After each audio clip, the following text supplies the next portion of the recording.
beneficiary. Well, maybe he doesn't want the money. It's a she. Everybody wants money, especially insurance money. Would you like to take a whack at it? What floor are you on, Mr. DeFranco? 4th, 418. Just after you get off the elevator, turn to your left. Be there in an hour.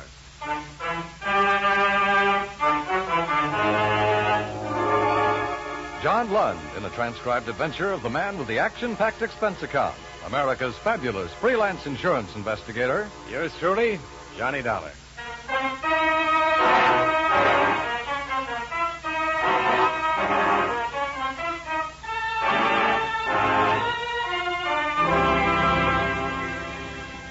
Expense account submitted by Special Investigator Johnny Dollar. To Claims Office, Eastern Life and Trust Company, this city. The following is an accounting of expenditures during my investigation of the Thelma Ibsen matter.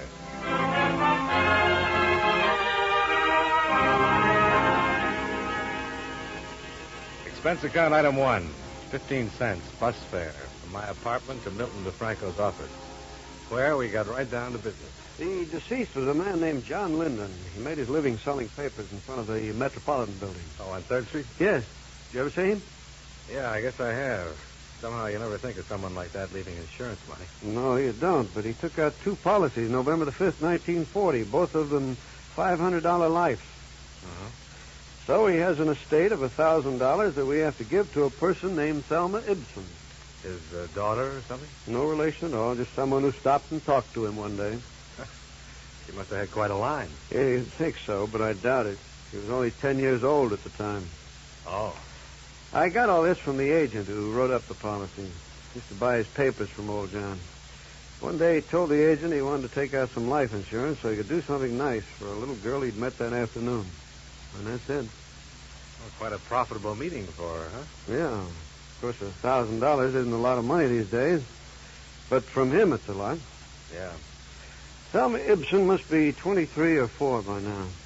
I'd like to see her face when she gets that insurance check and finds out who it's from and why. Might prove something about something. Yeah, it could, or maybe she isn't doing nice things for people anymore. Well, let's hope she is. I keep thinking of that old man out there hustling papers every day to make his $1.52 in premiums every week. It gets me somehow.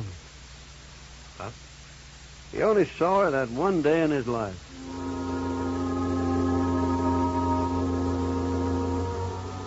The local address for Thelma Ibsen was 213 Brainbridge.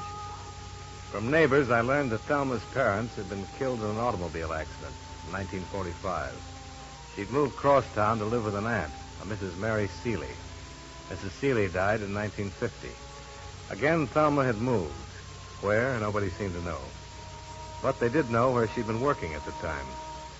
One of the girls there was brought into the manager's office. Yes.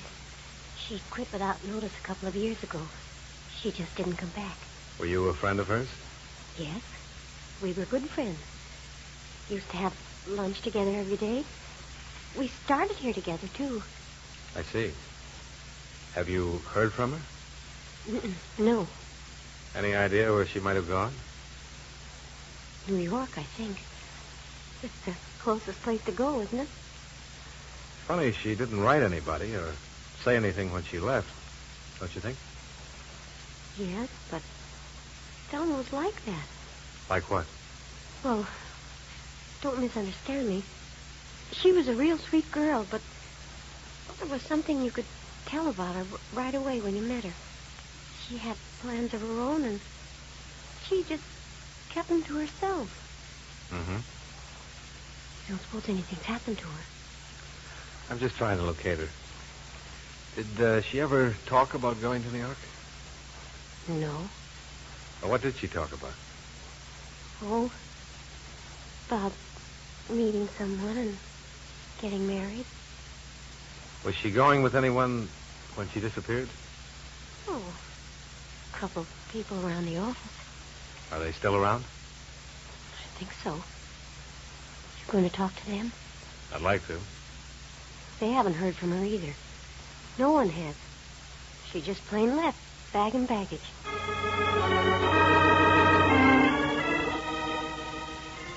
At the apartment hotel where she'd been living since her aunt's death, I learned that Thelma Ibsen had suddenly checked out with all of her belongings around Christmas of 1950. No forwarding address. The hospital, jail, and morgue records for the previous 2 years were covered. Nothing came up. A high school annual provided a fairly good picture of a tall, smiling girl with a pleasant face looking out from under a mitre cap. The Motor Vehicle Bureau recorded a driver's license issued in her name. A right thumb and forefinger print came with it. The picture, the prints, and all available information went into a file. Thelma Ibsen became a missing person.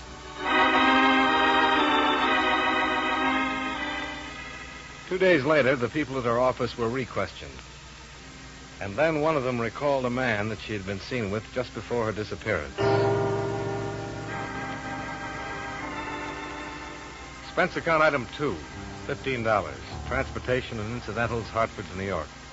For the purpose of locating a Mr. Floyd Turnbull for possible information concerning Thelma Ibsen's whereabouts. I made a list of the Floyd Turnbulls in the city directory and set out to interview each one. The right man happened to be number 5 on my list. Yes, of course I know Thelma Ibsen, Mr. Dollar. You say you're from an insurance company? That's right, Mr. Turnbull. Can you tell me where she is right now? I'm afraid I can't. Sit down, Mr. Dollar. Sit down. Thanks. Understand you knew her in Hartford. That's right, I did. She came here to New York with me. Oh? Let me assure you there was nothing improper about it. I met Thelma when she was working in one of the offices I do business with there. And when I suggested that she drive to New York with me, I did it with the understanding that we were to be married here. I see. No one could have been more surprised than I when she disappeared. You mean here in New York? Yes. Well, when was this? It was Christmas Eve of 1950. Oh. Thelma was staying with my sister Edna in Westchester. I picked her up about 6 in the evening to go to a party. And we stopped for gasoline somewhere between here and Long Island. I left the car for a moment, and when I came back, she was gone. You haven't seen her since? And I haven't seen her since. Well, did she leave a note in the car? Or a message of some kind? Nothing. Not a word. And she hasn't gotten in touch with you at all? No. She's never written? Never. I can't quite get with this. You were going to be married, and she disappeared in a filling station on Christmas Eve. Did you argue or something? No. I don't think I would ever have argued with Thelma. She was kind and sweet and gentle and all things to me. Your appearance here and these questions bring back the memory very strongly. How long had you known her before you decided to get married? About 3 weeks. Do you have any idea why she walked away? Yes, but I doubt if it's of any practical value to you. Well, any information I can get would be very helpful in locating her, Mr. Turnbull. All right, then. I think she was frightened. Of what? Of life, Mr. Dollar. Not people or circumstance, but life. You say that with a lot of conviction. Yes. Thelma had always been, well, a poor girl. She worked instead of going to college. She lived with a rather dowdy aunt who died just before I met her. Her parents had been killed in an accident a few years before. I think I offered her happiness that she always longed for. But she simply wasn't mature enough or adjusted well enough to accept it. But this is of no value, is it? Well, it might be. Did you know of any ambition she had? Maybe she wanted to go on the stage. She simply wanted to be my wife and live here. Oh, I can see what you're thinking. I'm old enough to be her father, but that's not the reason she walked away from that car. Believe me, Mr. Dollar, unless I'm terribly mistaken, that girl was very much in love with me and wanted to marry me. Tell me, have you tried to find her? No, I have not. I waited around the filling station that night hoping she'd return, but I didn't report the matter to the police. I intended to hire private detectives to locate her, but I gave that up, too. Well, I don't understand. If you loved her... Well, would this make it understandable, Mr. Dollar? Thelma was a rational, normal human being when I left her in that car. No one forced her away from it or me. The man at the station said she merely stepped out and disappeared down the street. She left of her own free will for her own reasons. Yeah, I think I can see your point. Thank you, Mr. Dollar. I've hoped that one day she'd appear at my door, contact me, come to me, but she hasn't. Is there any way I can help you more concretely? Well, if you could tell me the exact location of that filling station. I believe I can do that, but why? Last place she was seen alive. Oh, that word, alive. Just a word, Mr. Turnbull. Tell me, you suppose she had any money when she left? Why do you ask? Well, she'd have had to go to work if she didn't. Maybe she I see. Yes, she had money, quite a bit. How much? $2,300. Oh? She stole it from me, Mr. Dollar. I left my wallet in my overcoat. She took it while I was gone. I would have given her all this, everything, but she had to steal it from me. She had to steal it like a common little thief. There's truly no fool like an old fool, is there, Mr. Dollar?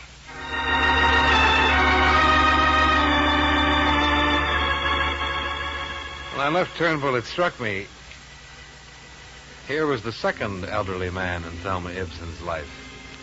One had given her money which she wasn't around to receive, and from this one she'd taken money and didn't wait around to say thanks. Expense account item 3, $50.50. Car rental and incidentals involved in checking Floyd Turnbull's story. A major oil company owned and operated the filling station where Thelma Ibsen had been seen last. Their payroll records named 3 attendants on duty Christmas Eve 1950. I located and interviewed all 3. Enclosed fine statement of Earl Camden. Sure, I remember that chick. Better look in this picture, I'll tell you that. Well, anyways, she drove in with the old guy, see? He hadn't been away from the car more than 20 seconds before she was out and walking down the street as fast as she could go. Well, when he came back and asked what happened to her, I told him. Well, and he went back and sat in his car for maybe a couple of hours just waiting for her. I knew she was gone for good. I felt sorry for the old geezer. She shouldn't have run out like that. Christmas Eve and all.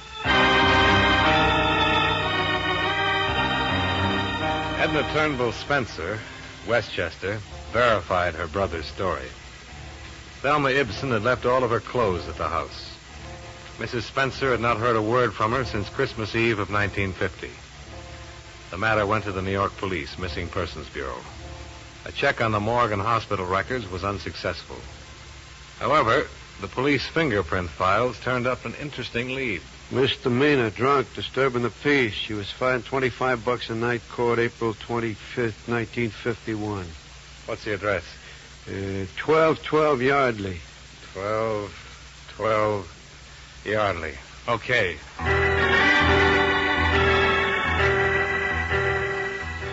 At the address on Yardley, I learned that Thelma Ibsen had moved 8 months before. Again, there was no forwarding address. The landlady turned out to be quite talkative, however. I'm glad, too, she moved from here, Mr. Dollar.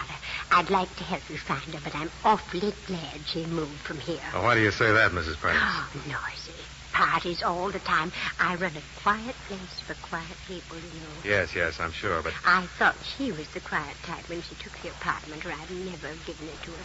She told me she was a secretary, that she worked downtown. She say where? Oh, no. And she didn't work. How could she? She was out every night and slept most of the day. And men who used to come to see her. Honestly. Do you know any of them, Mrs. Prentice? Oh, no. Just men. All kinds, all sorts. I see. Was she friendly with anybody in the building? No. Did she go with any particular man? I couldn't say. All I can tell you is I'm glad she doesn't live here anymore. I'm awfully glad.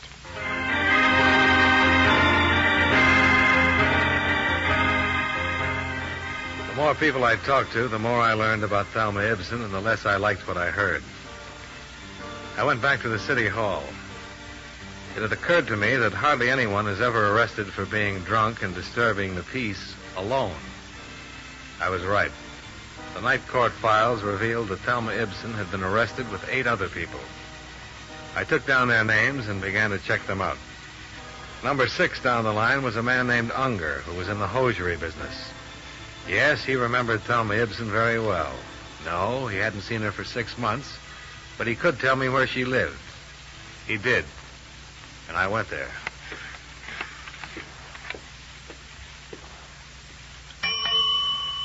Yes, sir. May I help you? I'm looking for Miss Thelma Ibsen. Oh, I'll ring her room. Is she expecting you? No. My name is Dollar. It's a business matter. Mr. Dollar. That's right. Just a moment. I'm ringing. Well, I don't understand that. What? She came in about a half hour ago. I know she's up there. Well, maybe she came out again. No, I'd have seen her. I've been at the desk all the time. Well, if that isn't the strangest thing.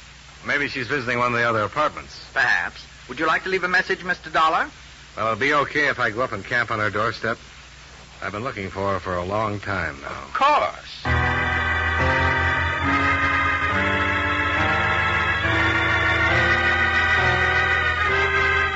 I took the elevator up to the 15th floor and walked down the hall to Thelma Ibsen's apartment. The door was standing partially open. All the lights seemed to be on. Miss Ibsen? Miss Ibsen? Miss Ibsen? Go back. Get away from this room. What? Get away or I'll jump. I'd found Thelma Ibsen, only she was standing on a ledge outside the window, all ready for a leap into eternity.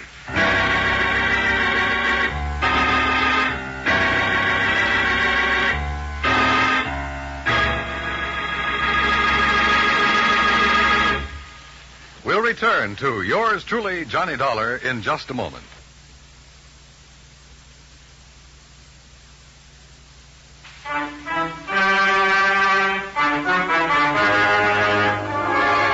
Now, with our star, John Lund, we bring you the second act of yours truly, Johnny Dollar.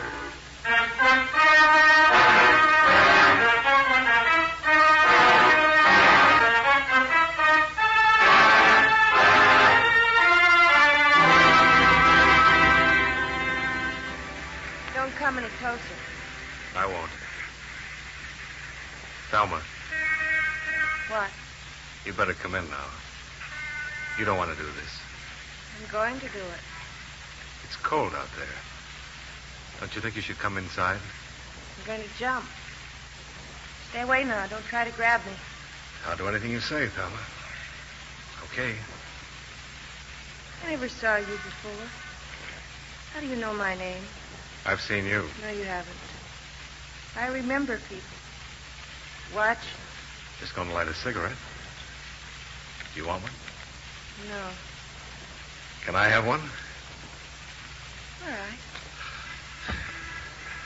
Where did you see me? In a picture. In your high school annual.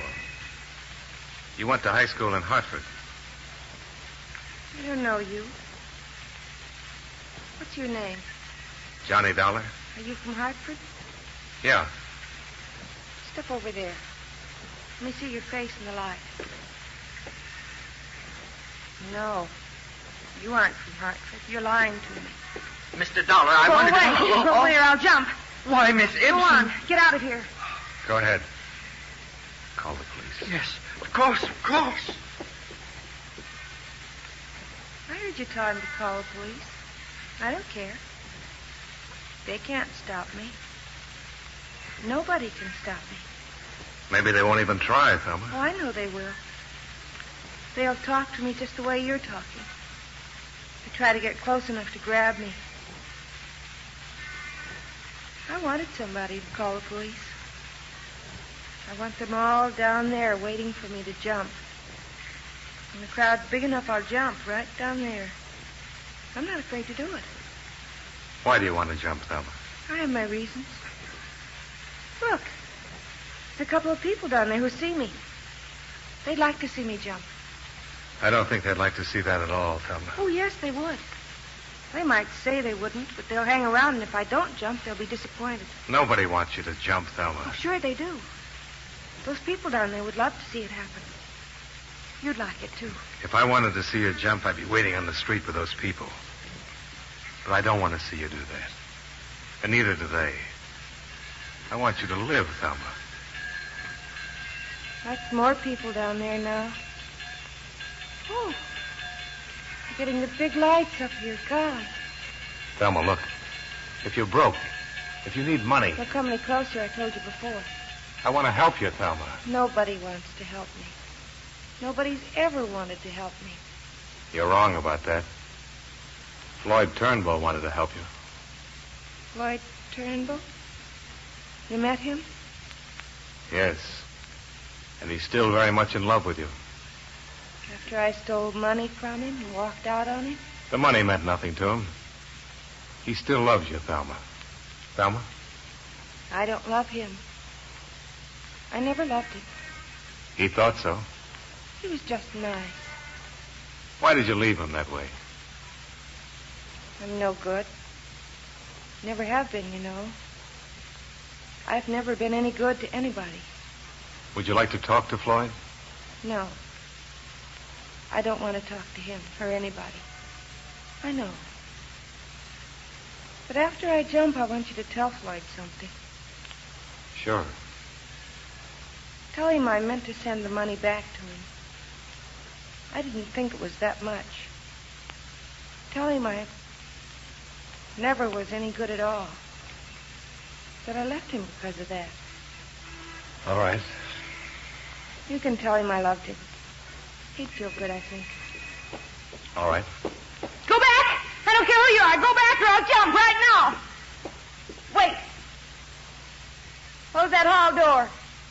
If you want to see me jump, you'll have to watch from the street down there with the others. Close it! Is he a policeman? I suppose so. I don't know. He looked foolish. We all look foolish at one time or another. It passes. Do I look foolish? Yes, Thelma, you do. You're not going through with this. In the end, you'll come back into this room and everybody down there will go home. That isn't true. You know that for the first time in my life, I know exactly what I want to do, how I want to do it. I'm going to jump. From what I know about you, I thought you always knew pretty much what you wanted out of life. I never knew anything. And it's all botched up. I'd be happy one minute and crying the next. Things kept happening all the time. Got so tiresome. When Mom and Daddy died, I should have died too. Then I wouldn't be here making all those people down there have bad dreams for weeks to come. I should have been with them when they were killed in that car. Well, it won't be long. I won't be tired anymore pretty soon. Thelma, wait. Wait for what? You say you've talked to people who've known me, who know what I was and what I am. I didn't turn out the way they wanted me to, did I? I didn't even turn out the way I wanted to be. Look at me. Why should I wait? One man I didn't talk to had more faith in you than anybody else. He was an old man who sold newspapers in front of the Metropolitan Building. His name was John Lund. Old John. Thelma? Old John? Old John. You met him one day when you were a little girl. It meant a lot in his life. An awful lot. You remember old John? Yes. I went downtown after school to look in the windows. I had a nickel and I bought a paper from this old man. I talked to him. He said I was a very nice girl, and he asked me my name and where I lived. What did you talk about, Thelma? About school. And about growing up. He told me I'd grow up someday to be a lovely woman. He said, lovely woman. He was very nice. What else did you talk about? School. He asked me what grade I was in. Let's see. I guess I was in the 5th grade, or maybe the 6th. It was such a long time ago. But you remember it. Of course, I remember it now. Where's John now? He died a month ago, Thelma. He left you all his money. What money? What money would that poor old man have? Insurance money. Comes to $1,000. You're lying. No, I'm not, Thelma. That's why I've been looking for you. It's my job to see that you get the money that he left for you. He wanted you to have it. Why? I didn't know him only that afternoon. But he wanted to help you. You're making all this up. It's all a lie. No. No, look. What? These prove I'm from the insurance company. Here. Throw them over. All right. You see? He wanted you to have something. That old man. That poor old man. I want to stop and talk to him.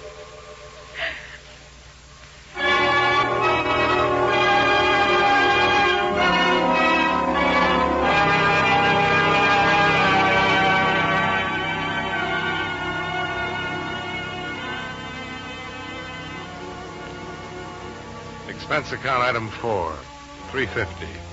Martinis. I needed them. It was my first, and I hope my last, experience with an intended suicide. The psychiatrists who examined and treated Thelma Ibsen believe that she'll make a complete recovery in time. They say it'll take months to determine the exact cause of her breakdown. But as far as we're concerned, the case is closed. Claim filed. Expense account, item 5, same as item 2. Transportation back to Hartford. Total, $84.15. Yours truly, Johnny Dollar.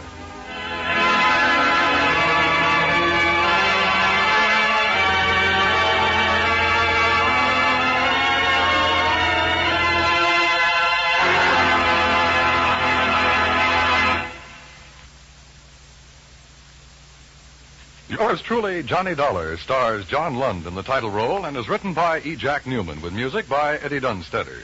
John Lund can currently be seen in the Universal International picture Just Across the Street. Featured in tonight's cast were Tom Tully, Jeanette Nolan, John McIntyre, Joe Kearns, and Virginia Gregg. Yours truly, Johnny Dollar, is transcribed in Hollywood by Jaime Del Valle.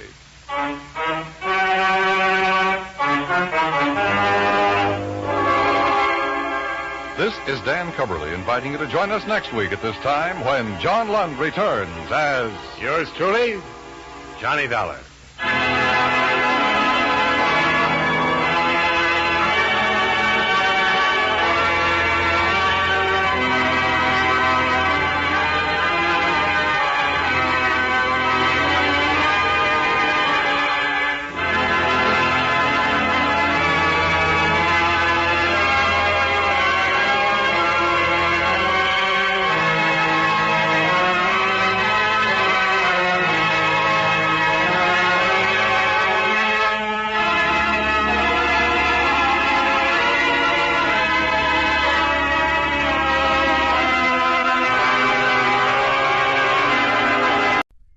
Wrigley's Spearmint Chewing Gum, the refreshing, delicious treat that gives you chewing enjoyment, presents for your listening enjoyment John Lund as... Johnny Dollar. Philip Shaw, Johnny. Oh, fine. What have you got for me? Mr. Dale Martin is insured with National. He owns a gym, one of those bodybuilding places. Man was killed there. When did it happen? This morning, about an hour ago. And we don't know if it's an accident or not. The police are over there now. Anything to work on? Nothing. That's why I called you. Better get over there right away. I'll do it, but I don't take off my shirt.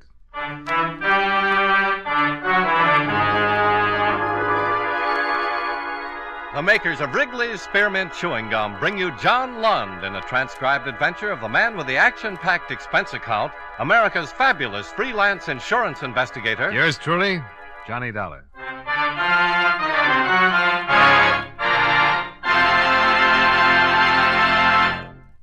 Wrigley's Spearmint Chewing Gum refreshes you. Wrigley's Spearmint Chewing Gum gives you real chewing enjoyment. Yes, for chewing enjoyment plus refreshment, it's Wrigley's Spearmint Chewing Gum. The lively, delicious flavor of Wrigley's Spearmint cools your mouth, helps keep your throat moist, and gives you a nice little lift. The good, smooth chewing of Wrigley's Spearmint helps keep you feeling fresh and alert, adds enjoyment to whatever you're doing. So for chewing enjoyment plus refreshment, treat yourself often to Wrigley's Spearmint Chewing Gum. Healthful, refreshing, delicious.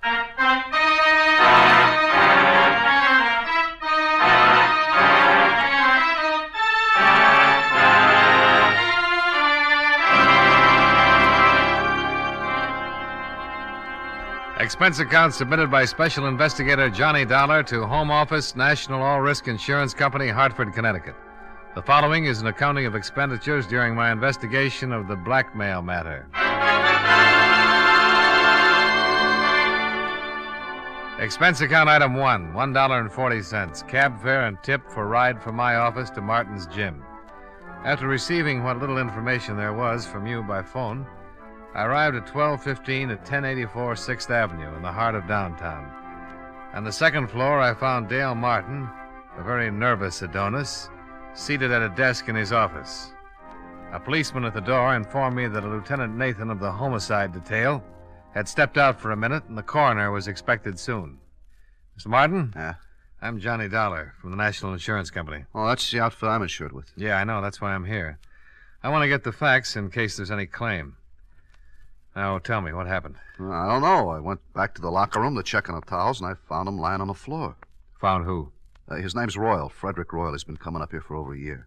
Well, why did you call the police and not a doctor? Because I think he was murdered. Why murdered? I've seen a lot of accidents around this gym, but never saw anything like this. It wasn't an accident. What makes you so sure? Well, it looked like his neck was broken. I don't know how it happened, so I called the police. Now, the publicity's going to ruin what little business I have. Murder always ruins something. You got any idea who might have done it? No. Who was in the place when you discovered the body? My 3 assistants and 3 fellas working out. They all still here? Yeah, all of them. Nobody else left or came in? Just the cops. Business is real slow. Does everybody know about it? No, I took the body and put it back in the rub-down room. Haven't even told my boys. Well, the officer at the door won't let anybody leave, so let's have a look at the body and see what we can find out.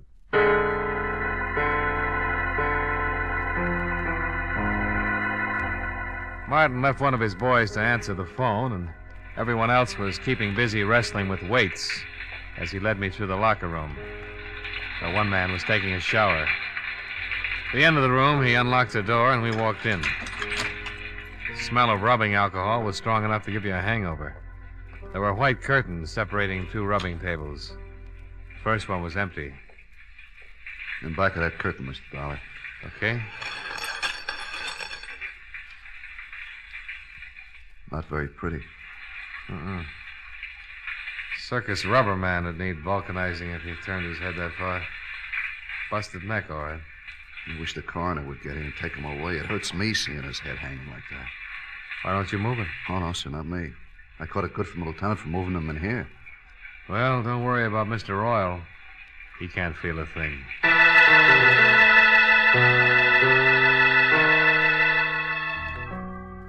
Lieutenant Nathan arrived with the coroner, and the latter confirmed our diagnosis. Nathan had Martin keep his clients and assistant muscle men busy. They started comparing biceps and forgot anybody else was there. Nathan was an old friend, so I didn't have to convince him that I was there on business. You saw the corpse, huh, Dollar? Yeah, it took a pair of pretty strong hands to do a job like that. Yeah, that makes everybody around here a suspect. Got any ideas? You'd have to know a man pretty well to let him get that close to you without starting something. Yeah, somebody could have been rubbing a kink out of his neck and got carried away with his work. Yeah. Why don't we start asking some questions? Yeah, I'll go out and round up everybody. Might as well start at the beginning.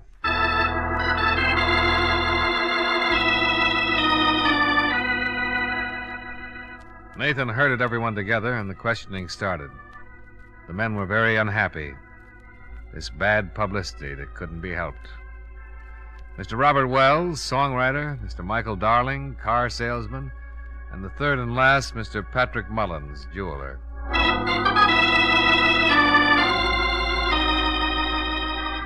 Three prosperous men, 3 prosperous denials.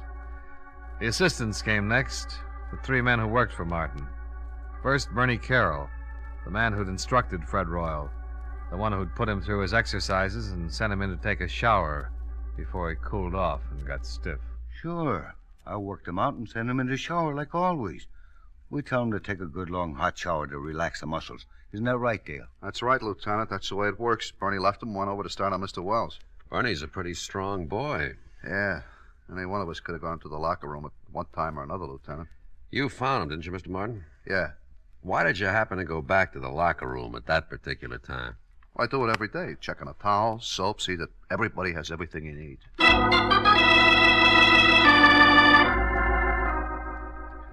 Question after question, trying to nail down alibis, trying to make them stick or tear them apart. According to everybody so far, it was a big mystery. Next man, Jack Olson. Yeah, I went back by the locker room several times. Why? Well, there's an electric coffee maker on a table against the wall back there. I wanted to get some coffee. Mm-hmm. The other times? Well, once to look at the appointment board to see who's coming in, later to get some chalk for my hands. Chalk for your hands? Yeah. Keeps your hands from perspiring and making blisters, you know, when you're working with heavy weights. You're fairly new here, aren't you, Jack? 3 weeks. How'd you know that, Dollar? Well, the other boys all have heavy calluses. They don't use chalk. You know quite a bit about this weightlifting stuff, huh? Oh, sure. I used to lift candy bars when I was a kid. All right. Call in the last one. The last man, Johnny Morgan, and his story was no different than the others. Yes, he'd walked back past the locker room. No, he had not slipped in and popped Mr. Royal's neck while he was preparing to take his shower. The coroner removed the body, and all the rest went down to the precinct to sign formal statements. They were all released and sent home, pending further investigation. I hailed a cab and rode home with Dale Martin. Would you like some apple or carrot juice? Well, I'll try anything once. Good for you. Yeah, I figured that. You didn't kill him, did you, Martin? Don't be silly. He was the best customer I had. I wouldn't kill off my business. Here. Thanks. You have any ideas, Dollar? Nope. How long did you say Fred Royal had been coming to your gym? Over a year. What do you know about him? Not much. He was a wolf, like the girls. Always talking about the gal he was out with the night before. I got tired of his gab. I put him straight. You know what business he was in? Whatever it was, he had a lot of money. Wore a new suit every time he came around. Oh, excuse me. Hello? Oh, just a minute. For you, Dollar. Oh, thanks. Hello? I got something on the dead man. Got a record. Blackmail. You know where he lived? We're checking. Oh, wait a minute. Martin, you wouldn't by any chance know where Fred Royal lived, would you? Well, I send a bill to him every month. I got my books here in the apartment. I'll get the address. Oh, Nathan, Martin's got his address. I found something else in his personal effects. Key to a safety deposit box. Boys are checking to see which bank. Here's the address, Dollar. Fred Royal, 673 East Weeping Willow Circle. I told Nathan I'd meet him at Royal's place. I downed my liquefied carrots, said goodbye to Martin. Half an hour later, the lieutenant and yours truly, Johnny Dollar, were tearing Mr. Fred Royal's apartment to pieces. Nothing. Yeah, I came up empty, too. Hey, What's the matter? here's a date book. Good. Maybe we've been working on a holiday. See, here's a name. Barbara Carroll. Carroll. That's the name of one of Martin's muscle trainers, Bernie Carroll. Same name on some of the other pages. The 5th, Barbara, 6 o'clock. Again on the 2nd, Barbara, 8 o'clock. Again on the 28th and the 22nd. Wonder if there's any connection. Oh, might be his sister. Let's give it a try. Bernie and Barbara Carroll. Sounds like something they'd play at the Palace. Well, let's go see their act.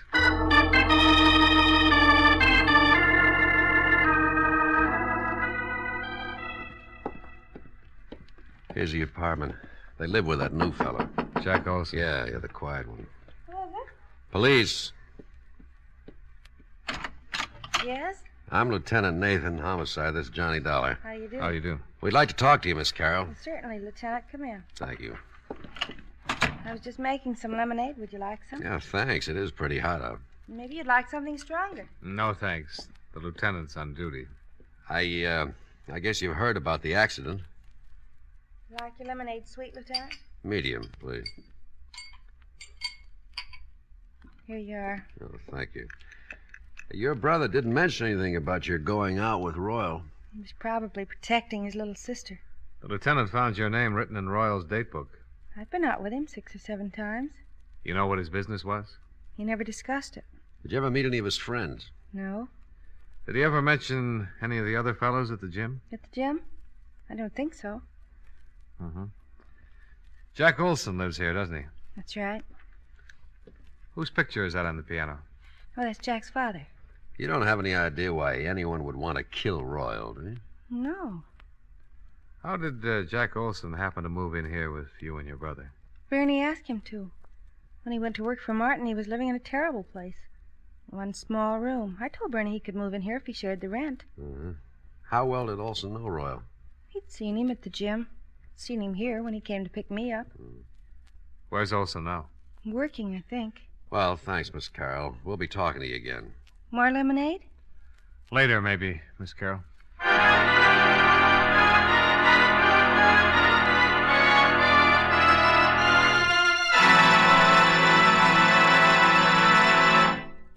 Friends, wherever you are, whatever you're doing, you'll enjoy chewing Wrigley's Spearmint Gum. Chew Wrigley's Spearmint while you're working. The lively, full-bodied flavor of Wrigley's Spearmint gives you a refreshing little lift. The smooth, pleasant chewing of Wrigley's Spearmint Gum helps keep you feeling relaxed and satisfied. Makes your job seem easier. Chew Wrigley's Spearmint Gum in your home, when you're out walking or driving, when you're enjoying sports and other activities. Wrigley's Spearmint Gum tastes good anytime, and the natural chewing aids digestion and helps keep your teeth bright and attractive. Yes, wherever you are, whatever you're doing, you'll enjoy chewing Wrigley's Spearmint Chewing Gum. Healthful, refreshing, delicious. And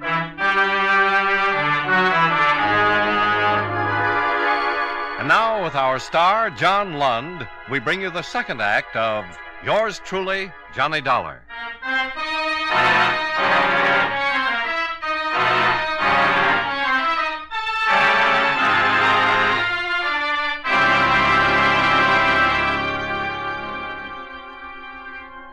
Three in the afternoon. Out of Barbara Carroll's cool apartment and down in the blistering street. The thermometer crowding 90 and the humidity sticking to us like a steaming blanket. I feel awful. Terrible day to solve a murder. I want to go look through some newspaper files. What for? That picture on the piano. Jack Olson's father? Yeah. I've seen it someplace before. There's a news story connected with it. Yeah, I'll drop you off. I got to get back to the precinct, see if the boys have found the safety deposit box that fits Fred Royal's key.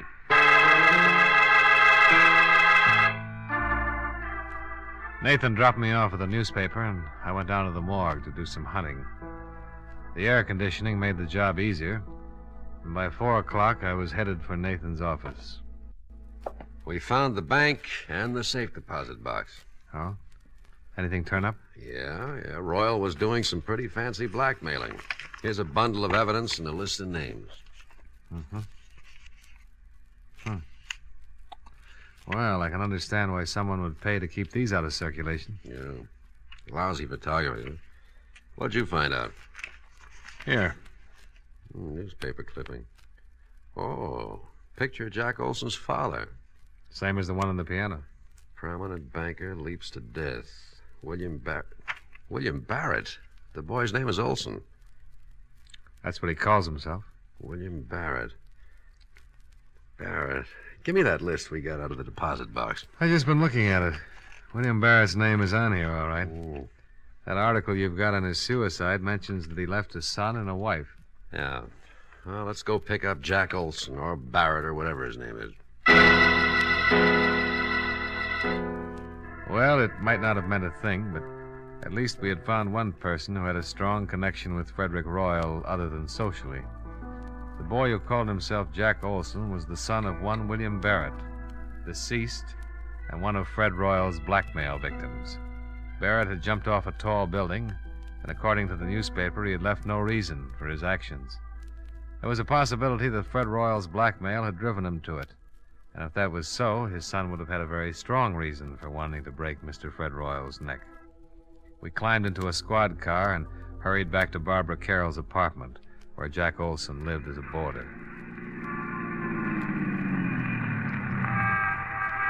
Now, let's go. Hey, wait a minute. Oh, what's wrong? Jack Olson, coming out of the building. All right, we pick him up on the street. He's hailing a cab. Come on, let's see where he's going.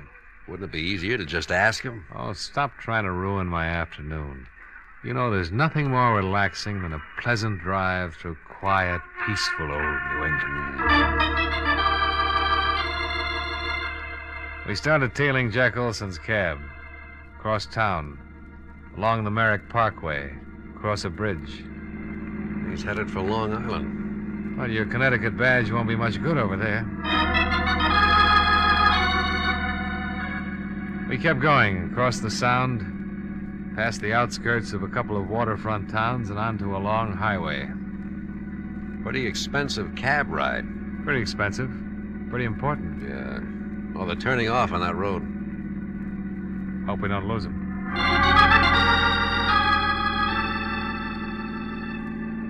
We took the road to the right off the highway and spotted the cab up ahead, pulling into the entrance of a large white building. The sign over the tall iron gate read, Lakeview Sanitarium. We waited for him to go in.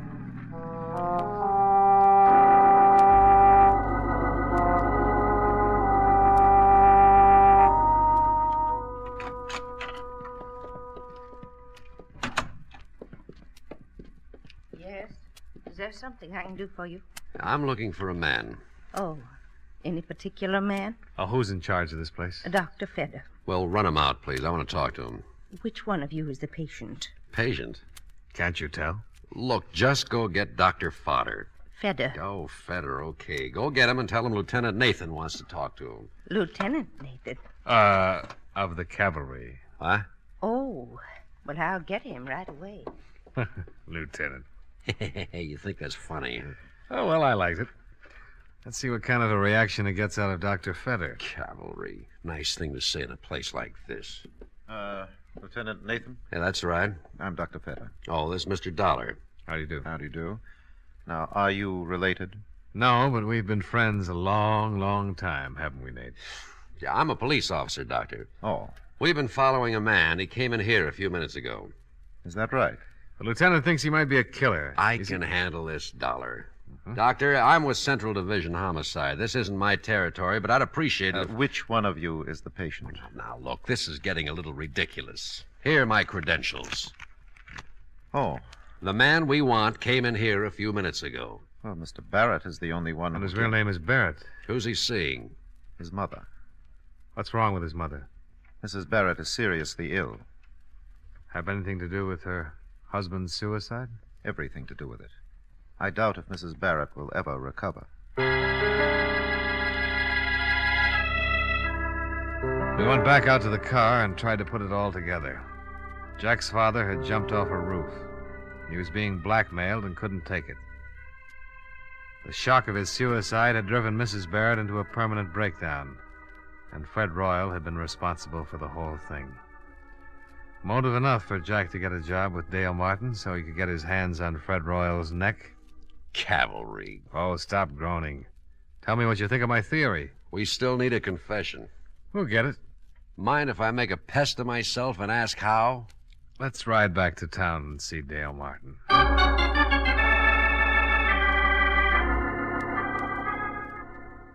You're going to come up and take a workout and a rub tomorrow, huh? That's right, Martin. And I want you to make sure that Olson takes care of me. Did he do it, Dollar? I think so. But why? He seems like such a nice kid. He had a pretty good reason. But we need a confession, and Dollar has an idea how to get it. I want Olson working on me through the whole workout, especially when I get on the rubbing table.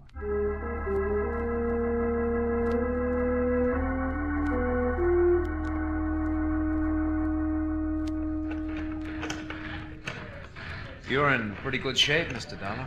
Well, I'm carrying a few extra pounds. I will knock that off of you in a hurry. Don't try to talk while you're using the pulleys. Hi. Hi, Martin. He's in pretty good shape, Mr. Martin. Now, let's see. Better not do too much on the stomach the first day. I'll see you later, Mr. Dollar. Nice fella, Martin. Yeah, very nice. Tell me, have you found out anything about Mr. Royal's death? Oh, the police have got a few ideas. Lieutenant and I went up to see your roommate's sister. Yeah, Barbara told me. I hope you don't suspect her. She kind of liked Mr. Royal. She wouldn't have any reason to kill him. All right, let's go back to the rub table before you cool off. Huh?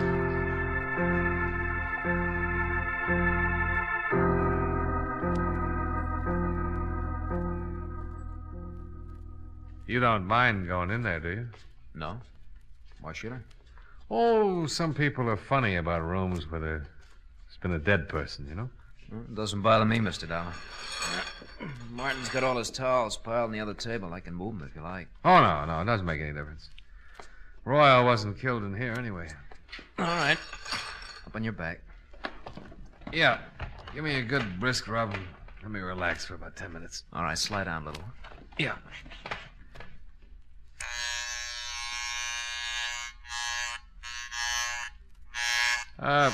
What'd you do before you came to work for Martin, Jack?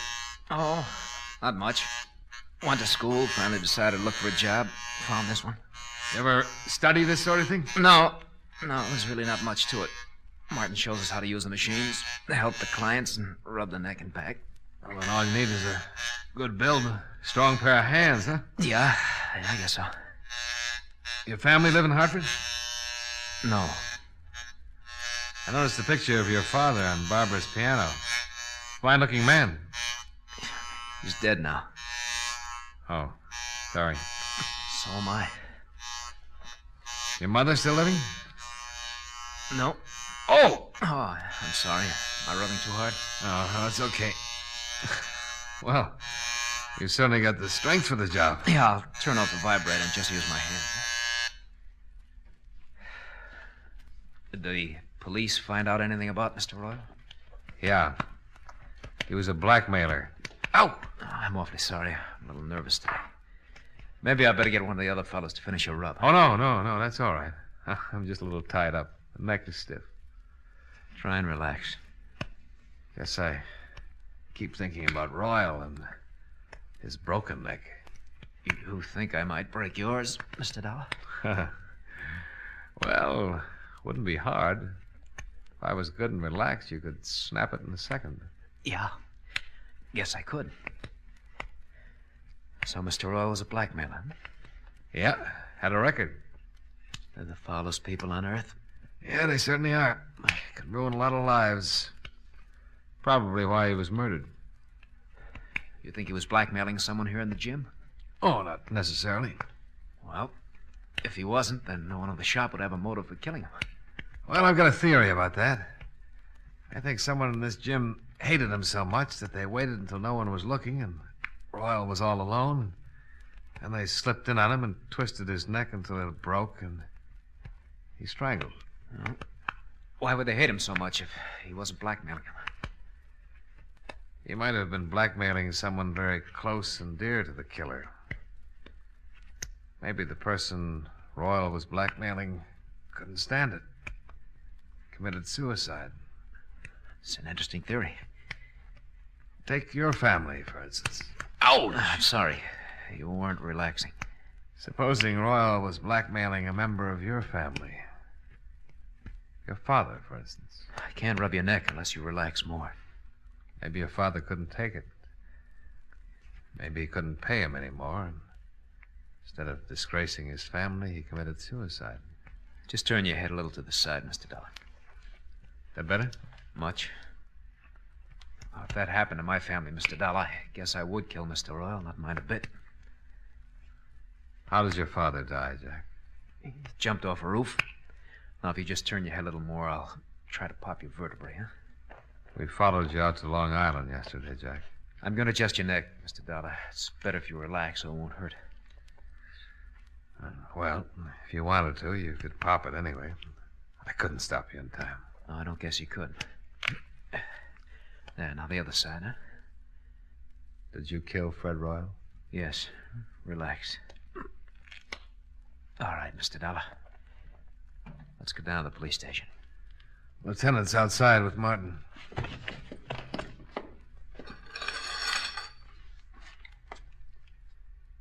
After you, Mr. Barrett.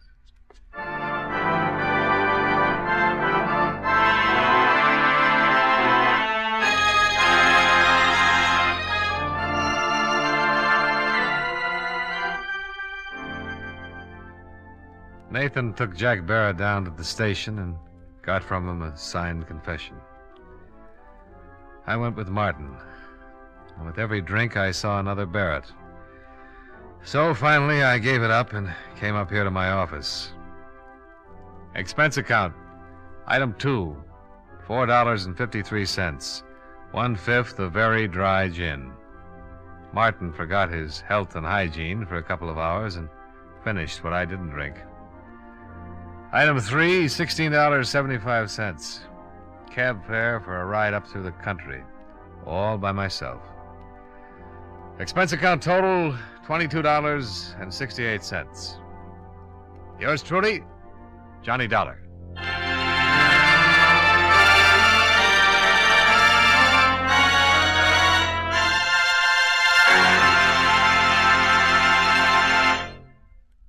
Remember, friends, Wrigley's Spearmint Chewing Gum refreshes you. Wrigley's Spearmint Chewing Gum gives you real chewing enjoyment. The lively, full-bodied flavor of Wrigley's Spearmint cools your mouth, freshens your taste, sweetens your breath. The smooth, pleasant chewing of Wrigley's Spearmint helps keep you feeling relaxed and satisfied, makes whatever you're doing more enjoyable. Yes, for refreshment plus chewing enjoyment, treat yourself often to Wrigley's Spearmint Chewing Gum. Millions enjoy it daily. Get a few packages and always keep some handy. That's Wrigley's Spearmint Chewing Gum. Healthful, refreshing, delicious.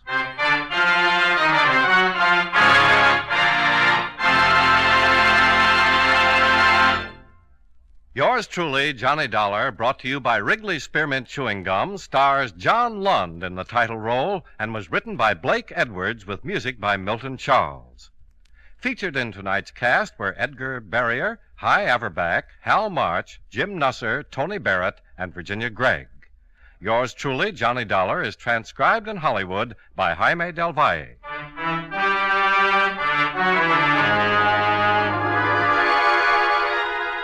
The makers of Wrigley's Spearmint Chewing Gum hope you enjoyed tonight's story of Johnny Dollar and that you're enjoying delicious Wrigley's Spearmint Gum every day.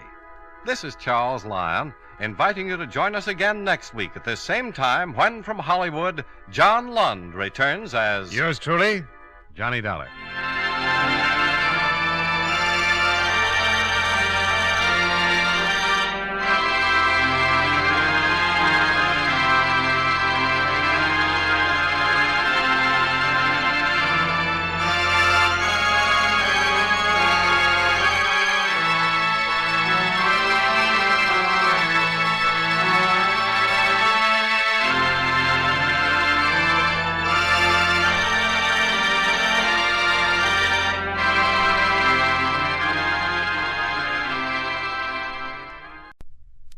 WBBM FM, Chicago.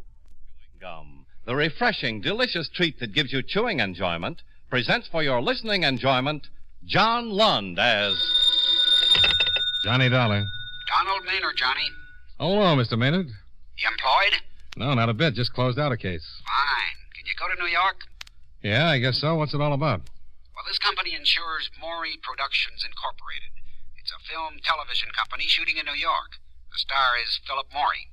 Uh-huh. Well, production stopped last Wednesday. We were notified that Maury had suffered a breakdown and couldn't continue for a while. It's costing us plenty. They've got a pretty big company. Cast and crew are all under contract and have to get paid. Well, what do you want me to do? Well, anything you can. The doctor definitely confirms the breakdown, but he says he's sure it's due to some personal crisis. See what you can find out. See if you can't do something to snap Maury out of it. Okay.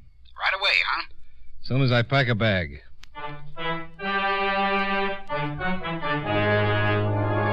The makers of Wrigley's Spearmint Chewing Gum bring you John Lund in another adventure of the man with the action-packed expense account, America's fabulous freelance insurance investigator. Yours truly, Johnny Dollar.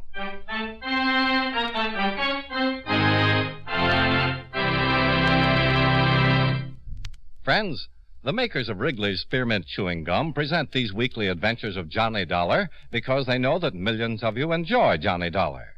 That's true of Wrigley's Spearmint Chewing Gum, too. It's enjoyed by millions, day in and day out. people find that chewing on a smooth, delicious piece of Wrigley's Spearmint Gum somehow makes time pass more pleasantly. Whether you're working, driving, shopping, or just taking things easy, that good, tasty chewing gives you enjoyment and satisfaction. So always keep a package of Wrigley's Spearmint Chewing Gum handy. And whenever you want a refreshing, delicious treat, chew a stick. You'll like it. You really will.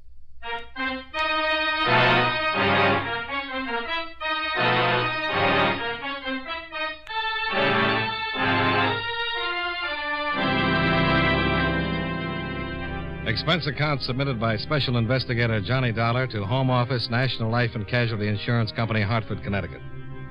The following is an accounting of expenditures during my investigation of the Philip Morey matter.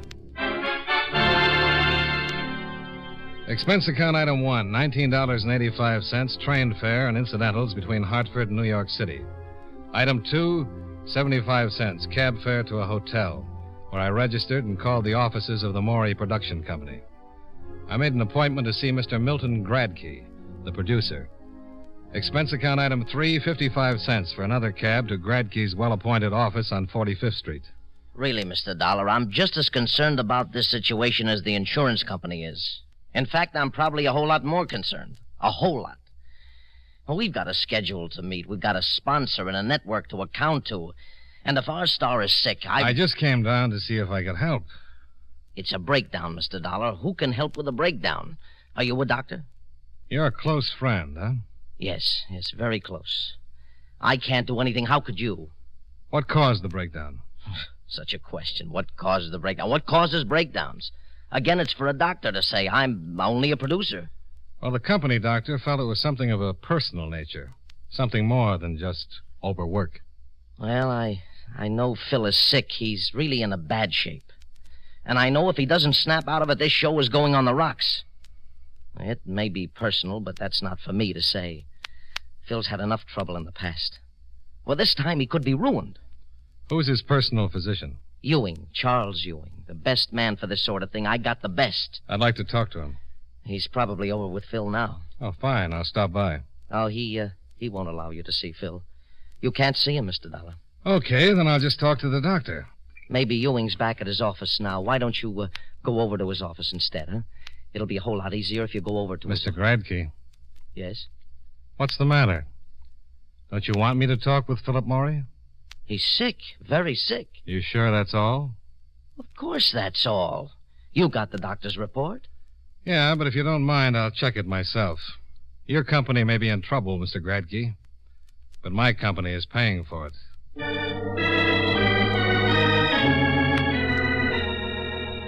Expense account item 4, $1.25 for still another cab. Philip Morey was residing in an apartment on Park Avenue. I had trouble getting by the doorman, the receptionist at the switchboard, and the elevator operator, but I got by them.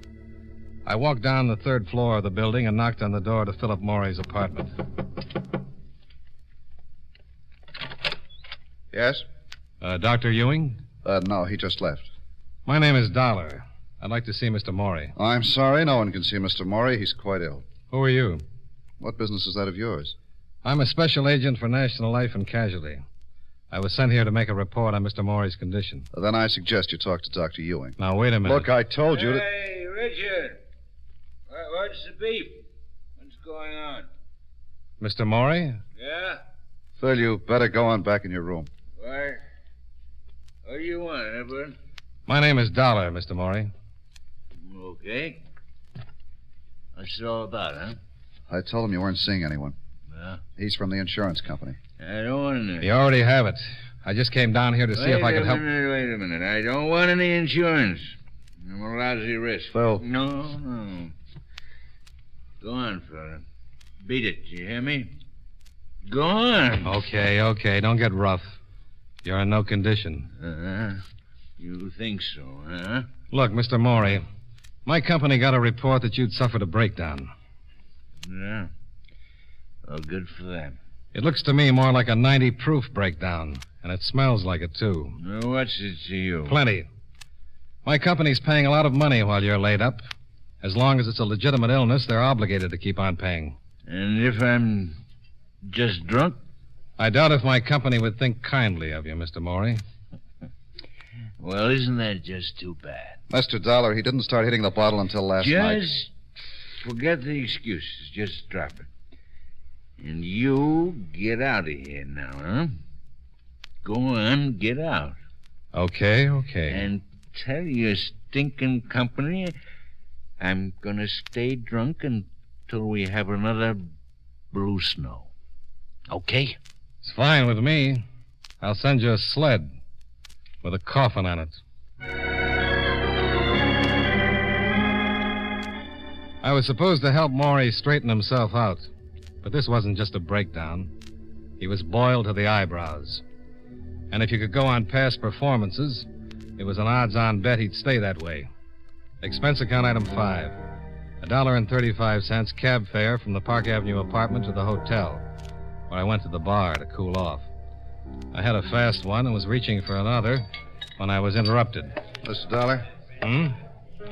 Oh. I talked with Milt Gradkin. He told me you were staying here. Okay. First, let me apologize for what happened. Forget it. Can I sit down?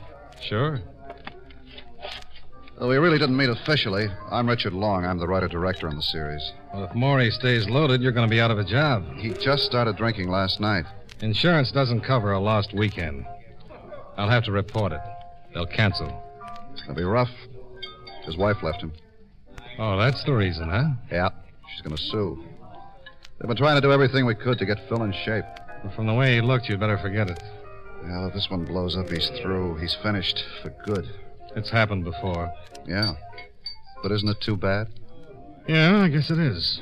He's one of the biggest talents we've ever had in this business. And he's gotten into more trouble. Look, I'm not defending his mistakes, just his talent. If you're going to ask me not to make that report to my Mr. company... Dollar, I know you've got a job. I know your company can't be expected to keep on paying while Phil's in this condition. Well, I'm glad you understand. But they've paid up till now, and believe me, you've got my word. Until last night, Phil Morey hadn't touched a drop. Well, even if that's true, Morey's drinking now, and he looks like he's good for a long, long time. He's fallen off before, hasn't he? Yes. He lost his motion picture contract the last time, didn't he? Yes, but all that straightened itself out. It looked pretty crooked this afternoon. This would never have happened in a million years if it wasn't for that wife. Well, that's another one of his patterns, isn't it?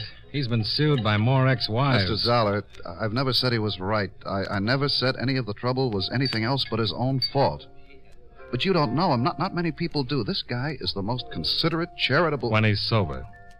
Listen, if you've got about 12 hours sometime, I'd like to impress you with some of the good things on the other side of the ledger. He's given Janet everything she could want. Sure, he was wrong. He should have belted her one and told her to keep in line. He's made the same mistake with every woman he's ever been involved with, and they've all taken him. Nearly everyone's taken him. Business managers, agents. You think them up, and they've had their fingers in the pie. But for a while, there was a pretty big pie. Sounds like fodder for a good psychoanalyst. Yeah, but... Well, Janet's leaving him was too much. Even as bad as he was, he didn't hit the bottle. He just kind of folded up, but he stayed on the wagon. Until last night. Yeah. Her lawyer called, and Phil got to the phone before I did. He was almost well, didn't care if he ever saw her again. The lawyer said lawsuit, and Phil headed for the bar. Well, a breakdown is one thing, but a drunk is something else. And he doesn't exactly have the cleanest record in the world. A couple of his binges turned into marathons. Well, I don't know what to do. That's why I wanted to see him. I was sent down here to straighten him out if I could. Get that dame to lay off the lawsuit, and you can. Well, maybe she thinks she's got a case. The other wives did all right. Well, that's why he flipped. He just can't afford it. You got any idea how much alimony he's paying right now? Yeah, I've heard. And it's more than just the dough. This one's taking him. He's played it straight all the way. Gave her everything she wanted. Laid off the booze. Really, I know. He tried to make this one work. And why did she leave him? She figured it was the right time. He's going good. Still got a lot of money. She's a tramp. Does he think so? Well, he does now. I never said anything to him while they were together, and there was a lot I could have said, but, you know, you just don't do those things. No, it never helps. After she left him, I finally sat him down and gave it to him straight. He got sore, but he listened, and he started putting things together. She played around all over the place while she was with him, but she did it smart. It's the old story about the husband being the last one to know. And he took it? Yeah, and it helped. I really gave it to him, everything I knew. He must have made quite a study. Well, she threw a few pitches my way. Well, if you know all these things, why not let her take it to court? Sounds like you've got enough on her to stop any kind of a suit. No. I said she played it smart. It's all hearsay. She'd just deny it, and who's going to call her a liar? The guys she was mixed up with? Maybe. Not these guys. They were hand-picked. You said she threw a few pitches your way. Look, Dollar, Maury's my closest friend. What do you think I'm going to do? Well, I came down here to see if I could help. But it looks pretty hopeless. I don't know. He looked like he was headed for a wet evening. Anyone holding his hand? Yeah, I left Milt with him. We've been working in shifts. His wife's name is Janet, isn't it? Yeah. Where does she live? 55 West 125th Street. Okay. Why don't you wait for me here? You going over to see her? I'm supposed to save my company money, Mr. Long. Maybe Mrs. Maury can suggest something.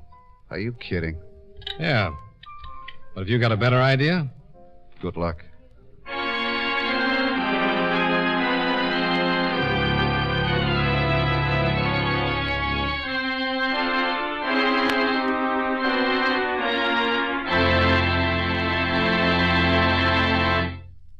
Friends, Wrigley's Spearmint Chewing Gum is a refreshing, delicious treat you can enjoy just about any time. Even when you're busy working, you can slip a stick of Wrigley's Spearmint in your mouth and enjoy that pleasant chewing. The lively, full-bodied spearmint flavor cools your mouth and freshens your taste. The good, smooth chewing helps relieve pent-up tension, gives you satisfaction. As a result, you seem to feel more relaxed and get more enjoyment out of what you're doing. So enjoy chewing Wrigley's Spearmint Gum while you work, and at other times, too. Get a few packages next time you're at the store. That's Wrigley's Spearmint Chewing Gum. Healthful, refreshing, delicious.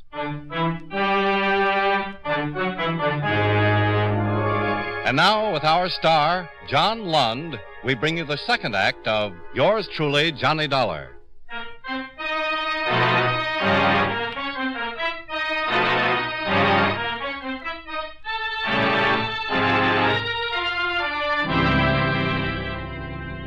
I left Long in the hotel bar and ran up expense account item 6, $1.45, for one more cab to take me to Mrs. Philip Maury's apartment building. I buzzed for the elevator, and when it arrived, a man stepped out and brushed my shoulder. Sorry. I'd seen him before someplace. And while the elevator took me up to the 4th floor, I tried to place him. Oh, I couldn't remember. But for some reason, the man seemed to be important. I got off at the 4th floor, still trying to place the face, and walked down the hall to Mrs. Maury's apartment.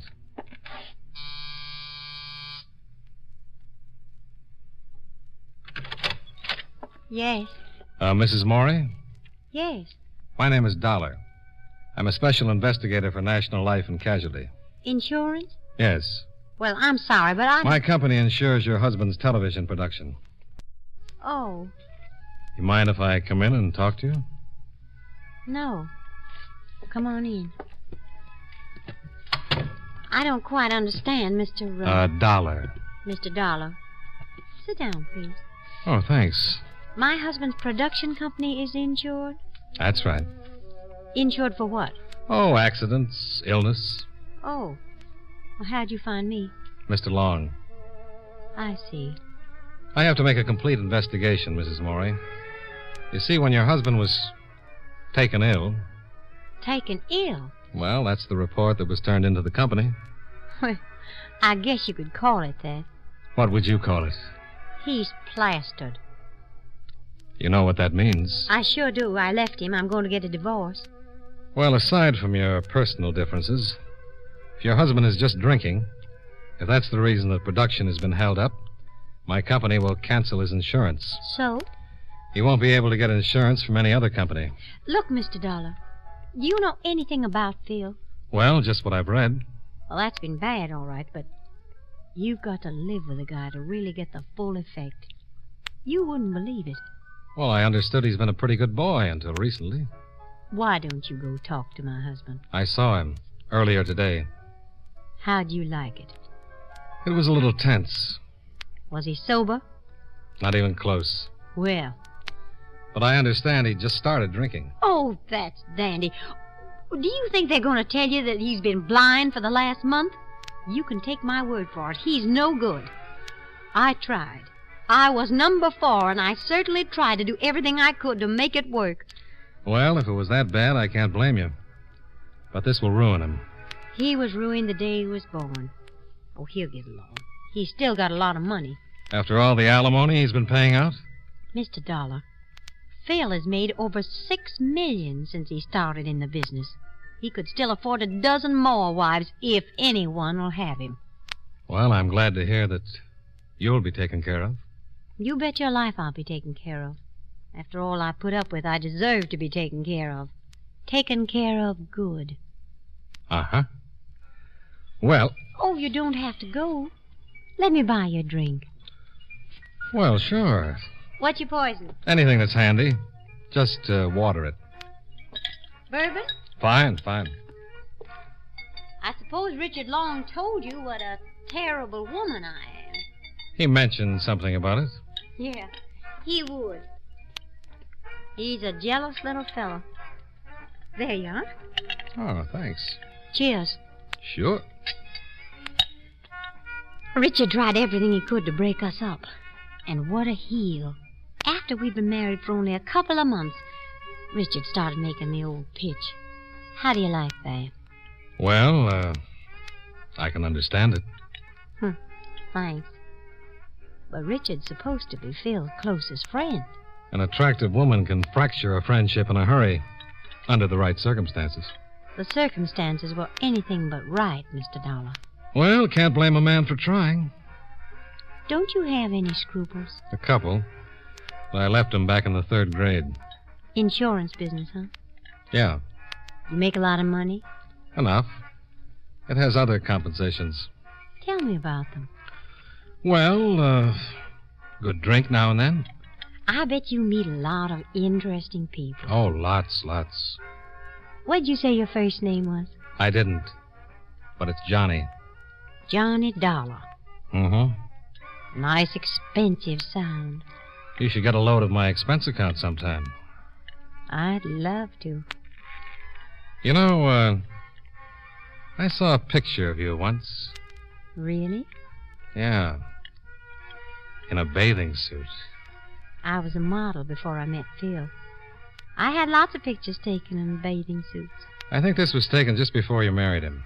It was on the front page, showing you were the girl that was going to be the 4th Mrs. Morey. Oh, that one. Yeah. That was a rather good one. Rather. That book there on the table is just full of pictures taken while I was modeling. Oh? Oh, this one? Mm-hmm. Browse around. Oh, I'd love to. That's a good one. Yes. Oh, and here's one. We made a whole bunch of these on the beach. This is the best one of the lot. Yeah. Nice tan. Isn't that one cute? Yeah. Mr. Dollar. How's your drink?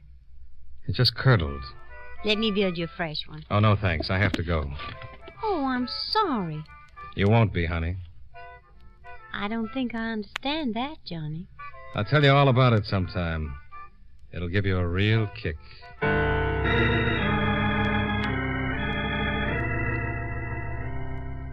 I left Mrs. Morey looking a little worried. And whether she knew it or not, she had a right to be. In one of the pictures she's shown me, I'd spotted the man I'd bumped into coming out of the elevator. And I remembered who he was. Expense account item 7, $1.45. Cab fare back to the hotel, where I told Richard Long about the man in the picture.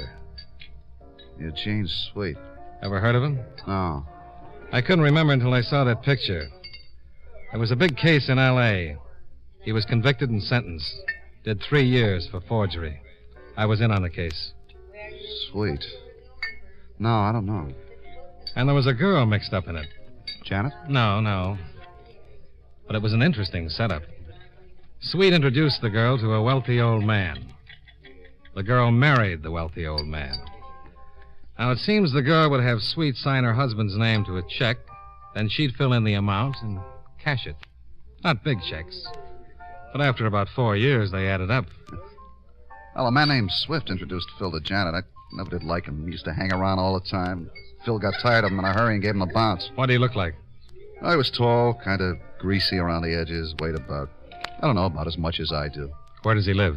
I don't know. I've only seen him a couple of times since Phil got rid of him. Why, you think Swift might be this Sweet or whatever his name is? Well, it's a long shot, but you never know. I guess I could find out. Milt might know. Would Janet? Sure. She might. Why don't we ask her? Yeah. Why don't we just go back to her place and you have a look at that picture book? I'm with you.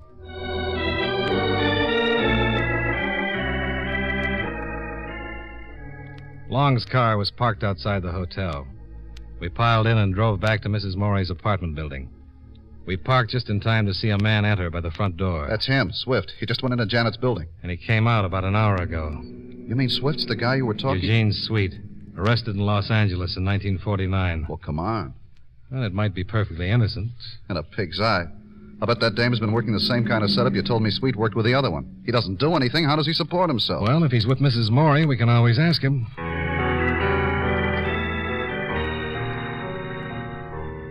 We went into the lobby and waited for the elevator to come down. Long looked happier than a kid in an acre of new cement, and there was just a chance he had a right to be. The elevator arrived, and so did Milt Gradke, the producer, who came busting into the lobby from the street. Milt? Richard, I've been calling you all over the place. What's the matter? Phil, he's loose. I couldn't keep him in the apartment. Oh, no. I tried, but he got rough. He tried calling Janet, but she hung up on him. Then he went wild. You think he's here with Janet? Yes, and that's not the half of it. Come on, we better get up there. There's no telling what he might do. You know about it? What do you mean about Sweet? Who? Sweet. I'll tell you later. I thought you meant the gun. Gun? Yes, Phil's got a gun with him. On the way up, Long explained as much as he could to Gradke, and Gradke continued to apologize for not being able to restrain Morey. We left the elevator on the 4th floor and hurried down to Mrs. Morey's apartment. The door was ajar.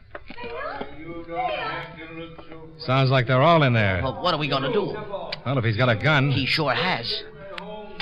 I'm going in. Get back! Get back. Get back. Crazy, do something! Put down the gun, Morey. Don't come near me. Get back. I warn you. Don't anybody get near me. I swear I'll shoot. Phil. Not even you, Dick, no. You too, Milt. Get back. This Dame. This Dame thought she was going to take me. Well, she's not going to get away with it. Phil, No, please. no. I am through. Nothing's left. So I'm going to do it up brown. What do you think of this Dame, Dick?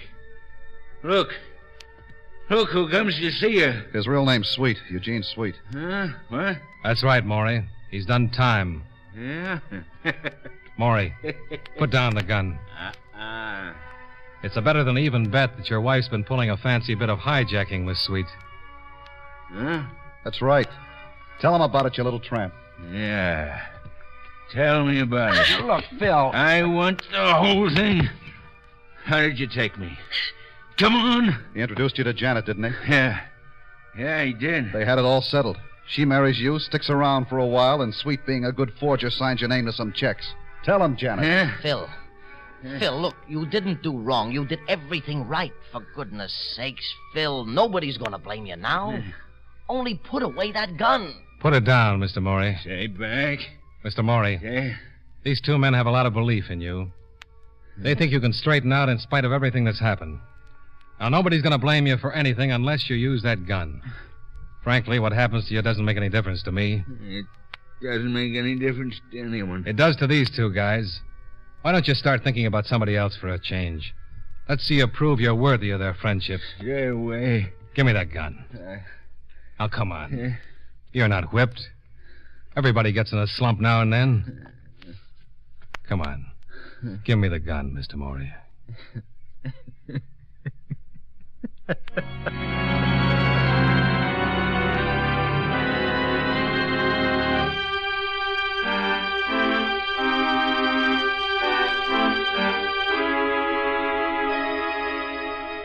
By the time the cops got there, Janet and Sweet had told me the whole story.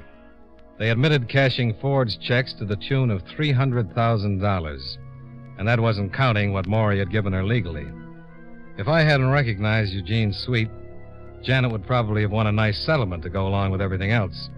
Maury had written so many checks he never would have noticed the extra ones. Oh, he was a setup. He spent money hand over fist, and his business manager would never think a dozen small checks a week were forged.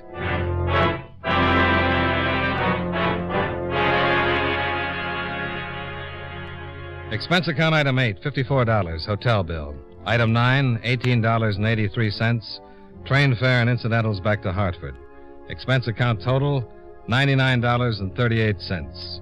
Yours truly, Johnny Dollar.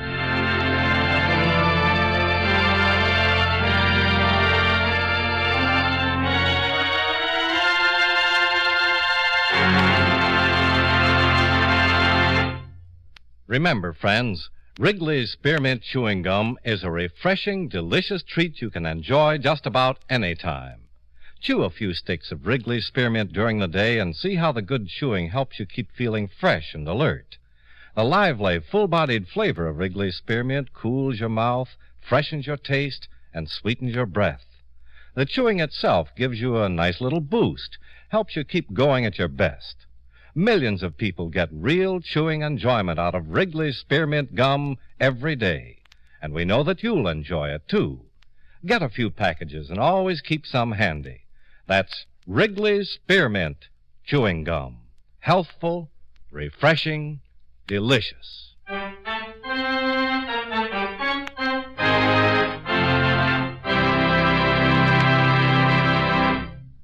Yours truly, Johnny Dollar, brought to you by Wrigley's Spearmint Chewing Gum, stars John Lund in the title role and was written by Blake Edwards with music by Eddie Dunstetter. Featured in tonight's cast were Joe Duvall, Sidney Miller, Hy Averback, Bill Johnstone, and Jeanette Nolan. Yours truly, Johnny Dollar, is produced and directed by Jaime Del Valle.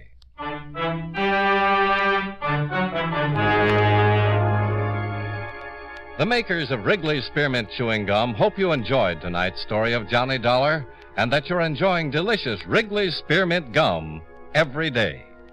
This is Charles Lyon, inviting you to join us again next week at this same time when from Hollywood, John Lund returns as... Yours truly, Johnny Dollar.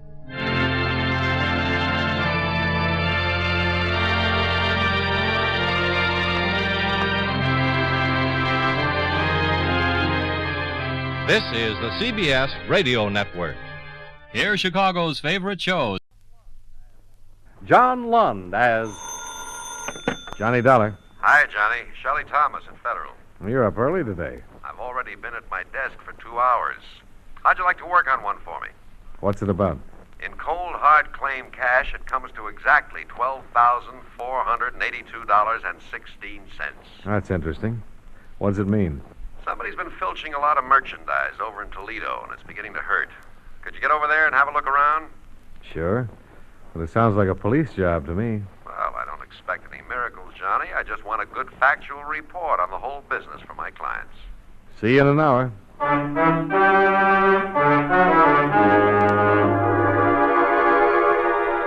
John Lund in a transcribed adventure of the man with the action-packed expense account, America's fabulous freelance insurance investigator. Yours truly, Johnny Dollar.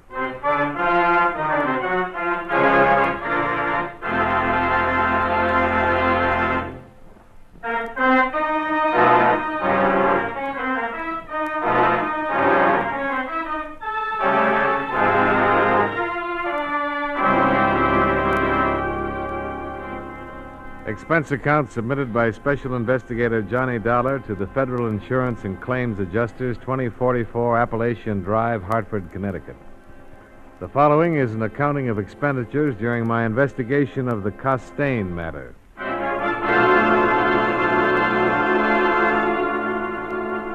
Expense account item 1, $49.15. Plane fare and incidentals, Hartford to Toledo.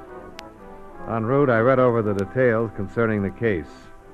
37 stolen merchandise claims had been filed and paid off in what looked like a first-class shoplifting epidemic in Toledo.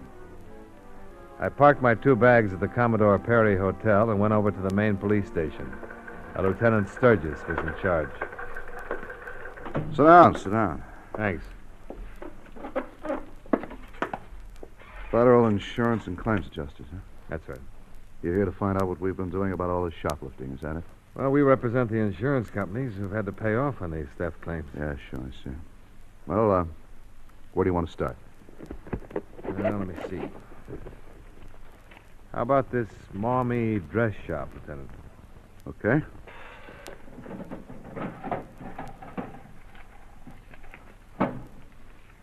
Uh-huh. Let's see. February 10th, proprietor Mrs. Bancroft registered a complaint with us that a dress and a coat were missing from the store racks.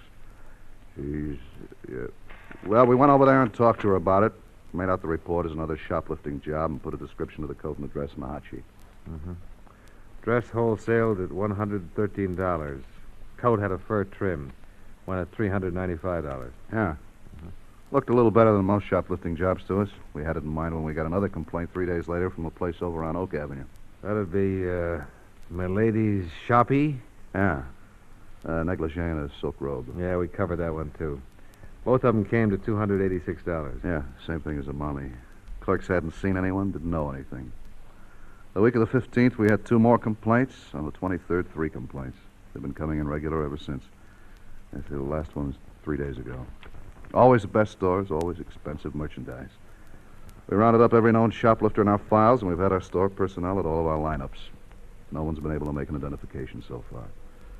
First, we thought it was a plain, expert shoplifting done by a well-organized gang. Looks that way. Not so much anymore. Did you notice on your list there that all of these items are for a woman? Yeah. Dresses, coats, blouses, cosmetics, millinery, costume jewelry, and so on. Now, what we didn't pick up until about a month ago was that all of the articles of clothing that have been taken are for a woman who wears a size 10 dress. That is a funny one. Yeah, and it rules out a gang right away. There's pattern to it, but I'm going to have someone else tell you about that. Yes, Lieutenant? See if Sergeant Beidler's in. Right. 99 times out of 100, a shoplifter will take anything he or she can get her hands on, regardless of cost, size, color, or anything else. So we don't think this is the work of an old-timer either.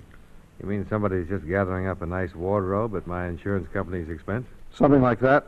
If any of these stolen articles have been sold or disposed of, we'd have a lead by now. The stuff has been on the hot sheet for months. We've covered pawn shops, second-hand store... Yes? Sergeant Beidler on 2. Right. Hello, Sergeant. How's it going? Fine, thanks, Lieutenant. There's a man in my office named Dollar. I'm sending him down to see you.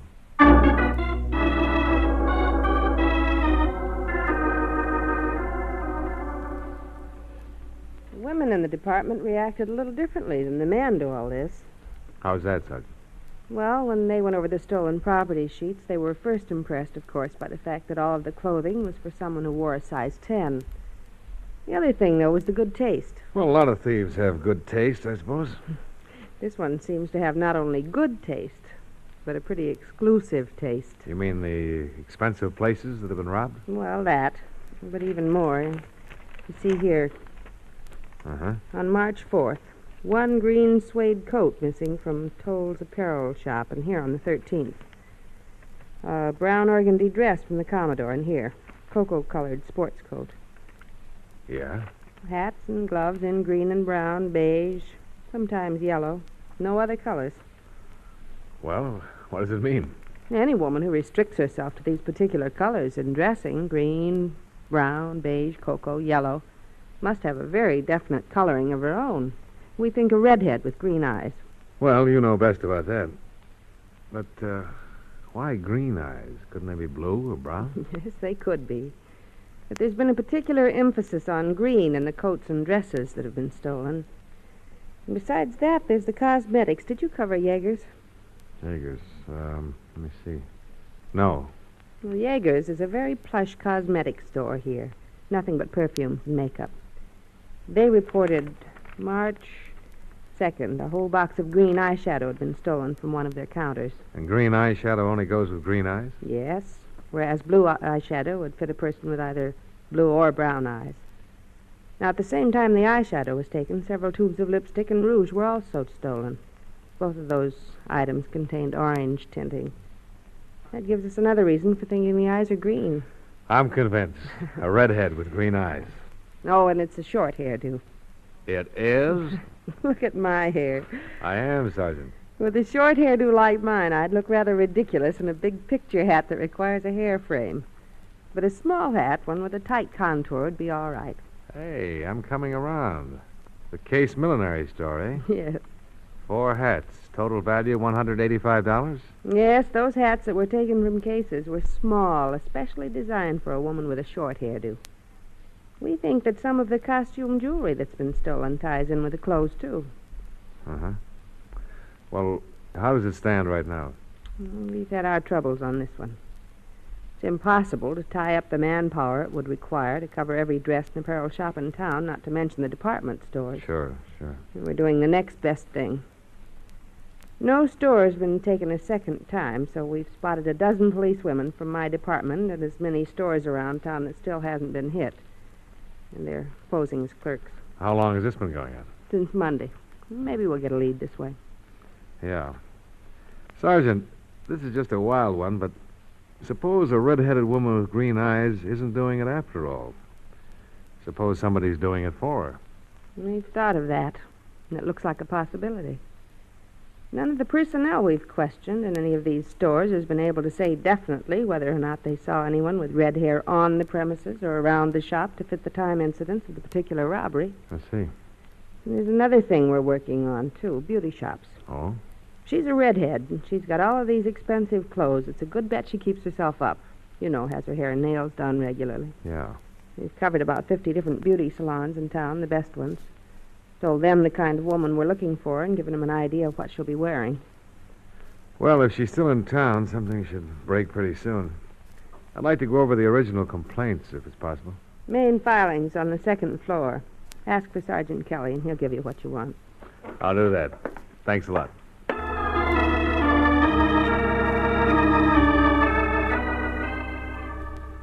After a full day and a half of studying the crime reports, I wholeheartedly agreed with Lieutenant Sturgis and Sergeant Beidler. Since none of the stolen articles had appeared in any of the usual places for disposal, I was convinced it was not the work of an organized gang or of a previous offender. All clothing that had been taken was the same size and a small variety of colors, and, as Sergeant Beidler had pointed out, suited only to a certain type of woman with definite physical characteristics: red hair, green eyes.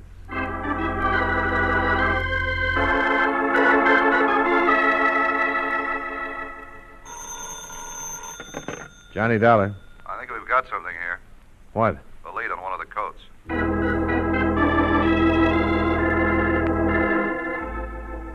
I met Lieutenant Sturgis in the police garage, and we drove over to Toll's apparel shop on West Oak Street. One of the clerks there had phoned in and reported she'd seen a woman wearing a green suede coat that had been stolen from the store a month before. The clerk's name was Alice Emerson. I'm sure it was the coat. Well, how can you be sure of that, Mrs. Emerson? Well, it was the only one like it in the entire store. And as far as I know, in Toledo, it had a gathering at the back and gold buttons. I just knew that coat the minute I saw it on her. I just knew it. Oh, this was about a half an hour ago, you say? Yes, I was on my lunch hour, and I was eating at the Westgate. The cafeteria? Yes. She was about 3 people ahead of me in the line. I didn't remember at first that the coat had been from us, but when I sat down to lunch, I recalled it. Mm-hmm. I really didn't know what to do exactly. Then I thought, well, I'd better make sure it is the coat, you know. I wouldn't want to make trouble for anyone. What did you do? Well, she had a table over by the wall eating her lunch alone. So I finished my lunch, and I walked over near her, and I took a good look at the coat. It was our coat, all right. The one that was taken from that rack over there. I was going right out on the street and call a policeman, but I guess she got a little suspicious of me looking at her the way I did, and she got up and left. What did she look like, Mrs. Emerson? Oh, she was a nice-looking woman. About my size, 30 or so. Very nice. What color was her hair? Dark. Very dark. Dark? Black, you mean? Or dark brown. I don't know which. Did you happen to notice the color of her eyes? No, I didn't, but she wore glasses. Horn-rimmed. You're certain it's the same coat? Oh, I'm positive. Have you ever seen the woman before? No, never. At least I don't think I have. Nothing familiar about her at all? No.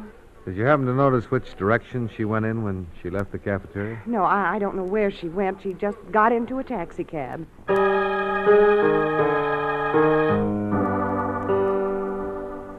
I went with Lieutenant Sturgis to the offices of the taxicab company that covered metropolitan Toledo. There we began checking the way bills as they came in. Since less than an hour had elapsed from the time Mrs. Emerson called in, we didn't have to go through too many of them. At the intersection of Oak and Westgate, which was right in front of the cafeteria, cab number 418 had carried a fare to a hotel apartment house called the Colonial on the east side of town, Yondota Street.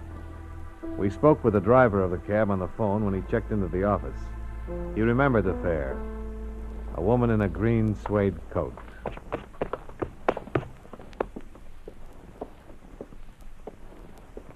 Try that. Yeah. Hello, can I help you? Police. Oh? Sometime in the last hour, a cab brought a woman to this address. We'd like to talk to her. She's about 5'4", about 30, dark hair, wearing a green suede coat. You know her? Well, now let's see. Wore horn-rimmed glasses? Well, I've got 175 apartments here. Wait, a green suede coat? Yeah. Well, Miss Jones. Jones, huh? Yes, Lillian Jones. She just checked in 2 days ago. Alone? Yes. What apartment is she in? 1429. Shall I ring her? No, never mind. We'll just go on up.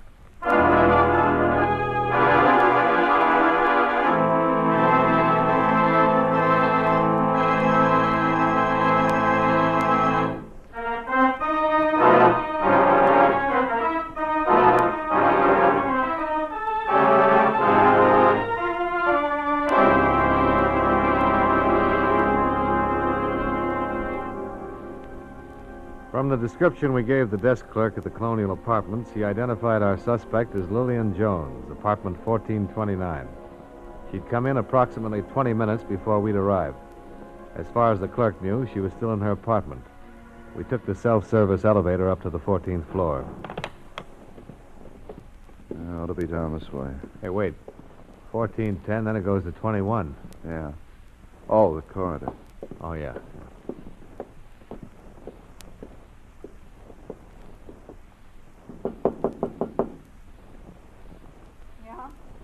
Lillian Jones? What do you want? Police. Like to talk to you. Oh, just a minute.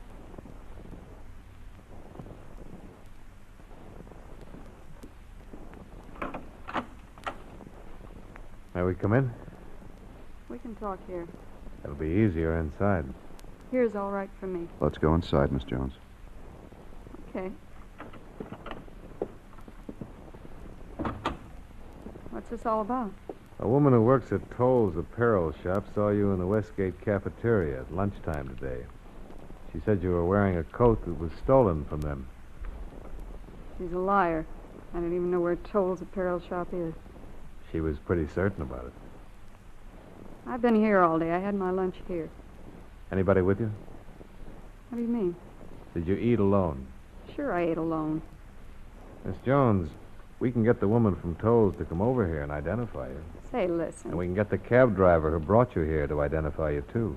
They'd all be lying. I've been here all day. Can you prove it? Sure, I can prove it. Clerk downstairs said you just came in about 20 minutes ago. He's lying, too. It's a green suede coat. You have a green suede coat? No. Listen, you just get out of there. Where's the coat, Miss Jones? I don't know what coat you're talking about. A green suede coat. Now, what'd you do with it? I don't have a green suede coat. Do you have any objection to our looking around? You bet I have. All right, we'll get a search warrant. I'm afraid you'll have to come with us, Miss Jones. I'm not going anywhere with anybody. Get out of here. Get out of my apartment or I'll make plenty of trouble for the both of you. Come on, Miss Jones.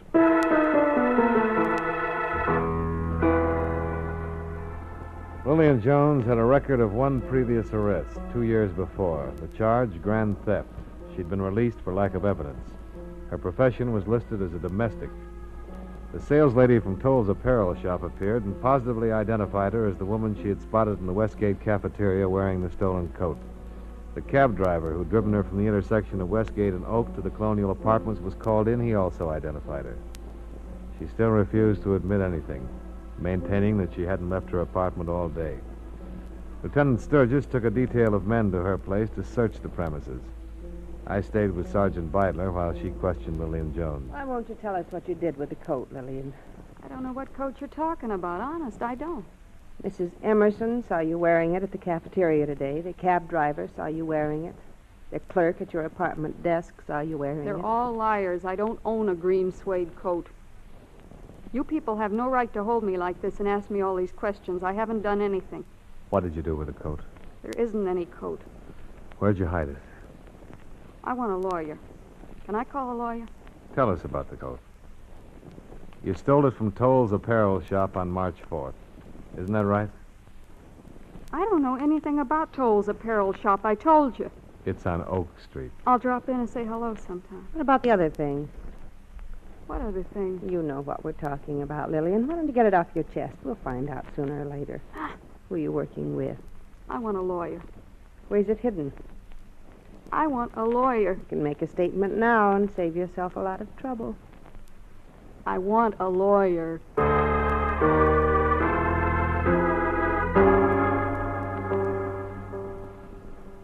We continued to question Lillian Jones regarding the green suede coat.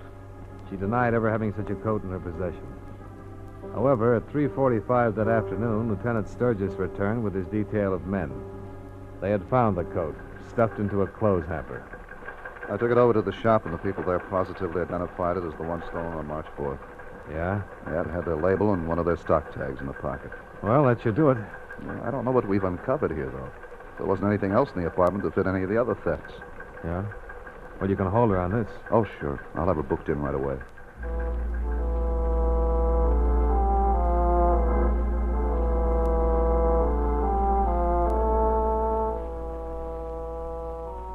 Lillian Jones was charged with grand theft.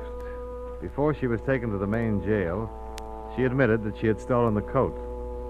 But not from the apparel shop. From the home of a family by the name of Costain. She said she'd been employed there for 2 weeks as a domestic servant. Mr. Costain was a civil engineer with offices in downtown Toledo. They informed us that he'd already left for his home, so we drove out there to interview him. It was a large 12-room place on the edge of town. A servant took us into the living room. A few moments later, a tall, gray-haired man in his early 50s made an appearance. I'm Mr. Costain. I'm Lieutenant Sturgis, Mr. Costain. This is Mr. Dollar. How do you do? Police? That's right. I hate to bother you around dinner time like this. Quite all right. Sit down, please. Thanks. We're holding a woman downtown named Lillian Jones, Mr. Costain. I understand you employed her at one time. Lillian Jones? Oh, the maid, yes.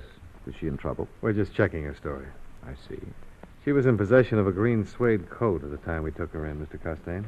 Mm-hmm. She insists that she took the coat from your home. Why would she say a thing like that? Well, we don't know. We thought maybe you could clear that up. I have no idea what she's talking about. I fired her last Tuesday, I believe it was. That was the last I saw of the woman. Was she very angry when you fired her? Not particularly. It's just that she didn't work out here very well. I gave her 2 weeks' pay, told her to go. It's a green suede coat with gold buttons down the front. I don't know where she got it, I'm sure, but I know she didn't get it here. Funny she'd tell us she stole it from here? Yes, it is. But I don't know why. Is Mrs. Costain at home? Mrs. Costain passed away last February. Oh, I'm sorry. Do you have a daughter? No. Well, we have to check into all these things, you know. Oh, I understand. I wish I could help you. You can, if you will, Mr. Costain. How's that? Would you mind dropping into my office tomorrow and taking a look at the coat? I don't know what good that would do, but I'll be glad to do it. You just might recognize it. Perhaps it belonged to Mrs. Costain. Possibly, although I don't remember it. Room 212 in the main building. All right, Lieutenant. I'll be there in the morning. Fine. Sorry to have bothered you. Not at all. Good night. Good night. Good night. Did you see it? The color print on the piano? Yeah. A red-headed woman with green eyes.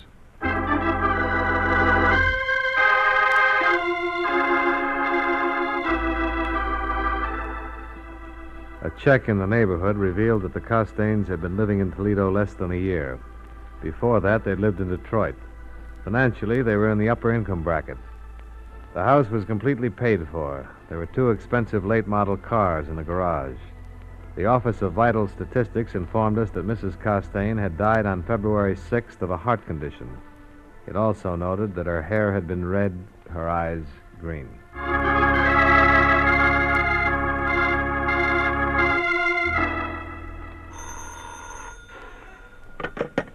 Lieutenant Sturgis, robbery. Oh, yes, of course. I see. Well, are you going to be home? Fine. I'm Costain. Yeah? Yeah, he just changed his story. He said he did know that Lillian Jones stole that coat when she left the house. You give any reason for not admitting it when we were there? No, just wants to see us.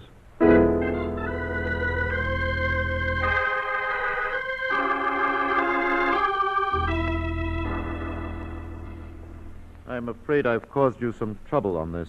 Oh, we don't quite understand why you didn't tell us about it last night. It's rather simple, probably rather silly. I have a devil of a time keeping servants here for some reason. If a notice got in the paper, I'd accused one of them of theft. Well, I'd have a difficult time getting another one. They're that way. That coat's worth over $600, Mr. Costain. Yes, I know. It belonged to my wife. And you let it go like that? Oh, I'm insured for personal loss. Did you report this to your insurance broker? Oh, yes. Did you file a claim? Yes.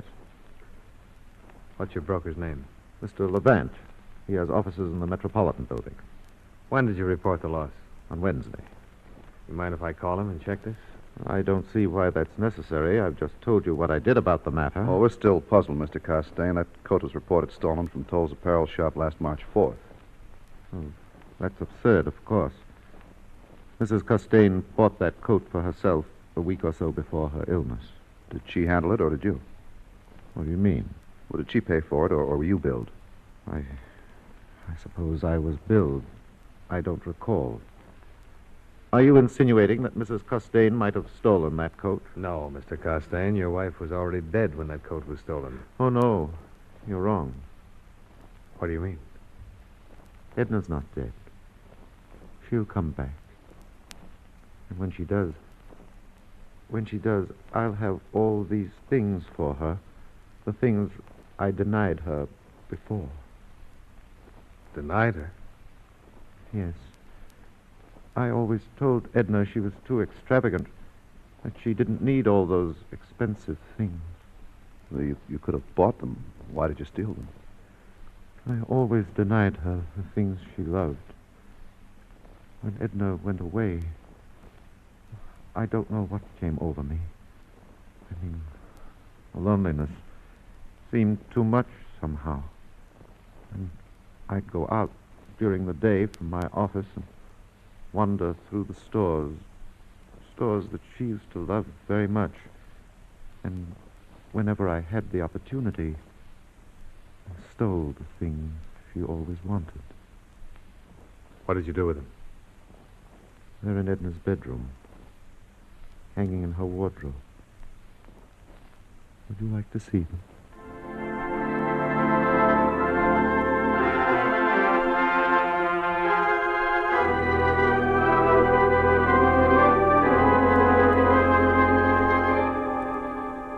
Expense account item 2, $75.25, board and room while in Toledo. Item 3, $62, miscellaneous. Item 4, $41.10, plane fare back to Hartford. Expense account total, $227.50. Yours truly, Johnny Dollar.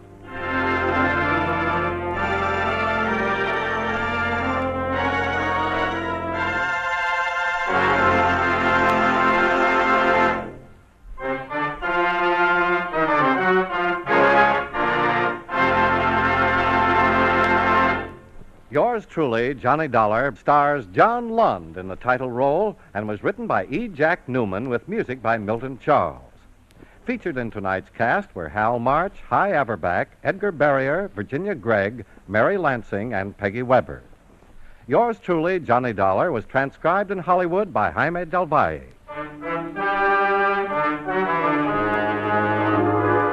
This is Charles Lyon, inviting you to join us again next week at this same time when, from Hollywood, John Lund returns as... Yours truly, Johnny Dollar.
for your listening enjoyment, John Lund as Johnny Dollar. Who's that Bishop, Johnny? Oh, hold on, Mr. Bishop. Are you employed? No, not right now. Good. Company insures a Lieutenant Nathan Gale, New York Police, who was killed yesterday. Oh, yeah, I read about it. Shot in his garage. See what you can find out. Who's handling the case? Sergeant Kemper, 15th Precinct. He was Gale's partner.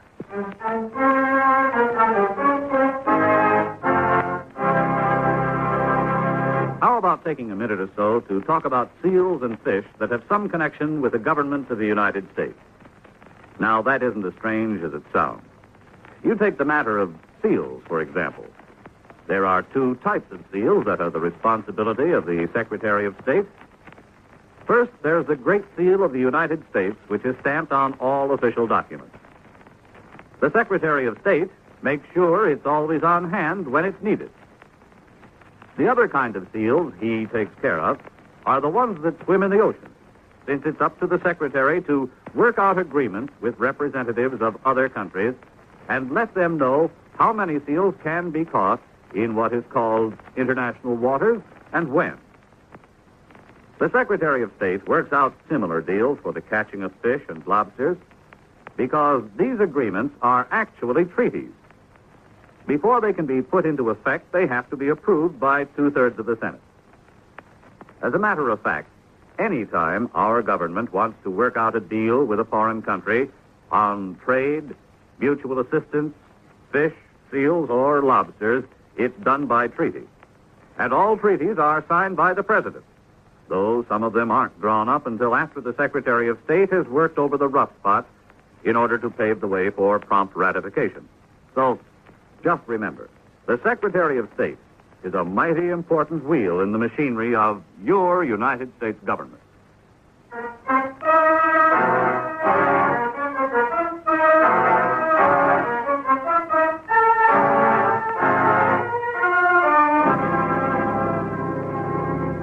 Expense account submitted by Special Investigator Johnny Dollar to Home Office, Great Eastern Life Insurance Company, Hartford, Connecticut.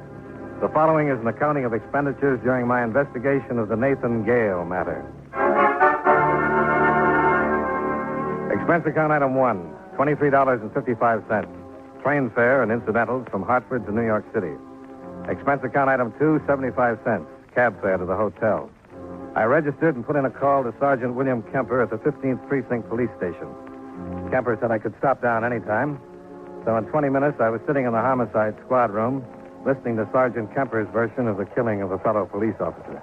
Nate had been after a hood named Bancroft for a long time.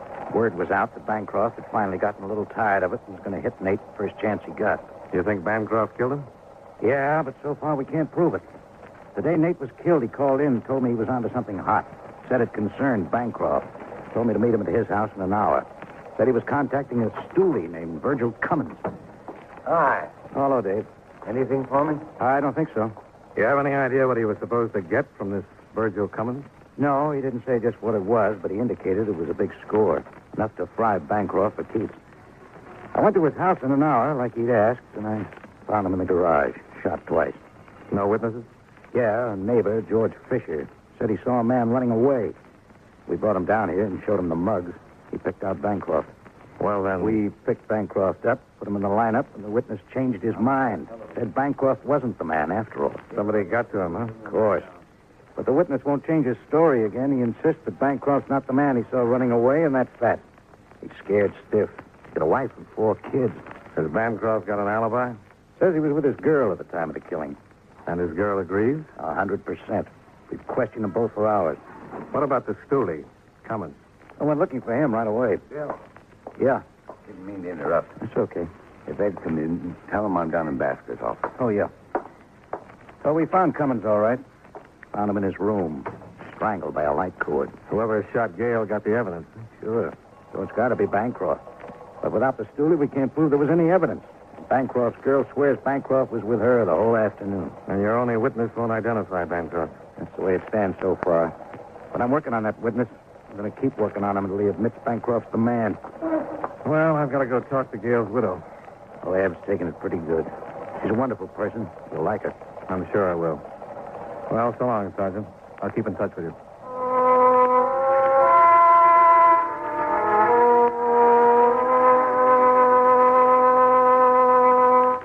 Expense account item 3. $1.75 cab fare to the Gale home.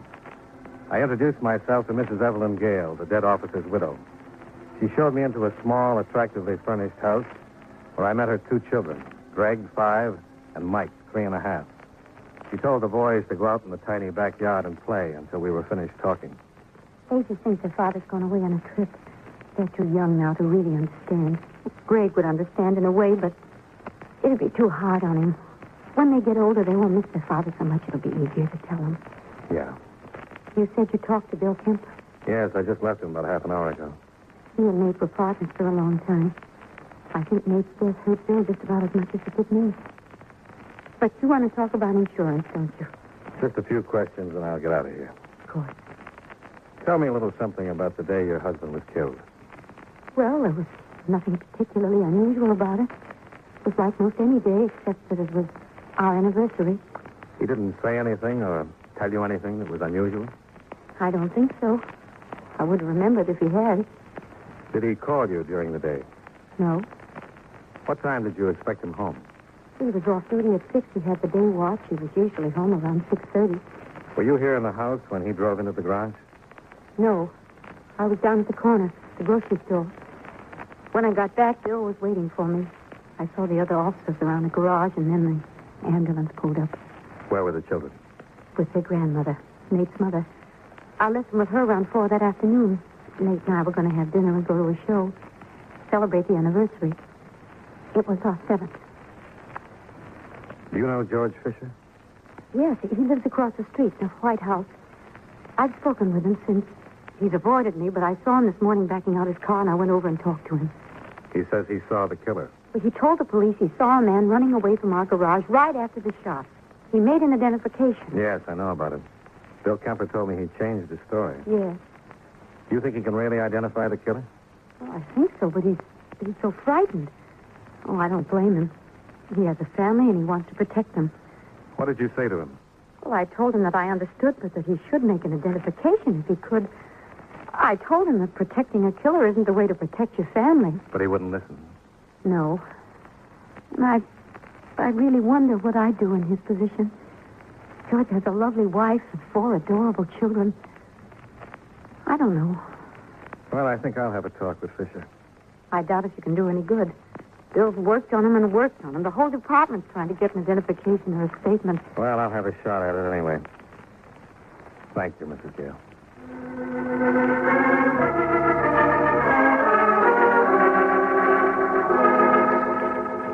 I went across the street to the Fisher house and spoke with his wife. She told me her husband was still at work, wasn't expected home until 6:30. She refused to tell me where her husband worked, stating they'd been bothered entirely too much since the Gale killing.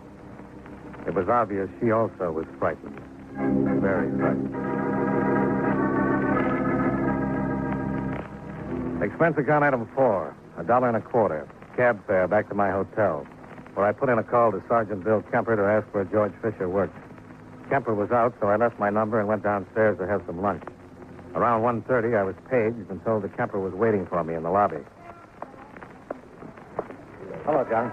Oh, hi. You got my call? Yeah. Let's go over and sit down where we can talk. Oh, sure. I called to find out where George Fisher works. He doesn't work anywhere anymore. What do you mean? He was killed about an hour ago. Let's sit down. Murdered? Hit and run. On his way to lunch with 2 men from his office. They were crossing the street and a car hit them. All of them? Killed Fisher, hurt both of the men, one pretty seriously. Any witnesses? Yes. Got a positive identification on the car, got the license number. Even found the car. But not the driver? No. Found the car parked on the east side of town. It had been reported stolen at 8 o'clock this morning. Bancroft? First thing I checked on. Yes. He was with his girl. All afternoon. What about 8 o'clock this morning? Claims he was sound asleep in bed. And was he? And we checked his hotel. Nobody can swear he wasn't. He left a call for 11. Nobody saw him leave the hotel before then. A number of people saw him come in last night. Well, maybe he didn't do it. And maybe he didn't. But it sure seems funny. The one man who could identify Bancroft as the man seen running away from Nate's garage should get killed a couple of days later. Did you find anything in the car? The lab's checking on the car now. Did the witnesses say whether a man was driving it or not? Yeah, they said it was a man. Couldn't see him well enough for identification. Wore a hat. Well, maybe he had somebody steal the car for him, left the hotel at 11, took the car, and went after Fisher. Looks like the only possibility. Could his girl have stolen it? No. She was in her apartment, definitely. And Bancroft was with her from 11 until when? A little while ago. That's where we picked him up. Desk clerk swears Bancroft came in a little after 11 and didn't see him go out. Did he have to pass the desk clerk to go out? If he took the stairs. If he took the elevator, one of the elevator boys would have seen him. None of them did. Well, you got a tough one. That's why I wanted to talk to you. I know Bancroft killed Nate. Maybe he didn't run down Fisher, but I'll bet he had something to do with it. Now, the strongest and the weakest link is his girlfriend. Now, what do you want me to do? And just before we got the report on Fisher's death, another call came in. It was from a jeweler. The day Nate was killed was his 7th anniversary. Yeah, Mrs. Gale told me. Well, the jeweler told me that Nate had been in looking at watches. He told me Nate couldn't make up his mind between two of them, so the jeweler told him to take him home and let Eve decide. He took him. Was this before or after he made the contact with the stoolie? Before. Must have had him with him when he saw it coming. Did he have them with him when you found him in his garage? No. So it looks like the killer took him. I remember the glove compartment was open. Nate probably had him in there. Killer got the evidence and looked in the glove compartment to make sure he didn't miss anything. Saw the watches, took them along. You think Bancroft might have given them to his girl? He might. Or he might have pawned them. I got out the usual bulletins to all the pawn shops, and we were checking every fence we know of. They were fairly expensive watches. Here, your description. Mm-hmm. Well, why don't you just get a warrant and search the girl's apartment? I thought about it, but if Bancroft gave her one or both of the watches, he's smart enough to tell her not to wear them or have them around. You find the watches, even one watch, and connect them to Bancroft or Betty Holmes. That's the girlfriend. Yeah. Johnny, you think you could find out if she's got one of those watches? Me? Well, how would I do that? Get close enough to her. Oh, you won't mind. She's a darned attractive dame, if you like the type. Well, I guess I could try. But what about Bancroft? I'll get him out of the way. But I can't keep him forever. You'll have to impress her in a hurry. Well, maybe she doesn't want to be impressed. She likes men with money. Lots of money.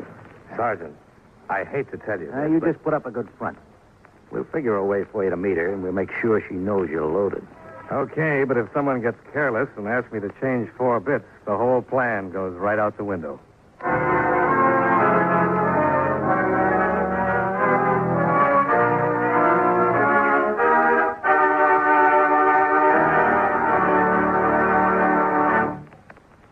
With your permission, there's something I'd like to talk about for a minute.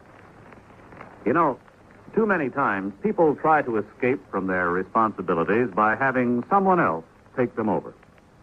There was Miles Standish, for example. He was much too busy to ask Priscilla to marry him, so he sent John Alden to pop the question for him. You know what happened. John ended up marrying the girl himself. Of course, if John had had a face like a flat tire instead of being the handsome guy he was, maybe Miles Standish would have married Priscilla instead. Well, actually, I don't know what got me started on this subject, and unless it was my thinking about people who represent somebody else. Take our State Department, for example. Being a representative is one of its biggest jobs.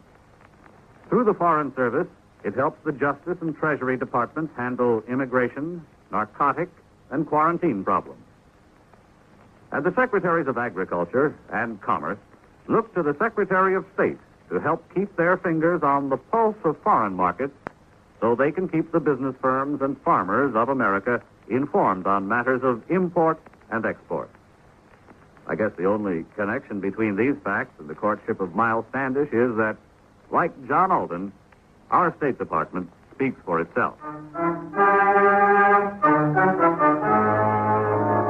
And now, with our star, John Lund, we bring you the second act of Yours Truly, Johnny Dollar.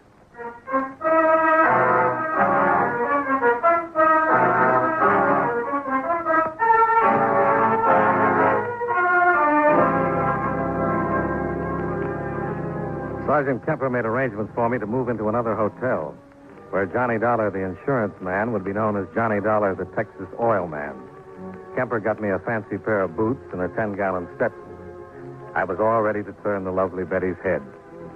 The men who were tailing her reported to Kemper that she was shopping at Meshakoff's Spur Salon on Fifth Avenue. Kemper immediately put out a call to pick up her boyfriend, Then Kemper and I left for the Fifth Avenue shop. When we got there, Kemper pointed out the quarry, and I went to work. She was trying on a mink stole when I walked up to the sales lady. Oh, it's just lovely. Yummy. Yes, that's one of our nicer stalls. It's ranch mink, isn't it? Yes, but if you prefer... Oh, well, no, I'm just looking, but I'll probably be in next week and buy something. Certainly.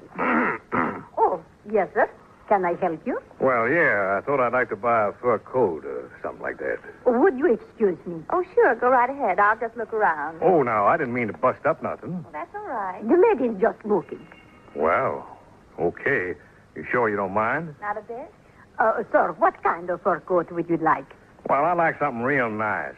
I'm just in New York for a couple of days. I'd like to bring my mama back a little present. You're from Texas? Why, yes, ma'am. How'd you know? Well, I can always tell Texas man. So tall and strong. Oh. Would you like something in mink? Yeah, I like the mink, too. Oh, boy, I'm having just a wonderful time here in New York. Oh, that's good. I'm glad.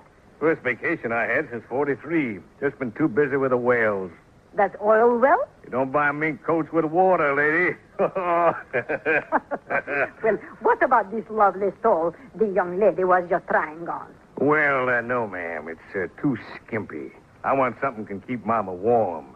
She ain't spry like she used to be. Can't take the winters too good no more. Something that hangs down to the floor. You know, coat. Yes, sir. Well, if you excuse me, I bring out a few that you can look at. Fine, fine. You just take your time. Do-do, do-do, do-do, do-do, do. Pardon me. For what? Well, I couldn't help it over here. Oh, that's all right. I ain't gonna buy this one, ma'am. You can have it. Oh, no. I just thought maybe I could help you a little. I do a lot of buying here, and I know you're from out of town. Texas. Yes. And, well, if you're going to buy a mink coat for your wife... For my mama. I ain't married, ma'am. Oh. Well, have you ever bought a mink coat before? Why, no, ma'am. Only mink I own is in my car back home. In your car? Yes'm. Mama thought it'd be nice to upholster it that way. In mink? Oh, I know it ain't practical, but Mama thought it looked nice. Does, too. Goes right nice with the gold. The gold? Yeah, you know, the door handles, cigarette lighter, a lot of little things like that. Oh, yes. Well, what kind of car is it? Well, it's a sort of a double-length Cadillac. Had it built special. How nice. Yes, it's nice. Well, the only reason I came over was because I thought as long as you were from out of town... Texas. Texas. Yes, well, I thought maybe you'd like someone to help you pick out the right thing. Well, now, I think that's right thoughty of you, ma'am. But I don't want to put you into no trouble. Oh, it's no trouble. Oh, good. My name is Dollar. My name's Holmes. Betty Holmes. Well, howdy. You can just call me Johnny. That's my front name. All right, Johnny. Oh, here comes the sales lady.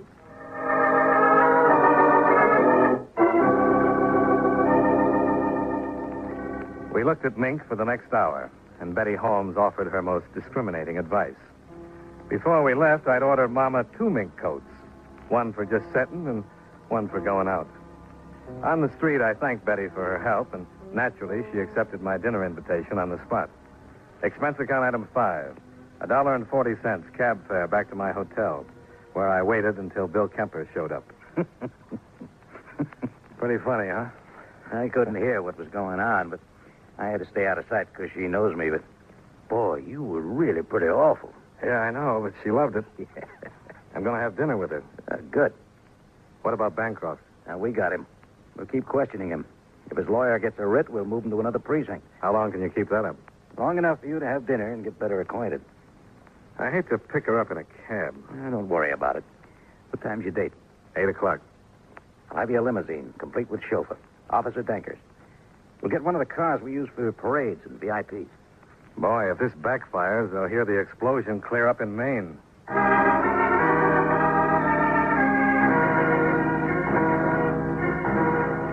The long black limousine was waiting in front, complete with Officer Danker, dressed as my chauffeur. We picked the lovely Betty Holmes up at 8 and drove to 21, where I ran up expense account item 6, $45.95. Drinks, dinner, and a pack of cigarettes. When she suggested going to some of the night spots, I felt you in the home office cringe. So I complained of fatigue. I told her I'd been working so hard in the oil fields that the Mayo Clinic had advised me to stay away from too much nightlife. She gave me a motherly, knowing smile and suggested we return to her apartment, where she'd fix me a glass of warm milk. She was very understanding. Here you are, Johnny. Not too hot, not too cold. Better for your stomach that way. Well, you're a pretty wonderful person. Mind if I sit down? Oh, please do. You know, I never met any girls like you before. Now, when I told you I couldn't go to any of them there clubs, why, you didn't mind one bit. I understand. Oh, Mama sure would like you. The last thing she said before I left was, Johnny boy, you watch out there in that big city. Watch out for girls like me. Oh, no, not like you. You see, Mama thinks every girl is just out after my money.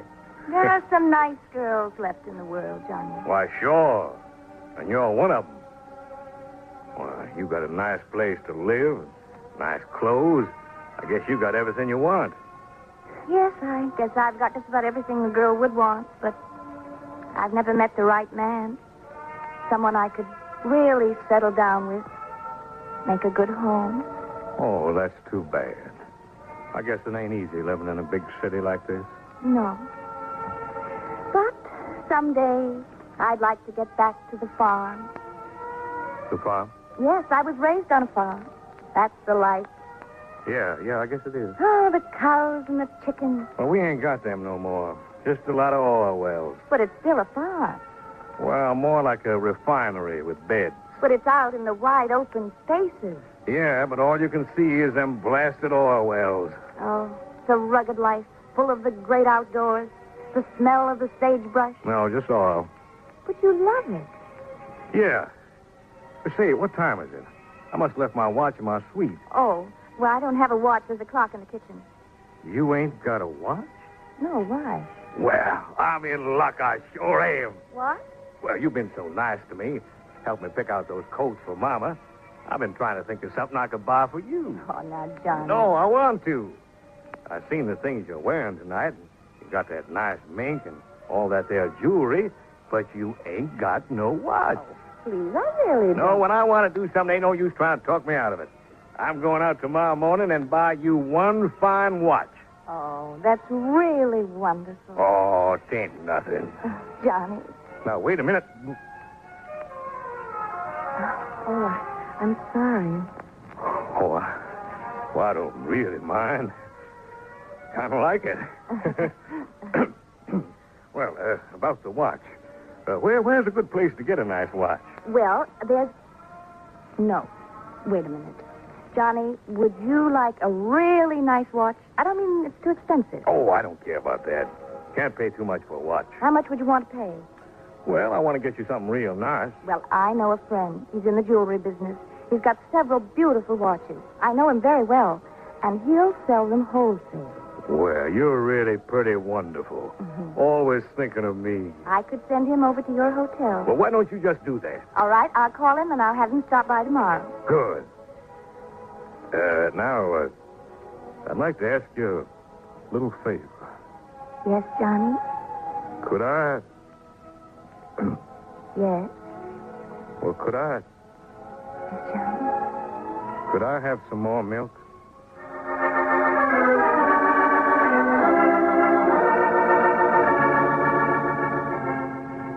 When I got back to my hotel, Bill Kemper was waiting for me in my rooms. I told him everything that had happened. Kemper put in a call to the precinct and ordered Bancroft's release. Then he said goodnight, and I turned in.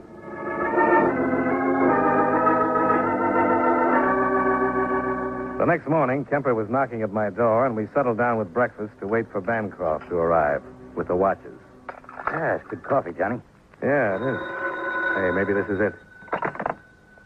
Hello? Johnny? Well, good morning. I didn't wake you up, did I? Oh, no, I've been up since 6.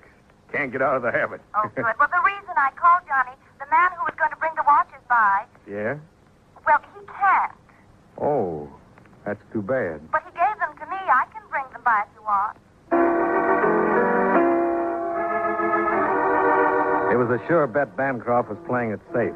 He wanted to unload the dangerous watches, but he didn't want to be the one to do it. We cleared the table of Kemper's breakfast dishes, and a half hour later, Betty Holmes was announced from the lobby. Bill Kemper went in the bedroom to wait.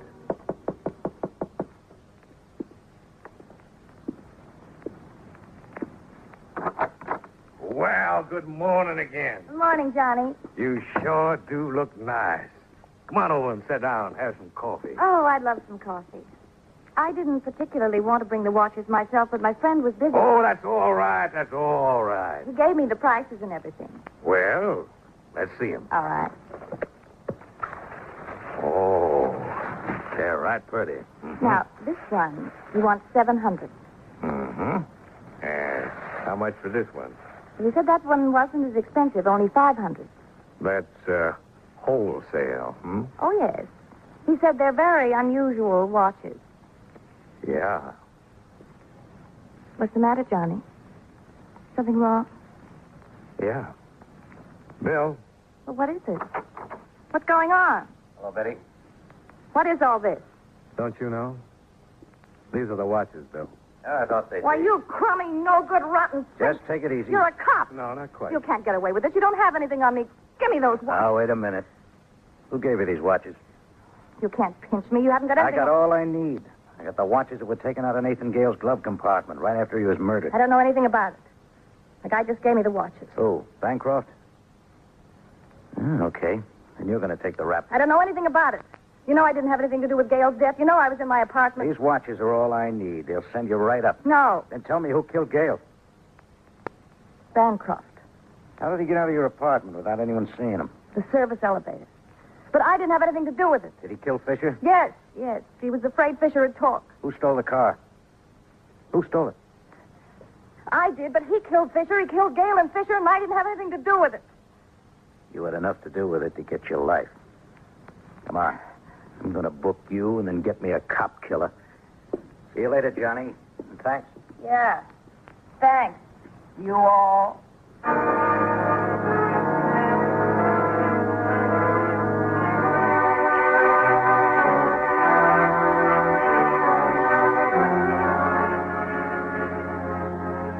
Expense account item 7, $135, hotel bills.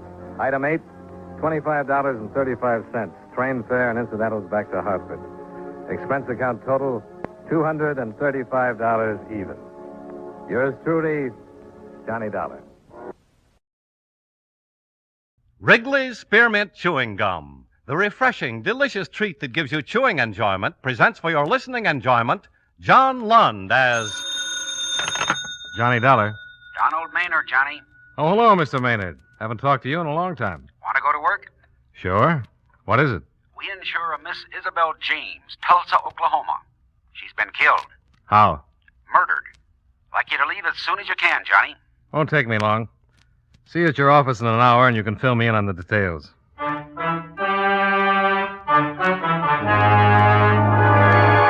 The makers of Wrigley's Spearmint Chewing Gum bring you John Lund in another adventure of the man with the action-packed expense account, America's fabulous freelance insurance investigator. Yours truly, Johnny Dollar.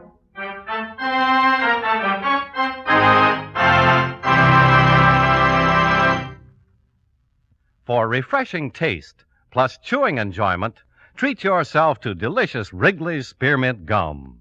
When your mouth and throat feel hot and dry, a stick of Wrigley's Spearmint gives you quick, long-lasting refreshment. The lively, full-bodied spearmint flavor cools your mouth and freshens your taste. The chewing itself helps keep your throat pleasantly moist. Best of all, you can chew and enjoy refreshing Wrigley's Spearmint Gum almost any time and any place. Keep a package handy right in your purse or pocket so you can chew a stick whenever you want it. For refreshing taste plus chewing enjoyment, treat yourself to delicious Wrigley's Spearmint Gum. Millions enjoy it, and you will too.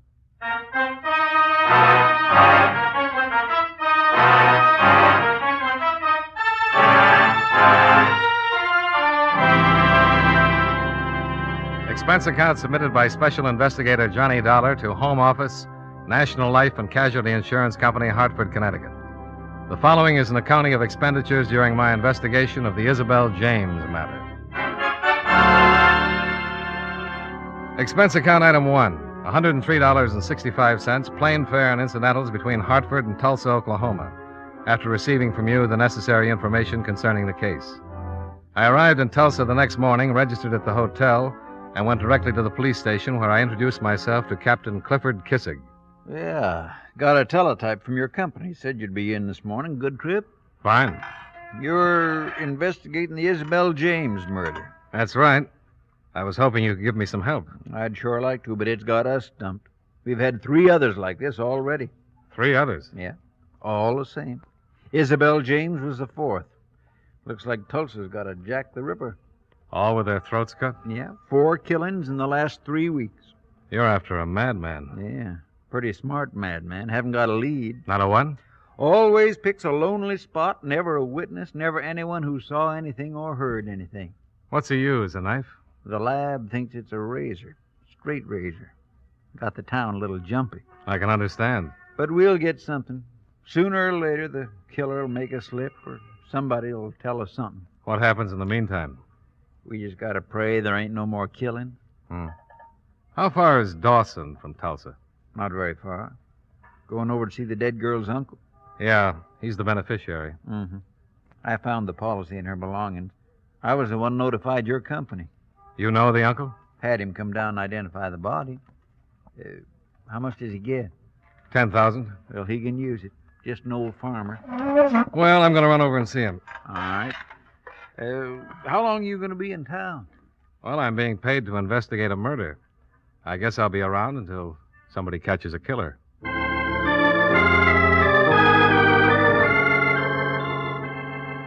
Captain Kissig advised me where I could rent a car, and a half hour later I was driving a small coupe out of the Tulsa city limits, heading for Dawson. The dead girl's uncle, Morley Parrish, lived a few miles east of Dawson in an old rundown farmhouse that was in the middle of 6 or 8 acres of parched earth. He was a man in his late 50s, weather-worn and thin.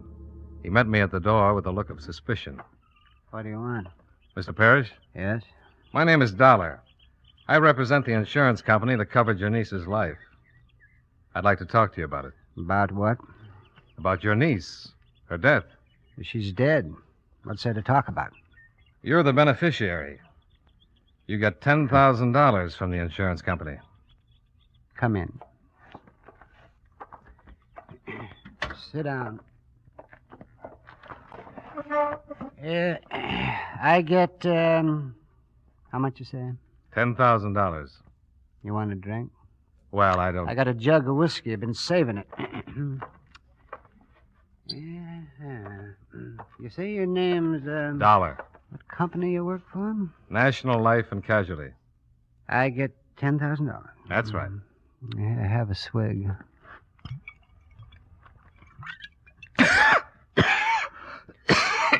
Oh, my, you swallowed wrong, huh? Yeah. Oh, well, give me that.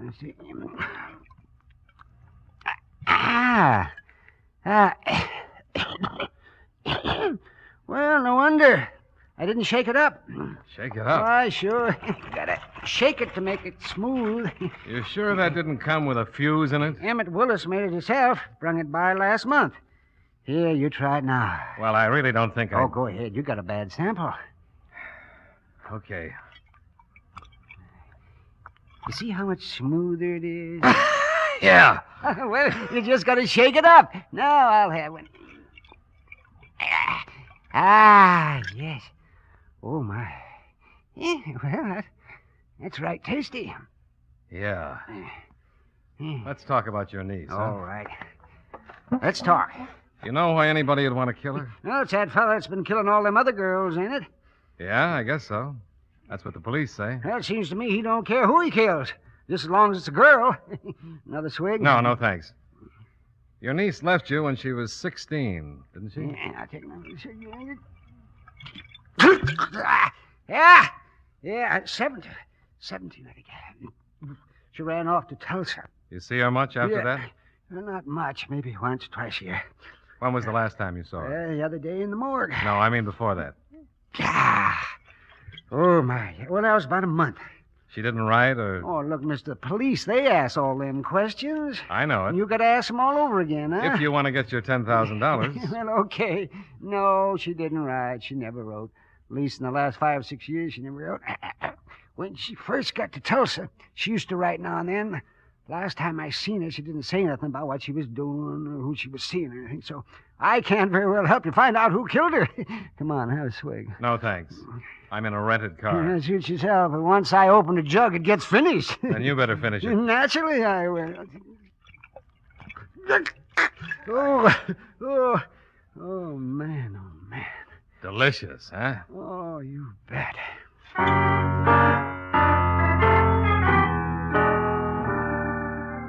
I left before he finished the demijohn. It was getting dark, and he stood on the porch, leaning against a post and waving goodbye between the last few swallows.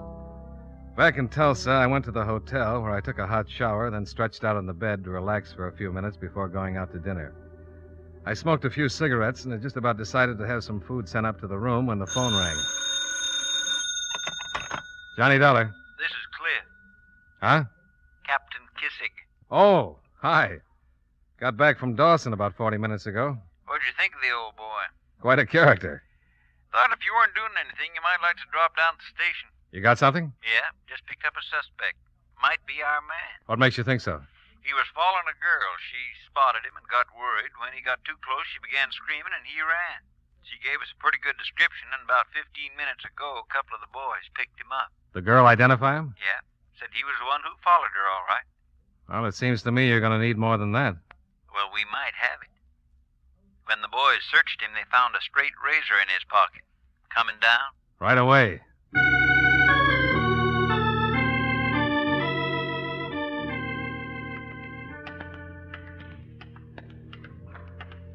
His name's Story. Storey. Alvin Story. He hasn't said anything interesting. But you think he's it? Yeah, I think so. Nothing definite except the razor and his actions, but I just got a hunch. What's he say about the razor? Not much. Admits it's his. Says he was just carrying it. In here. You were just taking a walk. Yes, sir, that's right. I was just taking a walk. And you weren't following the girl, I told you I wasn't. I told you I was just taking a walk. If the girl thought I was following her, well, I can't help that. I wasn't. I was just taking a walk, like I said in the first place. Hello, Captain. Hello, Alvin. Back with someone to relieve Sergeant Haddock? I'm not tired, Alvin. Well, you're gonna be if you keep on like this, because I've told you the truth, and I'll just keep right on telling it all night if you keep asking me. Have a cigarette, Alvin? I told you I don't smoke. Honest, Captain, this is just a waste of time. I've told you the truth, and you're just a waste of your time with all these questions. We've got a lot of time. Now, let's go through it again, Alvin. Where did you get the razor? Why, I bought it. Where? At a hardware store. You can check it. I bought it at a hardware store about 3 weeks ago. I used it to shave with, not to kill anyone. Honestly, I didn't kill anyone. I'm not the one you want. I'm not that person that killed all those women. We never said you were, Alvin. But you think so, just because that girl thought I was following her. Oh, weren't you? Well, no. I told you I was not following that girl. You were on your way home. Yes. You told me before. Yeah, I was on the way to a show. Yes, I wasn't on my way home. Keep asking me all these questions. I get confused. I made a mistake. What show were you going to see? Well... What show?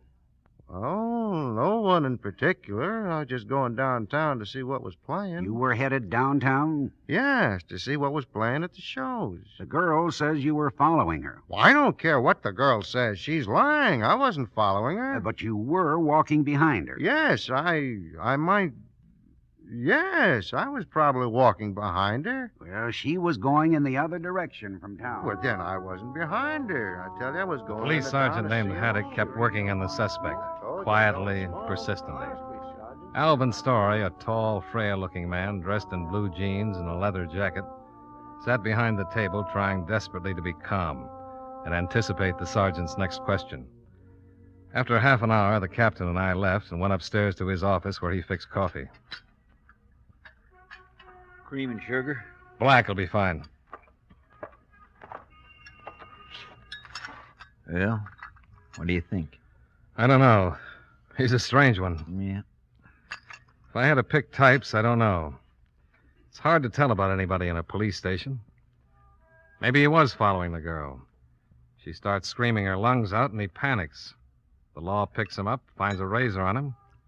Maybe he's not the killer at all. But he knows he looks guilty, so he gets good and scared. Guys act awful funny and make a lot of mistakes when they're scared. He just carries a razor around with him. Well, isn't it possible? Oh, yeah. But I still think he's our killer. Well, I have to admit I'm inclined to agree with you. But there's always a chance he's not. You never know. Kissing. Yeah? Okay. Well, we know now. Story? Yeah. He just confessed.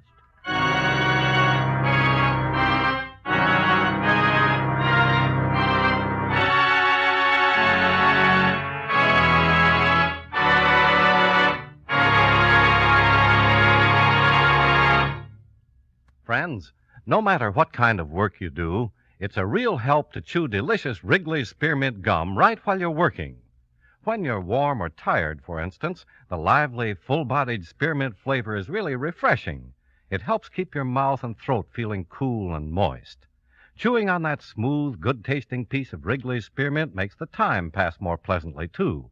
It seems to make your work go smoother and easier. Keep a package or two of Wrigley's Spearmint chewing gum handy all the time. Enjoy chewing Wrigley's Spearmint while you're working and at other times. That's Wrigley's Spearmint chewing gum. Healthful, refreshing, delicious. And now, with our star, John Lund, we bring you the second act of Yours Truly, Johnny Dollar.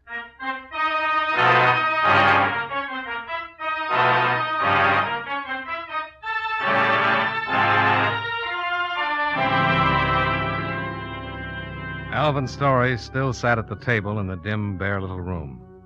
He looked tired, but he looked relieved.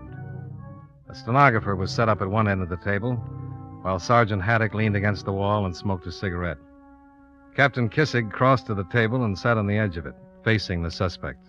Can we get this thing over with, Captain? Can we finish it up and let me go lie down? Well, the stenographer's ready. Tell us about it. Well, what's there to tell? I killed them. I killed all of them. Isn't that enough to say? That's what they'll hang me for. Anything else I say won't make any difference. Why'd you kill him, Alvin? I don't know. You know something? I really don't know. I just wanted to. First one, I saw her and I just wanted to.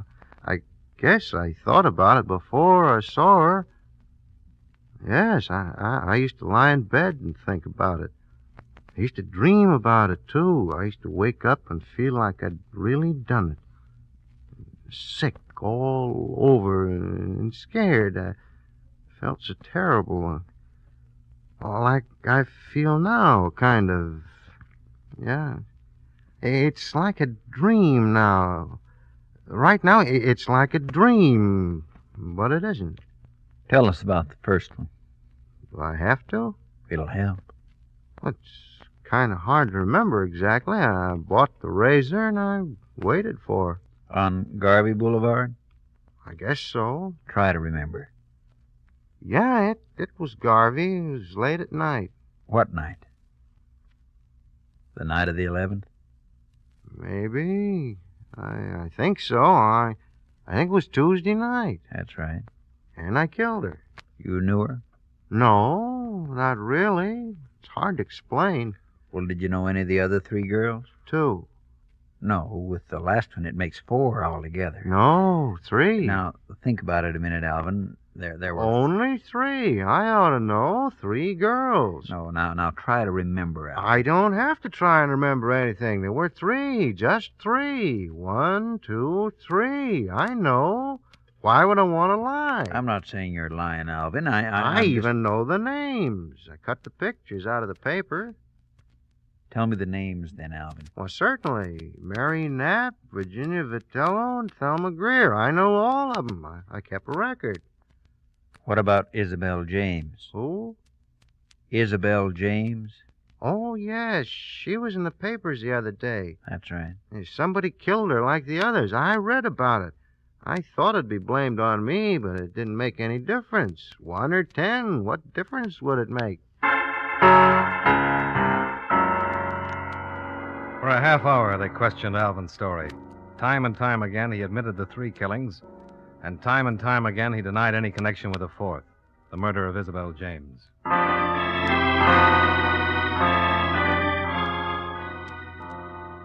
Expense account item 2, $4.95, breakfast for Captain Kissig and myself, after which I returned to the hotel and crawled into bed. A lie detector test would be given to Alvin sometime late in the afternoon, so that gave me at least 6 or 7 hours to catch up on my sleep. I left a call at the desk, turned over, and closed my eyes.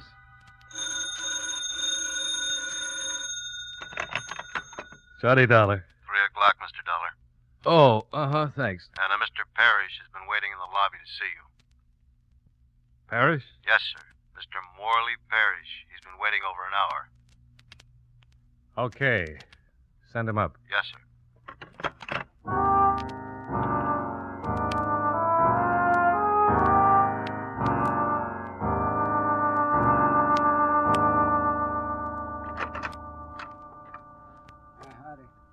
Come in, Mr. Parrish. Have a seat. Thank you. I've been waiting downstairs for over an hour. Oh, I'm sorry. But I was up all night. I told the desk not to disturb me until 3. Oh, gee, that's all right. I know you city fellas don't like to get to bed much before the sun comes up. I didn't mind waiting. I was with the police. Oh? I've been working with them on the death of your niece. Oh, is that right?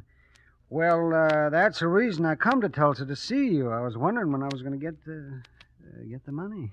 Well... See, I got a chance to get me a right smart section of land. Trading the place I got now, plus 8,000. It's a real good buy. Oh? Well, Mr. Parrish, it might be some time before you get the money. Oh, how come? Oh, there's a routine that has to be followed. I have to finish my investigation. You still investigating? Oh, sure. You see, your niece's death is still unsolved. Well, it's that fella that's killing all them other girls. It certainly looks that way. You mean you got to catch him before you can pay me? No, but I've got to make sure that he's the one who killed your niece. You think maybe he isn't? Well, to tell you the truth, Mr. Parrish... Well, she got killed just like all them other girls. Not exactly. Huh? I said not exactly. You see, the razor that killed your niece and the razor that killed the other girls aren't the same. Well, how do you know that? The police laboratory report. They can tell if it was a different razor? Oh, no. Come on, Mr. Dollar. Maybe I ain't the brightest It's a fellow fact, in the Mr. Parrish. How do you think they knew it was a razor in the first place? Not just a very sharp knife. Oh, they can tell, all right. Well, maybe the killer ain't using the same razor. Yeah, we've considered that, but we can't tell. He hasn't killed again. Maybe he never will. You mean I might never get my money? Well, now, Mr. Parrish, it's not quite that bad. I want to see you get your money. You've certainly got it coming. But I can't honestly recommend payment to my company until the case is solved. What do you mean until you catch the killer? That, or until we're certain the same man that killed the others killed your niece. Well, it seems to me you got to catch him to prove that. Yeah, unless he kills again, with the same razor he used on your niece. Then we can be pretty sure that he's changed razors. Well, maybe he's got 2 different ones. Maybe. Well... You have to go? Yeah, I got to be getting back. As long as I ain't going to get the money right away, there's no sense in hanging around. Don't be discouraged, Mr. Parrish. Just as soon as I'm convinced the killer's changed razors, you'll get your money.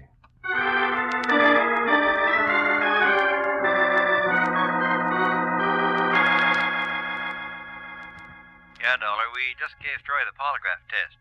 According to our experts, Story killed all the girls except Isabel James. Look, Captain, Morley Parrish was just in my room. I gave him a cock and bull story about his niece being killed with a different razor. A different razor? I think maybe he did it for the insurance.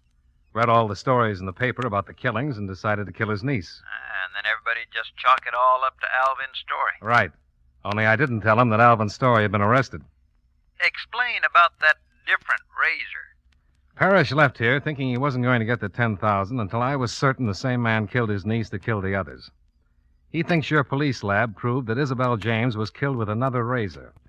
And he quickly came up with a solution that the killer had changed razors or had 2 of them. So what? I think he'll go out and prove it. What? You mean you think I think he's simple-minded enough to try and kill someone just to make it look like the killer has changed razors. Well, I sure hope you're wrong. Well, so do I, but it's the only way we could prove anything. Where is he? He just left. But holy cow, if you're right and he's wandering around loose... Relax. He'll go back to his farm in Dawson first. What makes you think so? He has to get the razor, doesn't he?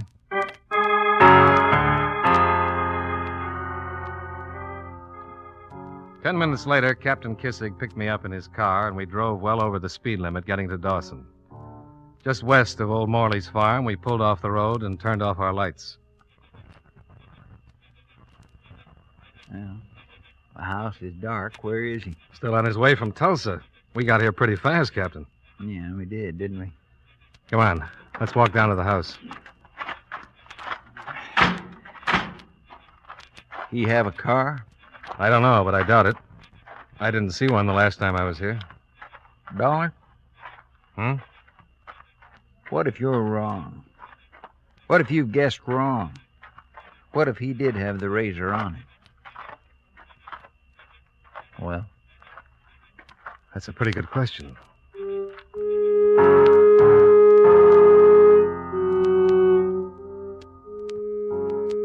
The night was warm, with a big red moon. We walked down to the old farmhouse while a coyote howled way off in the distance. We found a spot by the side of the house where we could see the road and still be hidden in the shadows. We waited for Morley Parrish to come and get his razor.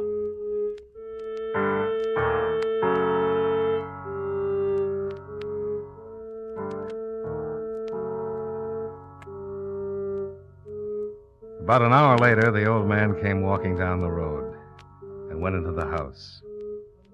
After a few moments, a light flared in the back room. We could hear him moving around. Then the light went out.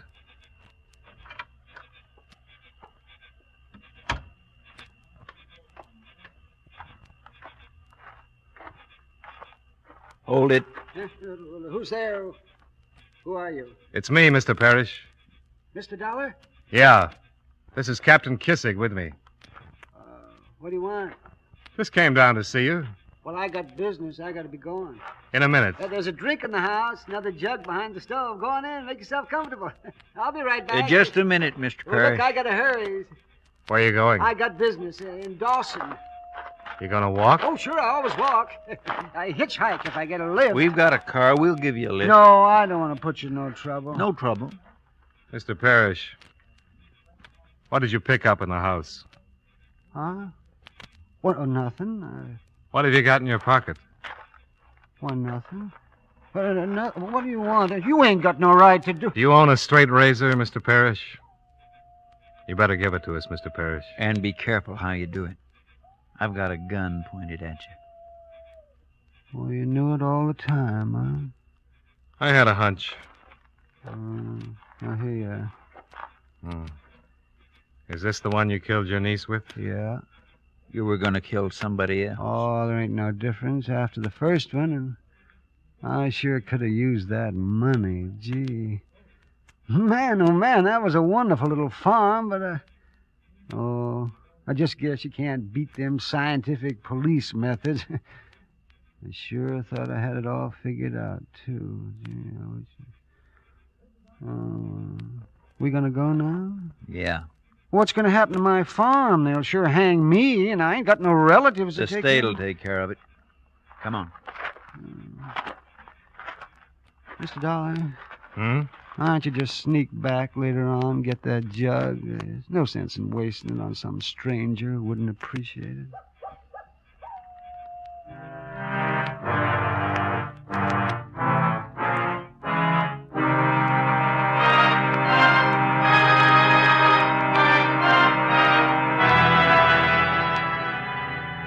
We took old Morley Parrish back to the station where he gave us a complete confession. He'd killed his niece for the insurance the way I'd figured. When we told him that Alvin Story had confessed that afternoon, old Morley just shook his head and said something about policemen being a whole lot smarter than most folks give him credit for. Expense account item 3, $11.80, dinner for me and Captain Kissig. After which I returned to my hotel, turned in, and got a good night's sleep. Expense account items 4 and 5, $89.45 car rental and hotel bill. Item 6, $125.19 plane fare and incidentals back to Hartford. Expense account total, $335.04. Yours truly, Johnny Dollar.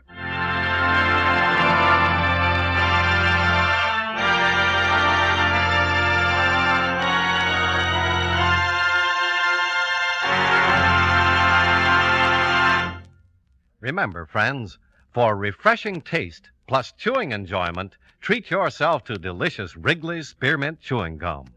The taste of fresh spearmint is cooling and delightful, and there's lots of it in every stick of Wrigley's Spearmint Gum.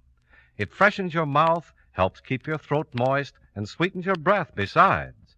You'll enjoy the good chewing, too, because Wrigley's Spearmint is so smooth and pleasant to chew on. There's nothing else quite like it. Next time you're at the store, stop at your friendly merchant's display of chewing gum and get a few packages of good-tasting Wrigley's Spearmint Gum. Always keep some handy for refreshing taste plus chewing enjoyment. That's Wrigley's Spearmint Chewing Gum. Healthful, refreshing, delicious.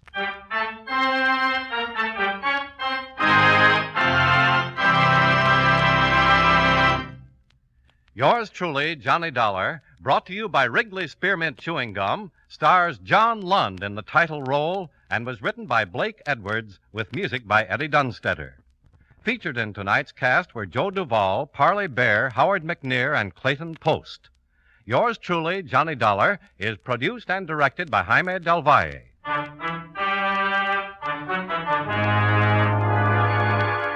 The makers of Wrigley's Spearmint Chewing Gum hope you enjoyed tonight's story of Johnny Dollar and that you're enjoying delicious Wrigley's Spearmint Gum every day. This is Charles Lyon, inviting you to join us again next week at this same time when, from Hollywood, John Lund returns as Yours truly, Johnny Dollar.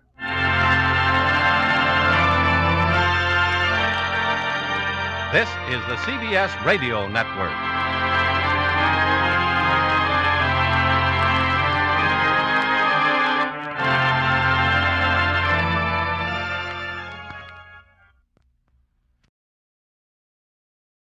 From Hollywood, it's time now for John Lund as Johnny Dollar. Bird Welch, Johnny. Want to give my regards to Broadway? You mean tell all the boys at 42nd Street? No, 46th Street. Want you to run down there and see a theatrical agent named Lou Waltham. What's the pitch? Well, he handles a lot of high-priced talent and insures them with us for all sorts of things. Accidents, injuries, misperformances, the usual. Well, what's the trouble? Actually, I don't know. I want you to check on an application he made for overall coverage on Kate Bellamy. The singer? Yeah. Well, if she looks like she sounds on my record player and radio, I'm going to love this. And we'd love to insure her. Waltham wants her covered for almost $2 million. Protection against everything up to and including being bitten by a tsetse fly, but... For what? The answers to the application questions don't seem to check out. I think we'd like to know a little more about the girl. As a matter of fact, I think Waltham would like to know a little more himself. Well, that makes three of us, because now you got me interested.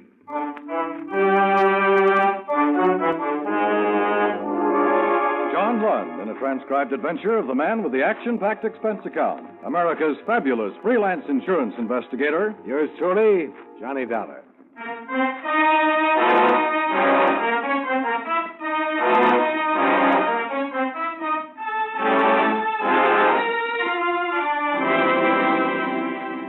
Expense account submitted by Special Investigator Johnny Dollar to Home Office Hemispheric Insurance Company, Hartford, Connecticut. The following is an accounting of expenditures during my investigation of the Kay Bellamy matter. Expense account item 1, $22.40, plane fare and incidentals from Hartford to New York and cab fare to the Madhouse on 46 off Broadway, where Lou Waltham housed his talent enterprises.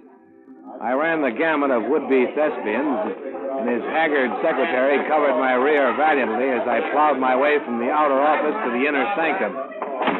You're the guy from the insurance company? Yeah.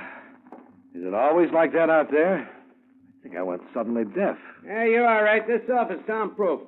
I'd go nuts if I had listened to that yammering all day. There's Lou Waltham. Boy, Welch told me he was sending you down. About the policy you want him to write on Kay Bellamy. He doesn't think the application is as neat as it might be. Yeah, she's a valuable hunk of talent. I gotta have coverage. Well, then we need information. I need some myself. This time has been a headache from a word go. Maybe you better tell me about it. I'll give it to you straight. I picked Kay up, well, a little more than 2 years ago. She was nothing, nobody. Doing a strip and burlesque, singing a song, once in a while. I heard something in her voice, though, something them other guys missed. I signed her, had her trained, got her a good deal. Well, that's my business. Sure. She knocks down $1,000 a week on her radio show, more on records. I could put her into the $5,000 class in no time, but... For what? Huh? Well, I'm going to tell you.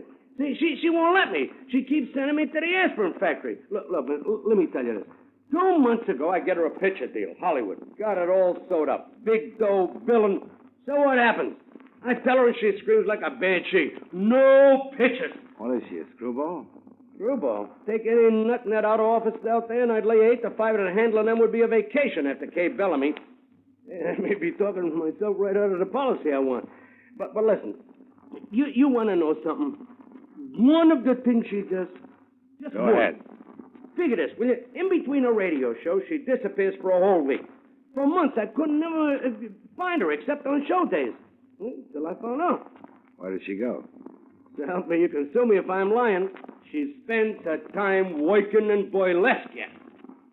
What? Yeah, I mean, $1,000 a week on one radio show, but she goes around playing zip the rest of the time for $75 a week under the name of Don LaValle. Are you sure? I followed her. I seen her with my own eyes. You talked to her about it? I talked myself blue in her face. She freezes and tells me to mind my own business. She'll go get another agent. You know, Mr. Waltham, I think you'd better get another insurance company. Now, look. I do a lot of business with your firm. No trouble. This girl is valuable property. Give me a break, eh? Maybe you could talk to her. Maybe she just hates agents. All right, Mr. Waltham. Where can I find her? Boston. Boston? Doing burlesque in Boston? Listen, there they need it. Hey, you an expense account? Yeah, why? Well, I'll give you a pass to the theater up there. You can knock down the admission price and stick it in your kick, okay? Thanks. Thanks a million. What are you laughing? $1 a buck, ain't it?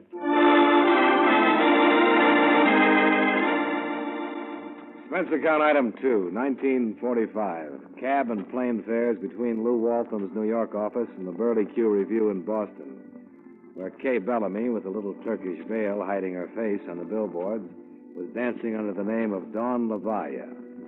The theater was closed in the later afternoon, but the sound of a piano came from the stage door alley. I walked backstage. There was no doorman, so I went through to the wings. Dawn LaValle was on stage, and the dance she was doing was enough to make me forget the inadequacies of the pianist and the despairing tone of the dance director as he tried to whip the lumbering chorus into a semblance of unity. All right. 1, 2, 3, 3. 1, 2, 3, 3. Keep in step, keep in step. Right. A minute. Got it, son. Son, got it. You, Lorraine, which is your left foot, darling? You're mega two. Make a choice. What do you want, $1 a week? Vera Allen, I'm tired. You're tired. Back it up, will you, Luxie? We're all tired. You don't need me for the rest of the numbers, do you? No, you're all right, Dawn, darling. Go get dressed, sweetheart. She walked into the wings, moving toward me in the semi-darkness. The piano had stopped, but she carried her own music with her as she moved. And it wasn't burlesque music. This girl was definitely on the symphony side. All right, girls, now get together and let's... Miss Bellamy? Step one, straight out. What did you call me? Kay Bellamy. All right, Sam. That is your name, isn't it? No, mister. Whoever you are. What are you doing back here anyhow? Get out of my way and let me pass. Look, I just want to talk to you for a minute. My name is Dollar. I'm from Hemispheric Insurance. Look, Farrell, maybe you didn't hear the lady. She told you to get out of here. Don't get dressed, baby. I'll cool this stage door, John, and wait for you. All right, Crow. You came in the wrong door, bud. The box office is around front. Listen, hard boy, I got business here. My name is Dollar. I know who you are, I know why you're here, and I got reasons why you should blow. Meaning the gun you're holding in your pocket? Kay ain't interested in any insurance. Just go tell Lou Waltham to insure himself and drop dead. And if I don't? The gun can get awful nasty, Mr. Dollar. All right, Mr. Crow. As long as this isn't a personal matter. But if it ever gets personal, I'm going to feed you a face full of nothing. I'm glad you said that. I'll tell the boss. Then if you keep nosing around, maybe he'll issue me a special hunting license just for you. The lovable Mr. Crowell had told me two things. One was that he had a boss, and two, Kay Bellamy was also taking orders from somebody. I found a cafe around the corner from the theater. When the rehearsal broke, some of the cast wanted in. I went in, too. I got a seat at the counter next to the girl called Lorene. I just want a cup of coffee when you get a chance, Joe. Hello. Hi. You had a little trouble at rehearsal, didn't you? Yeah, I always have trouble. Were you there? Yeah, in the wings. I thought you were doing fine. That Lutzy gives me a pain. He's always putting on the big act, like he was doing a Hollywood musical or something. Who's Lutzy? Lutzy Lazario, the dance director. You saw him. He's over in the corner booth there with Valerie, one of the new girls. He thinks he's a regular Romeo. Continental type, huh? Yeah, Continental Brooklyn, if you ask me. He made a play for Dawn, but she brushed him fast. So Lutzy has a big crush on Dawn, huh? He'll forget it if he's smart. She's aiming for bigger moose than him. Like who, for instance? Some guy named... Oh, hey, that's my date honking for me. Never mind that coffee I ordered, Joe. I gotta go. I'm sorry I can't keep you company. Oh, that's all right, Lorraine. I think I'll go over to the corner booth and join Lutzy and his girlfriend. Okay by me if you ain't particular, mister. No. You know something? Appreciation for the dance is not what I've been accustomed to. If people who knew me as an artist ever found out... You're Lutzy Lazario, aren't you? Oh, yes, I'm Lazaro. Didn't I see you backstage during rehearsals? Yes, I was watching your work. Oh, that's right, yes. You are in the business? Well, in a way, I'm doing a little scouting for Lou Walton, the agent. He's got a chance to sell some talent for a big Broadway musical if he can find the right people. Well, sweetheart, won't you sit down, Mr. Dollar, Johnny Dollar. Yeah, Dollar. This is Valerie, Mr. Dollar. She's in the chorus. And this is a great pleasure, Mr. Dollar. Of course, you don't know it, Lazario, but I've had an eye on you. You and the star of your show, Dawn Leviat. Oh, I am so ashamed that you should find me in such a place. It has been a thing I've been doing, temporarily, waiting for a break. Yeah, I understand. How about the girl, though, Dawn? Oh, you can get her to leave here, Mr. Dollar. There ain't as much dough on all Broadway as she could get just by marrying a guy that's after her. Besides, if you're looking for a real dancer, Dawn's boyfriend sounds like big money.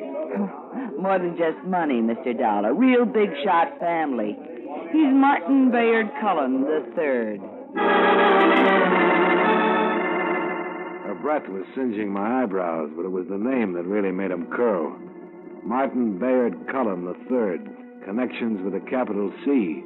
Kay Bellamy was really moving into the big leagues and doing it the hard way. The burlesque runway. Didn't add up. You're wasting your time with Dawn, Mr. Dollar. Besides, I'm a better hoofer than she'll ever be. All I need I know, Valerie, a break. That's what we all need. Just one good break. I'll see both of you later. Expense account item 3, $5 for a Boston hotel room, since I decided to stay over and see the show at the Burley Q Review. Expense account item 4, 30 cents. Federal amusement tax to be paid on the pass Lou Waltham had given me for the show. Expense account item 5, 25 cents for a box of the genuine saltwater taffy sold during intermission with a guaranteed prize in each and every box. I got a genuine tin cigar clipper.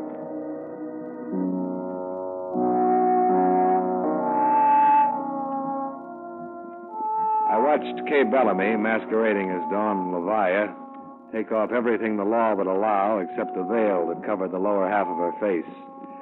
Then, emotionally exhausted, I went back to my hotel and slept. It was noon when I was wakened by a knock on the door.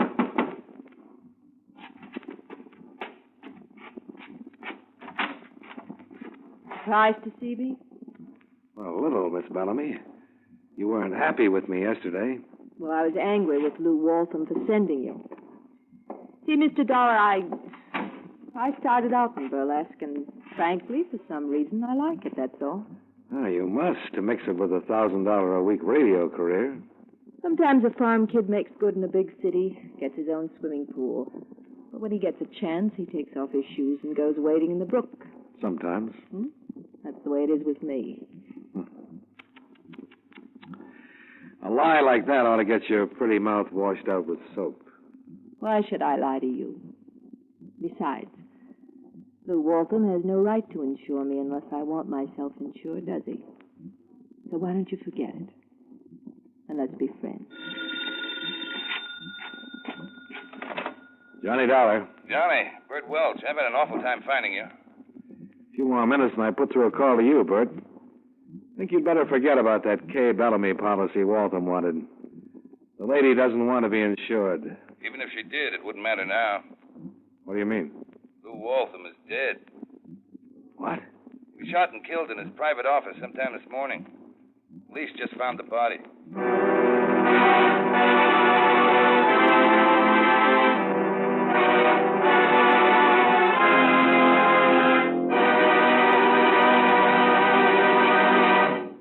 We'll return you to yours truly, Johnny Dollar, in just a moment. Right now, our country is engaged in all-out effort to fight off aggression and preserve our democratic freedom. The future of America concerns us all. That's why we should all help to make that future as bright as possible. By buying United States defense bonds, you can help make American freedom secure. And at the same time, you'll be automatically saving for your own financial security. Buy an extra bond for defense.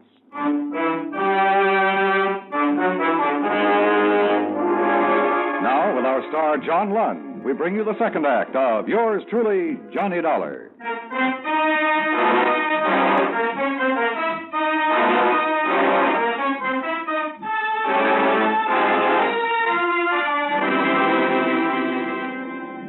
I grabbed the first plane out of Boston and was back in New York by late afternoon.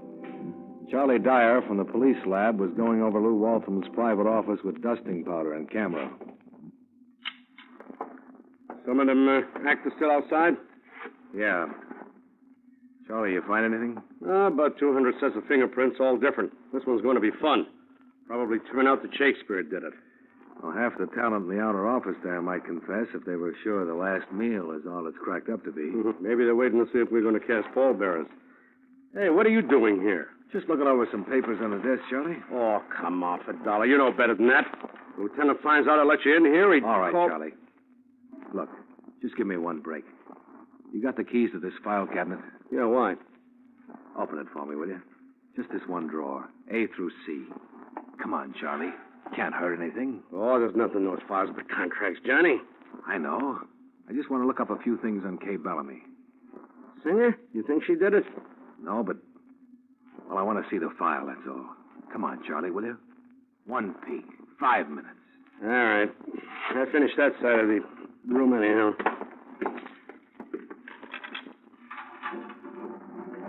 Go ahead, take the folder you want, Johnny, but I want to see what you're doing. Here it is.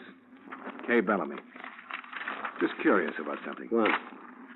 Why a doll with her voice and face and figure isn't on television? Oh, for crying out loud. Go out and take a seat on the bench with the rest of those nuts. I didn't even hear him. Kay Bellamy's contract with Lou Waltham was a dilly. No personal appearances, no club dates, no publicity pictures released without her approval, no studio audiences permitted at her broadcasts, no television shows. Look, Johnny, will you finish that and get out of here? I'm finished, Charlie. Why, she ain't on television. If you ask me, she must have a face that would blow out the transmitter. What makes you say that? Pictures of her in the photo file. Where? Bottom drawer there says photos. I want to see those, too, Charlie. There's nothing to see. Hats with veiled silhouettes, even in the newspaper clippings. She must really be ugly. Yes, there's the only shot without a veil. Her and some guy wearing big hats. Shadow all over the faces. Mexican sombreros. Mule and cart in the background. This must have been snapped in Mexico. Come on, put 'em back, Johnny, and clear out. There's nothing to see. He was wrong. There was something to see in that Mexican photo, all right. Not Kay Bellamy's face, but her hand holding the rim of the sombrero. And on the hand, a wedding ring.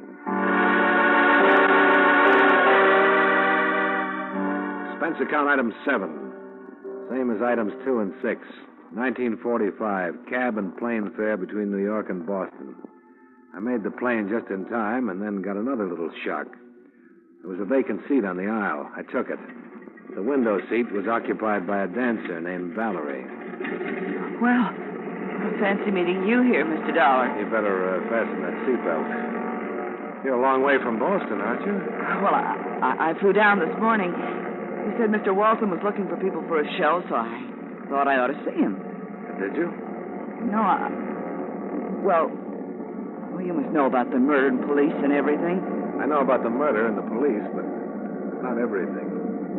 You want to fill me in? I don't know what you're talking about. What time was it when you went to see Walton? I don't remember exactly. Afternoon. Police were outside the building. I heard what happened. I didn't even go up. Too bad you weren't there earlier. Like between 8 and 9 this morning when the police think he was killed.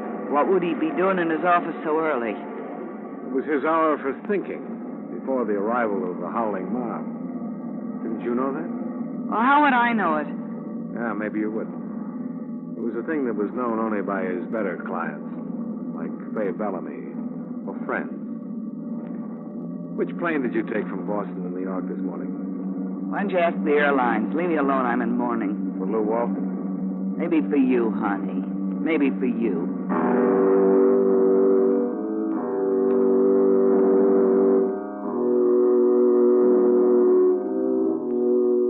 A lot of people were tying up together, and they were all tying around Kay Bellamy. But there was still no sign of the payoff. I had to find out where Martin Bayard Cullen III came into the picture. When we reached Boston, I taxied out to the exclusive Back Bay mansion that had housed the Cullens for generations. Martin III received me in the library. Your card says you're an insurance investigator.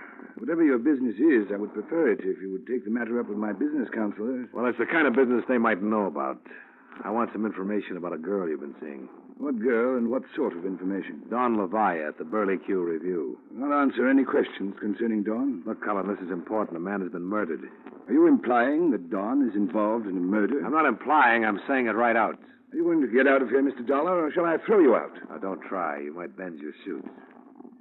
You're being a sucker about your lady love, Cullen. She's been working you for something, hasn't she? Some kind of a favor? Something? Why, yes. What kind of a favor? Maybe the key to a murder, Cullen. You may help her later if she's involved, but you can't cover for her. All right. There's a man in the federal penitentiary. Her uncle. His name is Fred Bellamy. She asked me to use my influence to have him moved from a West Coast prison to one in the East where members of the family will be able to visit him. Fred Bellamy? That's right. You think you can make murder out of that? Listen, chum. Do you think Dawn Levi is really her name? I never asked, frankly. Well, you should have. Not that she'd have told you. But her real name is Kay Bellamy. Kay Bellamy. And 5 will get you 10 that Fred Bellamy is her husband, not her uncle. If he was married, the police would have known it. Not if he was married in Mexico. But he's been in jail for 5 years. Yeah. And an eyewitness who helped to convict him swore that a girl drove the getaway car. You've been out with her, Cullen. She ever show her face in public? I know. She always wears a hat with a veil. She never liked crowded places. I have been taken in, haven't I? Happens to the best of us. But for your sake, I hope you didn't try to arrange that favor. I'm afraid I did, though. Bellamy should be aboard a train headed east right now. Well, then you'd better call everybody you know in Washington and get them to call out the Marines or something, because somebody's going to make a pitch to yank Bellamy off that train.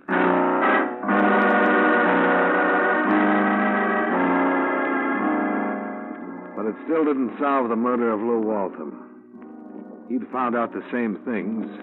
That was certain. But how? I kept thinking about it on my way down the gravel driveway from the Cullen house. Then I reached the street and started to think of another murder. One that looked like it was just about to take place. My own. All right, Nosey. Head for that car and climb in. You're a busy little fella, aren't you, Crow? And I asked the boss for that special hunting license, like I said. And I got it. You ain't gonna like this ride. You're crawling behind the wheel. All right, start it and get going. Too bad you have to work so hard all alone, Kroll. I just found out why you haven't had more company. I can handle you alone, Buster. I don't know. You look like part of a gang, Kroll. You're the type. But the rest of the boys are out meeting a train someplace, aren't they? The Fred Bellamy special. Oh, I know your mouth has to be zippered.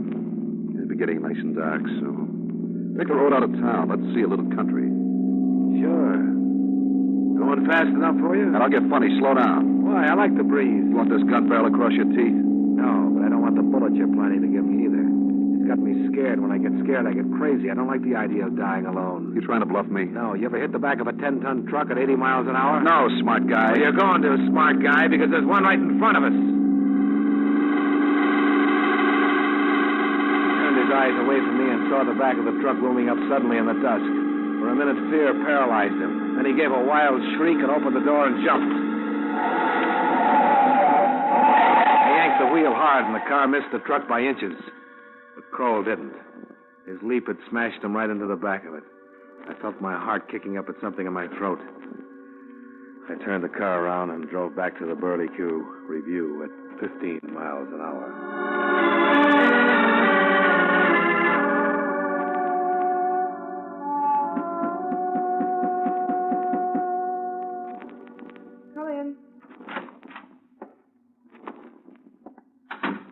Hello, Kay.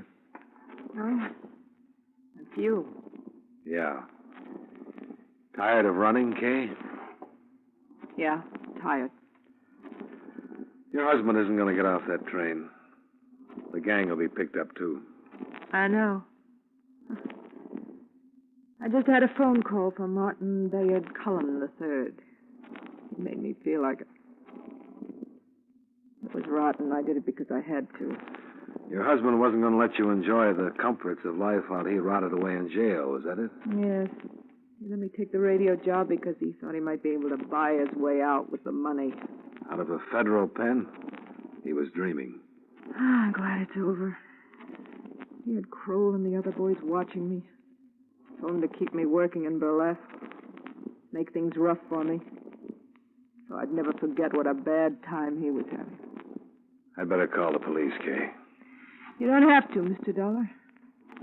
I called him myself 2 minutes ago. I'm just waiting. Okay, you've seen the farewell performance. Now, why don't you leave me alone? Please. Sure. Oh, Mr. Dollar. Oh, hello, Muncie. Oh, say, I heard the terrible news about Mr. Walton. Such a terrible thing. Yeah. I know you work for him. I know how badly you must feel. Oh, tell me something. Are you taking over the business? Will you be looking for the people for that show? I'll let you know. Is Valerie around? Yeah, in the manager's office, just over there. Mr. Kroll's office. You know Mr. Kroll? Yeah. I met him around a couple of times. Thanks.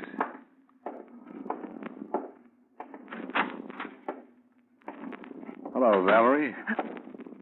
You. Where's Kroll? I don't know for sure. Maybe out on the highway, maybe in the morgue by now. The morgue?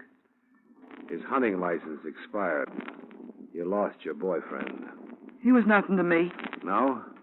Then why did you follow me to Cullen's house and then tip him off that I was there? I don't know what you're talking about. Let's try something else then. You went to New York with him when he killed Waltham, but you took different planes coming back. All right. So he killed Waltham, and now he's dead. What does that make me? An accessory. No. No, look. Listen to me, Mr. Dollar. I didn't know what he was going to do. I didn't even know why he was going to see Waltham. First I knew it was trouble was when I was sitting in the outer office and I heard them yelling, and then I heard a shot. You mean Kroll was in the private office with Waltham? You didn't see them together? I couldn't. The door was closed. Too bad you heard that shot then, because it makes you sound like a liar. Waltham's private office was completely soundproof. I see. Oh, sure. You're a nice, peaceful girl, all right. Let go of it. That's better. Police will be here soon with a wagon. You better put something on so you don't catch cold.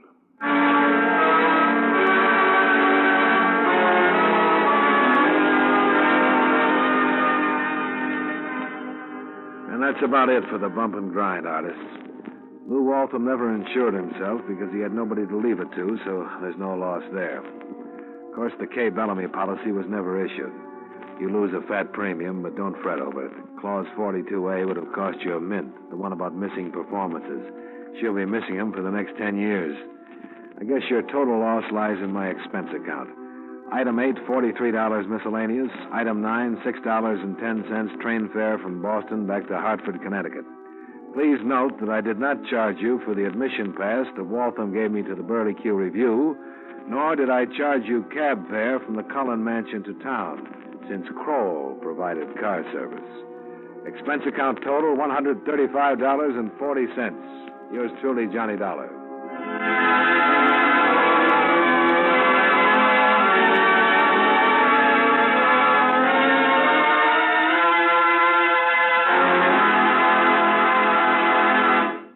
Yours truly, Johnny Dollar, stars John Lund in the title role and was written by Joel Murcott with music by Eddie Dunstetter. John Lund can currently be seen in the Universal International picture Just Across the Street. Featured in tonight's cast were Raymond Burr, Benny Rubin, Jay Novello, Gene Bates, Hy Everback, Sandra Gould, and Gloria Blondell. Yours truly, Johnny Dollar, is transcribed in Hollywood by Jaime Del Valle. This is the CBS Radio Network.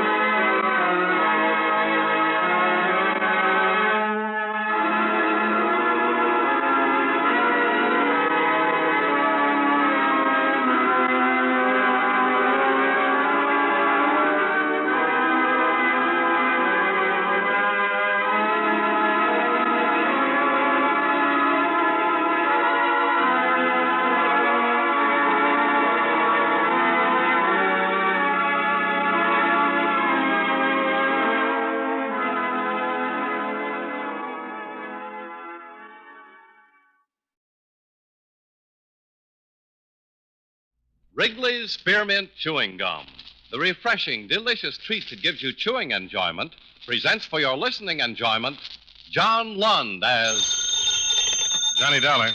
Eric Carlson, Dollar. Oh, hello, Mr. Carlson. What can I do for you? If you're free, take an assignment. Oh, I'm free. Fine. Atlas Indemnity insures most of the independent diamond traders. You know, they're the little fellows who buy and sell on the sidewalks along New York's Diamond Row. Well, in the past 6 months, nearly 2/3 of them have canceled their insurance. Somebody offering a less expensive policy? No, they're suddenly going broke. Some of them after 20 and 30 years of trading. And I'm to find out why? Exactly. For a starter, you might see E.G. Moss. He's president of the Independent Diamond Traders Association. I'll get right on it, Mr. Carlson.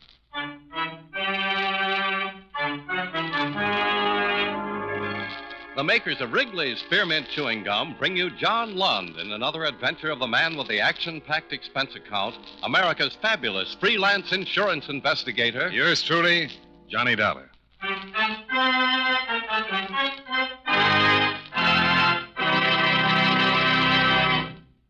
Friends, the makers of Wrigley's Spearmint Gum present these weekly adventures of Johnny Dollar because they know that millions of you enjoy Johnny Dollar.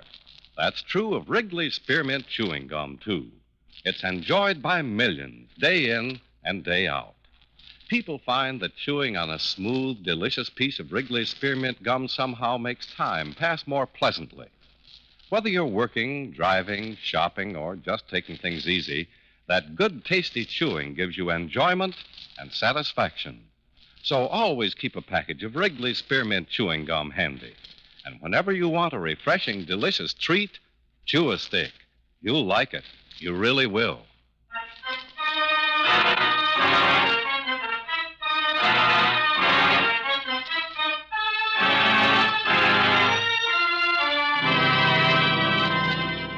Expense account submitted by Special Investigator Johnny Dollar to Home Office, Atlas Indemnity Company, Hartford, Connecticut. The following is an accounting of expenditures during my investigation of the independent diamond traders matter.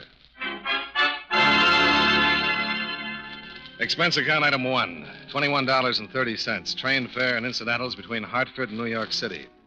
At Grand Central, I phoned the Independent Diamond Traders Association and was told by the secretary that E.G. Moss could see me in half an hour. Outside, the city was being powdered clean and white by a late afternoon snowfall, so I indulged in the luxury of a stroll to the association's 47th Street headquarters. They were on the second floor of a converted brownstone. I was a few minutes early when I entered the dingy, deserted reception room. The secretary was absent from her desk, but the boss's door had been carelessly left ajar, just enough to allow some strictly extracurricular business to filter out.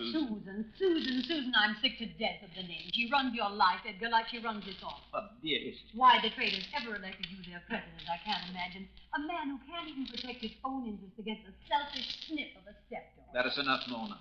Just as you say. Goodbye. Dearest, please. No, I didn't mean Let that. me go. Mona, I spoke in haste. Dearest. Forgive me. Edgar, my makeup. Say you will forgive me. Perhaps. Later. Now. Edgar, please. My hair, I'll look a wreck. But I can't let you go like this. Anger between us. Then meet me tonight as you promised. All right. I'll think of something to tell Susan. I'm sure you will. Goodbye, Edgar. No, not through the reception room. Eavesdropping is a despicable habit, Mr. Dollar.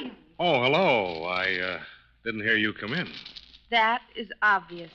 That door was open when I walked in here. You might have made your presence known to Mr. Moss. Well, I'll confess it occurred I'll to tell me. my that- Mr. Moss you're here. Okay, have it your way. Ah, Susan, you are back with my sandwiches and tea. Good. My stomach complains that it is past tea time, and I didn't know we had a visitor. This is Mr. Dollar. Mr. Dollar? From the insurance company. Atlas Indemnity. He phoned me just before I went up for your tea, Father. Oh, yes, of course. How do you do, Mr. Dollar? Hello, Mr. Moss. Forgive me, please, for being so addle-headed. So many things on my mind today. Yeah, sure. Come into my office, Mr. Dollar, please. Make yourself comfortable. That chair, I think you will find is relaxing. Oh, thank you. Cigar? No, thanks. Then perhaps tea. There is enough for both of us. And some of these small sandwiches, they're delicious. No, thanks. You go ahead, though. Of course, tea from a paper carton can hardly be compared with the delicate aroma of tea brewed in a china pot. Now, Mr. Moss, if you don't mind, I'd like to get directly to the reason for this call. I am so sorry, Mr. Dollar. I'm rambling again, as Susan says. Susan is my stepdaughter, Mr. Dollar. A lovely girl, do you not agree? Very lovely, Mr. Moss. And now if you... She volunteers her services here at the association since we can no longer afford to pay a secretary. I understand more than 2/3 of your membership have gone out of business. Yes, that is true. Friends and associates, men I have grown to respect and admire over the past 30 years. One by one selling what stones they have, leaving the street for who knows where. Why, Mr. Moss? Didn't your company give you the details, Mr. Dollar? I have had considerable correspondence with your Mr. Eric Carlson. Yes. He wrote me he was planning to send someone to assist the association. I thought surely he would have briefed you. Well, Carlson gave me the basic situation, but he said that you'd fill me in. Oh, yes, I see. Now, tell me, in your opinion, what or who is forcing these small traders out of business? Prices, of course. When suddenly a diamond worth $1,000 can be purchased for $800, the small trader is the first to get hurt. Yeah, go on. The members of our association have their modest capital invested in diamonds at long-established market prices, Mr. Dollar. As you know, the diamond market is rigidly controlled, and there was little or no fluctuation until recently. And then? From some source, diamonds were poured upon the market at far below the normal price. Any idea where these cut-rate stones are coming from, Mr. Moss? None. Obviously, if I did have, I would take action. I see. Well, thanks, Mr. Moss. I won't take any more of your time. What are you going to do, Mr. Dollar? Oh, ask questions around the big trading houses. Try to find out who's selling the stones at bargain basement prices and how the seller is able to cut such a slice off the normal price. The association would be very grateful, Mr. Dollar. Goodbye, Mr. Moss. Goodbye, sir. And thank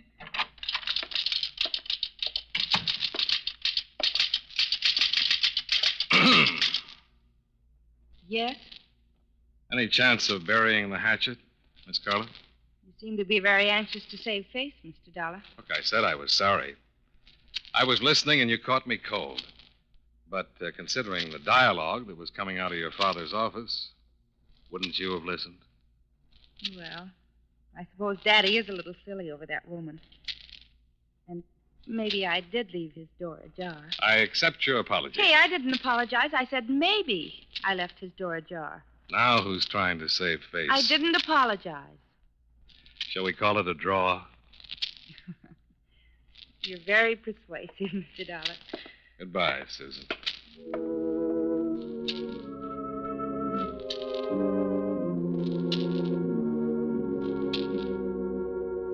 It was after 6, and the larger merchants along Diamond Row were closed. For convenience, I checked into a small hotel around the corner from Moss's office, sent for my bag at the station, and went out to dinner.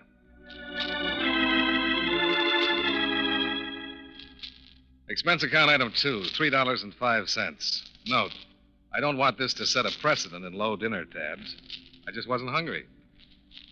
Well, the charm of the first snowfall had now palled on me, so I bought some papers and returned to the hotel. Yes, sir? 318, please. 380. Oh, Mr. Dollar. Oh, forgive me. I didn't recognize That's all you. right. You've only seen me once before. Oh, yes, of course, but that certainly is no excuse. It just seems that lately I... Oh, my. There I go again. There's a package for you. A package? Yes, I have it here. No, that's not it. Oh, yes. Here it is. There you are, sir. Oh, thank you. Were you on duty when this was delivered? Mr. Dollar, with the exception of Wednesdays, I am on duty every day, from 8 in the morning until noon, and from 4 until midnight. And since this is Tuesday, obviously. Now, about this package. Who delivered it? Well, I'm sorry, Mr. Dollar, but I just. Oh, my. I just can't help it. Well, as a matter of fact, I must have dozed off. I found it on the desk about 10 minutes ago. I see. May I have my key, please? 318.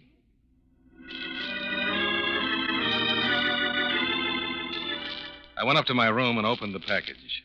Inside was a card which bore the inscription Mona. And nestling in black velvet, a pair of diamonds. 10 carats each, if my amateur eye was any judge. Johnny Dollar. Mona. Well, I don't quite know what to say. You received the package, I gather. Yeah, I received it. Interested in the contents? Oh, tremendously. I thought you would be, considering your business with Edgar Moss this afternoon. How do you know about that? I'll explain when I see you. Oh? I can help you, Mr. Dollar. How? I happen to know who's flooding the market with cut-rate diamonds. Who? Suppose you meet me tonight at 8 at the Surf and Sand Club. Tell you then. Hello? Hello? Mona.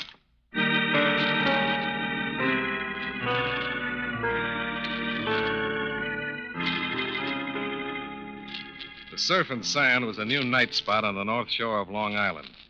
I ran up expense account item 3, $6.50, including tip, to square things with a taximeter that had all the symptoms of a doped racehorse. The interior of the club was sleek and candlelit, with aquariums of tropical fish wherever you looked and very few customers to admire them. I decided to wait for my date at the bar. Good evening, sir. What's your pleasure? A lady named Mona, bartender. You know her? I know several Monas, sir. Well, lucky you. Your Mona blonde, brunette, or so-so? I couldn't say. Blind date? Mm-hmm. And she has a voice that's more than just a voice. What lady named Mona hasn't? A very astute observation. Now, maybe you'd construct me a nice bourbon and... Hey, Suddenly the horizon brightened. You mean that redhead standing in the foyer? Very decorative. No hobby for a man with a weak constitution. You know her? Oh, she comes in now and then. Seems to be looking for someone. You know who? I imagine you. What? Her name's Mona. Oh, why didn't you say so sooner?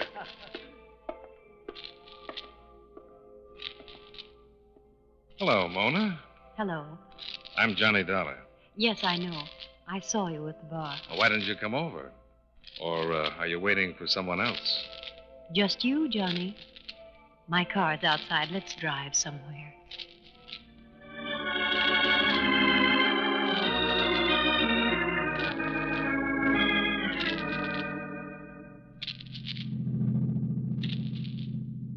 Well, this is my first ride in a Mercedes. Sounds like there's a captive hurricane under the hood. You like my little car, Johnny? Mm-hmm.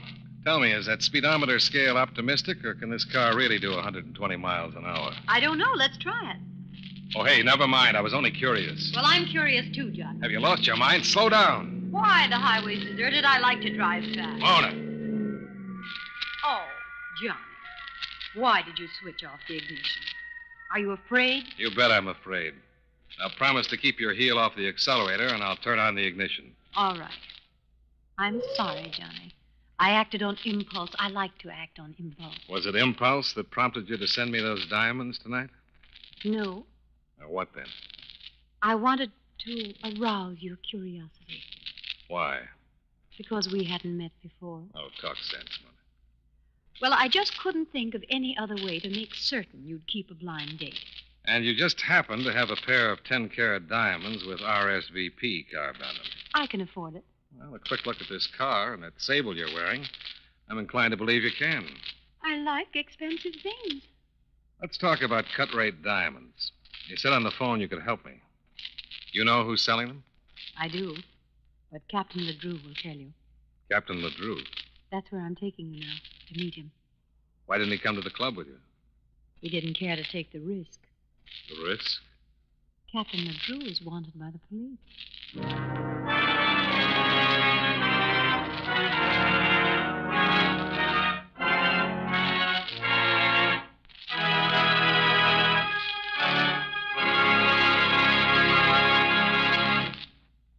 Friends, Wrigley's Spearmint Chewing Gum is a refreshing, delicious treat you can enjoy just about any time. Even when you're busy working, you can slip a stick of Wrigley's Spearmint in your mouth and enjoy that pleasant chewing. The lively, full-bodied spearmint flavor cools your mouth and freshens your taste. The good, smooth chewing helps relieve pent-up tension, gives you satisfaction. As a result, you seem to feel more relaxed and get more enjoyment out of what you're doing.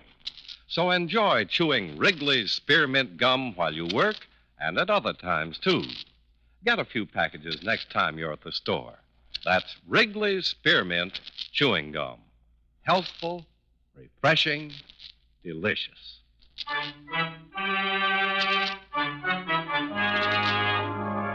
Now, with our star, John Lund, we bring you the second act of Yours Truly, Johnny Dollar.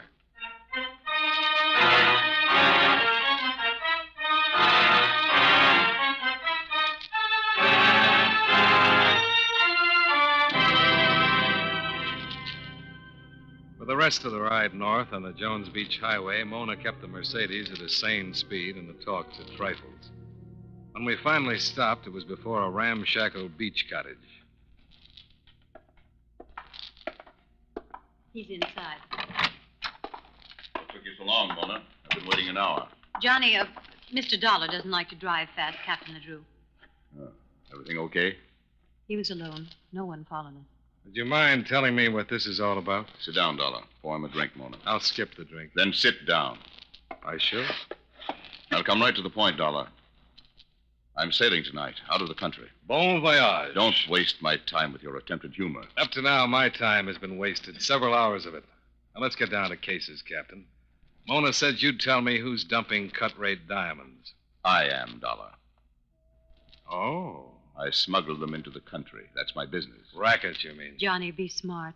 Just listen. Like I said, smuggling is my business. Diamonds. I don't pay taxes. I don't pay custom duty. And you can undersell the legitimate dealers and still show a whopping profit, huh? This is my last trip to the States. The market's oversupplied, but I have one final contract to fulfill. How does all this concern me? You're going to make the delivery for me, Dollar. Tonight. Me? You've already been paid. More than you scratch out of 100 insurance cases. Oh, the 2 sparklers Mona sent. I sent. The card was my contribution, Johnny. It made all the difference, Mona. That's enough, Dollar. I was only expressing my appreciation, Captain. Johnny, shut up. Will you? I'm losing my patience, Dollar. Likewise, LeDrew. Here are the diamonds you sent me. Get another boy. Sit down. I figured you for a gun, LeDrew. You're the type. Then you're smart enough to know I'll use it. Tell me, why pick on me to make your delivery? The customs officials onto you? They've got my customers staked out. Cops all over the place. And so you two don't dare show your faces, huh? We prefer not to take the risk, Johnny. But the delivery must be made, Dollar. It's the biggest lot of stones yet. And suppose I refuse? Don't talk like a little tin hero, Dollar. You don't want me to kill you. Well, what's the difference whether I get killed here or by the customs men when I'm trying to slip through their stakeout? No, you just haven't convinced me, LeDrew. Get on your feet, Dollar. Why? Because I'm going to convince you.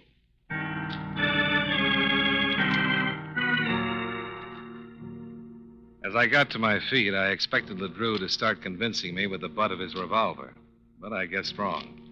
He motioned me out the back way and onto a small boat dock. Mona followed. At the end of the dock was a low-slung cabin cruiser. We went below and into a plush carved mahogany lounge. Very fancy, Captain. Takes me where I want to go. Bought it from an oil man. He was tired of it. Sit down, Dollar. Thank you. Mona, bring him in. All right, darling. You can come out now. Moss. Mr. Dollar. Oh, thank heavens you are here. I'm afraid Mr. Moss is a little unnerved just now, Johnny, and rather disillusioned in me. Huh, Edgar?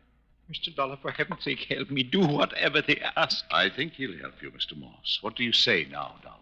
Suppose I still say no. Johnny, you don't want to have Mr. Moss's death on your conscience, do you? Oh, it's like that, huh? I've a lot at stake, Dollar. I'll do what I have to. Let's leave them alone, Captain, to talk it over. Okay. Johnny? Yeah? Be smart. Don't try any heroics. I'm touched by your concern, Mona. Mona? I'm coming. All right, Moss, let's have it. How did you ever get into this jam? Mona. She led me on. I was foolish enough to believe that she... Oh, never mind. I can guess the rest. Mr. Dollar, you have got to do what they ask. You can't let them kill me. You can't. Get hold of yourself, But Moss. you must do what they say. They mean to kill me if you refuse, and you too. They will kill you too. Take it easy. Do you think there is a chance to escape? The name is Dollar, not Houdini. There's only one exit onto the dock, and it's being covered by a 38. Oh, then you must do what they ask, Mr. Dollar. Use your head. There's not a chance in a million I can get past those customs men. Yes, there is. They have a plan. What? I heard them talking about how you could make the delivery. Yeah, how? Everything settled, Dollar? No, nothing's settled. Do you think I'd go for a deal like that? You came here tonight, didn't you? Yeah, I suppose my sanity can be questioned on that score. Don't rub it in, Captain. Johnny was curious. Well, who wouldn't be? Diamonds left at my hotel.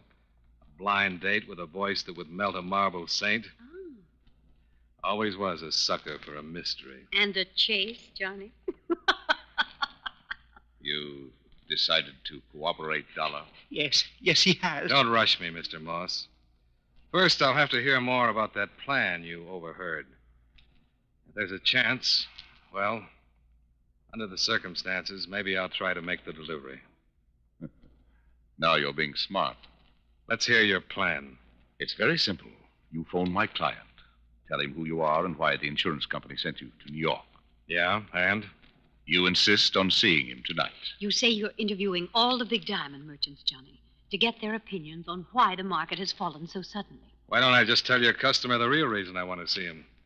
Now you're being wise again, Dollar. Johnny, you know the customs officials will have our client's phone tapped. They'll be listening to every word. And you figure they'll make a quick check with Atlas Indemnity. When they learn I was sent down here on legitimate business, they'll let me into your client's place unmolested. That's it, Dollar. Well, I've got to admit it sounds plausible enough. It will work. They won't bother a guy with your reputation. That's why we've had you shadowed since you left your apartment in Hartford. I'm overwhelmed by the honor. Of course, you happened to enter the case at exactly the right moment. Oh, now you've spoiled it, Mona. Here's the envelope I want you to deliver, Dollar. You'll bring back another envelope. Suppose I bring back the police. From topside, I can see the highway for a mile in both directions. I'll put to sea the second I spot anything that remotely resembles a cop. Mr. Moss will sail with us, of course. Mr. Dollar, please don't involve the police, please. Relax, Moss, relax. Okay, LeDrew. You've got yourself a patsy. But what guarantee do I have that Moss and I will be freed when I get back from this job? Why, Johnny, you have the captain's word, of course. Lucky me.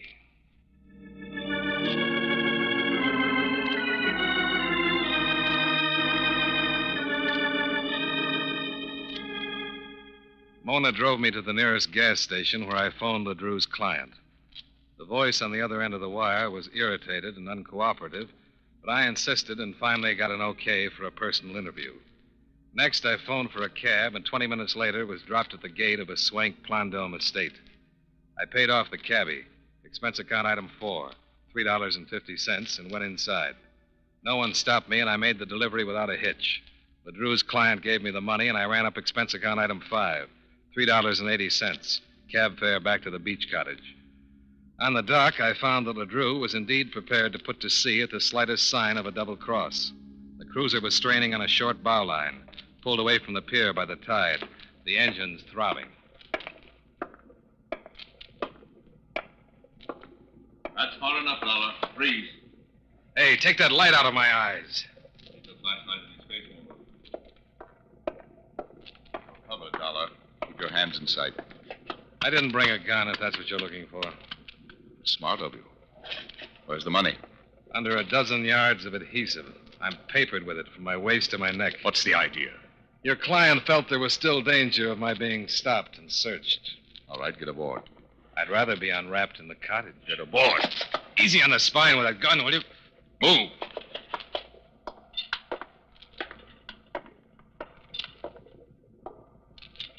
Jump aboard, Dollar. Are you kidding? Even if I weren't taped up, I doubt if I could make that jump. Give you a hand on that line. LeDrew made his last mistake. As he bent over to pull in the bow line, I released the line from the mooring bit, pushed him into the water, and jumped for the boat at the same time. He snapped a shot at me on his way down, but I was well aboard by then. Mona, the picture of frustration, went charging up and down the dock, looking for something with which to retrieve her floundering partner, and yelling incantations at me in a voice far from sultry.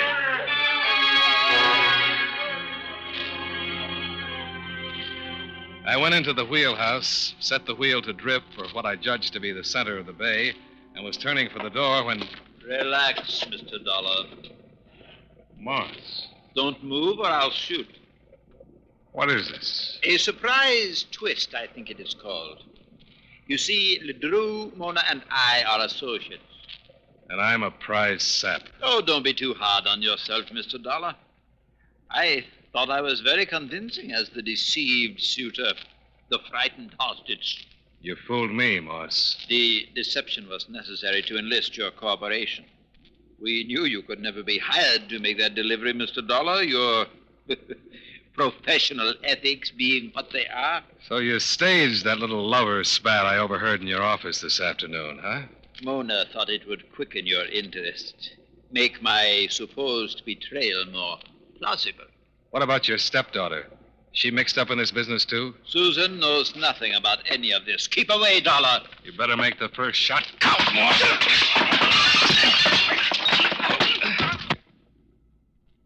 Your reflexes are a little slow, Moss.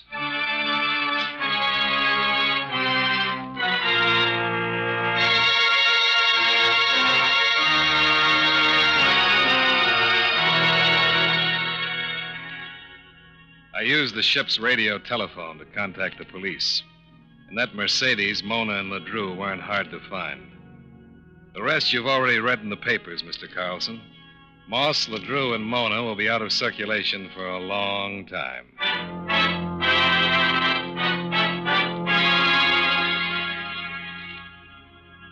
Expense account item 6, $26.05. Train fare and incidentals back to Hartford.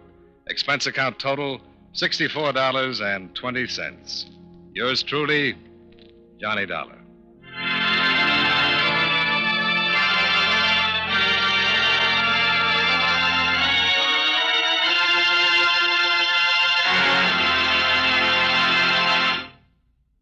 Remember, friends, Wrigley's Spearmint Chewing Gum is a refreshing, delicious treat you can enjoy just about any time. Chew a few sticks of Wrigley's Spearmint during the day and see how the good chewing helps keep you feeling fresh and alert.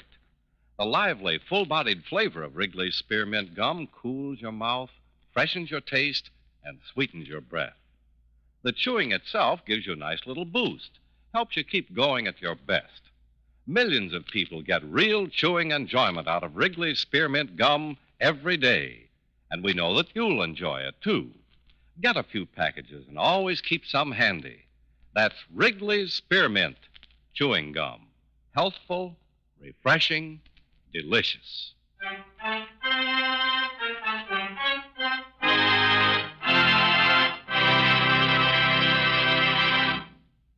Yours truly, Johnny Dollar, brought to you by Wrigley's Spearmint Chewing Gum, stars John Lund in the title role and was written by Don Sanford with music by Eddie Dunstetter. Featured in tonight's cast were Howard McNear, Parley Bear, Jeanette Nolan, Virginia Gregg, Dick Ryan, and John McIntyre. Yours truly, Johnny Dollar, is produced and directed by Jaime Del Valle.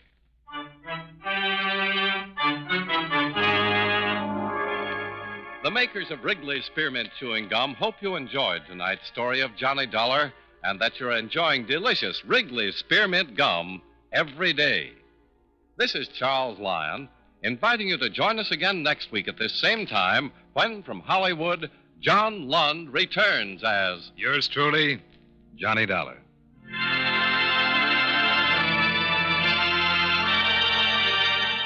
This is the CBS Radio Network.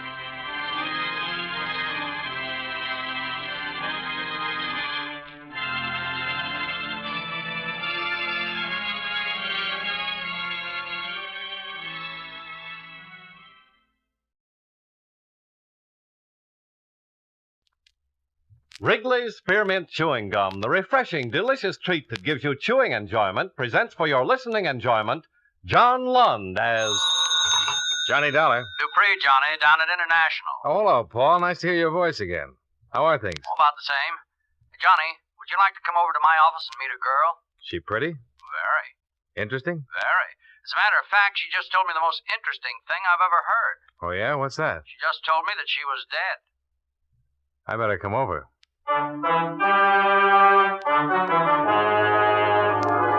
The makers of Wrigley's Spearmint Chewing Gum bring you John Lund in a transcribed adventure of the man with the action-packed expense account, America's fabulous freelance insurance investigator. Yours truly, Johnny Dollar.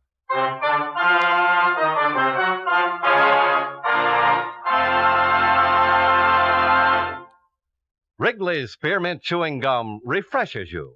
Wrigley's Spearmint Chewing Gum gives you real chewing enjoyment. Yes, for chewing enjoyment plus refreshment, it's Wrigley's Spearmint Chewing Gum. The lively, delicious flavor of Wrigley's Spearmint cools your mouth, helps keep your throat moist, and gives you a nice little lift. The good, smooth chewing of Wrigley's Spearmint helps keep you feeling fresh and alert, adds enjoyment to whatever you're doing. So for chewing enjoyment plus refreshment, treat yourself often to Wrigley's Spearmint Chewing Gum. Healthful, refreshing, delicious.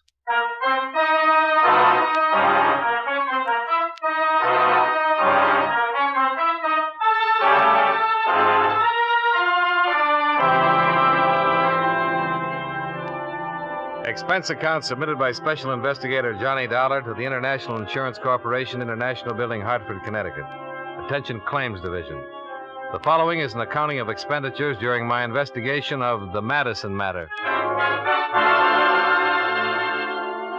Expense account item 1, $1.30. Cab fare downtown to the International Building. I went up to the 10th floor in Paul Dupre's office to find him sitting across the desk from a tall, dark-haired woman in her early 30s. She was pretty, she was quiet, she was well-dressed. Oh, hello, Johnny. Come on in. Hi, Paul. This is Mrs. Walker, Mr. Dollar. How do you do? How do you do? Sit down, Johnny. Make yourself comfortable. Mrs. Walker came to see me this morning with a most unusual story. Something Johnny. about being dead? Yes. Mrs. Walker, Mr. Dollar will be handling this matter for International. I wish you'd tell him exactly what you just told me. Well, there really isn't much to tell you, Mr. Dollar. It's just that I'm legally dead and my husband is collected on my insurance policy. What's your husband's name? Frank Madison, Dr. Frank Madison. I took the name Walker when it happened. It was my maiden name. My married name is Thelma Madison. Where does your husband live? In Los Angeles. I made a file check before you came over, Johnny. We issued a straight life policy on a Thelma Madison in Los Angeles, April 23rd, 1945. According to this, Mrs. Madison passed away June 5th, 1951. Claim was filed by the beneficiary, husband, Dr. Frank Madison, June 7th, and paid on the 10th of that month. Frank Madison, that's your husband? Yes. How much was the policy? Full claim, $10,000. Who adjusted it? A local man, Los Angeles office, McCarthy there. How about a death certificate? Oh, yeah. Here's a photostat. Cause of death, coronary thrombosis. Here. Thanks. This is signed by a Dr. Willis Reed, Mrs. Walker. Do you know Dr. Reed? Yes, he's a friend of my husband's. They share medical offices. Suppose you tell me how it worked. Well, one night Frank had a patient who was in pretty bad shape. A girl had been drinking somewhat and saw his shingle and just came in the office. She said she was feeling badly. I was there helping Frank, acting as receptionist. The girl had a heart failure in the examining room. You mean she died? Yes, there was nothing anybody could do. It was one of those things. Anyone there besides you and your husband? No. Well, how did all this work out? Well, we looked in her purse and found an address for her in Jersey City. No Los Angeles address? No, so we put in a long-distance phone call to the place in New Jersey. It was an apartment. We talked to the manager there. I see. He told us that the girl's mother had died very suddenly 2 days before and that her daughter was out in Los Angeles and he'd been trying to locate her to ask her what to do with the body. What was the girl's name?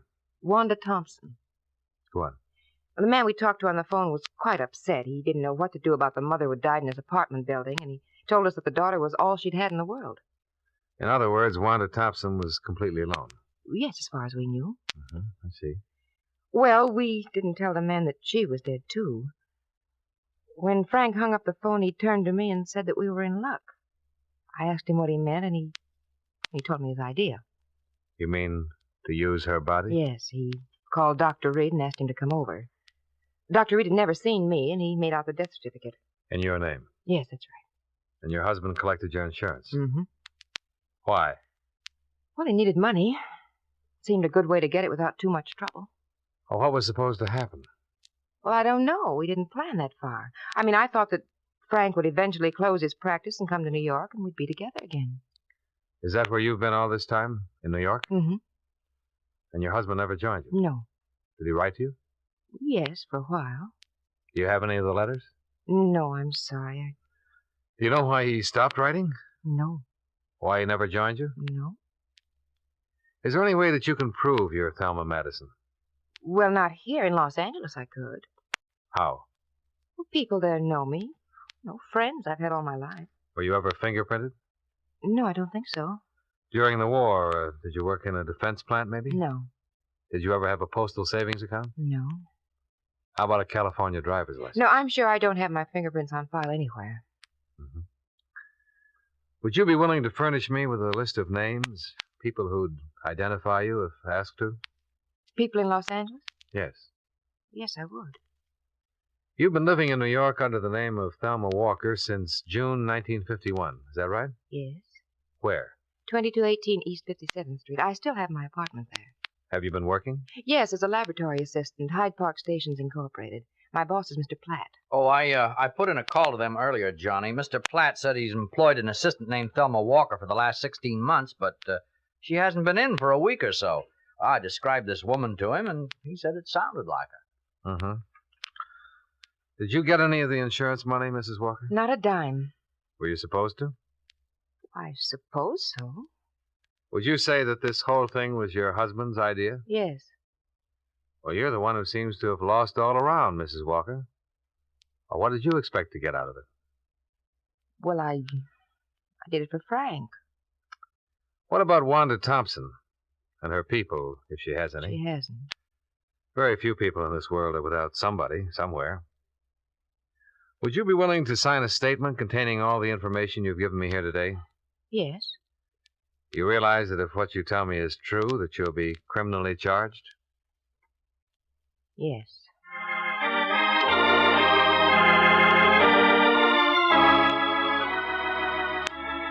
By 5 o'clock in the afternoon, a statement had been prepared. Thelma Walker signed it without hesitation.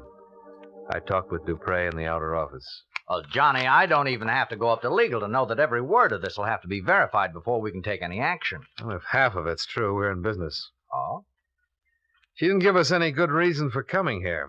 Well, maybe she has a conscience. She wouldn't have done it in the first place if she had. In the second place, she couldn't have lived with it for almost 2 years.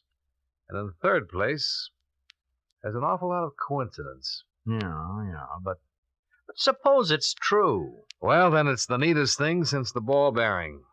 What worries you most? What I said before. She might be a crackpot with a good imagination. Well, let's find out.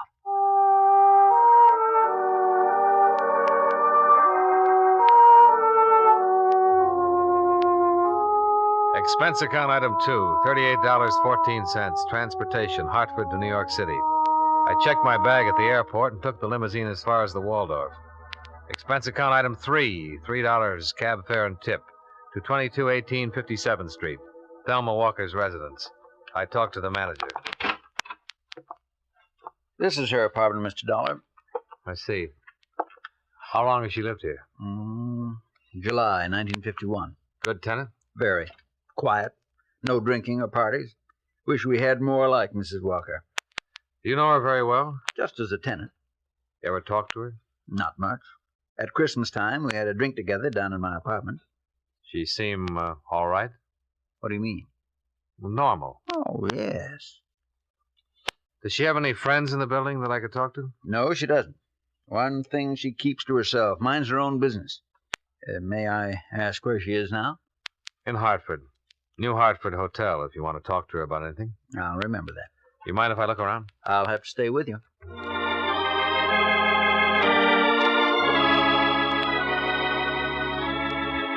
I found nothing in Thelma Walker's apartment that would help verify or disprove her story. An hour later, I located Mr. Platt, the proprietor of the Hyde Park Laboratories where Thelma Walker worked. His answers concerning her conduct, habits, and attitude were identical with those of the apartment house manager. I checked with 2 people who worked with her. The same. By midnight, I was back out at the airport. Expense account item 4, $2.25. Long-distance phone call to Hartford.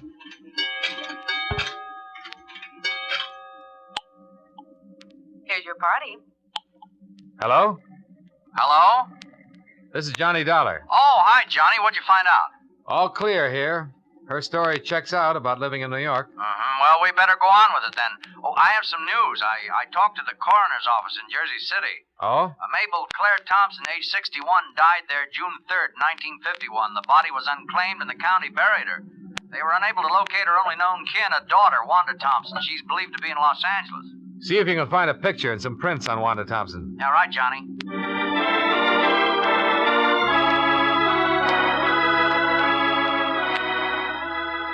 Expense account item 5, $185. Transportation, New York to Los Angeles. I arrived at 8:35 in the morning. By 9:35, I was in my room at the Statler sleeping. At 4 o'clock in the afternoon, I awakened, shaved, and had something to eat. There was a special delivery airmail folder for me at the desk. It was from Paul Dupre. It contained a front and side view of Thelma Walker, along with a sample of her fingerprints and handwriting.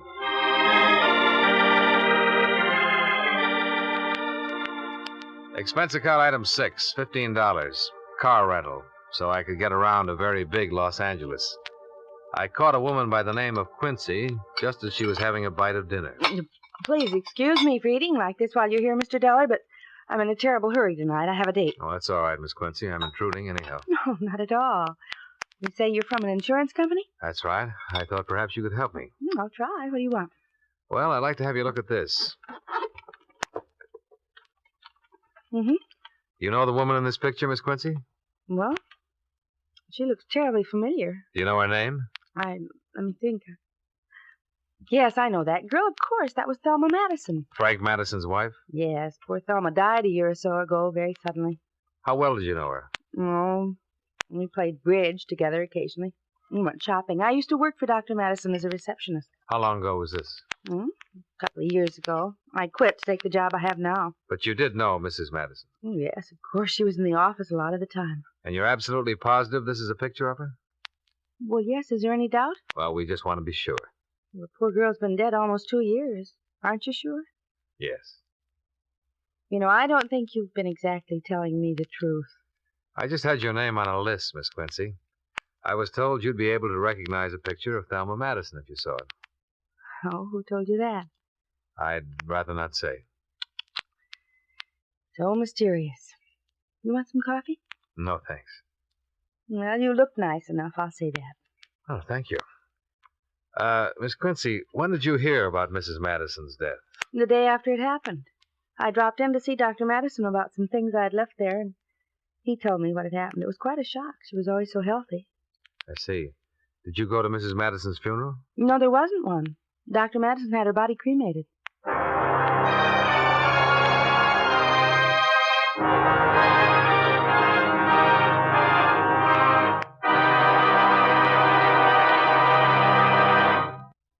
Friends, wherever you are, whatever you're doing, you'll enjoy chewing Wrigley's Spearmint Gum. Chew Wrigley's Spearmint while you're working. The lively, full-bodied flavor of Wrigley's Spearmint gives you a refreshing little lift. The smooth, pleasant chewing of Wrigley's Spearmint Gum helps keep you feeling relaxed and satisfied, makes your job seem easier. Chew Wrigley's Spearmint Gum in your home, when you're out walking or driving, when you're enjoying outdoor sports and other activities. Wrigley's Spearmint Gum tastes good anytime, and the natural chewing aids digestion and helps keep your teeth bright and attractive. Yes, wherever you are, whatever you're doing, you'll enjoy chewing Wrigley's Spearmint Chewing Gum. Healthful, refreshing, delicious.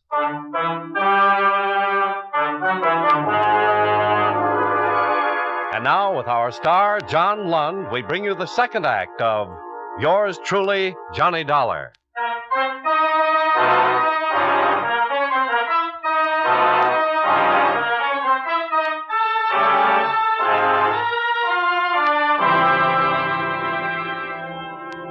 The Los Angeles police had a missing person report on Wanda Thompson dated June 21st, 1951. They'd been unable to get any leads as to her whereabouts. The reports had been filed by a man named Rexford. I looked him up. He lived in a small house off Laurel Canyon Drive. I told him my business. Insurance? Investigator. Oh. Well, come on in. Sit down. What can I do for you? I understand you once knew a girl named Wanda Thompson, Mr. Rexford. Yeah, that's right, I did. Don't tell me you know where she is. No, I couldn't say that exactly. Oh, you're looking for her, huh? Yeah. You been to the police? Yes. You filed a missing person complaint on her? Yeah, but they never did find her. Was she a good friend of yours, Mr. Rexford? Yeah, sort of. She was a nice little kid. Came from someplace in New Jersey. How long did you know her? About 3 weeks or so. How did you happen to meet her? I met her in a restaurant. She sat across from me. It was kind of crowded, and don't get the wrong idea. It was just that we began talking, and we wound up going to a movie together. I saw her quite a bit for a while, and then she just up and disappeared without a word. That's about it. Do you remember when you last saw her? Sure, it was my birthday, June 5th. Went out and took in a play and had some drinks and food. I took her home, and she lived in a room over on, I think it was Berendo Street. 1480 West Miranda? Yeah, that's a little sort of court. That's the last I saw of her. Called a couple of times. The landlady said she hadn't seen her around, and I went over there. We went in the room, found all of her things there, but she was gone. Finally got worried and went to the police. Mm-hmm. She drink much? No. You think something happened to her? Well, I don't know. I mean, anything could happen. Why would a kid like that just walk away from all her clothes and things and not let anybody know about it at all? Did she know many other people in town? Well, I told the police that I didn't think she did. I never heard her talk about anybody else. I knew she'd only been here for a little while. She came here for health. Oh? Yeah, some kind of heart trouble. Needed the weather or something like that. Did you tell this to the police when you reported her missing? No, should I? Did she go to a doctor here? Oh, yeah. I saw him a couple of times while I knew her. Was his name Madison, by any chance? Dr. Frank Madison? Yeah, that's it. Dr. Madison. He was the guy who was taking care of her.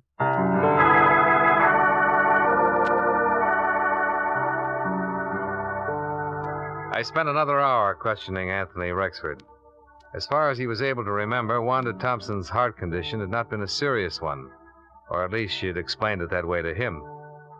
After I left Rexford, I checked with the telephone company about the phone call Dr. Madison was supposed to have placed to Jersey City the night of Wanda Thompson's death. They had no record of any such call being completed. I decided to try Dr. Madison himself. Well, what can I do for you, Mr. Dollar? I'm an insurance investigator, Doctor.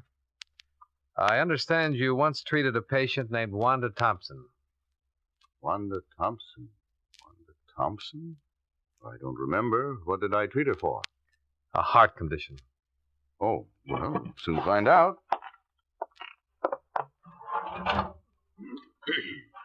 Thompson. Wanda. When was this? Oh, almost 2 years ago. I don't have the exact dates. Well, I don't have a Wanda Thompson in my files, Mr. Dollar. Was it something important? Pretty important. Well, she might have come in once for some little thing. I wouldn't make a history of that necessarily. A man she once knew here told me that she came to you a few times. Could have been another Dr. Madison? No, she told him it was you. That's funny. Well, say, now, wait a minute. You say this was 2 years ago? About that. My wife was acting as receptionist for me then. She wasn't too good at keeping records. Oh. You suppose I could talk to her and ask her? My wife is dead, Mr. Dollar. Oh. I'm sorry I can't be of more help. I thought every doctor kept a record of all his patients, even if they just came in with a nosebleed. As I said, my wife wasn't too efficient at her job here. Oh, yes. You did say that, didn't you, Doctor? What is this, Mr. Dollar? My chance to get a look at you. What do you mean by that? I'll come right out and say it, Doctor. You should have kept a file on Wanda Thompson. You should have kept that above all other things. The fact that you don't have one is going to make me believe a lot of things that I haven't really believed up till now. What things? What on earth are you talking about? I talked to a woman in Hartford, Connecticut 4 days ago who told me her name was Thelma Madison. She said she was your wife.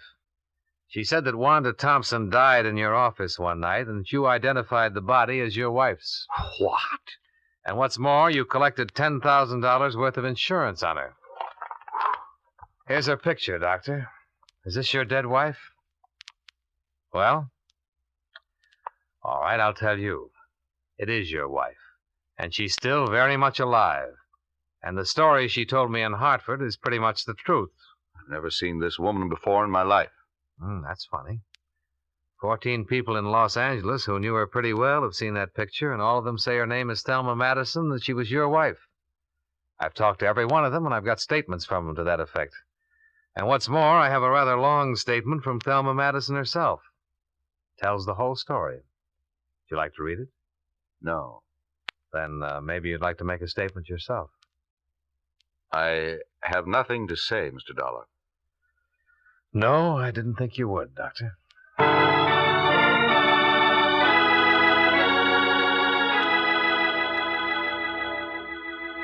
On the strength of the evidence already assembled, I preferred charges against Frank Madison and had him taken into custody.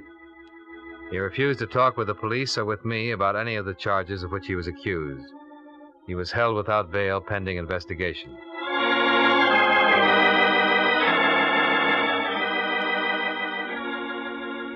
Expense account item 7, $2.20. Telegram. I wired Dupre to bring Mrs. Madison to Los Angeles as soon as possible in order to avoid a lengthy extradition procedure. They arrived the following day. I interviewed her once more. You say Frank's in jail? Yes. Well, I suppose I'm to be arrested. Well, so far, we have enough evidence to prove conspiracy against you two, and we'll prosecute to the limit on that. There'll be some other charges against him, business with the body and so on. Yes. But there's something else here I want to get straightened out. Let me read this to you. A girl, whom we later found out to be Wanda Thompson, walked into the office on the night of June 5th, 1951, and complained of feeling ill. She'd been drinking. My husband took her into the examination room, where she died a few minutes later of a heart condition. Those are your words on this sworn statement. Yes. Let me go on. I had never seen or heard of Wanda Thompson until that night. I was with my husband when he placed a phone call to her home in Jersey City. He spoke with a man there who managed an apartment house, and so on. Mrs. Madison, that call was never placed. I was in the room when Frank made it. The phone company has no record of it. Were you in the room when Wanda Thompson died? No. Did you know that she was a patient of your husband's before that time? No. Well, I found out. I'll tell you, Wanda Thompson was one of your husband's patients. She didn't just walk in and drop dead. I talked to a man who knew Wanda Thompson. She told him about going to your husband for treatment. How do you explain that? I didn't know it. You said you were acting as receptionist. When she gave you her name, didn't you look into your index to see if you... No, I didn't at all. Now, look, Mrs. Madison. A lot of these things you told me have been true, but a lot of them don't make sense. Well, you wouldn't know anything about any of it if I hadn't come to you. Well, maybe that's so. But why do you think we've gone to the expense and trouble of checking all this? I'll tell you. Because it was just too good to be real. A girl, alone and friendless in Los Angeles, dying of a heart attack in a doctor's office. A doctor who needs money and has a wife who's heavily insured. It's too much for us to take. Even with a signed statement, it's too much to take. Wanda Thompson was a patient of your husband's. She came in his office one day like anybody else. You or your husband took her personal history. And you noticed that she only had one relative in the world who'd be worried if she died. A mother way back in Jersey City. What are you talking about? I'm talking about a premeditated, planned murder. That's what I'm talking about. When that mother died suddenly, there was nobody to worry about poor little Wanda Thompson anymore. Nobody to ask questions about her. Am I right? Yes, you're right. Do you want to tell me about it? Juan had been in to see Frank twice before. He knew all about her. That night when she came in the office, she said she'd just received word that her mother had died suddenly. She asked for something to make her sleep. Frank took her back in the examination room. Go on. A few minutes later, he buzzed me to come back. Wanda was lying on the table, dead. Mm-hmm. Frank looked kind of strange, crazy. He said that Wanda had had a sudden heart attack and died before he could do anything. Well, I knew it wasn't so. There was a hypodermic on the stand. He'd given her something. I just didn't think he'd go that far. Hadn't he discussed something like that with you before? No, I swear he hadn't said a word to me before that night. And he had it all planned when he called me back in the examination room. He called Dr. Reed on the phone and told him that his wife was very ill and asked him to come over and help out. When Dr. Reed got there, he showed him that poor girl, and he said it was me. And that's how Reed signed the death certificate? Yes. Where were you all this time? In Frank's office, I heard every word. But you didn't say anything? Well, no, I was too stunned by it all, I guess. When did you leave town? That same night. Frank made me. He said he'd handle everything. I accused him of killing Wanda, and he said that she just died there. But I know it wasn't so.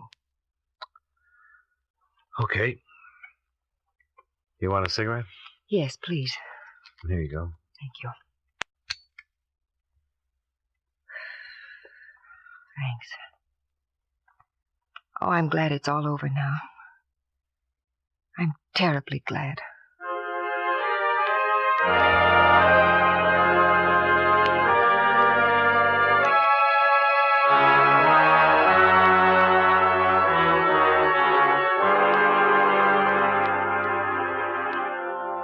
Expense account item 8, $73.50. Board and room while in Los Angeles. Expense account item 9, $205. Plane fare to Hartford. Expense account total $525.39. Yours truly, Johnny Dollar.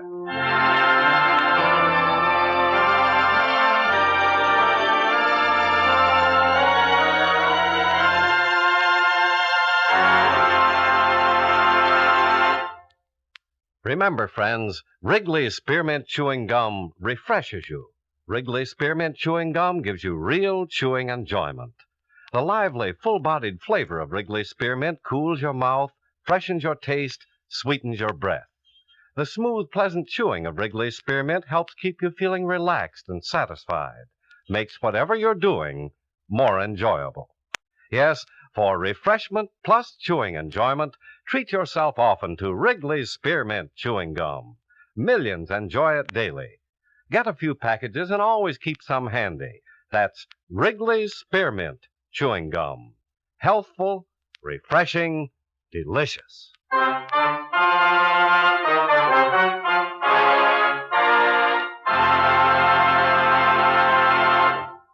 Yours truly, Johnny Dollar, brought to you by Wrigley's Spearmint Chewing Gum, stars John Lund in the title role and was written by E. Jack Newman with music by Eddie Dunstetter. Featured in tonight's cast were Joseph Kearns, Lillian Baeff, Parley Bear, Virginia Gregg, Tom Tully, and John McIntyre. Yours truly, Johnny Dollar, is transcribed in Hollywood by Jaime Del Valle.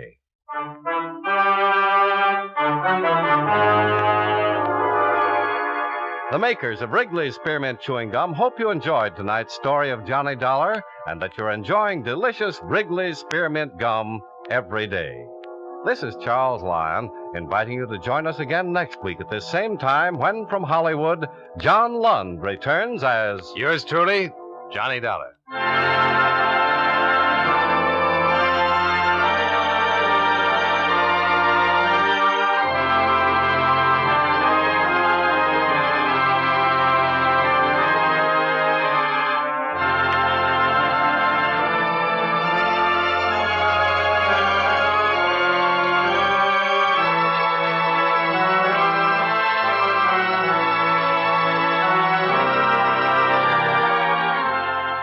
Wrigley's Spearmint Chewing Gum, the refreshing, delicious treat that gives you chewing enjoyment, presents for your listening enjoyment John Lund as... Johnny Dollar. Are you the man from Hartford? What? What was that? Are you the insurance investigator? Yes, that's right. You're here about the Emil Carter shooting? Yes, who is this? This is Janice Late. Is this a gag? No, it isn't a gag. Oh, it's about time you gave yourself up, isn't it? No, I won't, because I didn't kill him. Then why did you take a run out? I don't know. I've done everything wrong, but I didn't kill him. I want to talk to you if you'll promise not to go to the police first. All right. I can promise that. How can we work it so I'll be sure? You'll have to take my word for it. I'll meet you any time you say.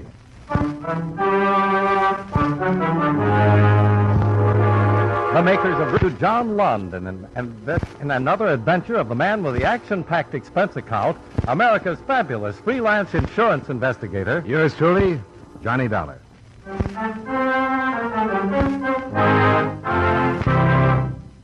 Wrigley's Spearmint Chewing Gum. Spearmint Chewing Gum gives you real chewing enjoyment. Yes, for chewing enjoyment plus Spearmint Chewing Gum. The lively, delicious flavor of Wrigley's Spearmint cools your mouth, helps keep your throat moist, and gives you a nice little lift. The good, smooth chewing of refresh and alert adds... So for chewing, treat yourself often to gum. Healthful, delicious.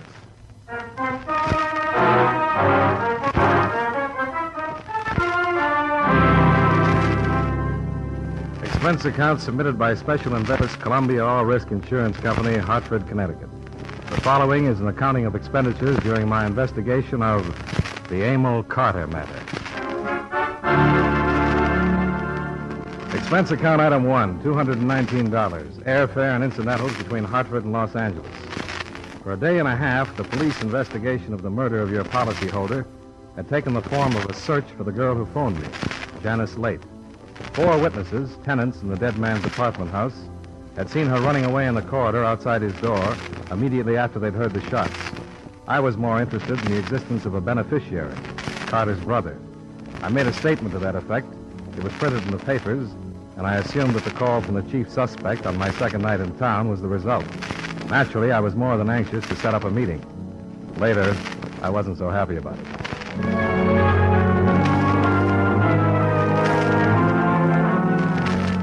According to arrangements, I cabbed out to the harbor section, a suburb called San Pedro. There I found the address she'd given me, a sporting goods shop in front of which I was to be picked up. I stood there for about 15 minutes, admiring the fishing equipment in the window, as if I knew what it was all for.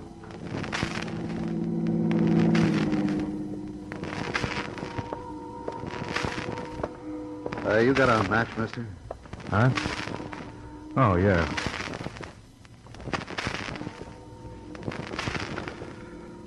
Thanks. Say, you planning a fishing trip? No. Why? Just asking. No, I'm waiting for somebody. Oh. You live in the neighborhood? No. I'm from Hartford, Connecticut. I guess you're the man I'm looking for, Dollar. What about the girl that phoned me? I thought she was going to show. She changed her mind. I'll take you to her. Come on, there's a cab around the corner. The cab turned away from the business district and continued along the waterfront toward the ocean. The man, slumped in his corner, looked almost bored, except for the fact that he smoked one cigarette after another. It was a silent trip, and in the occasional flare lit up by his smoking, I tried to study his face. It was dark, flat-featured, and at the moment, sullen. He could have been a seaman, a milkman, a mechanic, or one of the bodyguards Emil Carter had allegedly employed.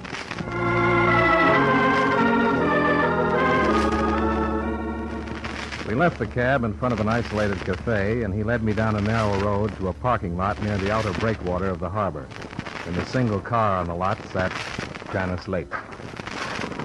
Go on, get in, brother. He did come alone. You weren't followed. Ask him. He's gotten out of the habit of trusting people, so I wouldn't understand. I told you could count on my coming alone. I did. Maybe you deserve it, maybe you don't. What do you mean? I've read about your background, your education, start of a good career as a dancer. I can't figure how a girl like you could get mixed up with somebody like Emil Carter. You was in here a month ago to knock that into her head. Stop it, Frank. That doesn't do any good now. It never did. I didn't kill him, Mr. Dollar. I swear I didn't. Then why have you done everything that a guilty person would do? You were seen running away from the scene and getting into your car. You abandoned that. A cab driver remembers picking you up a block from where it was found. Everything you did has been done by scared killers before. I know. I did everything wrong. But I didn't kill him. I wasn't even in his apartment. To match all the testimony that says you did kill him, can you put your hands on any that says you didn't? No. When I was in the hallway, when I heard the shots, if I'd gone in instead of losing my nerve and running, I could have cleared myself. But I didn't. I ran. And then it was too late. I realized the police would never believe anything I said. What makes you think I will? I don't know. I'm just asking you to give me a chance. A chance to do what? I want to tell you what led up to that night. It doesn't make any difference how I met him or anything. I knew he was no angel, but I never thought he was all bad. I still don't. That's what 2 years of college does for you. 4 years of it, you're 100% blind. A kindergartner would have known Emil Carter for what he was, a second-class hood. Please, Frank. What's the story about that night? Emil and I were going to leave town. We were going to fly to Mexico City and get married. Then we were going to South America and stay there. Emil wanted to get away from this town and the people he knew here. Well, I don't think that's worth much. Is there any way I can check it? Plane reservations? Yes, but I don't think they'll be worth anything either. They're under different names. Why the switch? Emil said there might be people who wouldn't want him to leave, and he didn't want it to leak out. Who was he afraid of? I don't know. He wouldn't tell me. He probably had a big choice. Do you know who? I'm new in town, but give me time. Okay. What's the rest of it, Janice? We were supposed to have a date that night, but he called it off, that he wasn't feeling so good. At about 10, he called again. Said he'd changed his mind about marrying me. What reason did he give? He didn't give any. He hung up. I went right over to his place, tried to find out. When I got there, I stopped right outside his door because I heard him talking to somebody. What about? I couldn't understand the words. I started for the door again, and that's when I heard the shots. I don't know what happened to me except that I thought whatever was happening was somehow my fault, and I ran. That's all I know. That's all? Yes. Did you hear the other voice? Could it have been a man? I don't know. But there must be a way to find out who was in there with him. Well, I'm only as good as the material I have to work with, and you haven't given me any. You won't try to help? I'll do what I can, but don't go making plans for a happy future. And you won't tell the police? About meeting you? I doubt they'd believe me if I did. Okay, you can phone me if you think of anything. All right. You coming with me, Frank? Now, maybe I can con Dollar into that cafe. I want to talk to him. Can you afford a cup of coffee, Dollar? Temporarily, yeah. I got an expense account. No, let's go. Don't bother memorizing the license number. It won't lead you any place. It's rented. Thanks for telling me. It's not generally known that Janice has a brother, is it? Do you think she has? Well, you're too young to be her father. You don't act like the man scorned. Tell me, why do you think a man killed Carter? I didn't say that, did I? You asked her if it couldn't have been a man in his apartment? That was a question the insurance company wanted me to ask. He carried a life policy with his brother as beneficiary. We can't find it.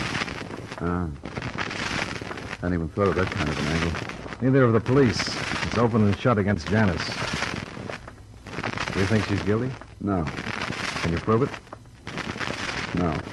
Do you have any other brilliant answers? Yeah, do you know Emil Carter was married? You could be tossing some bait in to get them off your sister's trail. I'm not. A common law wife. Been paying her $1,500 a month to keep it, among other things, a secret. If he dropped out of sight, that payment would stop. Why didn't Janice tell me this? Because she didn't know. You didn't tell her? No, I had a better idea, but it backfired. Janice has got me to thank for this mess she's in. I tipped Carter's wife that they were leaving for Mexico. But how did I know Janice would go storming up to Carter's apartment? I don't know, but I wish she'd called another detective. Looks that bad for him? Couldn't look worse. What's the name of this wife? Hazel. She uses Carter? That's right. I guess I'll change my mind about that coffee. Maybe I'll see you again. Sure. Thanks for the trip.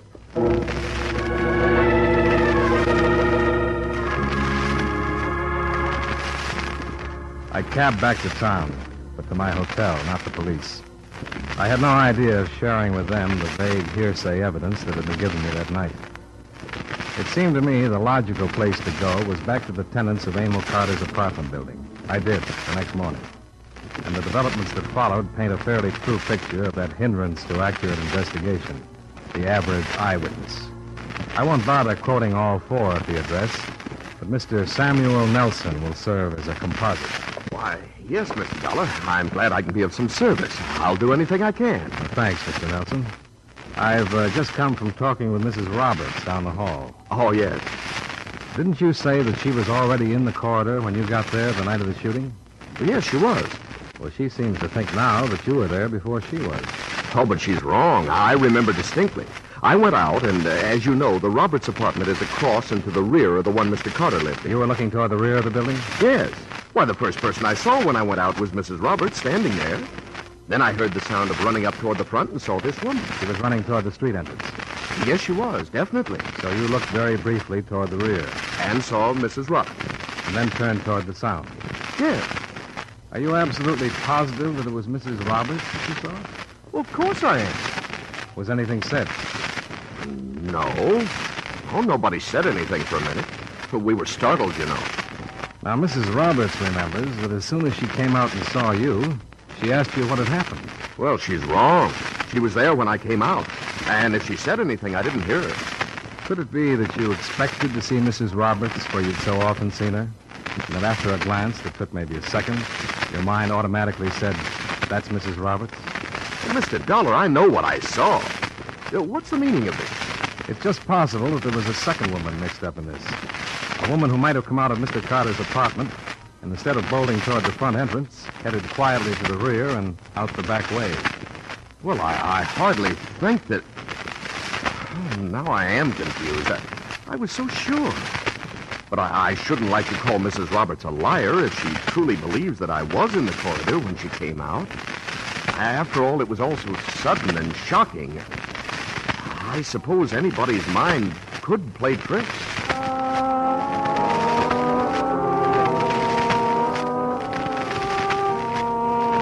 less than an hour, 4 positive witnesses had broken down in the face of doubt. None of them could swear that there had been a second stranger in the hallway, and neither could they swear that there hadn't been. And by the end of it, none of them was certain that Janice had come out of the Carter apartment. I wondered how the police would react, and I found out from the man in charge of the investigation, Lieutenant Scott, Central Division Homicide. So you broke down their statements. You think that's quite an achievement? I didn't break them down.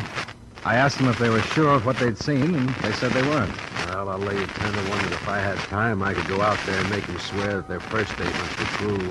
But I don't have time. I've got 3 other cases to work out. Janice Late's life might depend on it. I thought maybe you'd want to be sure. Who can be sure of anything? The DA and a good defense lawyer get a hold of those people, they'll probably tell 2 other versions. That's the way witnesses are. Yeah?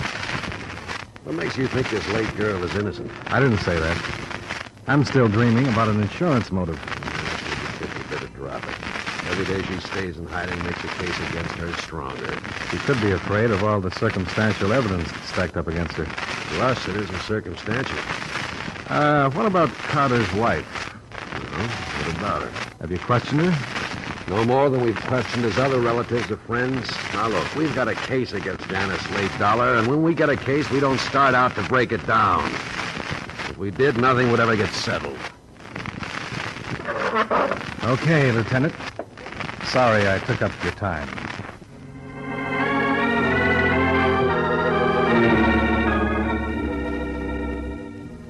I knew I didn't have a chance of stirring up the police without something positive to offer. I didn't have it when I left the lieutenant's office, but I got it when I stopped by my hotel to check for phone calls. The clerk told me that a Mrs. Hazel Carter was waiting for me in the bar, second booth to the right.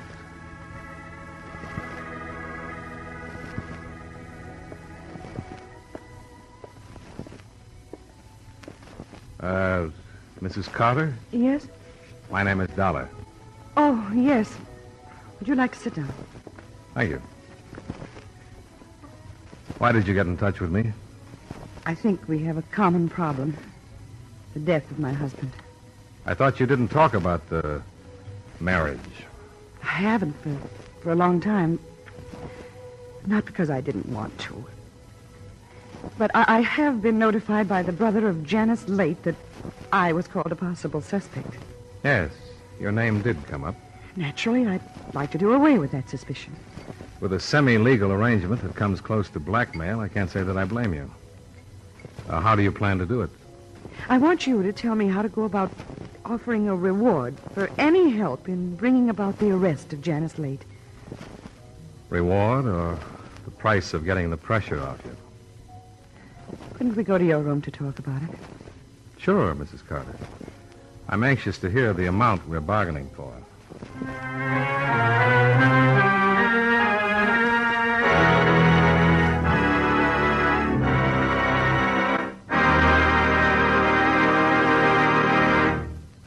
Friends, wherever you are, whatever you're doing, you'll enjoy chewing Wrigley's Spearmint Gum. Chew Wrigley's Spearmint while you're working. The lively, full-bodied flavor of Wrigley's Spearmint gives you a refreshing little lift. The smooth, pleasant chewing of Wrigley's Spearmint Gum helps keep you feeling relaxed and satisfied. Makes your job seem easier. Chew Wrigley's Spearmint Gum in your home, when you're out walking or driving, when you're enjoying sports and other activities. Wrigley's Spearmint Gum tastes good anytime, and the natural chewing aids digestion and helps keep your teeth bright and attractive. Yes, wherever you are, whatever you're doing, you'll enjoy chewing Wrigley's Spearmint Chewing Gum. Healthful, refreshing, delicious. And now, with our star, John Lund, we bring you the second act of Yours Truly, Johnny Dollar.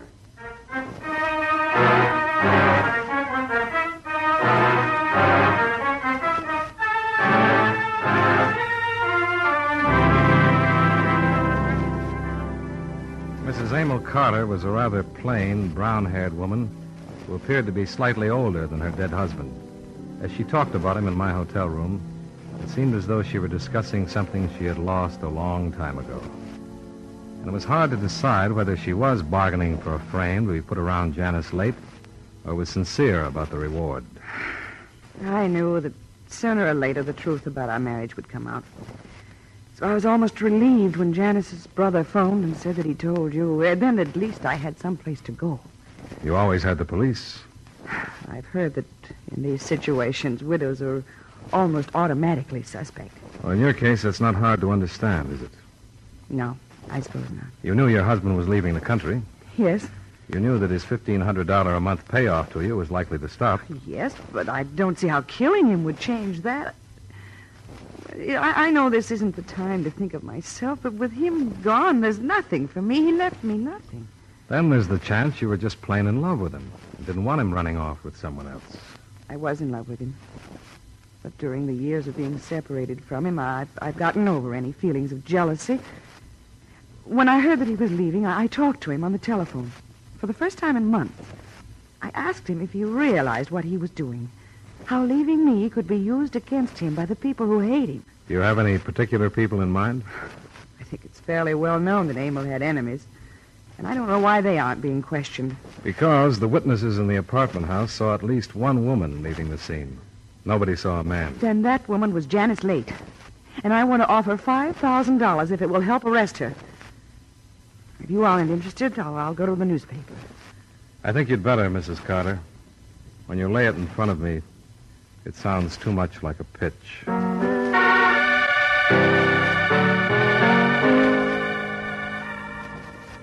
Her story made the front page of the paper I bought under the heading, Cooling Murder Sparked by Reward Offer of Mystery Widow. And strangely enough, it sounded sincere, not slanted toward Janice Late as I'd halfway expected, but offering $5,000 for any information leading to the arrest and conviction of the person or persons guilty of murdering Emil Carter. I didn't know how the police were faring, but as far as I was concerned, reaction set in almost immediately.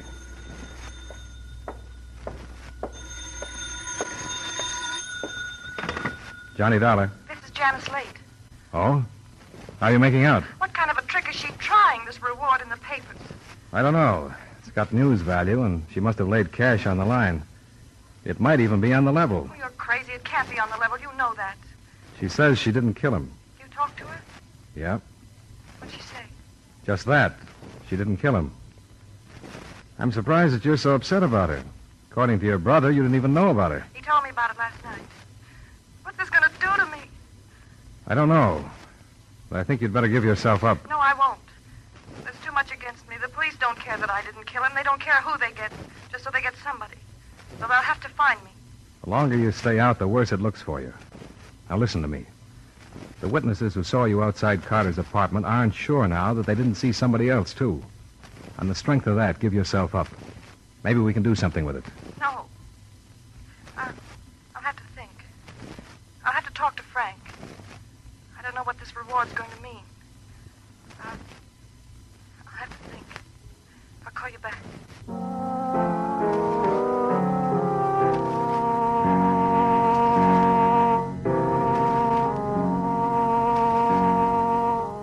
The phone rang again about an hour later. I thought it was Janice, but it wasn't. It was Lieutenant Scott. He had a confession to Carter's murder that he wanted to talk to me about. It was made, he said, by a man who claimed that he was Janice Late's brother. The news spread fast. It was on the radio at the cigar stand as I left the lobby of my hotel. This brother of hers says he knows you, but he met you last night. Yeah, I guess he did. He says you met Janice Late and him at the beach. She phoned me, Lieutenant. Could have been a crank. Could have been anything. Well, I met them. And nothing they said would have done you any good. So I didn't bother you with it.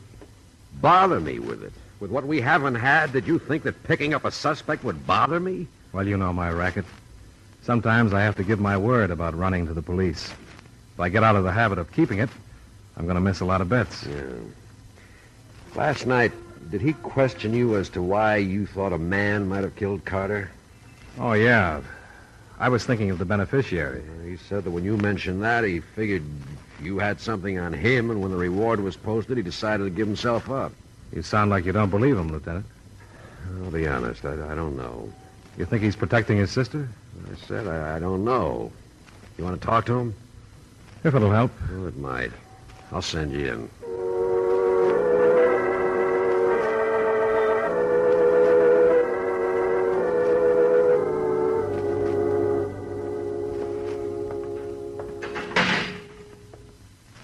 Hiya, Dollar. Yeah, I hope I didn't put you on the spot by talking about last night. Oh, that's not important. But I was surprised to hear about this. Yeah. I'm surprised, too. What do you mean? Well, about the whole thing. Never thought I'd go this far. To get rid of people who were hurting you. Murder is pretty far. You think it was worth it? Who knows? But I had to get her away from that overrated punk. I didn't shill for 10 years to see her tie up with a guy like that. Been taking care of her that long? Long? I'm not beefing. I was a kid with nobody taking care of me, and I wasn't going to let that happen to her. Maybe I spoiled her, I don't know. But after going that far, I couldn't stop when Carter got a hold of her. I don't think you killed him. Neither did that cop, but I did. When I found out he was taking her out of the country, I went up there and had it out with him. I thought you told me you called his wife. I did, but she wouldn't do anything, so I said I would. She told me she went to see Carter. Talked to him about how wrong it was. Well, it's not what she told me. What then? Well, I went there about 9:30, told him to stay away from my sister, and he laughed at me. So I killed him. After you killed him, what did you do?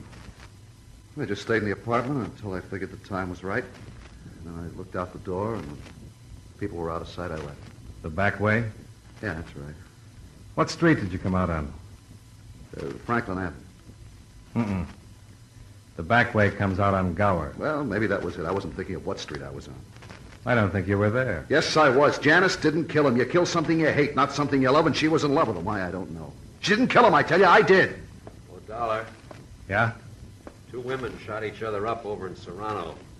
The address is listed as that of Hazel Carter.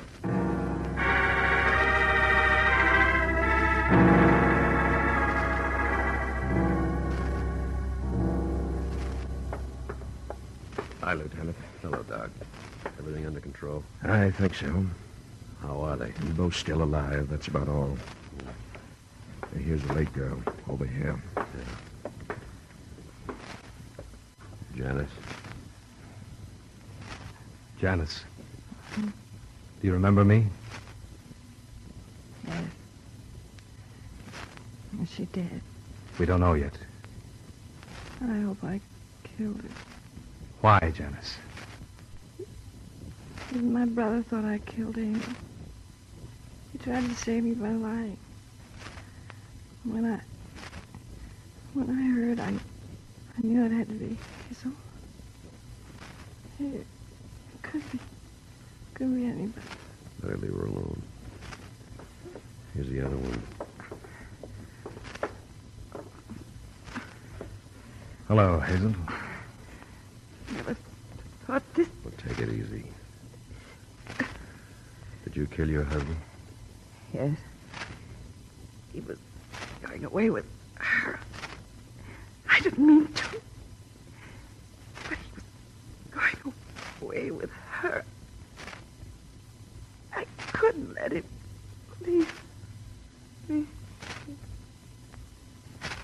Lieutenant, this one's gone. She died without finishing her statement. I don't think we need a statement. We got too many now. From too many eyewitnesses.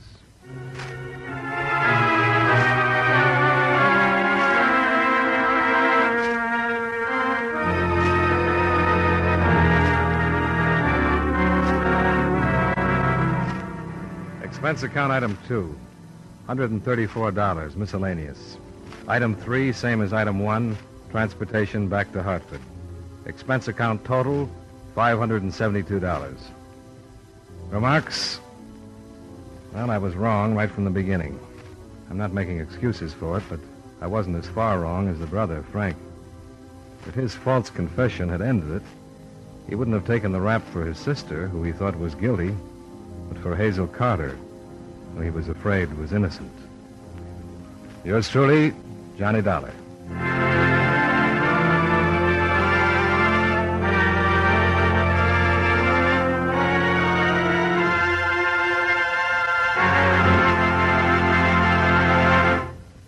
Remember, friends, Wrigley's Spearmint Chewing Gum refreshes you. Wrigley Spearmint Chewing Gum gives you real chewing enjoyment.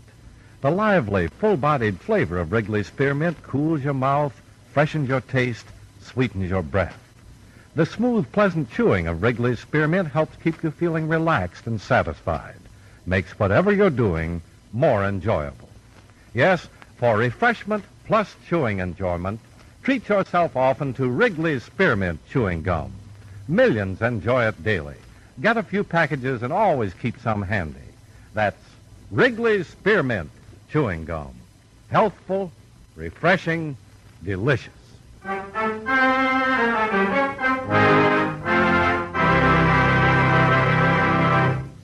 Yours truly, Johnny Dollar, brought to you by Wrigley Spearmint Chewing Gum, stars John Lund in the title role and was written by Gil Dowd with music by Eddie Dunstetter. Featured in tonight's cast were Mary Jane Croft, Hy Averback, Frank Nelson, Mary Lansing, and Hal March. Yours truly, Johnny Dollar, is produced and directed by Jaime Del Valle.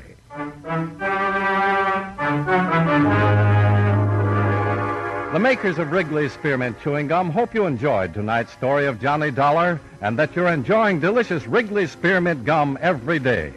This is Charles Lyle inviting you to join us again next week at this same time when from Hollywood, John Lund returns as yours truly, Johnny Dollar. This is the CBS Radio Network.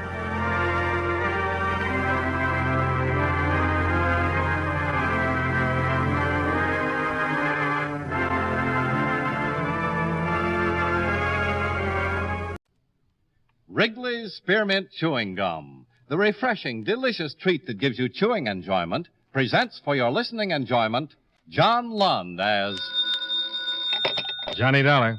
Ray Kemper, Johnny. Oh, hello, Mr. Kemper. Are you available? Oh, very much so. We insured a Mrs. William Post, New York City. She was killed last night. Yeah, how? Murdered. A private detective named Paul Sachs and a lawyer named George Simon found her in her apartment. She'd been stabbed to death. Any suspects? Yeah, her husband, William Post. Lieutenant Roseman of the 5th Precinct is handling the case. Contact him. He expects you. Okay, I can leave in an hour.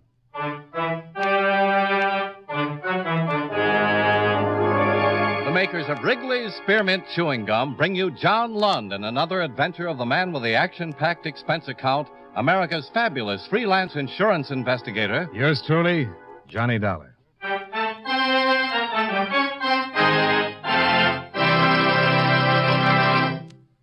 For refreshing taste, plus chewing enjoyment, treat yourself to delicious Wrigley's Spearmint Chewing Gum. When your mouth and throat feel hot and dry, a stick of Wrigley's Spearmint gives you quick, long-lasting refreshment. The lively, full-bodied spearmint flavor cools your mouth and freshens your taste. The chewing itself helps keep your throat pleasantly moist. Best of all, you can chew and enjoy refreshing Wrigley's Spearmint Gum almost any time and any place. Keep a package handy right in your purse or pocket so you can chew a stick whenever you want it. For refreshing taste plus chewing enjoyment, treat yourself to delicious Wrigley's Spearmint Gum. Millions enjoy it, and you will, too.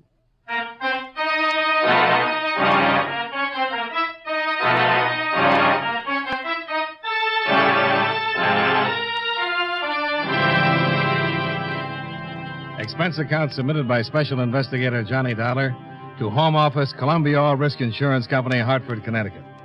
The following is an accounting of expenditures during my investigation of the William Post matter. Expense account item 1, $18.90, train fare and incidentals between Hartford and New York City. I arrived in the afternoon, registered at the hotel, and rented a car, which I drove to the 5th Precinct Police Station, where I met Lieutenant Roseman, an old friend. I haven't seen you in a long time, Johnny. How's it going? Oh, can't complain. You're a lieutenant now. Yeah, getting up in the world. Well, how about filling me in on this Post killing? Sure. The woman's name is Teresa Post. Married to William Post, banker. She was found last night in her apartment, stabbed 4 times. Gag shoved in the mouth, apartment robbed. A private detective named Sachs found her, huh? Uh-huh. And Mrs. Post's lawyer. George Simon. Right. They both arrived at the apartment about the same time. Both had appointments with the victim. They got worried when she didn't show up. Found the janitor, and he opened the apartment for them. They discovered her lying on the floor in the bedroom. What was missing? According to her husband, all her jewels, about $15,000 worth. Also a cloth coat. My boss said you were considering the husband. Yeah. 3 days ago, they had an argument and separated. The wife was filing for divorce. She'd suspected Post playing around for some time, so she hired Sachs, a private detective. Sachs got the evidence, and she confronted her husband with it. He moved out and into a hotel. Sachs and the lawyer were supposed to meet her at 8 o'clock so that Sachs could turn over the evidence on her husband to the lawyer. Well, what makes you think it's the husband? Well, robbery looks phony. The jewels okay, but the coat, the cloth coat, the only item of clothing that was stolen. Yeah? There was a full-length mink and a stole left in the closet. Oh, mm-hmm. The husband got an alibi? Sure. The woman he was seeing. The one who busted up the marriage. Oh, who is she? Well, the name of Hughes. Jane Hughes. Lives at 109 West 61st Street. And she claims Post was with her at the time of the murder?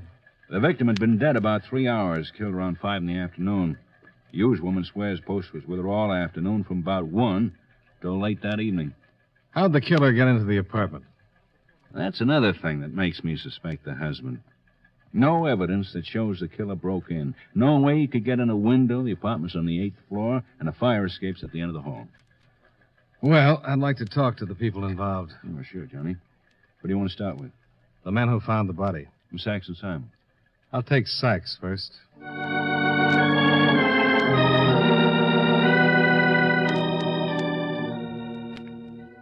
Rosamond gave me the address of the private detective, and I drove over to 52nd Street where I located my man.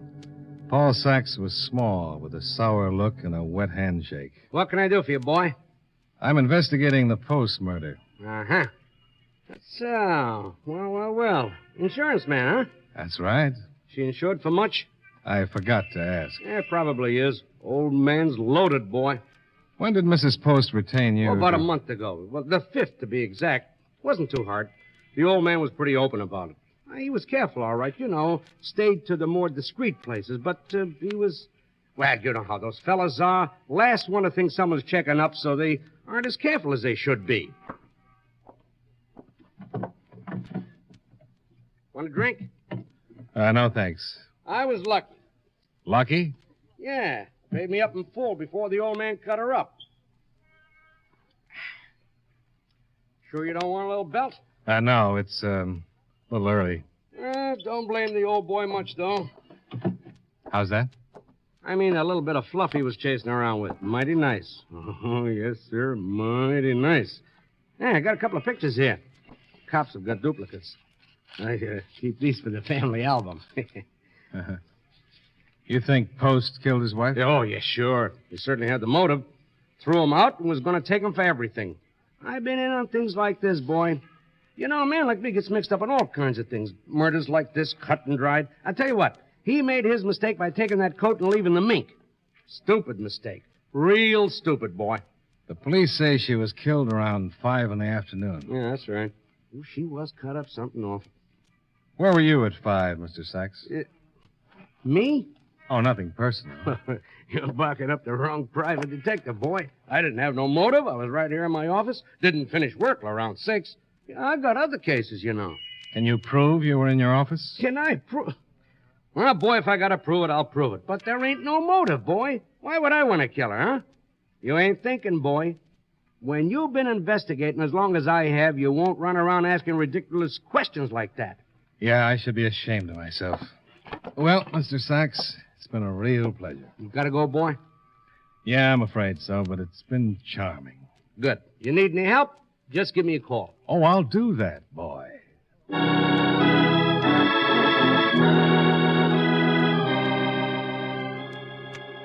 My next stop was the office of Mr. George Simon, attorney at law. The surroundings were a little different from Sachs's private pig pen. A big suite of offices with a big suite of secretaries. George Simon greeted me with a professional smile and offered me an overstuffed chair. Yes, I arrived at Mrs. Post's around 5 minutes to 8. My appointment was at 8 sharp. When did Sachs arrive? He was already there, waiting in the hall. He said he'd just come up in the elevator, but that Mrs. Post had not answered his ring. Lovely fellow. You met him? Yes, a few minutes ago. Well, we waited in the hall, thinking that Mrs. Post was late and due to arrive at any minute. 10 or 15 minutes later, I got worried. I knew how important the meeting was, and I couldn't understand why she'd forget it. I had talked to her that afternoon. What time? That I talked to her? Oh, I'd say around 3. She seemed all right? Well, she wasn't particularly happy about the situation. They'd been married for 7 years. But other than that, nothing else seemed to be bothering her? If it was, she didn't mention it. All right, you waited for about 5 or 10 minutes. Yes. Then I located the janitor and had him unlock the door. We found Mrs. Post in the bedroom. I called the police immediately. Did Mr. Post know that you were meeting with his wife? I have no way of knowing that. Do you think he killed her? No, I don't think he's the type to kill anyone. Mrs. Post was certainly going to get a sizable settlement. She was going to ask for one. And Mr. Post knew that she was. I believe she told him. She mentioned to me that she had. How large a settlement? We hadn't arrived at any figure. I was supposed to meet her and this private detective. I was supposed to look over the evidence, and then we were to discuss future plans. Where were you at 5 o'clock, Mr. Simon? Here in my office. I was here all day except for lunch. All right, sir. Thank you very much for your trouble. Glad to help. But I don't think Mr. Post killed his wife. Well, I can't disagree with you. You don't think he did? I can't agree with you either. You see, I just don't know yet. See you later, Mr. Simon.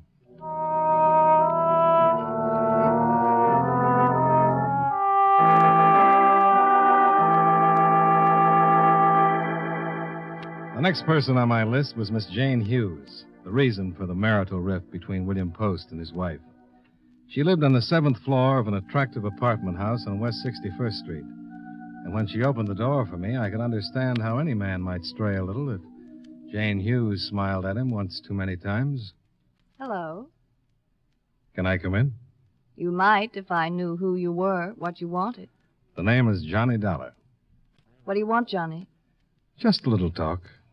Any special subject? William Post. Goodbye, Johnny. And Mrs. William Post. Didn't you hear me, Johnny? I'm an insurance investigator. Oh. Lieutenant Roseman thought I should talk to you. I thought you were a reporter. Well, now can I come in? Just put one foot in front of the other. Well, thanks. I'll try it. I didn't mean to be rude, but you understand about reporters. Oh, you weren't rude. Have a seat. Thanks. Why are you investigating me, John? Oh, routine. That's all, routine. I'm just going to tell you the same thing I told the police. All right. Bill, Mr. Post, was with me most of the afternoon. How long have you known Mr. Post? About 6 months. We're just good friends. Yeah, I know. It's not like that at all, Mr. Dollar. We're just good friends. Okay. Oh, that's a shame. I'm afraid you'll have to leave. Mr. Post? Would you mind going out the back way? Well, I've got to talk to him sooner or later. Make it later, huh? Well, generally, I'm a gentleman, but... But this time, you'll make an exception. Might prove interesting. All right. Why don't you answer it? Sure. Mr. Post? Who are you? Johnny Dollar. What are you doing here? Bill, Yes? Mr. Dollar's an insurance man. Insurance? I'm with Columbia All Risk. Oh, don't close the door. He wants to talk to you. At my office, Mr. Dollar. Goodbye. That's the way you want it, Mr. Post? Exactly. Now get out of here. You've got no business here. Mr. Post. Get out.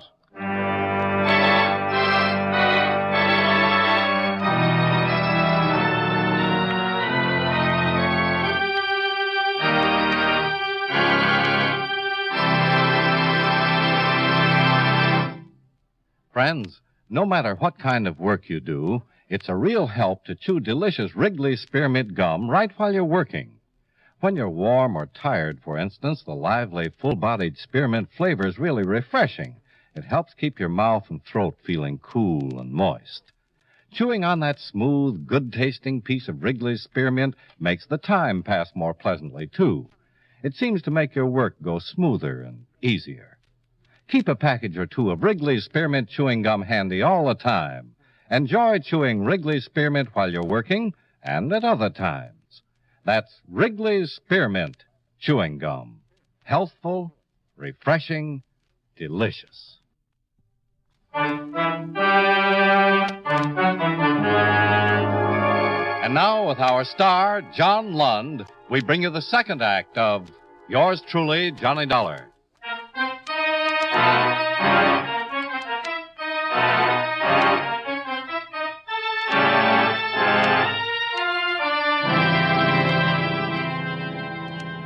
On the police list, William Post was the #1 candidate for the killing of his wife. On my list, he was just a wealthy banker with a dead wife, a seductive girlfriend, and a nasty personality. I'd run into many a nasty personality in my travels, so I let the incident roll off my back and drove over to the Park Avenue apartment where Mrs. Post had been murdered. In the basement, I located the janitor, a bent little man who was working on the plumbing and singing a flat chorus of Dixie. Look away. Look away. Look away, Dixieland. Oh, way down yonder. Hey, Pop. The old time Pop. is not far. Pop. Look away. Yeah. Are you the janitor? Uh-huh. What's your name? It's Pete. You want to do me a favor, Pete? Pete Kellett. Who are you? My name is Johnny. When Johnny comes marching home again, hooray! Hooray! When Johnny comes marching Pete, home again, hooray! Pete. Hooray! Hey, Pete. Pete, I want you to do something for me. I don't know you. I'm an insurance investigator. Yes? You got a pass key to #8? Well, have you? #8? Where the woman was murdered. Oh, I'm busy. When Johnny comes marching home again. Pete, Pete, oh, Pete, Pete. Hey, Pete.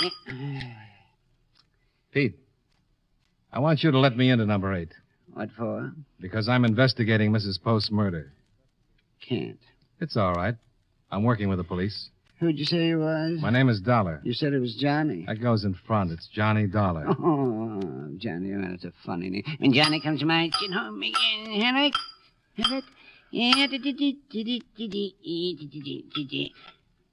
There ain't nothing for you to see in #8. I just want to look over the place. Why? I just want to take a look around. I don't want to go up there. Well, then give me the key. I can't. I got $10 that says you can. Make it 20, and I'll let you look over #3. Folks are out of town for a couple of months. I just want to get into #8. Okay. Oh, thanks. You opened the door last night for Mr. Sachs and Mr. Simon, didn't you? Who? How long have you worked here? Oh, I don't know. I guess I worked here, let me see now. Oh, my. I just worked here, for just a long time, I guess. That's all. You knew Mrs. Post? Yes, I know. Have you ever seen Mr. Sachs or Mr. Simon before last night? Who? The men you let into Mrs. Post's apartment. I saw him last night. I never saw him before. Not even once I never saw.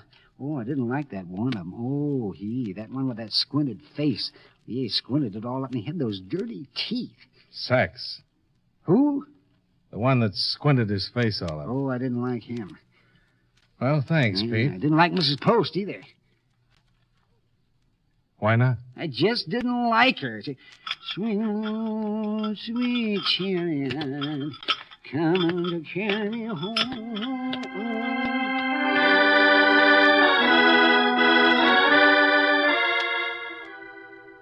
I let myself into #8 and took a good look over the whole place. There was still blood on the bedroom floor, but everything else had been cleaned up, and there was nothing that gave me any ideas. The mink coat and stole were still in the closet. I went back downstairs to give Pete his keys, but the funny little man wasn't around. I left the keys on a bench near the furnace, went back out to my car, and drove to the hotel. I showered, shaved, wrote the first half of this report, and then started to go downstairs to have dinner.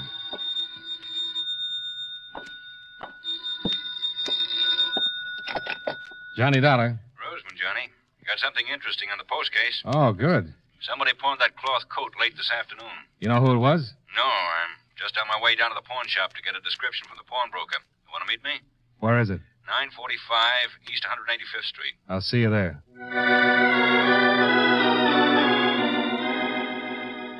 I climbed back into my car and drove uptown to the pawn shop. Lieutenant Roseman was already there, talking to the pawnbroker. And the answers he was getting were very interesting. You remember the man who pawned the coat? Oh, yes, he was a kind of small, funny-looking fella. He didn't said much, just handed me the coat and took what I gave him. You know, I remember the circular, what you sent. Seems strange, a man like that having such a nice coat. I thought right away that was stolen. The man was small? Yeah, kind of stooped over. Anything else? No. Oh, yeah. He had a habit of singing to himself all the time, under his breath. The first good lead. Roseman and I drove back to Mrs. Post's apartment and went down in the basement, where we found Pete Kellett asleep on an old cot. Hey, Pete. Pete. Come on, wake up.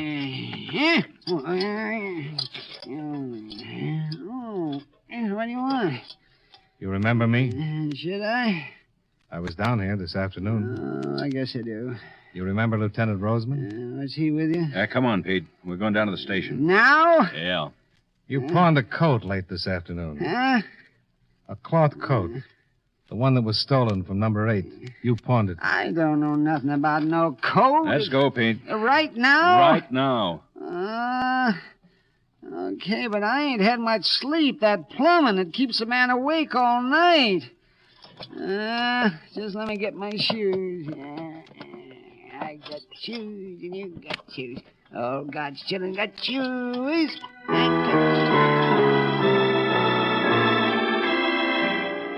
We took Pete Kellett down to the precinct and questioned him for half an hour.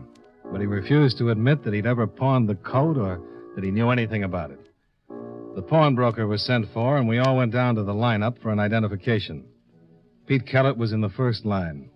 Third man. Number 3, murder. Number 3, step out. Number 3, you. Huh? You're number 3, aren't you? Well, if you'd like me to be. Then step out. Oh, sure. Is this okay? Just answer the questions. You mind if I sit down? Just stand right there and face the front, hands at your sides. Oh, I'm awful tired. The plumbing keeps me awake all night. What's your name? Huh? I said, what's your name? Lieutenant. Oh, it's Pete. That's Where you the man. from? Pete He is Kellett? the Where one you that from? pawned the coat. Oh, what do you mean? You sure? I mean, where's your place of positively. residence? Oh. Sergeant Hanley, Yes, Lieutenant. number 3, hold for interrogation. Okay, you step back in line. Me? Yeah, you. Oh, I thought you wanted to hear where I was. Step back. My goodness.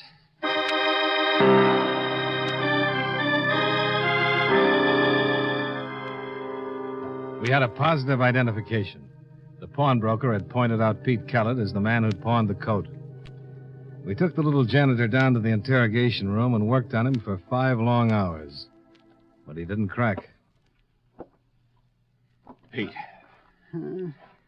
why don't you save us all a lot of trouble and admit it? What? That you killed Mrs. Post. Oh, why should I admit that? You want me to tell the truth, don't you? Oh. Pete, Yes. you did pawn the coat, didn't you? Yes. Okay. Where did you get it? From Mrs. Post. And you stabbed her. No. Then how did you get it? Well, she'd give it to me. You expect us to believe Why, that? sure. Why didn't you tell us this in the first place? Well, I thought if you knew, you'd think just what you're thinking. She gave you the coat. Yes. When? Well, a couple of days ago. You told me you didn't like her. I didn't. She gave you a nice coat like that, but you didn't like her? No. Then why did you take it? Why not? Now, look, you... Lieutenant. Yeah? Come here a minute, will you? Can I go? You move a muscle and I'll bust you. Oh. I tell you, Johnny. Yeah, I know. But after all, He's nuts. There's a more polite term for it. He's nuts and he's guilty. You want to find out if he is? I know. I mean guilty. Find out and eliminate all this questioning? How? He's scared of that room. He wouldn't take me up to number 8, although he gave me the key. I think we can scare him into a confession. I'll try anything. Of course, there's a chance he's telling the truth. If he is, I'll eat your shoulder holster.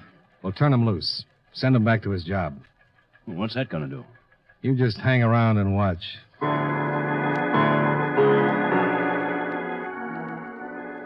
Roseman agreed to continue questioning Kellett for another half hour while I got things ready, then release him and take him back to the Park Avenue apartment. I left the precinct and drove to Jane Hughes' residence on West 61st Street. Oh, you'd better leave. Look, this is very important. Who is it? It's me, and I'm coming in. Now, Dollar, you listen to me. No, you listen. I don't like you, Mr. Post, but I've got a chance to clear up this mess and get back to Hartford, so I'll be far enough away to keep from belting you in the teeth.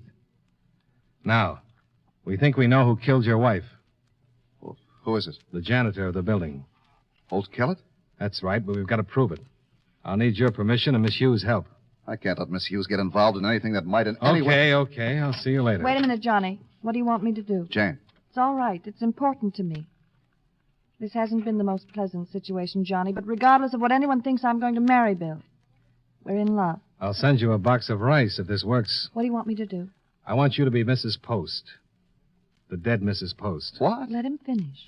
I want you to go up in that apartment, dress like Mrs. Post, and call Kellett, the janitor. Tell him there's something wrong with the plumbing. Play it straight, as though nothing had ever happened. Are you out of your mind? You think... The police will be there. No. Let's go, Johnny.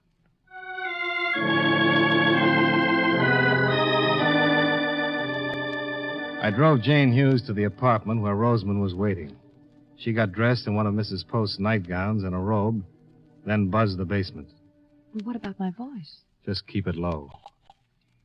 Hello. Hello? Pete?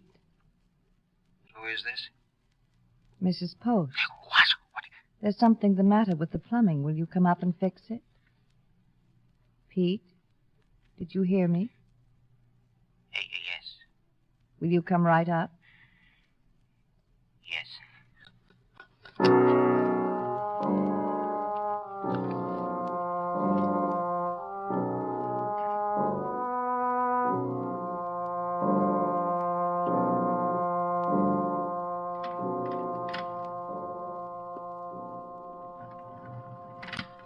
Here he comes.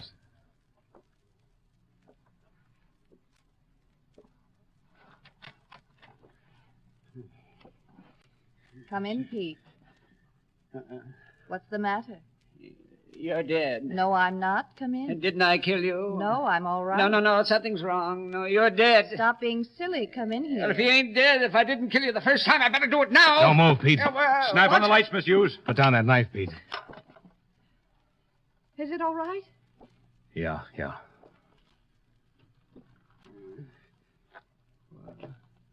Why, you ain't Mrs. Post.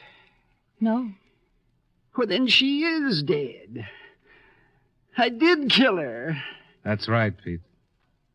Oh, I feel better.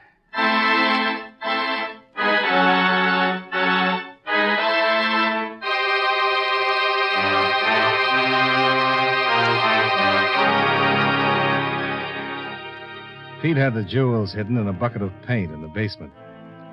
He finally explained that he was in the process of robbing Mrs. Post when she came home, surprised him, and he had to kill her.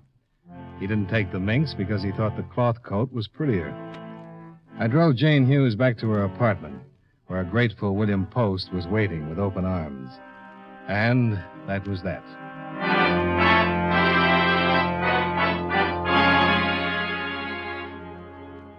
Expense account item 2, $15.85 for a late dinner for Lieutenant Roseman and me, after which I retired to my hotel bed and slept for about 10 hours. Expense account items 3 and 4, $35.75, hotel bill and car rental. Item 5, $16.55, train fare and incidentals back to Hartford. Expense account total, $87.05. Yours truly, Johnny Dollar.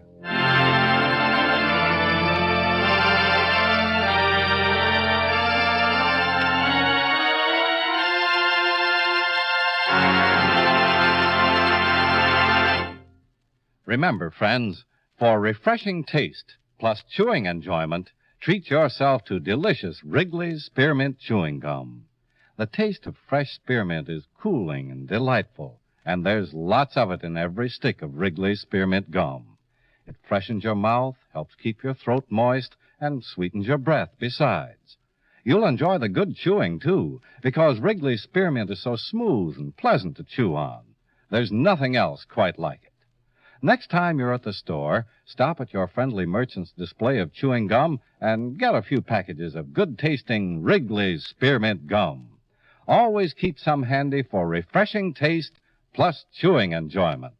That's Wrigley's Spearmint Chewing Gum. Healthful, refreshing, delicious.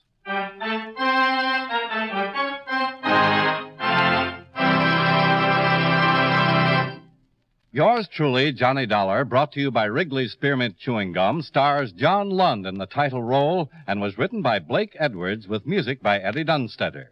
Featured in tonight's cast were Jack Moyles, William Johnstone, Benny Rubin, Charles Davis, Mary Jane Croft, Hy Everback, and Howard McNear.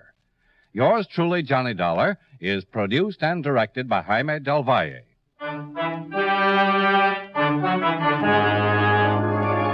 The makers of Wrigley's Spearmint Chewing Gum hope you enjoyed tonight's story of Johnny Dollar and that you're enjoying delicious Wrigley's Spearmint Gum every day. This is Charles Lyon, inviting you to join us again next week at the same time when from Hollywood, John Lund returns as... Yours truly, Johnny Dollar.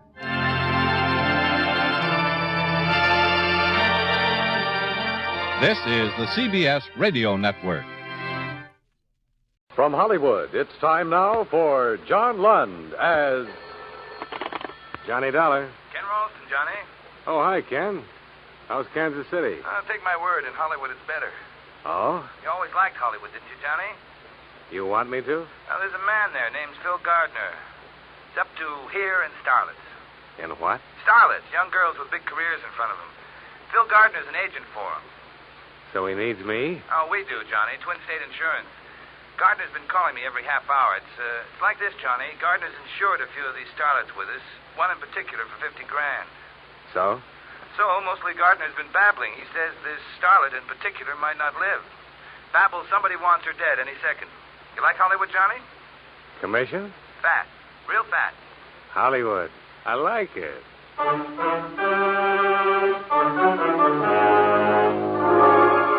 John Lund in a transcribed adventure of the man with the action-packed expense account, America's fabulous freelance insurance investigator. Yours truly, Johnny Dollar.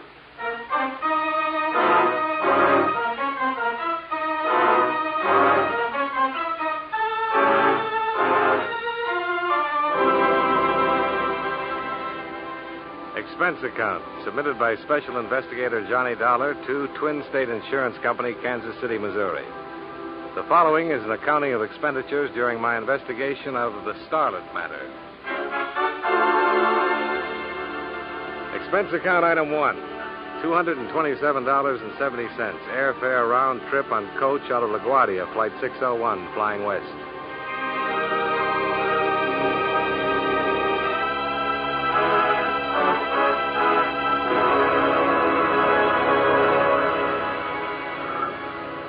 Some 3,000 bumpy miles later, the plane circled Los Angeles in a part of the Pacific Ocean and taxied down the runway at International Airport. It was 3:20 of a dirty afternoon. Expense account item 2, $440, cab fare to Sunset Ruxton Hotel, my home away from home in Hollywood, where I checked in, renewed old acquaintances with Judy, the telephone girl, put my pale cheek against her suntan, and told her I'd see her later. Expense account item 3, $2 even, to Beverly Hills office of Phil Gardner, agent. He was not in. The receptionist in silver hair pointed a silver fingertip across the street and said that's where. Chez Scotty's restaurant. And Mr. Gardner would be dressed with 2 vents in the back, a Tattersall vest, and blue suede sandals. And you know, he was. So you're the boy they sent from KC, huh? Wait, I'll scooch over a little. You can sit down. Yeah, thanks. What's your name? Dollar, Johnny Dollar. You want to see a picture, Johnny? Here, take a look. That's Toby. Toby? Toby Drake. You've seen her in pictures. I have. You're living. You must have seen her in pictures. Loyal moviegoers like you are going to make a star out of Toby. Well, I'm happy for both of you. If she lives. Somebody's going to kill her, Johnny. Murder her dead. Now, she's a sweet kid. It shouldn't happen to her to die from these anonymous threats. Look, why don't you give it to your press agent? Johnny, believe me, on my knees, I tell you. If I want publicity, I give it to the cops. I'm not kidding, Johnny. The kid's scared. She's in a lot of trouble. Call for you, Mr. Gardner. I'll plug it in here. Oh, thanks, Charlie. Right this way. Gardner speaking. Snap it out. I'm busy. Huh? No. Yeah, huh? No. Yeah. Skeptic. Huh? I just called you skeptic. What's that mean? Toby's dead. Her boyfriend called. I should be the first to know. I'm sorry. Look, I'll drive you over there. You'll want to see for insurance purposes, huh? I'll use the Jag. I'll put the top down. Sure. You wouldn't go to a funeral any other way, would you, Phil?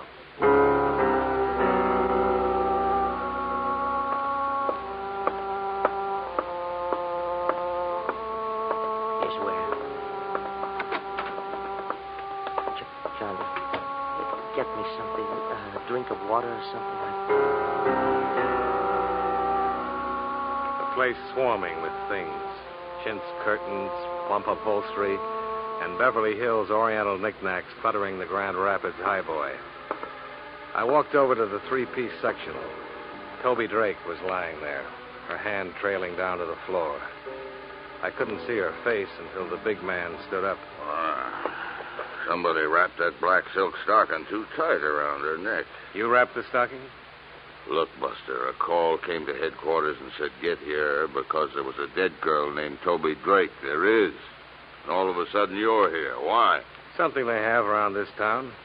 An agent. He's Toby's. Oh, agent? Oh, well. Talk to me, agent. Sure, Lieutenant. Just Detective Koska. Lieutenant, I'll never make. Go ahead. Well, it was like this. Johnny and me sit there at Scotty's chewing fat, and the phone was brought over, and the man on the other end says it's Mr. Fulton. And he says his girlfriend's dead. Honest, I'm broken up about this. Well. You wrapped the stocking, agent? Johnny. He's Johnny Dollar. He's from the insurance. Well. You been hired, Dollar? Yeah. Twin City Insurance. And for me, too, Johnny. All the way. Find out for me who killed Toby. Hired, huh? These guys employ you, huh? Well. Little bulge there. You carry a gun, too. Oh, well. Yeah. Where's her boyfriend? In the bedroom. Name's Roy Fulton. He hardly says a word to me. Go talk to him, Dollar. Go tell him it's okay. You can talk to him.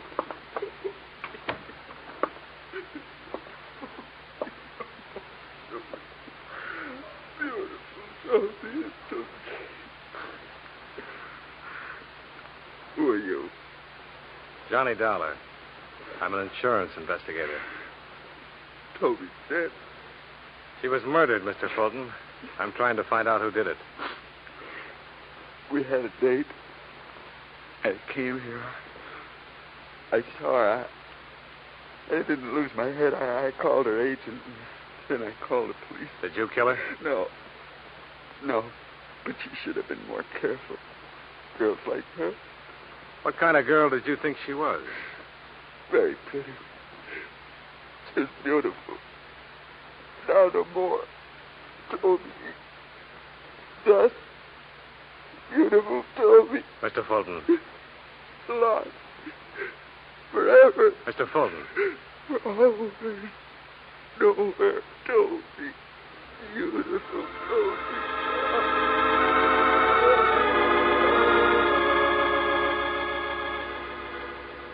I couldn't get through to him anymore. I gave him back to Koska, and I got out of there. A few thoughts on Toby Drake. Toby, a kid who'd once maybe won a beauty contest. Expenses paid to Hollywood, shake hands with the stars. A nice kid. Pretty kid on her way, now dead. I bought a paper and went back to my hotel. The lobby desk came first. Hi, Mr. Dollar. Any calls for me, Judy? You got a call with a message. You want it? Why don't you come over here and give it to me, Judy? I've never seen you standing up. I'm taller. The message came in 10 minutes ago. You want to reach for it? Shall I read it to you? Read it. Goes like this. First Toby, then Stella Martin. You can't stop it, Dollar. First Toby, then Stella Martin. You ad-libbing this, Judy? Says right here. Who left the message? I took the call. The man said it and hung up. What Stella Martin does he mean, Mr. Dollar? I wish I knew, baby. You think maybe the starlet Stella Martin used to be a starlet? She's not around much anymore. Starlet, huh? How would I get in touch with a starlet, Judy? Oh, I know. Hand me that phone book.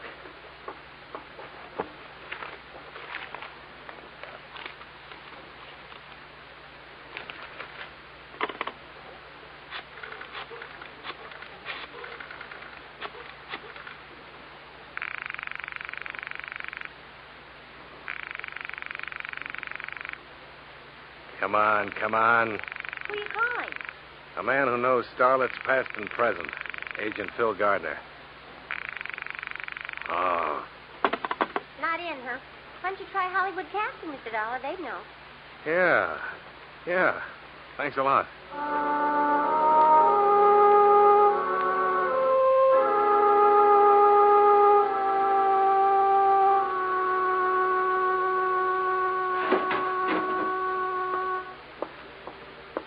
Stella Martin dropped from our Reddit file. Non-payment of dues. Well, there must be an address where you dunned her. 2001 Magnolia Avenue, Westchester.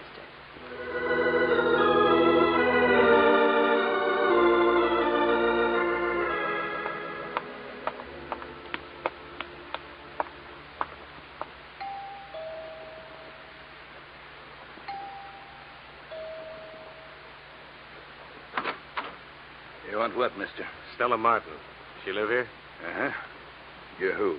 Johnny Dollar. Investigations. You got a card that says that? Let's go inside, huh? Just you got a card, just show me. Miss Martin here? No card, huh? Suppose I say yes, she's here. And what happens? I said inside. Glad you did that, Sonny. Now I got a reason. Now cut it out. I just want to... You're smaller than you look. Oh, try me.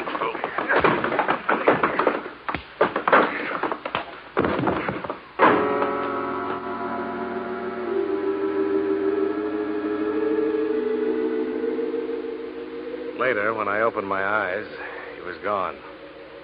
I got to my feet, fell down, then finally made it over to the hallway, where there should have been a bathroom and a towel and some water. The thing that stopped me was the girl in the negligee. She was sitting on the floor against the wall. She was blonde, and her head was turned to one side as if she was wondering about me. There was a stocking tied around her throat, and she was dead.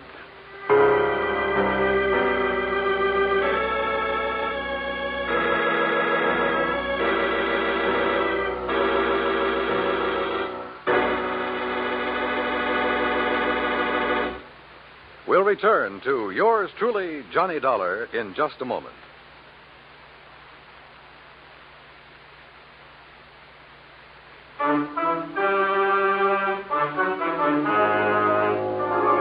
Now, with our star, John Lund, we bring you the second act of yours truly, Johnny Dollar.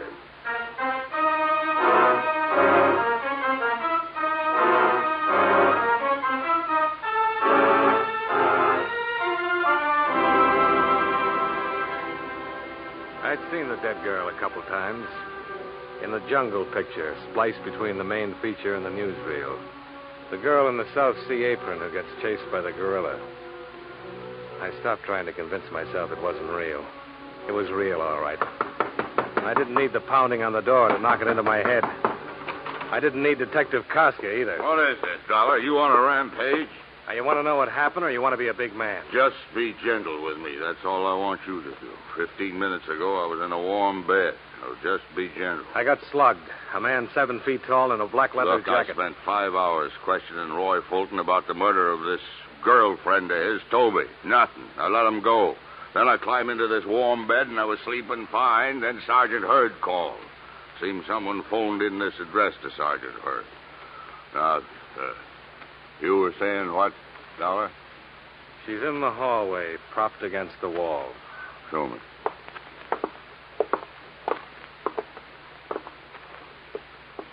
Sigh a deep sigh about the warm bed, Koska. She's young and she's strangled. And her name's Stella Martin. You want to clear it up for me? I got word about her. I came here and a guy clobbered me. I woke up a few minutes ago. Nobody gives me words, Dollar. Why you? I don't know why. If I knew why, I'd know who. You want to listen about a guy in a black leather jacket? 7 feet tall, huh? Yeah, about. Brown felt hat. Find him.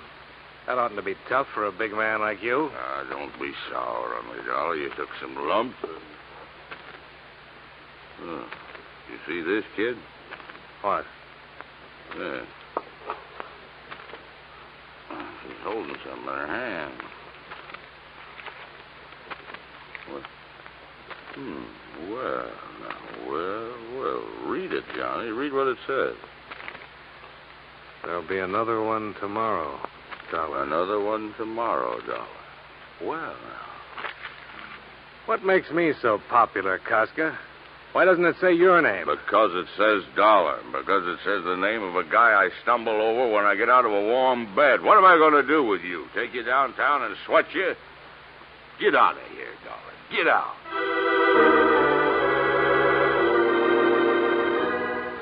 Then back into the rose-scented air and the suburban lawn, now littered with friends and neighbors. And under the bright neon of the corner cut-rate drugs and sundries, the night-blooming hack stand. I took a cab to my hotel. No more messages, so I went to sleep.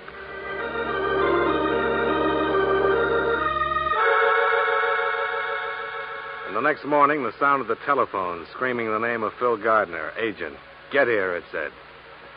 So I got there. Girls drop like flies where you walk, Dollar. I read the papers this morning, and you were there, and another one dropped. Now, what's the matter, Phil?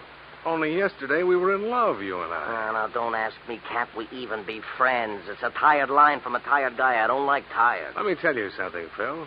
I'm glad you called. You were going to be my first stop. Now, look, you were hired to maybe prevent Toby Drake's dying, and this you were a flopola, a stinkeroo. Then you stay on, maybe you could come up with why Toby, a talented girl, had to die. Well, like I said, stinkeroo. On your feet, Phil. Now, keep away from me, Johnny. On your feet.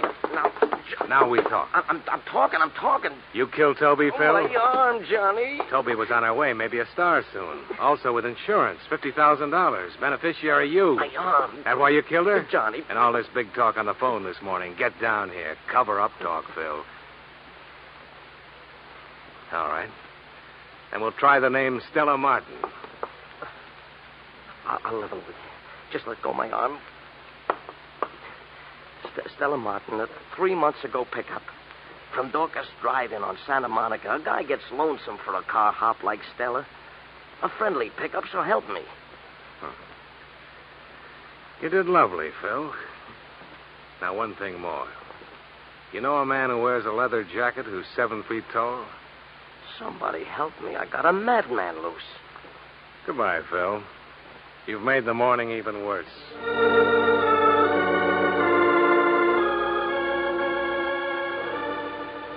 I got to the drive-in on Santa Monica. A cowgirl with a menu and a pair of heavy-duty sheer dungarees threw a card on my windshield that said Phyllis on it. Dorcas, she asked back. Why, that's old Melv over that way. I moseyed on over to old Melv. Howdy. Johnny Dollar, insurance investigations. Milton Dorcas. Shout out a fella. Howdy. Howdy. You the manager of this place, Melv? Yeah. Top hand. What else? Huh? Oh, tenderfoot talk. Don't let it throw you. I need some information, Melv. Yeah, don't be a gravel kicker, son. Speak up. What's on your mind? Know a girl named Toby Drake, Melv? Knowed her. Used to work here. One named Stella Martin? Yep. Do the work this evening. She ain't gonna make it, though. She's dead. She and Toby. Choked. Seen it in the Gazette. I need your help, Melv. Deputize me. Well, I don't know. Just don't know. If you don't help, there's liable to be another dead girl. Peggy. Who? What's the matter, son? You got monkeys in your ears? I said Peggy. Peggy Bryan. On account of them 3 girls were thicker than the bobcat's tail. Do tell. Yeah, thicker than that even. Peggy used to work here, too. Drove to work in Toby's auto. You know where I can find Peggy? North Hollywood she lives in. Yeah, you wait a bit. I'll dig up her address. You want to wait, son, or you got to be riding on? I'll wait, Melv.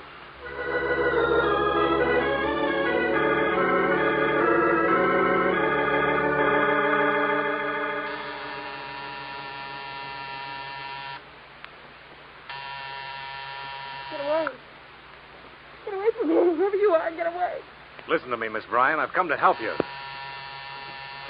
I'll kill you. I'll kill you before you kill me. Don't be crazy. Give me that gun. There. That's better. To kill me. That's why you come to kill me. Now, let's scream inside. We don't want to make talk for the neighbors. Inside, Peggy. Now, hush, hush, baby girl. Hush. You see? I let you go. It's nothing to be scared of. I'm here to help you. To keep it from happening. Like it did to Stella and Toby. You understand what I'm saying, Peggy? Stella. Toby, they're dead. And now it'll be me. Why does it have to be you, Peggy? You don't know. You kill and you don't know why. Try to understand. I'm an insurance investigator. A lot of times I'm around when people die. Sometimes I get there sooner. Now help me. Help me, Peggy, so I can help you.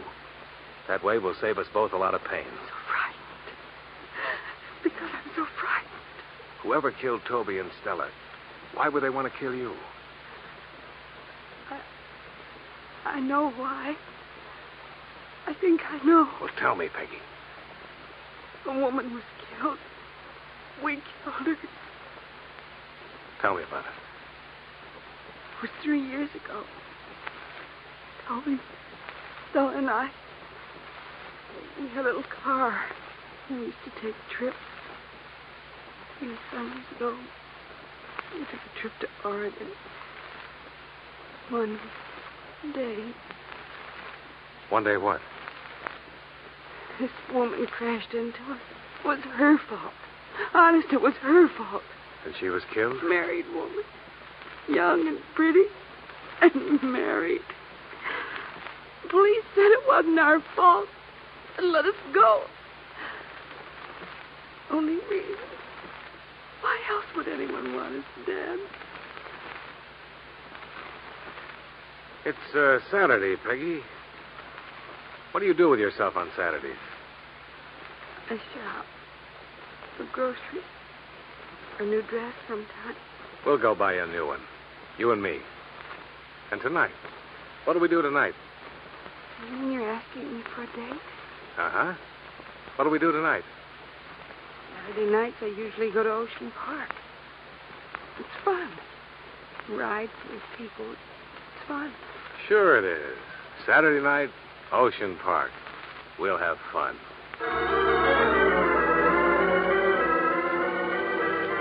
So I made a lot of phone calls. To my hotel to tell Judy I was going to Ocean Park with a girl named Peggy Bryan, in case anyone inquired. And I called Agent Phil Gardner and let him know where I was going. Finally, I called Roy Fulton, Toby's boyfriend, and let him know all about my plans for the evening. And then I went shopping with Peggy Bryan and then took her to Ocean Park. Peggy Bryan, Pigeon. Let's just walk for a while, Johnny. Whatever you say.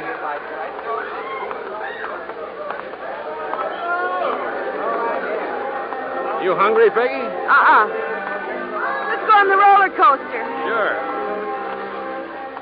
Peggy, What? just stand still for a moment. Look around you.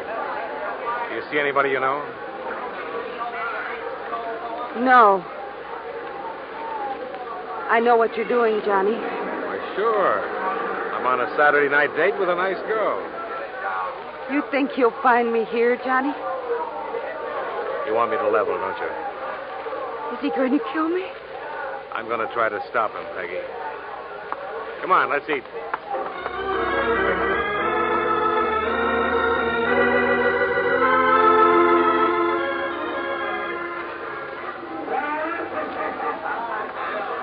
Two tickets, please. Thanks. Let's go, Peggy. Stay close to me, Johnny. A girl can get lost in the fun house.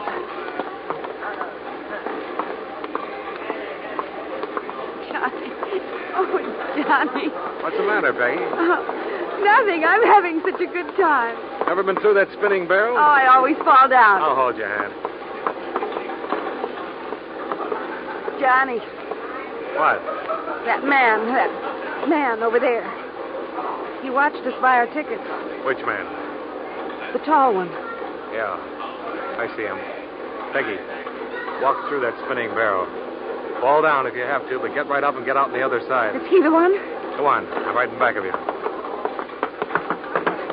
He's following us. Get out of this thing fast. I'm staying. I've been tailing you, Seamus. I've been waiting.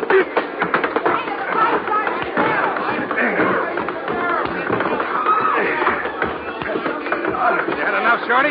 Yeah. Come on, I'll drag you out of here. Now talk.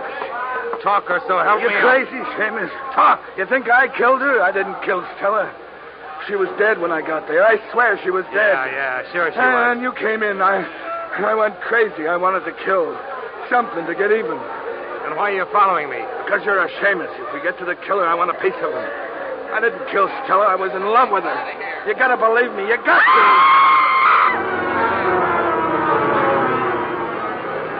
Peggy, what's the matter? The mirror! Look, the mirror! He was in the mirror, all right. Roy Fulton's reflection. Boyfriend of Toby. Long and thin as if he'd been squeezed together, which included the gun he was holding. I pulled Peggy down on the floor with me and grabbed for my gun. It's her, Boss Dollar. It's her. I want him. Something happened to him. Something red that splintered on the front of his shirt. But he kept coming. Then the something caught up with him.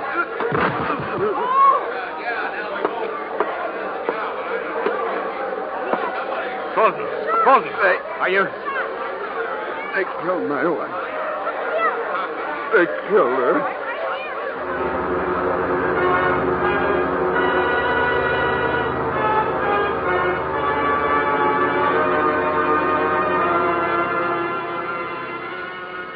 Expense account item 4, 1995. To dress a pigeon named Peggy Bryant. Item 5, $112 miscellaneous. Hotels, meals, roller coaster ride, funhouse, etc. Expense account total, $366.05. Remarks, pay Phil Gardner, agent, face value of $50,000 policy on Toby Drake. Well, all in all, from your point of view, my trip to Hollywood was a failure. From my point of view, I kept one girl out of 3 alive, and I was lucky at that. Luckier than you usually get in Hollywood. Yours truly, Johnny Dollar.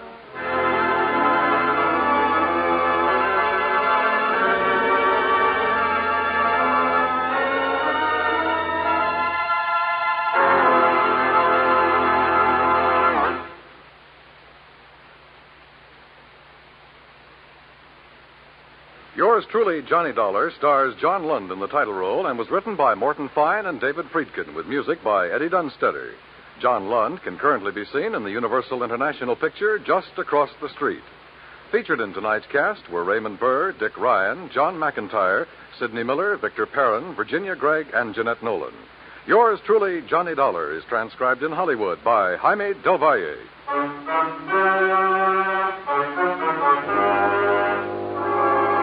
This is Dan Cubberly inviting you to join us next week at this time when John Lund returns as... Yours truly, Johnny Dollar.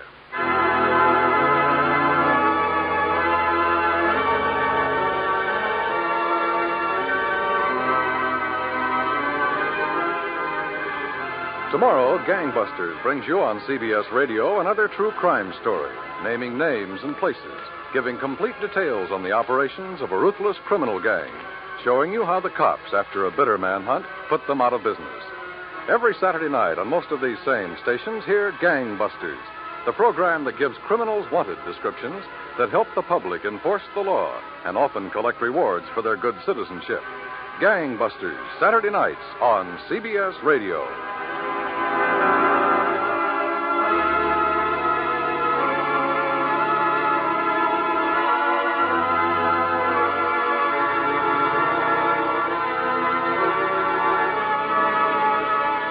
And remember, you'll find Western adventure and music with Gene Autry, Saturday evenings on the CBS Radio Network.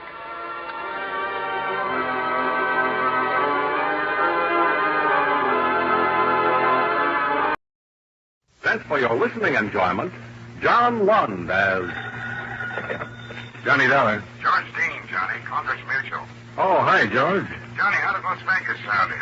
Expensive. Can you afford it? Got to. A client of ours had a 30-grand diamond necklace stolen out there yesterday. Little of a sore. The dancer? One and only. Still packing them in after all these years. And still the same two weaknesses, Johnny. Gambling and collecting young men. Well, they say every girl needs a hobby, George. Not two hobbies, though. That could run into money.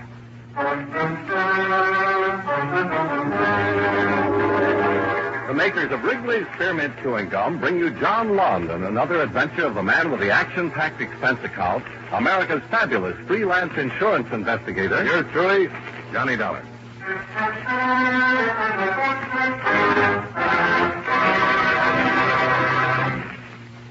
Wherever you go, whatever you do, enjoy chewing Wrigley's Spearmint Gum. That lively, full-bodied Wrigley's Spearmint flavor is really refreshing. It cools your mouth and freshens your taste. The pleasant chewing helps keep your throat moist, helps relieve that dry, thirsty feeling. And delicious Wrigley's Spearmint Gum is so handy. Just slip a package into your purse or pocket and you've got refreshment right at your fingertips. Chew Wrigley's Spearmint while you're working. Enjoy this refreshing treat along with your favorite summer sports. Wrigley's Spearmint Gum is always enjoyable, and you can chew it without even taking time out. Get a few packages of Wrigley's Spearmint Chewing Gum. Healthful, refreshing, delicious.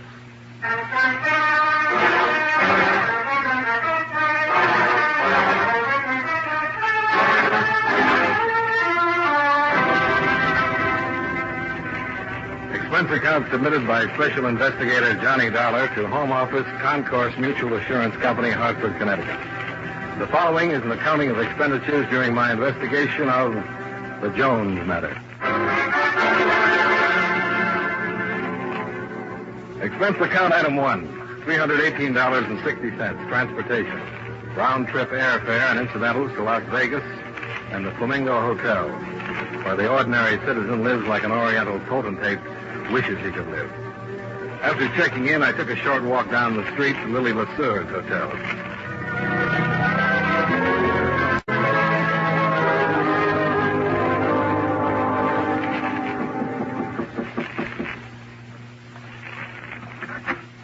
Yes? Miss Lesure, I'm Johnny Dollar, special investigator for your insurance company. Oh, well, that's very nice, I'm sure, but... Oh, of course, the necklace. That's why you're here. That's why I'm here. Mind if I come in? Oh, please do, Mr. Dollar. This is Eddie Lawson, Mr. Dollar, my very dear friend.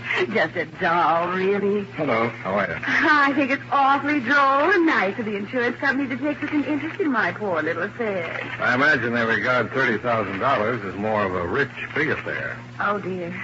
Well, then I suppose you'll go around prying into all my most intimate secrets and asking such embarrassing questions that I'll just... Oh, I think having jewelry stolen is always such a bore. Yes, the insurance company feels the same way, Miss Lesueur.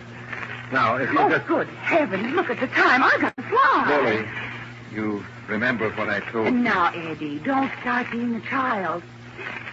Don't you think these Western outfits are just adorable, Mr. Dollar? Well, they do a lot to point up a girl's personality, all right?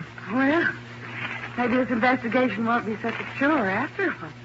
Oh, dear, I'm late. Buck and Devastator are going to be just furious. Oh, well, tell him all about it, Eddie. That's my show tonight, Johnny. 10 o'clock at the $1 Million Club. Join me for a snack afterwards. Here by the pool. That's where it all happened. Toodaloo all. Buck and Devastator. Buck Bartlett, he's the riding instructor at the Lazy J Stables. Devastator is the horse. It's a better name for Lily. I'm going to marry Lily, Mr. Dollar. Oh? Congratulations. Now, what about this necklace? What happened? It disappeared. That's all I know about it. Well, how? When? Where? Look, why don't you do like Lily said? Come around tonight. The same gang will be there, and you can check the setup yourself, see what happens.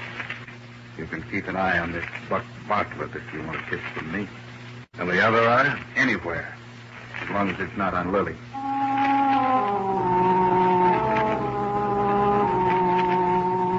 Expense account item 2, $2.50. lunch at the hotel. And $12 for a hired car to the Lazy J stables. Horses for hire. English or Western-style saddles. Instructor available. A Western-style instructor, as was soon painfully obvious.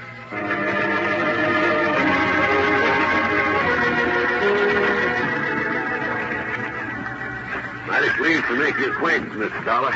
Lily just took off from here a couple of minutes ago. I know. You, Eastern friend of hers? Well, I'm not exactly a friend. I'm a special investigator. Checking into those diamonds she lost the other evening. Oh, I see. I understand you were there. Might know something about it. No, sir. Beats me. There we was, sitting on that fancy terrace kind of thing they got there, hoisting a little poison and chawing on some beefsteaks, you know. And the next thing you know, Miss Lily lets out a yap and says, "My rock. Somebody up and took my rock." Well, I didn't even know she had any jewelry out there with her. Did anybody know she had? Well, not unless it was Miss Jo. Miss Jo? Well, the gal I brung, Miss Joan Drake. I was thinking she might have known because she ambled down to Miss Lily's room with us so they could change their glad rags and put on their bathing suits, you know.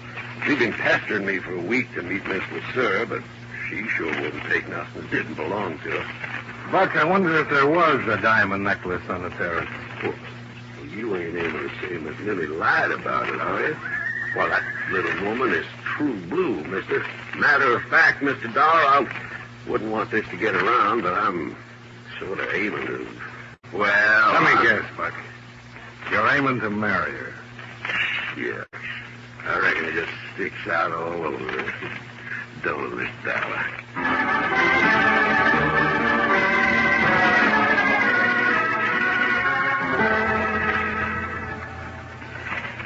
Well, seems I was having a late supper, Mr. Dollar, out there in the open by the pool. It was after Miss LeSueur's last show, so the four of them had the place pretty much to themselves. And who were the four, Marshal? Well, there was Miss LeSueur, of course, and this young fellow she brought with her from the East. Eddie Lawson? Yeah. Don't know much about him, except she's dang near old enough to be his mother. You'll have to admit she doesn't look it, though. She sure don't. Well, the other young fellow's the one you talked to, Buck Bartlett, he calls himself. Oh, yeah, the Texan. Yeah, oh, he's about as Texan as you are, Mr. Dollar. Came here from Los Angeles. He just puts on that talk because the Easterners like it, especially the Eastern women. That Texas drawl comes in handy, huh? Then the other one's a girl named Joan Drake. Yeah, she was there with Buck. Yeah, she's kind of a funny. Young, pretty, smart as a whip. Came out from the East a while back. She's floor manager of the casino at the $1 Billion Club. Talk to her. See what you think. I can't figure it out. All right. I'll see if I can. Yeah, come talk to me again after you look around a little. Fine, I will. Huh. You know, I've seen these slot machines all over town. The last place I'd look for one is in the marshal's office. Well, that's kind of very special. Guess I might as well take the jackpot with me.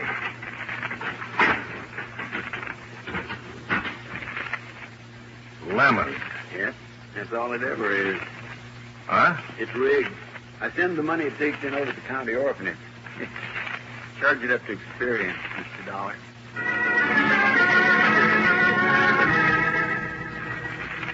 Expense account item 3, $1 for experience and information from the marshal's office. And $17 miscellaneous expenses at the $1 Billion Club, where miscellaneous covers a lot of different items. One item is the roulette wheel.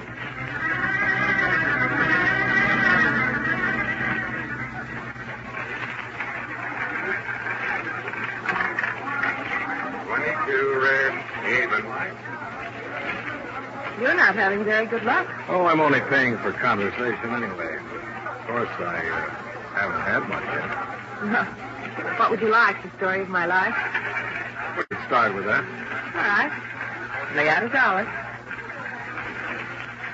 I was born of wealthy parents, raised entirely by nurses, educated in exclusive private schools. I was graduated from the Swank College, which I shall leave nameless. You like it so far? Well, it isn't original, but well told. Go on.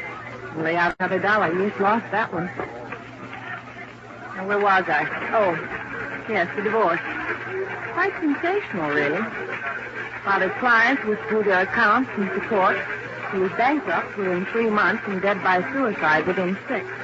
You see, the other woman jilted him, and I, a tenderly nurtured sapling, was cast out into the world to sink or swim. Well, never fear. Heaven will protect the working girls. Oh, that was awfully funny. Yeah, it was a scream. 14 even. And, what did you do with the necklace? What? What is this? Who are you? Johnny Dollar, insurance investigator. And you're Joan Drake, who wanted badly to meet Miss LeSueur, who changed clothes in her room with her, who was the only one who knew she had the diamonds out at the pool, who works here for about, $50 a day and could probably use $30,000. 22 even. And I asked you what you did with the necklace. I think that ought to cover the what is this? Mr. Dollar, if you'd like to play roulette, by all means, stay around. But I'm afraid I don't have any more conversation. Not at these prices. I thought I was overcharged for what I got. And this will kill you. The whole story was true. And with all that background, running a casino is the best you could do? The best for me. With glitter and glamour and sparkle. And that's what I was brought up to expect. The diamonds sparkle a lot, too, Joan.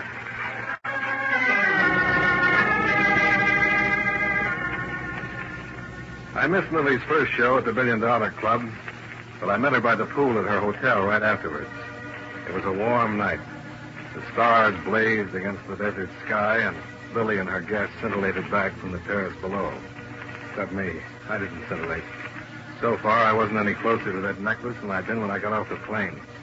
I had the feeling I'd learned a few things, and at the same time hadn't learned anything. And Lily didn't help much.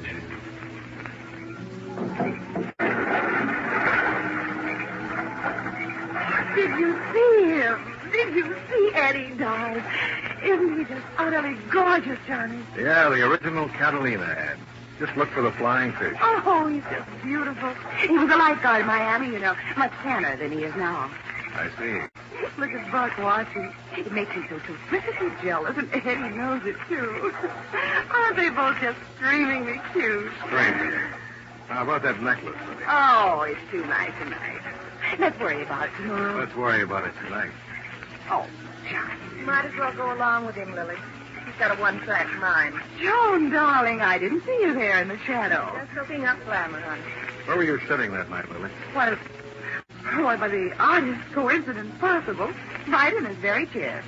You see, ordinarily I kept the necklace in the hotel safe, but I wore it in my show that night, and it was late when we got here, and then we changed into swimming suits, and I didn't want to leave it in my suite, so I just brought it out here, wrapped in a handkerchief.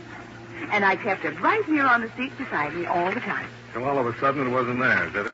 Well, yes, that's exactly the way it happened. Now it's all settled.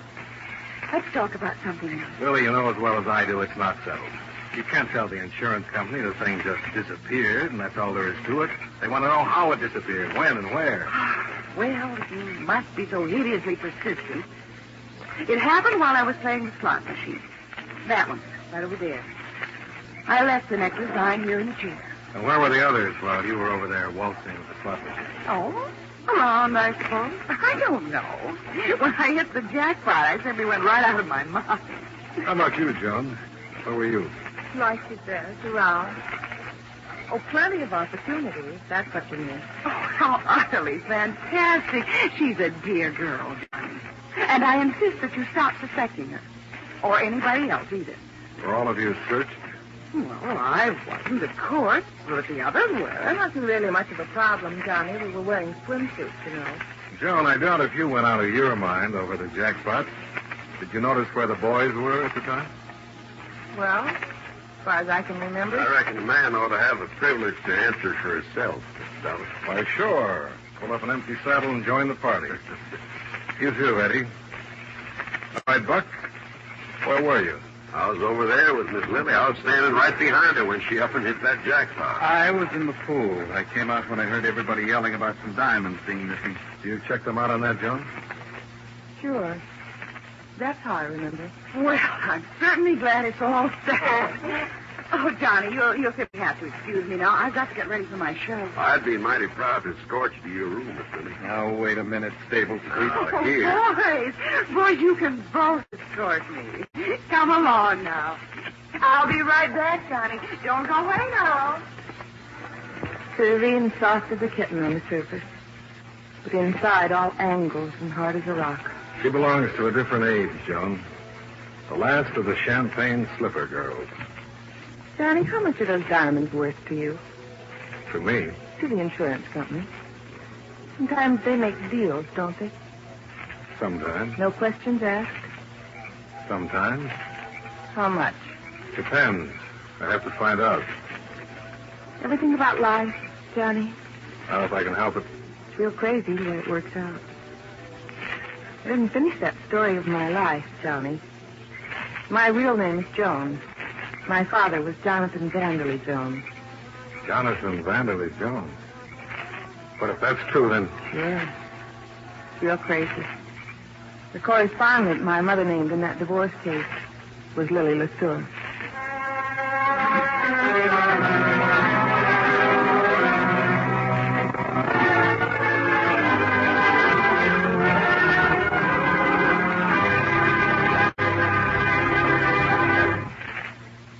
Friends, you know Wrigley's Spearmint Gum is a delicious treat that millions enjoy all year round. It's good to chew almost any time and any place. In warm weather, you'll enjoy especially the refreshment that Wrigley's Spearmint Gum gives you. When your mouth feels hot and dry, or when you're feeling warm and tired, chewing Wrigley's Spearmint Gum gives you a pleasant little lift. It cools your mouth, moistens your throat, and refreshes your taste. Besides, chewing on a good, smooth piece of Wrigley's Spearmint Gum seems to add enjoyment to whatever else you're doing. So always keep some Wrigley's Spearmint Chewing Gum handy. Enjoy it at home, at work, wherever you are. Remember, that's Wrigley's Spearmint Chewing Gum. Healthful, refreshing, delicious.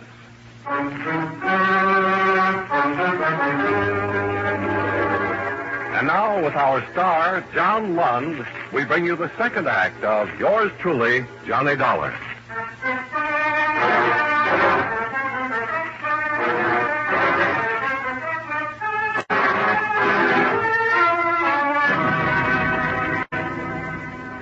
Expense account item 4, $5.90.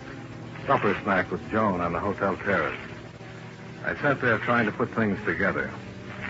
Either Joan had suddenly spotted something that had tipped her off to the thief, or if she'd taken the diamonds herself, something had caused her to decide on a deal. But which? And what was it? I tried to remember what had happened just before, what had been said, and got nowhere. You know, Johnny, it's funny. I've always been the innocent bystander. Up until now. Maybe that's what you ought to go on being. Unless you stole it yourself. Would the daughter of Jonathan Vanderley Jones turn out to be a thief? She might, for money and other valuable considerations. Like, for instance? Like a chance to hit back at the woman who ruined her father. Oh, you're heading up a dead-end street. Maybe you are, too.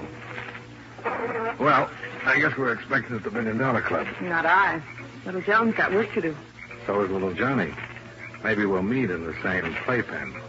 Somehow I don't think so. Bye-bye now.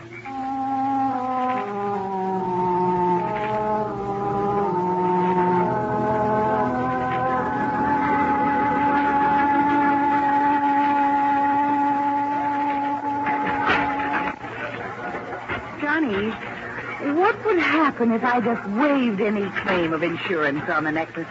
Drop the whole thing right now. Which one did it? Sure, I don't... Which one do you think did it? Maybe I decided it doesn't matter which one. Suppose it was Joan. Would you still want to drop it? Oh, but that's ridiculous. She would... Or there's still another possibility. Maybe you started something you want to back out of now. Johnny, why must you be so hideously difficult? The insurance company sent you out here to save $30,000 for it. And I'm just utterly certain they won't care how nor why as long as they save it. No, maybe they won't. So what about me, Lily? It leaves me curious. No, I'm quite sure you know a good deal more about this than you're letting on. Well, I've got to run again. It's time for my show. Bye, sweetie.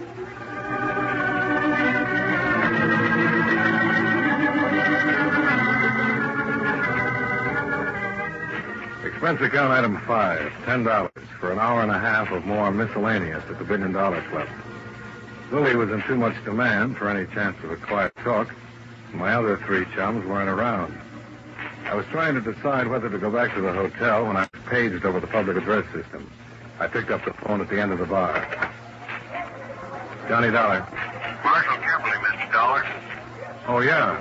What's up, Marshal? Well, it looks like one of those necklace people got herself in a mess of trouble a while ago. Oh. What do you mean? I'm calling from the parking lot. She's that Joan Drake girl. Found out here in the back seat of a car. She's dead.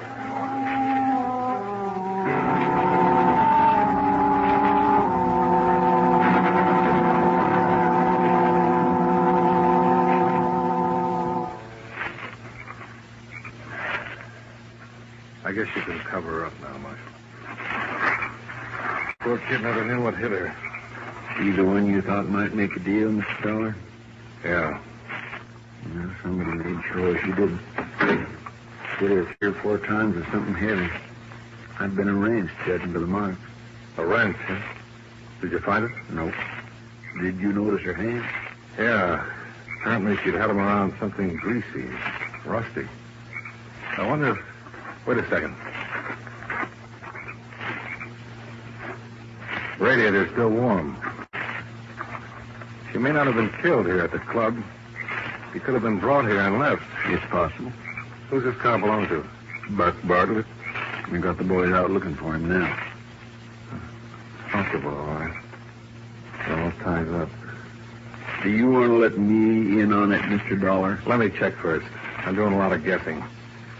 Joan brought up this deal while we were all at Lily's hotel this evening. I think she just figured out how the necklace was stolen. I think she was killed trying to get it. And I think I've figured it out, too. But let me check first, Marshal. I'll talk to you later.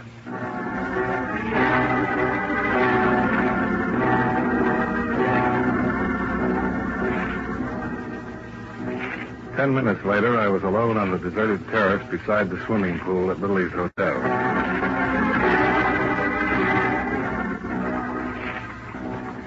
I knelt on the edge and looked down into the water. Crystal clear, lighted by an underwater bulb sunk in the concrete wall. The pumping system was running as usual, drawing the water from a drain pipe in the deep end, circulating it through the filter tanks in the pump room, and returning it to the shallow end. I took my handkerchief, weighted with my room key, picked the spot carefully, and dropped it into the water. I watched it sink down toward the drain. Down, down. Then suddenly it was caught by the current and sucked into the drain.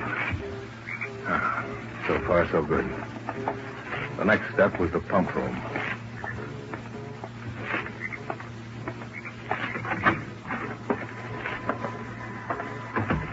I looked around for the switch on the pump motor, found it, and shut it off.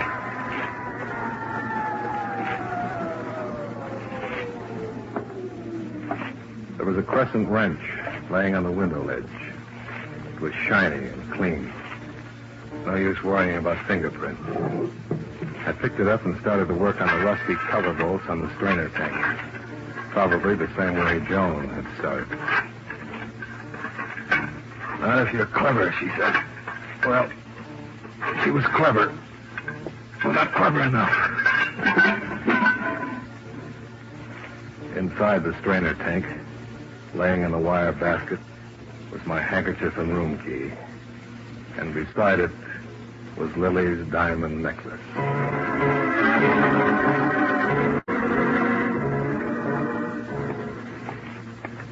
I was halfway across the terrace, and the lights around the pool went out. Somebody had pulled the main switch. I stopped and listened, waiting. But when it came, I was caught off guard. Somebody hit me and knocked me into the water.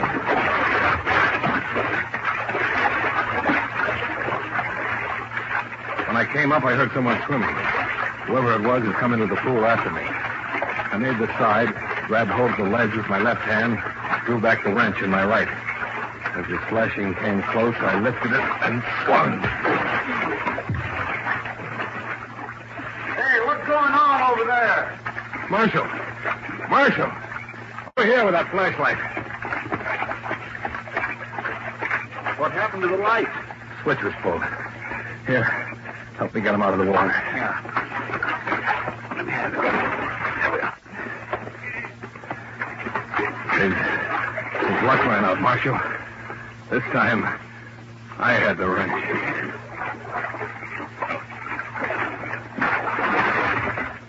That swimmer fella, huh? Eddie Lawson. Yeah. I found the necklace in the strainer of the filter system, where it's been all the time.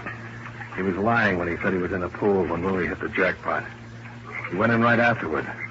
During the excitement, took the diamonds with him. Joan knew he was lying, and she figured out what he'd done. He was a smart kid. Too smart.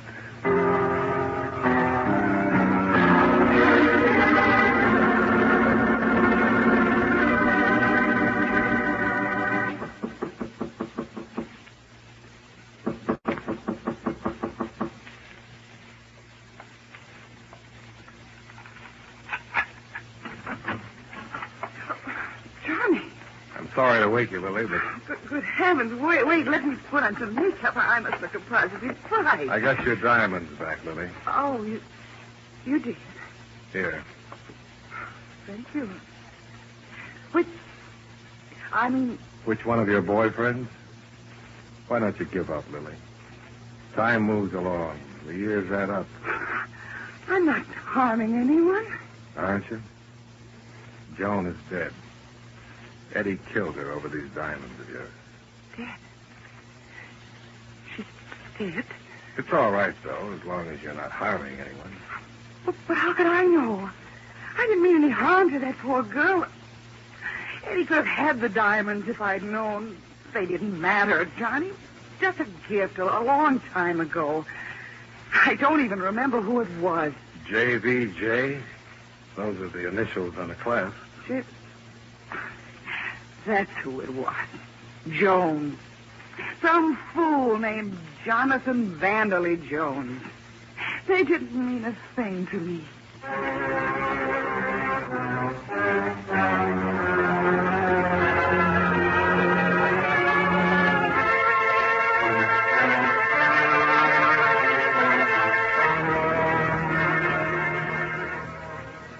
Expense account item 6.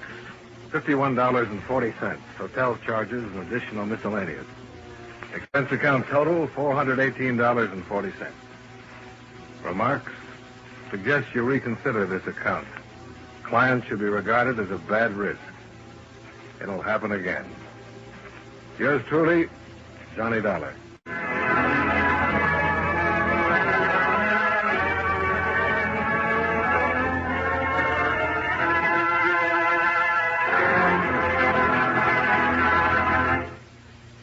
Remember, friends, wherever you are, whatever you do, enjoy chewing Wrigley's Spearmint Gum. That lively, full-bodied Wrigley Spearmint flavor is really refreshing. It cools your mouth, moistens your throat, helps keep you feeling fresh and comfortable. The smooth, pleasant chewing helps keep you feeling relaxed, too. So you naturally feel better, work better, get more fun out of doing things. Remember, too, Wrigley's Spearmint Chewing Gum is a refreshing treat you can enjoy almost any time and any place. Just slip a stick into your mouth whenever you want it. Do as millions do. Keep Wrigley's Spearmint Chewing Gum handy and enjoy it often every day. That's Wrigley's Spearmint Chewing Gum. Healthful, refreshing, delicious.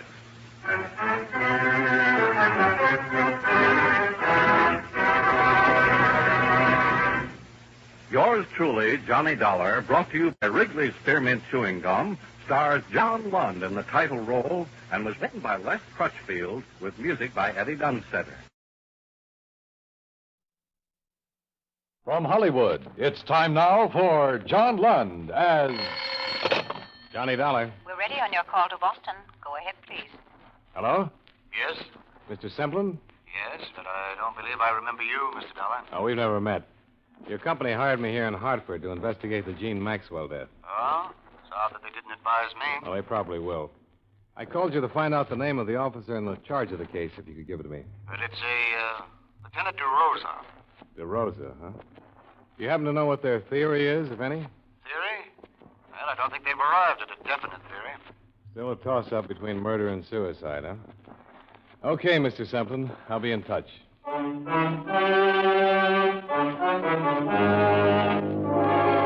John Lund, in a transcribed adventure of the man with the action-packed expense account. America's fabulous freelance insurance investigator. Yours truly, Johnny Dollar.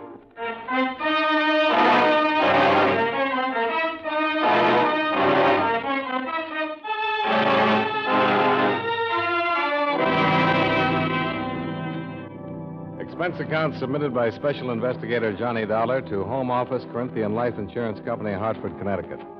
The following is an accounting of expenditures during my investigation of the Jean Maxwell matter. Expense account item 1, 175. Phone call to Boston advising your manager there of my assignment. Item 2, $28. Car rental and mileage for my Hartford apartment to police headquarters, Boston.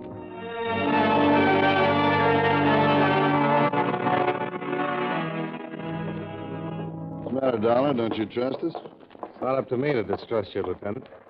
But these insurance people get uneasy when there's a choice between suicide and murder. Unless the murder motive is the policy. And you don't think there's a chance of that? Well, I wouldn't say definitely not, but the Maxwell girl made her mother her beneficiary.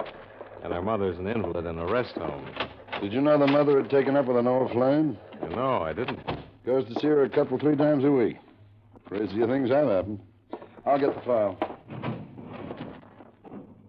Sit down.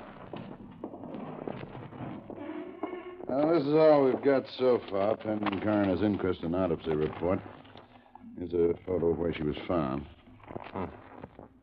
Shallow water. That's the bridge? Yeah, she was lying right about there. But I don't think you have to worry about suicide, Dollar. As far as I'm concerned, it wasn't. I'll buy that, too. Wouldn't say this bridge is a suicide type. It's too low. Yeah, and there's another thing. I've been on the force for more years than I like to count. I've run into my share of suicides. Never known a woman to do it this way without taking off her coat. Oh? Usually shoes, too. I've learned that's part of a generally accepted pattern. The Maxwell girl didn't fit the pattern.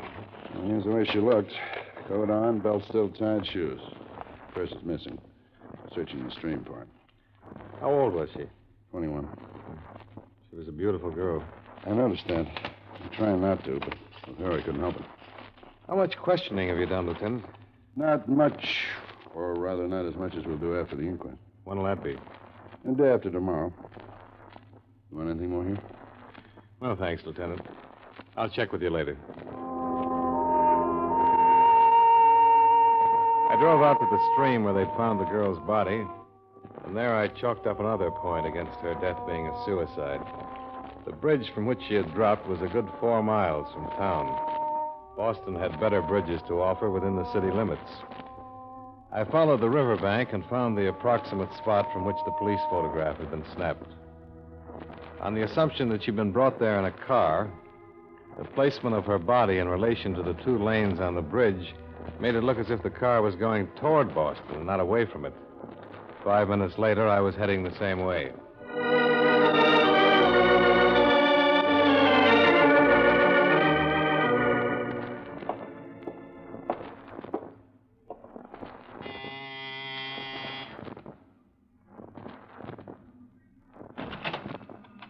Hello? Miss Mary O'Neill? Yeah. The manager suggested I come up. He told me you shared this apartment with Jean Maxwell. That's right. Who are you? Well, my name is Dollar. I'm from her insurance company. I'd like to talk to you about her if I could. I suppose so, but there's nothing I can do now. This is the biggest shock I ever had. I always said there'd be trouble, but I never thought she'd do anything like this. Maybe she didn't. What's that supposed to mean? Well, there are signs that say maybe she didn't commit suicide. There are? Do you think she had any reason to? That's what I said. I never thought she would. Oh, sit down. Any place. Thanks. Did you say you expected trouble? Yeah. I kept telling her. It was the way she went. Like she couldn't live fast enough. Like there wasn't enough time to get everything done. She'd been like that ever since she got rid of... her mother went into that hospital. Jean was all tied down, taking care of her before. What could have caused trouble? Well, I'm not saying she was wrong or anything, but there were too many men. Do you mind telling me who they are? I don't know. Only about one, Harold Corey. He's gone with her the longest. He's a big blonde truck driver. Harold Corey. He drives for the Seaboard Trucking Company. Sometimes he goes way out to the West Coast. And while he was gone, Jean didn't stay home and catch up on her reading, if you know what I mean. Yeah, I think I do. Out with a different guy almost every night. I didn't pry, but she'd never tell me who they were. You think somebody killed her, don't you? Would you help me try to find out? What could I do? Well, you didn't want to pry, but I get paid to. I'd like to look at her things. I suppose it's my duty, sort of, isn't it? In a way, yeah, but I can't force you to. Oh, I know it's the thing to do. Some of her drawers are locked, but I'll show you what I can. I started on the locked dresser drawers. They gave up and opened after a brief struggle, but contained on the whole things that might normally be locked up because of their value. Imported perfumes, expensive lingerie, and some jewelry. Only thing that looked as if it might have been hidden for the sake of secrecy was under the jewel box. It was a gold house key with a heart-shaped bow. I never saw that before. I never saw the perfume before either, but I smelled it. That's a few $100s worth of scent. And the rest of it there. Was Jean used to such expensive things? Not that I knew about. Harold Corey sure couldn't shell out that kind of money. And that heart-shaped key. That's cozy. I'd like to keep it if I could. Oh, I don't know about that. After all, it isn't mine. I might get into trouble. Oh, you won't, I promise you. I'm working with the police on this thing. I want to find out where it was made, if I can, and who ordered it. Oh, I get it. Sure, I wouldn't stop you from doing that. Even if I could. A phone call to the Seaboard Trucking Company gave me the information that Harold Corey was out on a run to Philadelphia. It was expected about 3 in the morning. Expense account item 3, $7. Drinks and dinner after I checked into the Bristol Hotel. Item 4, 1 dime. Phone call to Jean Maxwell's employer. Edward Hollis was at home and would see me.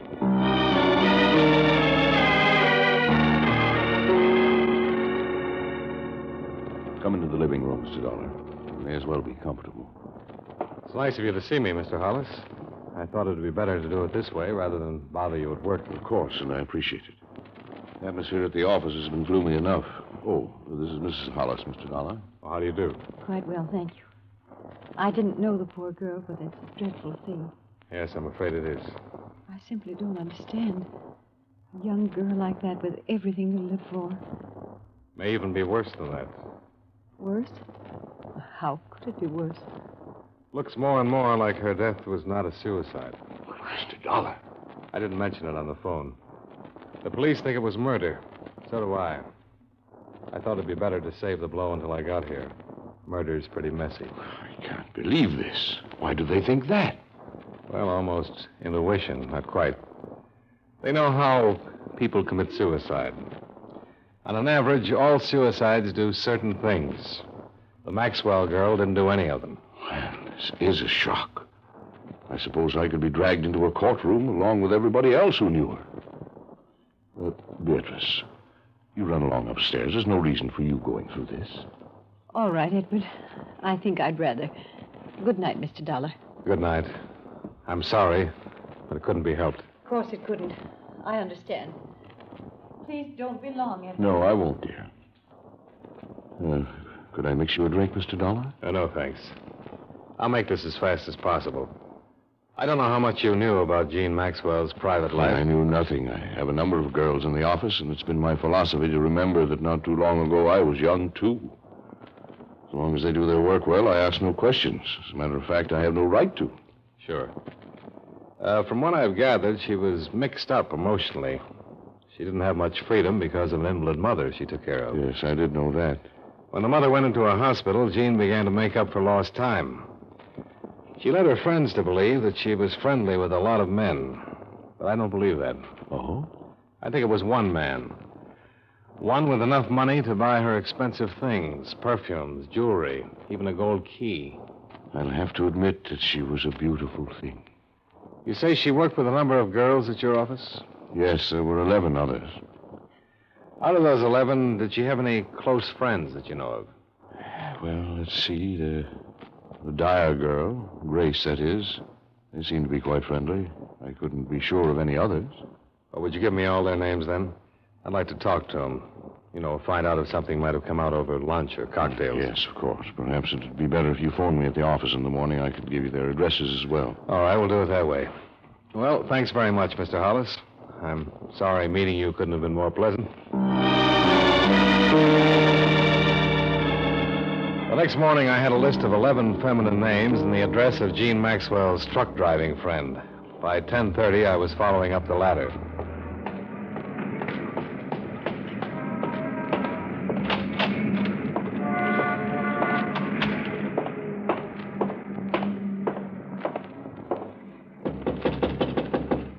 Come back later. I can't see anybody now. I'm an investigator from Gene Maxwell's insurance company. I want to talk to you about her. Wait a minute.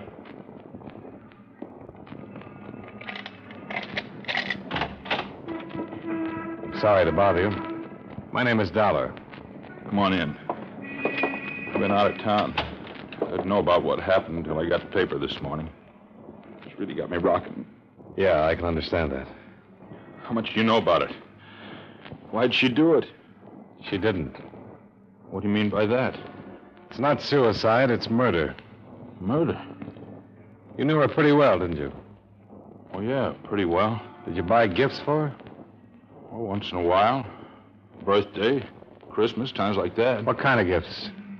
What are you driving at? Can't you remember? Oh, yeah. Candy, handkerchiefs, things like that. I don't think I like your approach, mister. Now, calm down, Corey.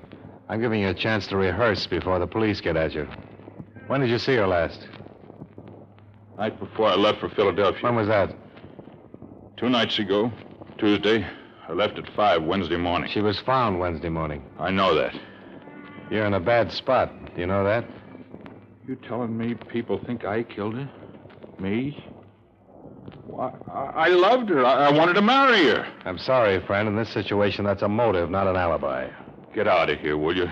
Get out and leave me alone. You're not helping yourself with this act. You're making it worse. Get out. Get out before I do have a murder to answer for. Get out!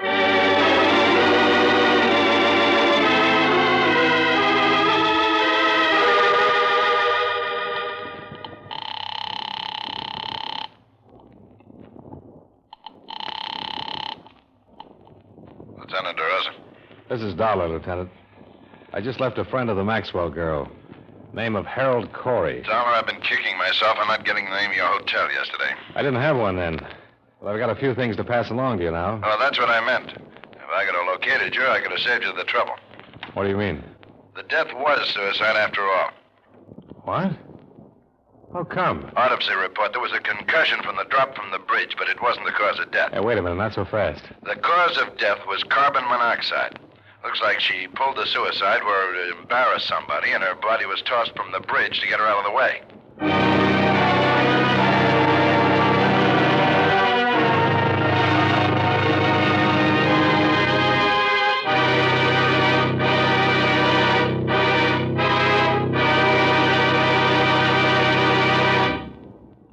We'll return to yours truly, Johnny Dollar, in just a moment.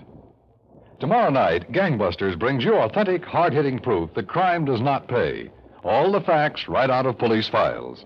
The program names names and describes actual manhunts just as they took place. It's a Saturday evening event for adventure fans right here on CBS Radio. Don't miss Gangbusters, tomorrow night over most of these same CBS radio stations. Gangbusters.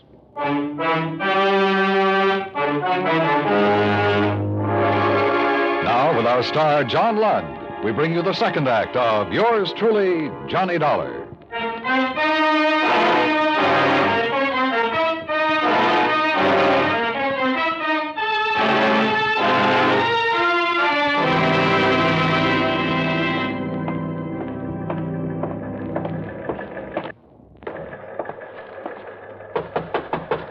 Come on in. All right, I'll sit down. Thanks. This, new theory of yours. What's the matter? Don't you like it? Well, I thought I was making progress in the other direction. Give it to me again, will you? Yeah. Here's the autopsy report. Death by asphyxia caused by presence of large amounts of carbon monoxide. Agent unknown. That's it. Probably automobile exhaust. It's the most popular these days. You believe this, Lieutenant? I believe what's in the report. And how did you say she got into the river? Oh, I said maybe she committed suicide somewhere so that somebody would get involved. To get rid of her, she was probably dumped in the stream. What's the matter, Dollar? I thought you'd be happy with the suicide evidence. The insurance company hired me to dig up the facts. If it was suicide, all right. But if it wasn't, they want to know that, too. And I still don't think it was. Why not? From what I've learned, she wasn't the type. She liked to be alive. And she played it hard enough to leave some motives lying around. Jealousy, for one. That boyfriend of hers, Corey? He's a possibility. I talked to him, and for my money, he deserves checking. And then there's this. What does this unlock? I wish I could tell you. It was undoubtedly given to her by somebody. I'd like to know who. You think you could put a couple of men on it? Find out where it was made? All right, Dollar. I'll stick my neck out that far for you. I'm under orders, you know. I'll have to be assigned before I can investigate. Sure, I understand. Well, I'll take your story upstairs and see what the brass says. Let me know what else you find, huh? Yeah, I will. Oh, do you have the address of the old flame you mentioned? The mother's friend? Still like to settle for fraud, wouldn't you? Now, the desk sergeant will give it to you. His name's Paul Anderson.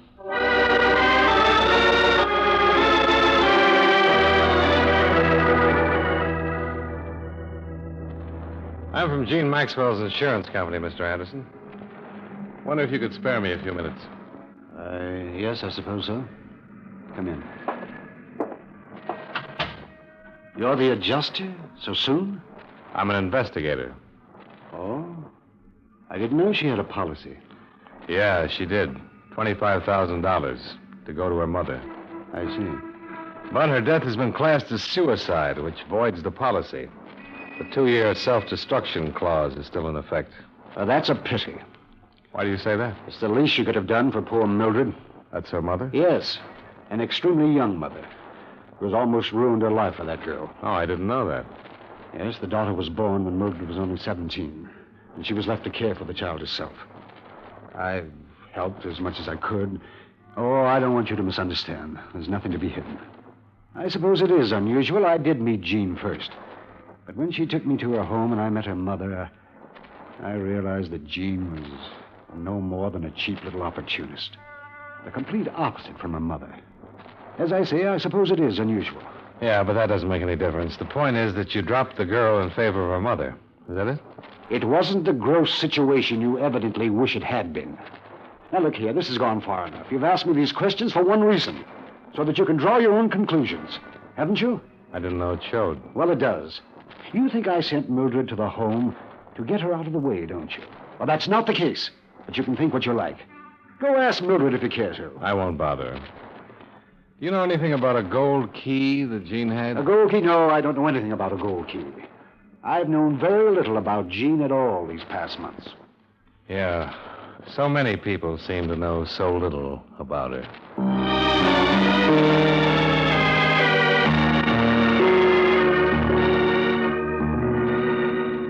Hello, Mr. Dollar. I've been wondering how you were making out. How are you, Mary? The police been here yet? No.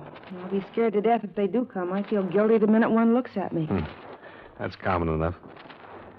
Have you remembered anything that might help? No, not a thing, Mr. Dollar. I hardly slept last night. It's creepy. With her room just like it was the last time she left it. I've got to either move or get somebody else in there. Yeah. Mary, did Jean ever mention a Paul Anderson to you? Anderson? No, I don't think so. Not that I can remember, anyway. She was always kind of secret about things. She did talk to you about her mother, though. Oh, a little, yeah, about her being in the hospital. Anything about how she got there? No, except I got the idea Jeannie thought it was wrong. How much fun she was having without her mother to worry about. She never told you who was paying the bills. No, who was? This Anderson guy? Yeah. You're sure she never mentioned him? I'm sure I'd remember if she did, because I was curious and she never mentioned any of them. Okay. Thanks, Mary.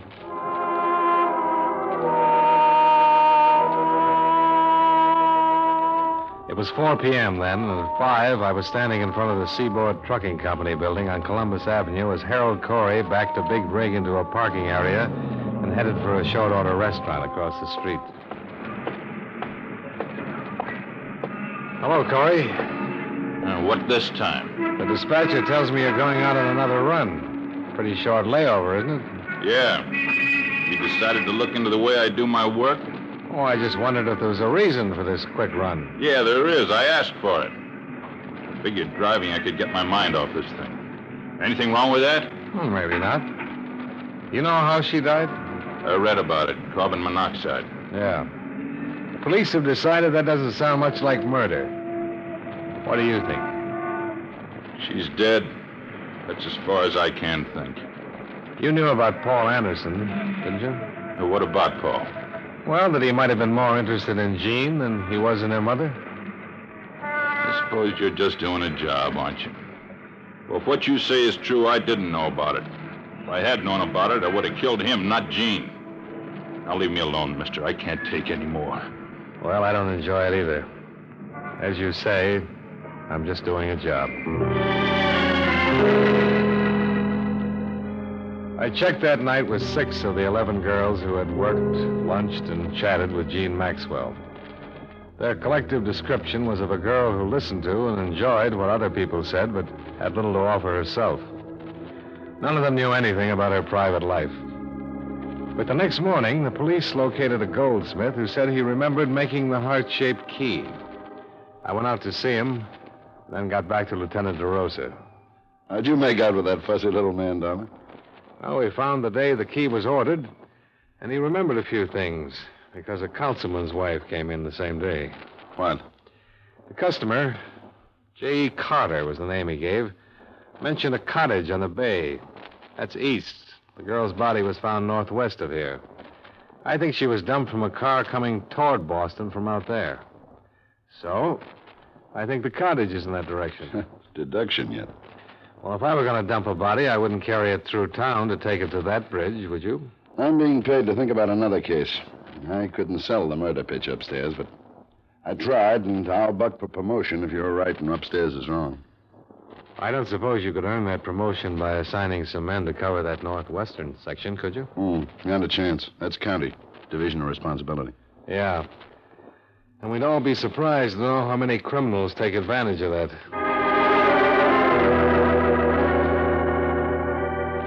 Expense account item 4. $35, mileage. Covering a 2.5-day canvass of real estate offices northwest of town. Object, a cottage probably rented previous to the month of June by a man possibly using the name J.E. Carter. It was a vague lead that meant morning to night legwork, but on the third afternoon, it paid off. Yeah, we don't rent much up here, as I remember. She was a dark-haired girl, is that right? That's right. It's the Anson place out on Butch Road. Has anybody been there in the past few days? Not that I know about. It used to be there every 2 or 3 days, too. How was the rent paid? Cash or check?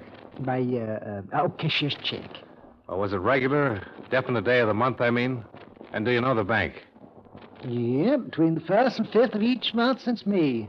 Check on the commercial bank. Oh, thanks. Now, I'd like to ask one more favor. Would you take me out to the cottage? I certainly will. If it's a police affair, I'm not the one to stand in the way. Well,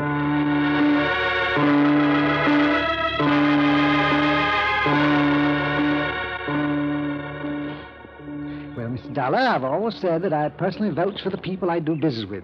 But you never know, do you?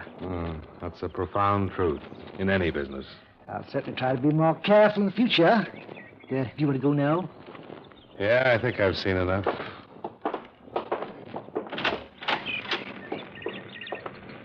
Let me lock it. I want to see if this key fits. It's it. Yeah, it did.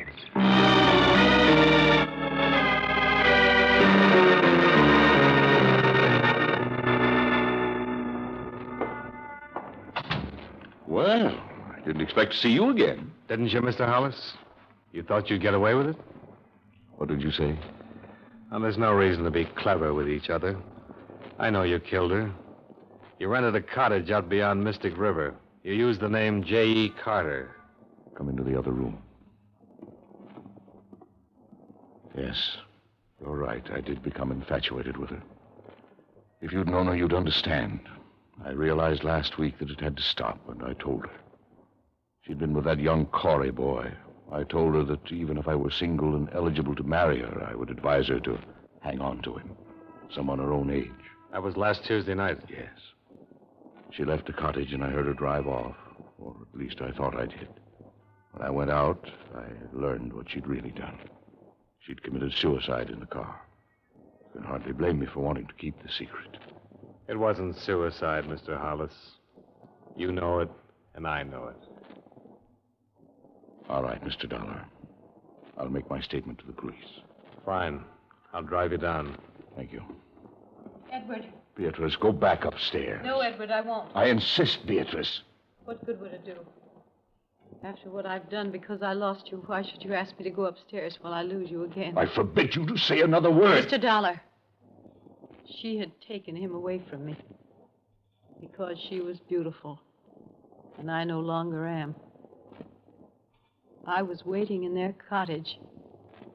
When they came in, I struck her. Is this true, Mrs. Hollis? Yes. I killed her. And since there was nothing left of our lives, we carried her to the gutter. Beatrice, what have I done? What have I done?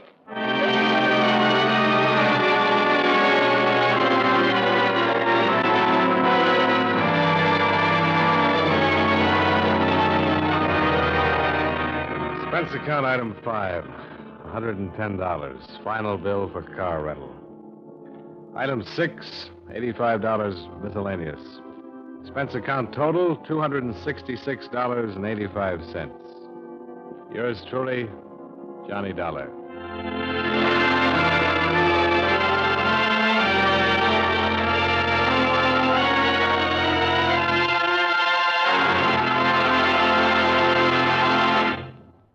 Yours truly, Johnny Dollar, stars John Lund in the title role and is written by Gil Dowd with music by Eddie Dunstetter. John Lund can currently be seen in the Universal International picture Just Across the Street. Featured in tonight's cast were Jeanette Nolan, Howard McNear, Ted DeCorsia, Virginia Gregg, John McIntyre, Barney Phillips, and Dick Ryan. Yours truly, Johnny Dollar, is transcribed in Hollywood by Jaime Del Valle.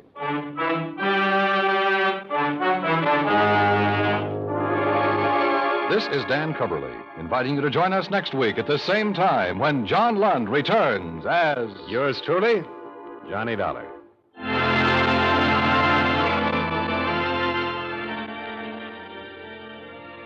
And remember, Tarzan brings you his adventures Saturday evenings on the CBS Radio Network.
From Hollywood, it's time now for John Lund as... Johnny Dollar. My name's Elgin, Mr. Dollar. Claims Division, Delaware Mutual Life. What can I do for you, Mr. Elgin? Would you be free to work on a case for us? Oh, I might be. What kind of a case is it? It involves a man named Patterson and a claim we paid off to the tune of $40,000. Uh-huh. You see, Patterson died in 1947. All the routine procedures were followed. There was no reason for not honoring the policy at the time. And there's reason now, Mr. Elgin? That's for you to find out, Mr. Dollar. A lifelong friend of the deceased swears he's still alive and kicking. I'll take the case, Mr. Elgin.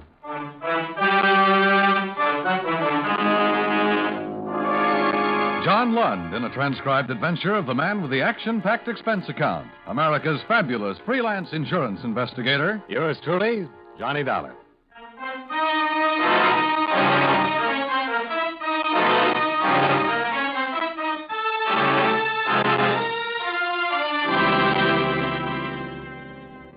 Expense account submitted by Special Investigator Johnny Dollar, Hartford, Connecticut. To Controller's Office, Delaware Mutual Life Insurance Company, Wilmington, Delaware. The following is an accounting of expenditures during my investigation of the Walter Patterson matter. Expense account item 1, $78.14, fare and incidentals between Hartford and Wilmington.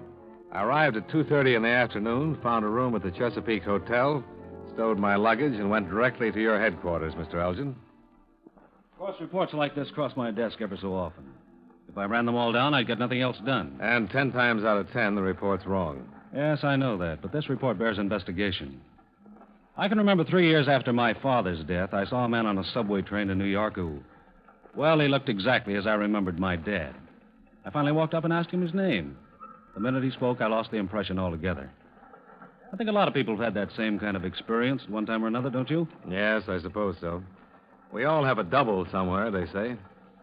An old friend saw this man, Patterson? Yes, in Tucson, Arizona. Her name's Virginia Collier. I'd have her here now to talk to you, but unfortunately, she's en route to Europe. Oh, I see. 2 weeks ago, Mrs. Collier stopped off in Tucson on her way back from Los Angeles. She claims that she saw Walter Patterson as big as life sitting in a bar at the El Conquistador Hotel. Is that all? No, she managed to talk to him. He told her his name was Yoler, William Yoler. Mrs. Collier says he pretended not to know her at all. Uh-huh. Now, here's the first point, Dollar. I wired authorities in Tucson to run a check on William Yoler. In their conversation, Yoler told Mrs. Collier that he'd been born and raised in Tucson. But from all we could gather, he'd never bought property or made a financial negotiation there until June of 1947. Oh, wait. This Mrs. Collier, do you consider her reliable? Well, that's another point. If it had been anybody else, I don't think I'd have bothered making even a cursory check. But Mrs. Collier practiced law here for a number of years and sat on the circuit bench for 2 terms. She's most reliable, and she knew Walter Patterson all of his life. Okay. Go on. The next thing is that Mrs. Collier distinctly remembered Patterson's limp.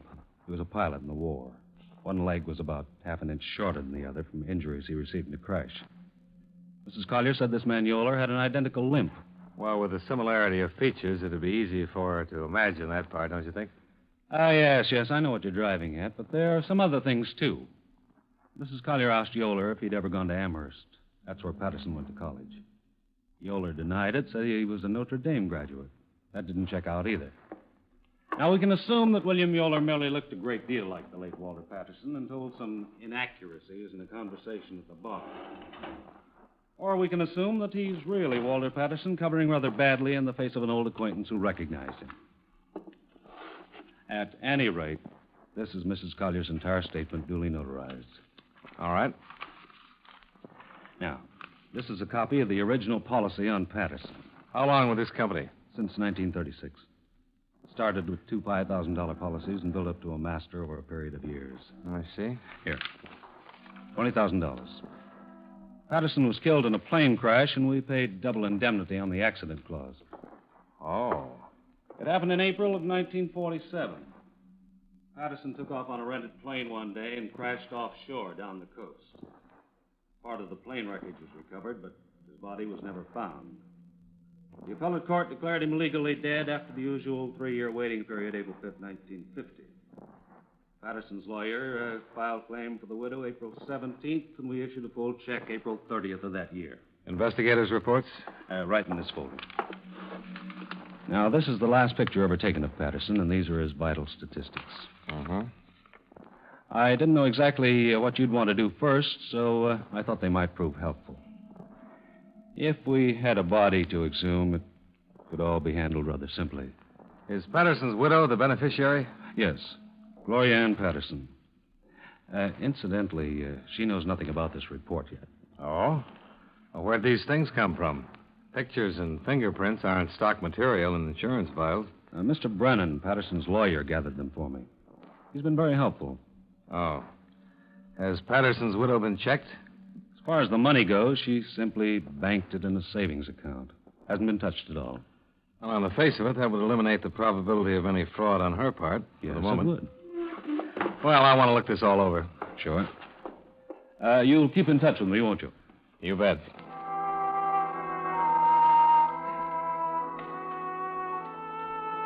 I spent the remainder of my day in and about Wilmington talking to the principals connected with the plane crash death of Walter Patterson. Number one was the radio operator who'd spoken to him last. Number two, a mechanic at the flying field. And number three, Lieutenant James Craigson, Coast Guard, who had conducted the search in the bay. See attached statement. We both agreed that an unreported rescue was possible but highly improbable. And when I left for Tucson that night, I was more or less convinced that all I'd find there would be a lot of desert sunshine.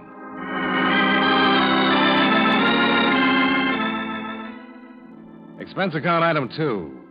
$202.25, plane fare and incidental expenses from Wilmington to Tucson. I settled for a motel room out by the Veterans Hospital, slept 6 hours, then looked up Sergeant Tyler at the police station. Yeah, sure, Mr. Dollar. What can I do for you? Well, Mr. Elgin said you sent him a little information on William Yoler. I wonder if you have anything to add to that, Sergeant. No, nothing much. Of course, I don't know what you folks are driving at exactly. I just checked up on him a little bit. Well, he resembles a man who's supposed to be dead. And that's why I'm here. I see. Well, there's nothing much I can add to what I sent Mr. Elgin, Dollar. Yoler's never been in any trouble around here. Gets along fine. You were the one who checked out the residency business? Yeah. According to vitals, Yoler wasn't born in this state, and like I said, no one knew him around here until 5 years ago. What does he do? Nothing. Always seems to have plenty of money. Bought a nice little house out in Sierra Vista. Paid $42,000 for it. Is he married? No, lives alone there. Putters around with clay and painting. Do you know if he flies? I couldn't tell you that. He might. How about his friends? Lots of them, Mr. Dollar. Little town like this, you get to know people fast. Now, really, you folks might be spending a lot of money for nothing. Will Yoler don't seem like the kind of fellow who's hiding out from anybody. Yeah, I agree. But I'll have to talk to him anyhow. Yeah. Here's his address. Sure a pretty day, isn't it? Sure is.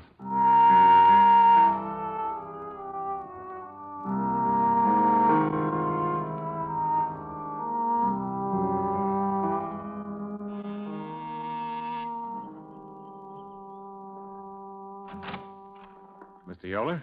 Yeah. Who are you? My name's Dollar. I'm an insurance investigator. Oh? Well, come on in. Oh, thanks. Take a chair. Anywhere. Oh, what's on your mind? Oh, I'm just making a routine check, Mr. Yoler. I thought perhaps you could help me. No, what about? Well, I'm running down a report in the home office. Tell me, do you happen to remember a few days ago when you were out at the El Conquistador Hotel? I'm out there all the time. What about it? I steal something? No, you met a woman named Collier. Did I? Yes, it was at the bar. You had a drink with her. I might have. I still don't understand. Well, I know it seems confusing. Maybe this will help. Take a look at this. Mm-hmm. Well, you'll admit you look a great deal like the man in the picture.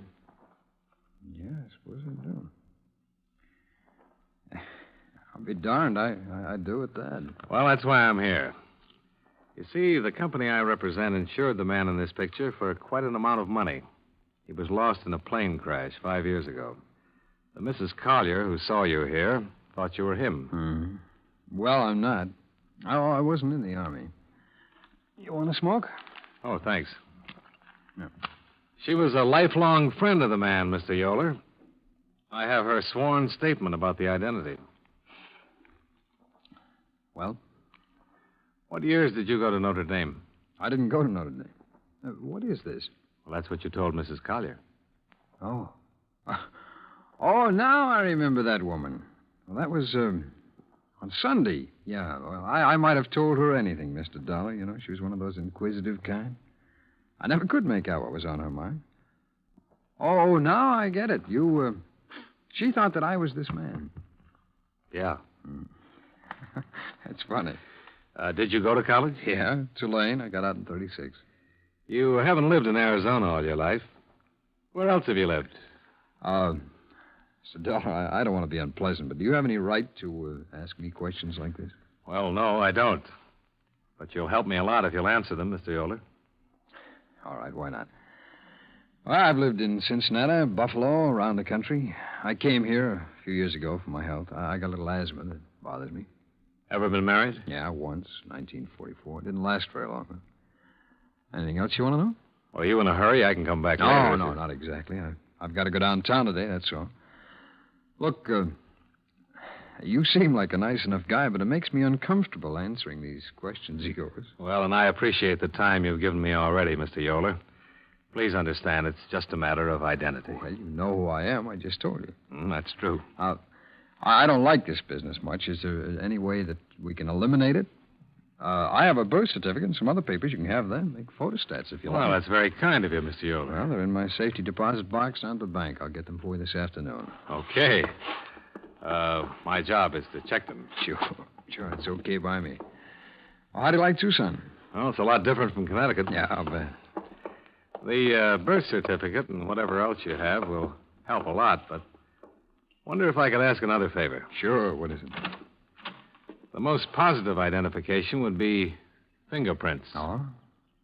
Mr. Yoler, I'm not so much interested in who you are, but simply in proving that you're not Walter Patterson. If you volunteered a set of prints, it'd save me a great deal of digging around. Could you drop in at the police station? Certainly, Mr. Dollar. Why not? Well, that'll be fine. That's all right. Nice meeting you. Same here.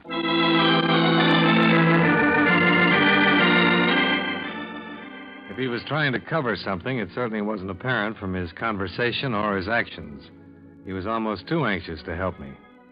By 5 o'clock, I'd made reservations to return to Wilmington because the set of fingerprints, see attached, which Mr. Yoler made at the Tucson police station later that day, in no way matched the right thumb and index prints recorded in your file for Walter Patterson. In short, the report seemed erroneous. William Yoler might not have been William Yoler, but he certainly was not Walter Patterson. Johnny Dollar. Will Yoler, Mr. Dollar. Oh, yeah. Thanks for the prints. Dollar, I've got to talk to you. Something wrong? Plenty. Do you know how to get to the Arizona Inn? Well, I can find it. All right, I'll be there in 20 minutes. From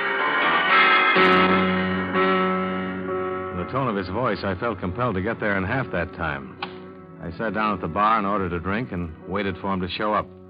An hour later, I was still waiting. I called his house 3 times and received no answer. I began to get worried. Finally, I left word with the bartender and took a cab out to his house.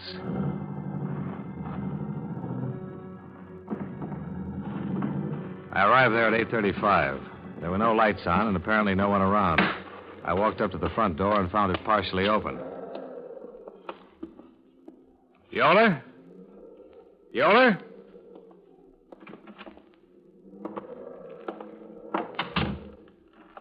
Mr. Yoler?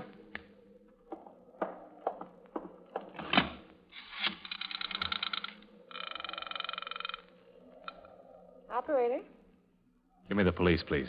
one moment.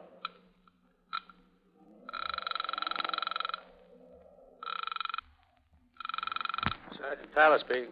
Johnny Dollar, Sergeant. Hi, how's it going? Thought you were leaving. Not for a while, Sergeant. I'm at Will Yoler's house. He's been murdered.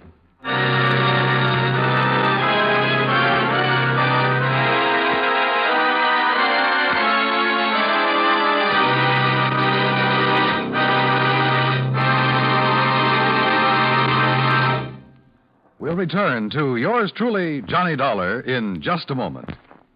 Every Saturday on CBS Radio, Theater of Today brings you fresh, dripping drama, well-acted stories of human relations. Sometimes it's comedy, sometimes serious. Always, Theater of Today strikes a chord of response in listeners who readily identify the stories with their own experience, past or present.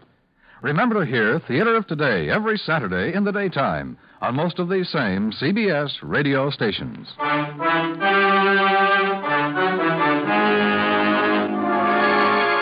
Now, with our star, John Lund, we bring you the second act of yours truly, Johnny Dollar.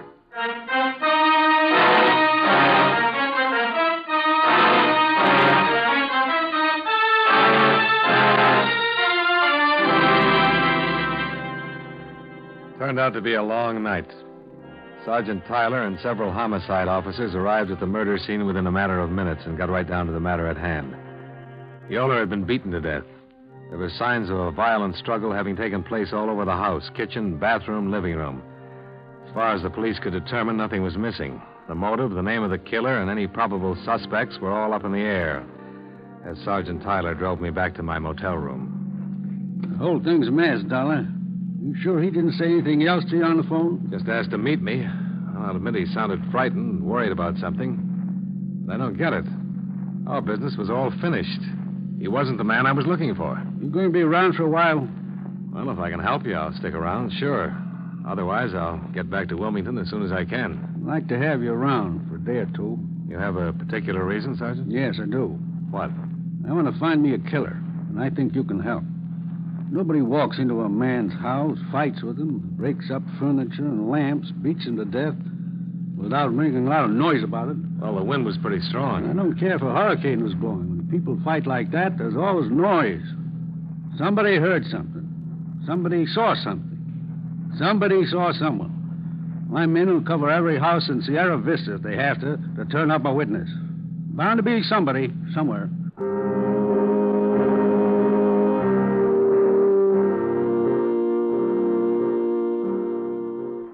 The dogged Sergeant Tyler turned out to be 100% correct. In fact, 300% correct. For by 11 o'clock the following morning, his men had located 3 different people who had information about the brutal murder of William Yoler. One of them, a Mrs. Lucas, gave us what turned out to be our best lead. I take a walk every evening after dinner. It's the nicest part of the day. And you were out walking last night, Miss Lucas? Yes. I told the officers everything. Would you tell us, please, Mrs. Lucas? I walked past Mr. Yoler's house on my way down the arroyo. What time was that, Mrs. Lucas? Between 7:30 and 8. And I saw Mr. Yoler standing in front of the house talking to this man.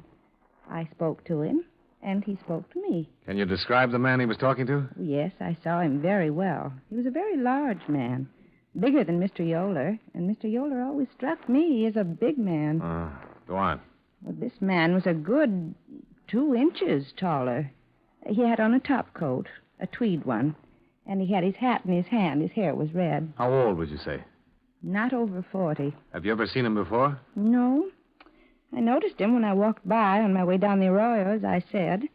And then when I was coming back, I could see through the window, and he was still there. With the lights on in the house? Oh, yes, in the living room. And the porch light was still on, too. Would you know this man if you saw him again, Mrs. Lucas? Well, yes, I would. I'm sure I would. He was so big. Was there a car out in front of Mr. Yoler's house? I didn't notice one. That could have been. Was there a bus service that runs up Oh, there? no. Everyone who lives in the arroyo has to have a car. No buses up there at all. Sergeant Tyler issued an all-points bulletin according to the description given by the witnesses. In the meantime, his men checked the local cab companies and found out that one of the drivers had carried a fare to William Yoler's house at 6:30 the previous evening. The cab driver verified Mrs. Lucas's description of the suspect and the important information that he had picked up the suspect at the airport. When that was checked, it was found the man had arrived on a plane from the east at 5:45 in the afternoon. He had used the name Roger Bales. But except for a strong case against him, the whole thing was still very confusing from our point of view. Expense account item 3, $6.50. Long-distance telephone charges to your office. Well, I'll be darned. You have to stay there? Well, they've asked me to, Mr. Elgin. Well, as far as the insurance company's concerned, it's really none of our business, is it? That's right, Mr. Elgin. If I'm going to... Dollar. Oh, hold on. Yeah? Answer from Washington on your wire. Oh, yeah? Here. Let me see. Mr. Elgin. Yes? It is our business, after all. Huh? The War Department has a better sample of Walter Patterson's prints than you gave me. These check out. Slow down. I still don't understand. I wired a sample of Yoler's prints to the War Department this morning for a positive identification. They just answered me. Yoler was Walter Patterson. Uh-oh. Where did you get those prints that were in the file you gave me? Mr. Brennan, Patterson's lawyer, got them for me. From a pilot's license. Uh-huh. I'd better call Mr. Brennan. Oh, don't you dare. Well, what can I do to help you, Dollar? Don't open your mouth. I'll handle it when I get there.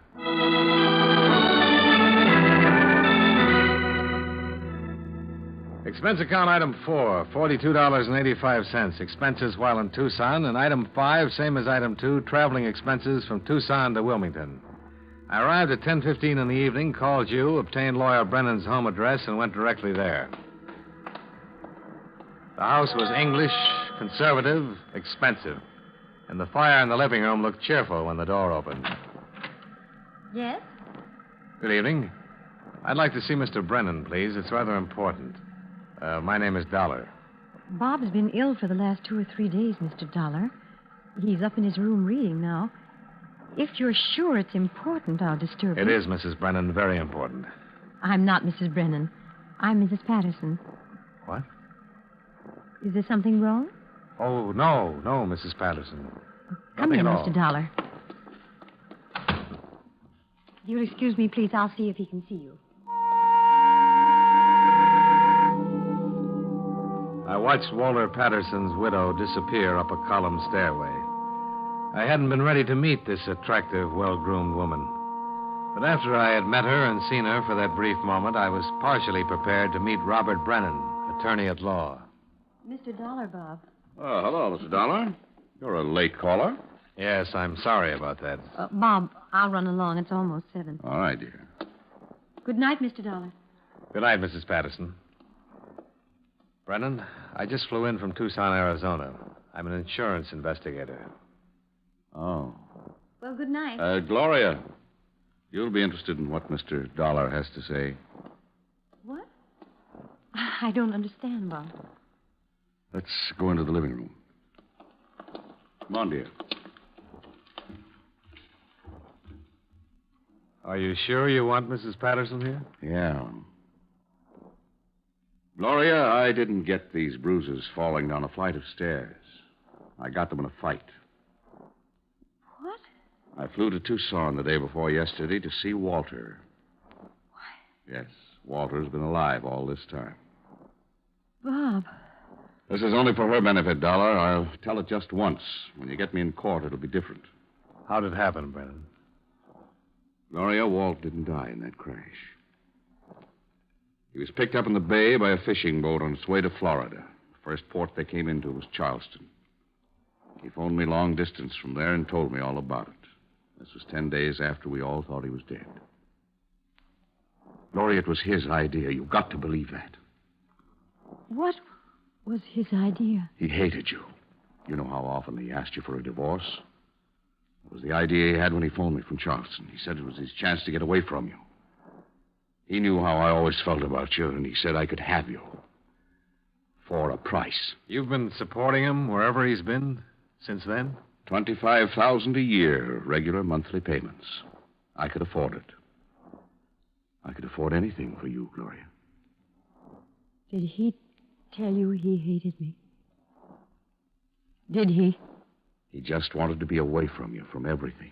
The war changed him that way. About the day before yesterday. The man at the insurance company called up making inquiries.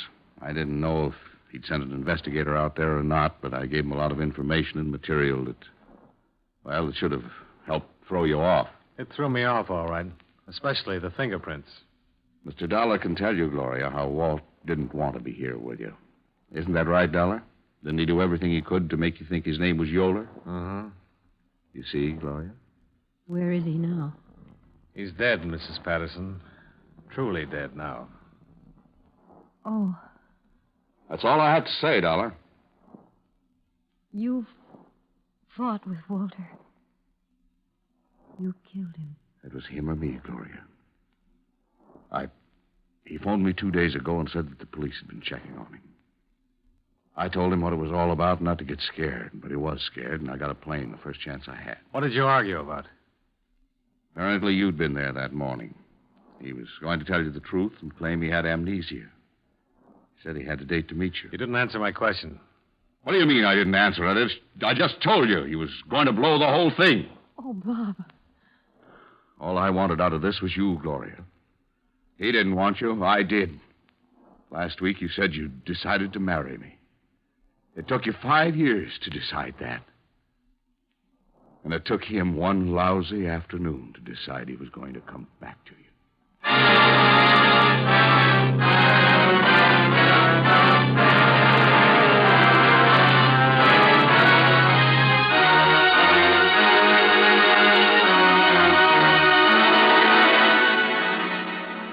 I realize that the confusion as set down in this report is worthless as evidence both to the police and your insurance company. The proof that Brennan killed Patterson will be a matter for the courts to decide. The proof that Gloria Ann Patterson is guilty or not guilty of a fraudulent claim is a matter for you to decide. At any rate, she is a widow now. And I personally am convinced that she had no complicity in the matter of claims, murder, or collusion.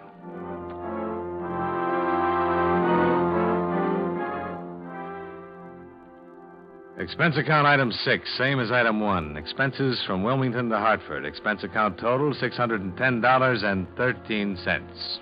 Yours truly, Johnny Dollar.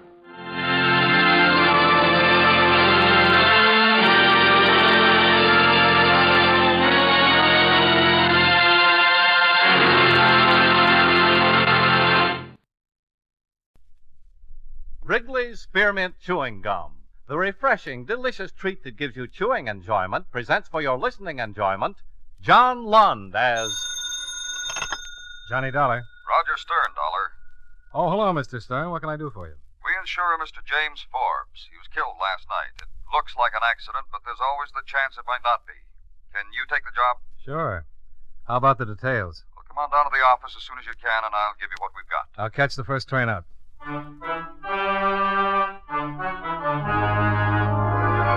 The makers of Wrigley's Spearmint Chewing Gum bring you John Lund in another adventure of the man with the action-packed expense account, America's fabulous freelance insurance investigator. Yours truly, Johnny Dollar.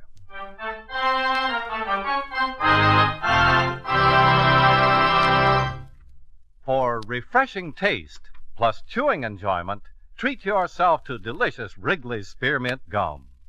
When your mouth and throat feel hot and dry, a stick of Wrigley's Spearmint gives you quick, long-lasting refreshment. The lively, full-bodied spearmint flavor cools your mouth and freshens your taste. The chewing itself helps keep your throat pleasantly moist. Best of all, you can chew and enjoy refreshing Wrigley's Spearmint Gum almost any time and any place. Keep a package handy right in your purse or pocket so you can chew a stick whenever you want it. For refreshing taste plus chewing enjoyment, treat yourself to delicious Wrigley's Spearmint Gum. Millions enjoy it, and you will too.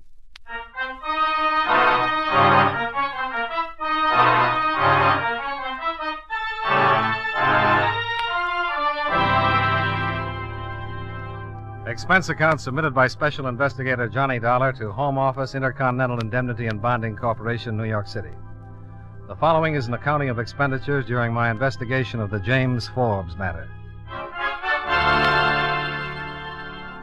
Expense account item 1, $13.95, train fare and incidentals between Hartford and New York City. After receiving from you the details regarding the death of James Forbes, I registered at the Madison Hotel and went directly to the 5th Precinct Police Station and interviewed Lieutenant Arthur Parkhill, who was handling the case. Well, there really isn't much more to tell, Mr. Dollar, other than what you know. You're convinced it was an accident? I'm convinced he fell over the edge of a 110-foot cliff, that it looks like an accident. Certainly doesn't mean the case is closed, but so far there's no motive for murder. There's a wife. Yeah? Mr. Forbes had quite a bit of money. Well, that's an understatement. Mr. Forbes was loaded. And Mrs. Forbes gets everything, including a $500,000 insurance policy. Look, that's the first thing we considered, but just because her husband's got money and a great big fat insurance policy... Now, wait a minute. I'm not trying to tell you how to do your job. And we've checked the wife. Checked her good. The way it looks, she liked being married. She was in love with her husband. When he went over the cliff, she was in the house. 4 servants can swear to it. He just fell over the cliff. According to everything we can find out, he took long walks every night along the cliffs by the ocean. Last night it was unusually foggy. Certainly possible he got too close to the edge, missed his footing, and did a high dive.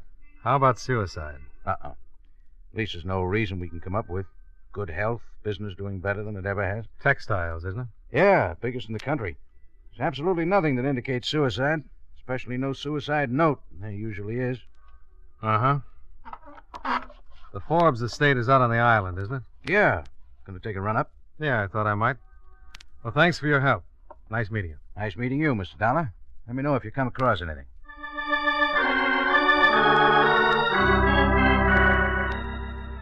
Expense account item 2, 75 cents. Cab fare to a garage where I rented a car and drove out to the island. The Forbes mansion stood in the middle of a lot of acreage along the shore at the northeastern tip.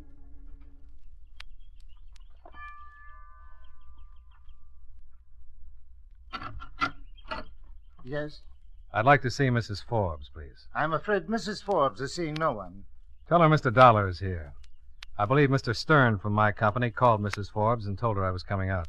Mr. Dollar? That's right. If you'll wait a moment. Sure. Take your time.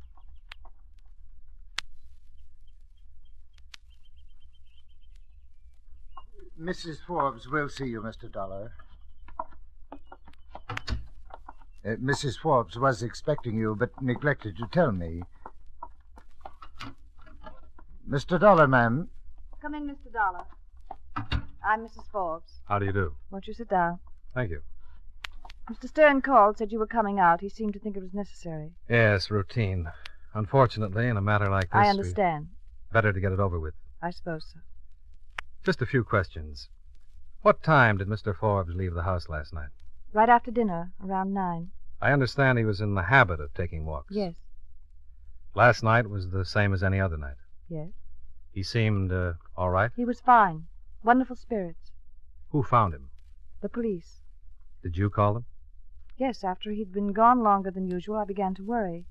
By 12 o'clock, I sent William, my butler, out in the car to look for him. When William returned, I had him call the police. They didn't find him until morning. You're convinced it was an accident? My husband didn't commit suicide, Mr. Dollar. Did he have any enemies? No. No one killed him, Mr. Dollar. Now, if you don't mind, I really don't feel too well. Of course. There's just one more thing. Yes? I'd like to take a look at the place, the spot. I'll have William show you. Thanks. I'm sorry I can't be of more help, Mr. Dollar, but there's really nothing to help you with. My husband was killed in an accident. He wasn't murdered, and he didn't commit suicide. My husband was a fine and wonderful man. I loved him very much. Of course. I'll call William and have him show you the way down to the cliffs. It's been nice meeting you.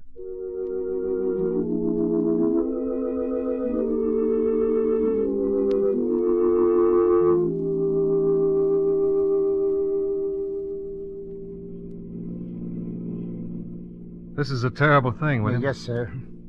How long have you been with the Forbes? 10 years, sir. Theirs was a good marriage. Oh, yes, sir. About another 100 yards, sir. Now, you can stop here.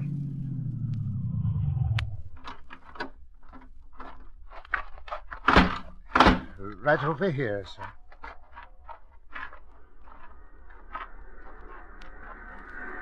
They found Mr. Forbes right down there, sir. Long drop. Yes, sir. Well, I guess under the right circumstances, it'd be pretty easy to miss your footing along here. It was very foggy last night. Yeah. Well, come on. I'll drive you back. Mr. Dollar. Mr. Dollar, I don't know quite how to say this. I've nothing ready to go on except, well, I'm not convinced that Mr. Forbes' death was an accident. Why aren't you? It's hard to say. Until this morning, until sometime after they found him, I didn't think it could be anything else. When the police questioned me, I didn't even consider another possibility. But Mr. Forbes has been taking walks at night ever since I came to work. He's walked in all kinds of weather. He knew those cliffs from one end to the other. Well, people take showers in the same shower year after year, and still a certain percentage of them slip and break their necks. It's not just the walks and the fact that Mr. Forbes was so familiar with these cliffs. It's a lot of little things that have happened over the past 2 or 3 months.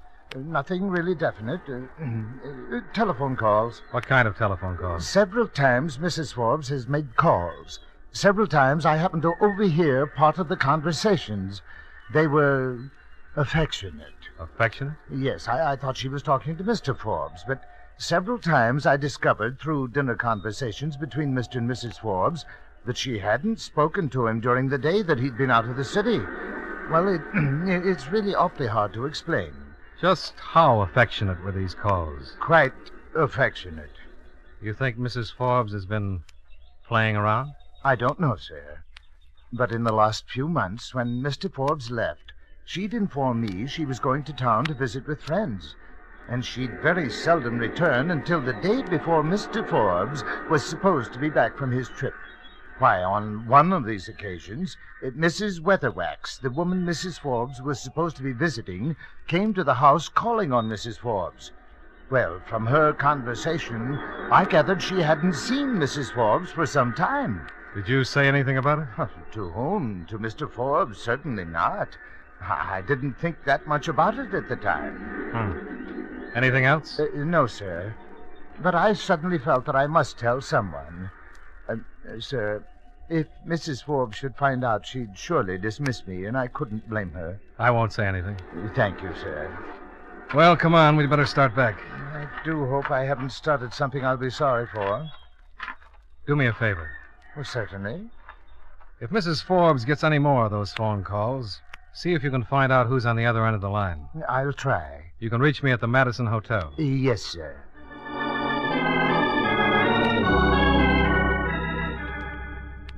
I drove William back to the house, then headed for the city. It was close to 5 o'clock when I got back to my hotel and called Lieutenant Parkhill. I told him about my conversation with the butler, and he was interested. He agreed to do some more checking on Mrs. Forbes' friends, especially the men. Expense account item 3, $7.50, dinner. After which I took a short walk, then returned to my hotel to get a good night's sleep. I was just turning off the light when the phone rang. Johnny Dollar. This is William, Mr. Dollar, the Forbes butler. Oh, yes, William. Mrs. Forbes received a phone call about half an hour ago. You find out who he is? No, sir. Well, that's not going to help much. I thought you could discover his identity. How could I do that? Mrs. Forbes just left the house. I overheard her agree to meet the party in the city. Where in the city? Well, I don't know, but I thought you could intercept Mrs. Forbes as she comes off the George Washington Bridge. William, you have the soul of a Sherlock. Yes, sir. Mrs. Forbes is driving the gray Cadillac sedan. License number 6A31593.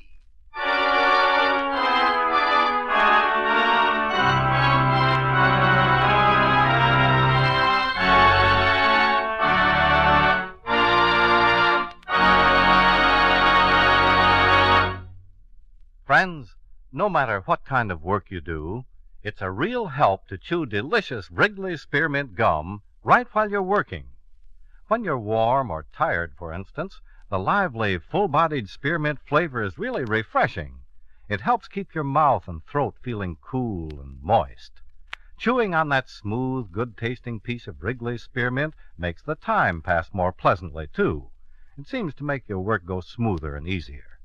Keep a package or two of Wrigley's Spearmint chewing gum handy all the time. Enjoy chewing Wrigley's Spearmint while you're working and at other times. That's Wrigley's Spearmint chewing gum. Healthful, refreshing, delicious. And now, with our star, John Lund, we bring you the second act of Yours Truly, Johnny Dollar.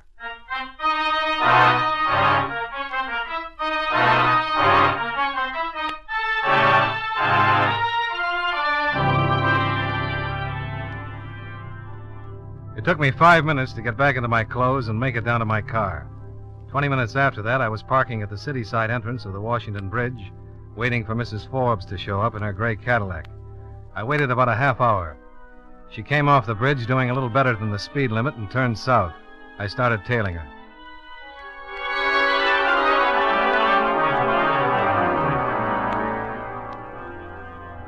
I stayed about a block behind, and Mrs. Forbes led me across town. Suddenly, at the corner of 41st and 5th, she pulled up to the curb, and a man stepped up to the car, quickly opened the door, and climbed in. They drove away, and I continued to follow. I followed for about another hour while Mrs. Forbes just drove around, obviously headed for no place in particular, just talking things over with her passenger. About 11:30, she made a left turn, cut back across town, and pulled up in front of an address on 108th Street. Her passenger got out, said something, threw her a kiss, and went into the building. After Mrs. Forbes had driven out of sight, I went down to the building the man had entered and looked through the glass door. He was going into an apartment at the end of the hall. I checked the apartment number, 1D. The nameplate on the mailbox outside was Roger Phillips. I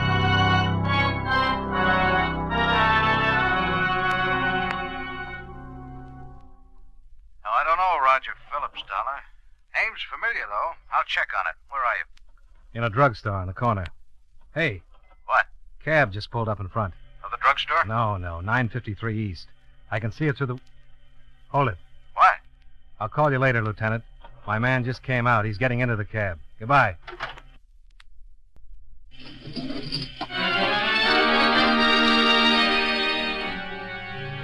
The cab was 2 blocks away and turning left by the time I was able to follow. It led me across town to the waterfront in a small, tired saloon named the Blue Toad. I watched while my man paid off his driver, then I followed him into the dive. The Blue Toad was one room, a few tables and a bar. The customers were off the waterfront, seamen, stevedores, and bums with saltwater faces and an occasional tattoo. The air smelled like stale beer, live bait, and bad tobacco. I watched my man cut his way through the heavy blue haze and sit down. Another man sat at the table, a short man with a dark face. I found a table near the door, gave my order to a waiter with a crusty apron, and relaxed to see what was going to happen. Hello?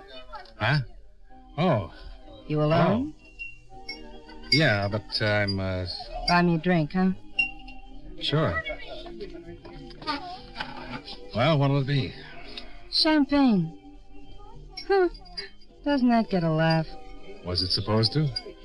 Well, if I was a nice-looking guy, wearing a nice-looking suit, and I just walked into this dump and a dame like me ordered champagne, oh, forget it. I was just trying to start a conversation. You started it. I work on a percentage. Buy me a scotch and I'll leave you alone. Relax. I'm not expecting anybody. Thanks. You got any influence with the waiter? I ordered a drink 10 minutes ago. He's probably out in the alley. It's not well. About this time of night, he can't stand the smoke and goes out to stock up on fresh air. He'll be right back. What's your name? Jane. Yours should be, Mike? Or Bill? Yeah, you look kind of like a Mike. Why? I don't know. Feeling you get when you look at some people. Some people look like certain names. It's Johnny. Johnny? Doesn't fit? I guess so. Who are you watching, Johnny? What makes you think I'm watching somebody? Because you are. You've been watching those 2 guys in the back. Okay. Cop? Uh-uh. The good-looking one just passed Timmy a bundle of money. You know the little dark guy? Forget it, huh? Tell me about Timmy. Tell me about Johnny. I'm not a cop. Nope. A cop would know all about Timmy. The good-looking one's leaving. I'm interested in Timmy. And Timmy or the money he just got? Both. You're not a stick-up man, Johnny. Not a bit. I'd like to help, but Timmy finds out about things. Timmy's a bad boy. Hasn't got a friend in the world. Not even me. You leaving? Yeah. Oh, here. Buy some champagne. Thanks. Bye, Johnny.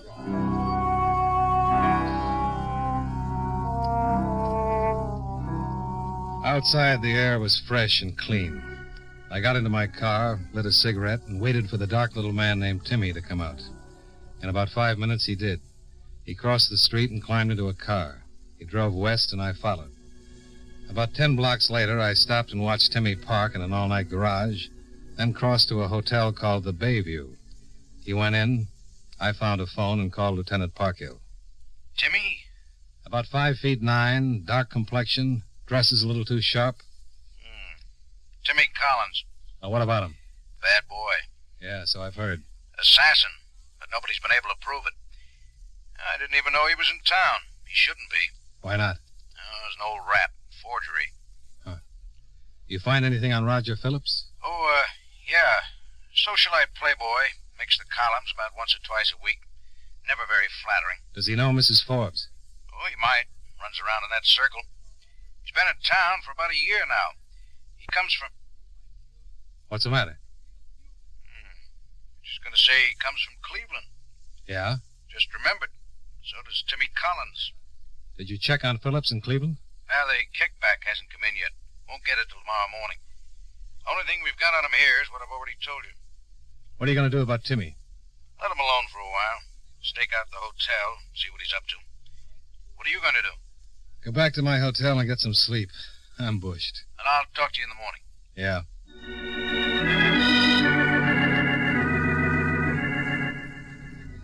Expense account item 4, $2.65. Breakfast the next morning with Lieutenant Parkhill at a waffle shop across the street from the precinct. Roger Phillips skipped Cleveland owing a lot of money. The Cleveland report gives him a clean police record, but one thing's pretty interesting. Most of the money he owed was for gambling debts. Owed it to Timmy Collins. Huh. Unless we've wandered too far out in left field, I got a hunch Timmy killed Forbes. Met him on that lonely road by the cliffs and gave him a shove. Yeah, I have the same hunch. Mrs. Forbes falls for Phillips, and together they plan to eliminate the husband. Phillips makes a deal with Timmy, maybe agrees to give him a big interest on the debt when he marries Mrs. Forbes and gets his hands into all that money. Does Phillips have enough money to pay for a job like that? Well, if he doesn't, he probably borrowed it from Mrs. Forbes. It was a big stack of bills.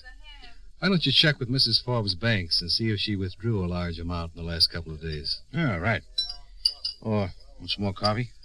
No, I think I'll make a call on Roger Phillips. Maybe I can force this thing out in the open.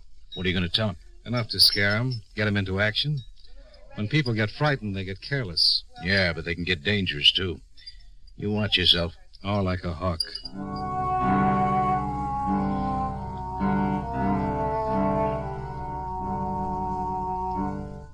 Roger Phillips was still sleeping when I knocked on the door. I kept pounding till he opened it and squinted at me through puffy eyes. I introduced myself, and he showed me into a well-furnished small apartment. He put on some coffee, lit a cigarette, and sat down on the couch.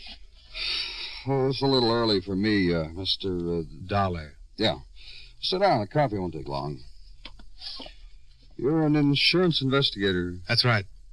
Well, I don't understand. What do you want to talk to me about? Mrs. Forbes. Mrs. Forbes? You know her, don't you? Mrs. Forbes. Well, I know one Mrs. Forbes, a casual. I'm not going to play with you, Phillips. I'm talking about the Mrs. Forbes who picked you up last night and gave you a large amount of money. Look, I don't know what this is all about. I think you do. I said I didn't. I was in my apartment all last night. Nobody picked me up, and certainly nobody gave me any money. You went to a dump called the Blue Toad, and you met a man named Timmy. Get out of here. You're in big trouble, friend. I know all about Cleveland and Timmy Collins and Mrs. Forbes, and I think when Mrs. Forbes finds out about the deal you made with Timmy, she'll tell me everything. We'll see each other again.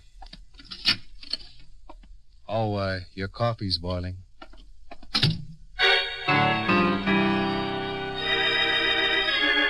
Well, I'd given him the bait. A lot of hunches, but from his reaction, I was sure I'd scored. I went downstairs, crossed the street to the drugstore, waited 5 minutes to give Roger enough time to make his calls. Then I slid into the phone booth and made a call of my own. Yes, sir. Mr. Forbes' residence. William, this is Mr. Dollar. Oh, yes, sir, Mr. Dollar. I was just going to call you, sir. Did Mrs. Forbes just receive a call? Yes, sir, just a moment ago. It was from the same man. She's going to meet him. Meet him? Where? By the cliffs. Phillips had taken the bait. Only 2 people could implicate him in Forbes' murder, Mrs. Forbes and Timmy, and he'd called Mrs. Forbes to meet him by the cliffs. I put in another call to Lieutenant Parkhill. That's right, Johnny. The stakeout has a tap on Timmy's phone. Phillips just called him, said to pick him up as soon as he could.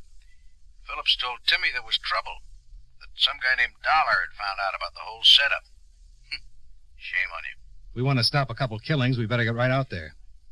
Couple of killings. Sure. Phillips lets Timmy take care of Mrs. Forbes, then he takes care of Timmy. It's the only way he can protect himself. I'll pick you up in 5 minutes. Oh, by the way, I checked with the bank. Mrs. Forbes made a withdrawal day before yesterday. $10,000.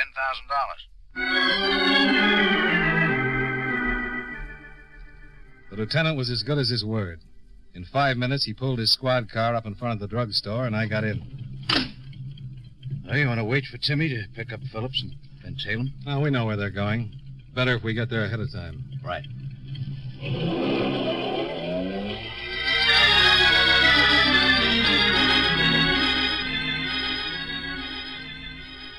The drive was fast. We swung off the main road on the island and headed up the private one to the Forbes estate at about 2:30 in the afternoon. Halfway to the house, we spotted Mrs. Forbes walking along the road by the cliffs. We stopped. She looked startled as we got out. Hello, Mrs. Forbes. Good afternoon, Mr. Dollar. You've met Lieutenant Parkhill. Yes, hello, Lieutenant. I was just taking a walk. To meet Roger Phillips. I beg your pardon. Oh, we know all about it, Mrs. Forbes. All about what, Lieutenant? Your husband's death. Who killed him? Why he was killed. I'm afraid I don't understand. My husband was... Roger Phillips will be along any minute. The man he paid to kill your husband will be with him. I think he intends to kill you. This is the most ridiculous... Mrs. Forbes. Roger Phillips left Cleveland owing a large gambling debt to a hoodlum named Timmy Collins. Last night you picked up Mr. Phillips and gave him $10,000, which he in turn gave to Collins. And we think he made another deal with Timmy. After he married you, he could pay off his gambling debt with interest. Might as well tell us about it, Mrs. Forbes. He doesn't care about you. You and Timmy are the only ones that can implicate him. And he's on his way here right now to see that you don't. I don't believe you. Well, then find out for yourself. We'll duck the car behind those trees and give you plenty of protection when he gets here. Find out for yourself.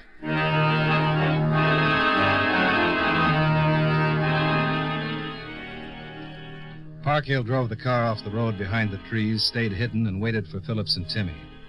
Mrs. Forbes stood quietly looking out to sea, her hands at her sides, bunched into small fists. She stood like that, not moving, even as the car came down the road, heading right for her. She turned and saw the car bearing down on her and picking up speed, and then she knew we weren't lying. But still, she didn't move, and the lieutenant and I went to work. The car was about 50 yards away when we stepped into the road. Timmy was driving and saw us the same instant Phillips did and tried to put on the brakes as we raised our guns.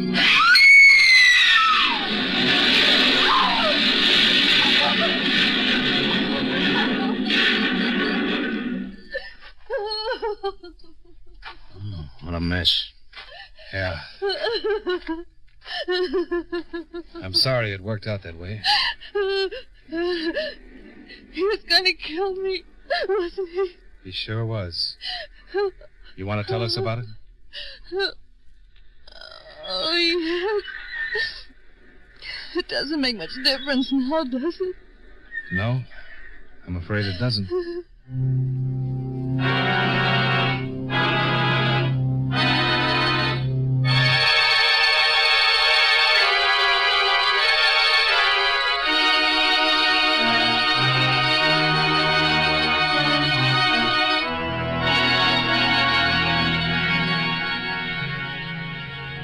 Expense account item 5, $25.88, car rental and gas. Expense account items 6 and 7, $93.75. Hotel bill, train fare, and incidentals back to Hartford. Expense account total, $148.48. Yours truly, Johnny Dollar.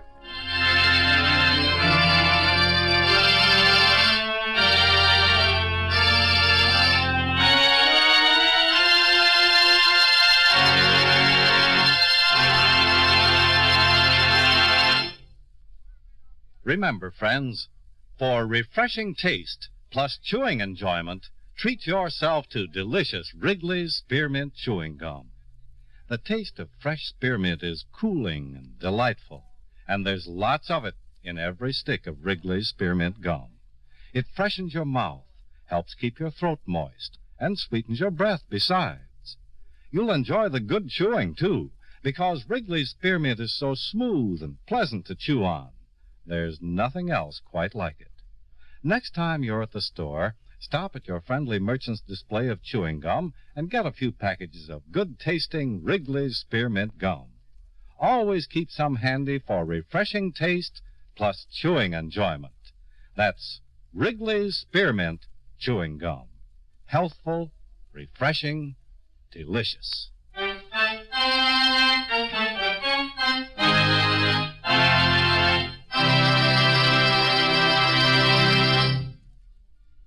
Yours truly, Johnny Dollar, brought to you by Wrigley's Spearmint Chewing Gum, stars John Lund in the title role and was written by Blake Edwards with music by Eddie Dunstetter. Featured in tonight's cast were Larry Thor, Jack Moyles, Bob Griffin, Mary Jane Croft, and Jean Howell.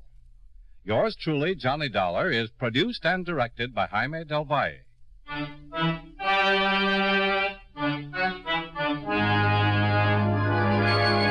The makers of Wrigley's Spearmint Chewing Gum hope you enjoyed tonight's story of Johnny Dollar and that you're enjoying delicious Wrigley's Spearmint Gum every day.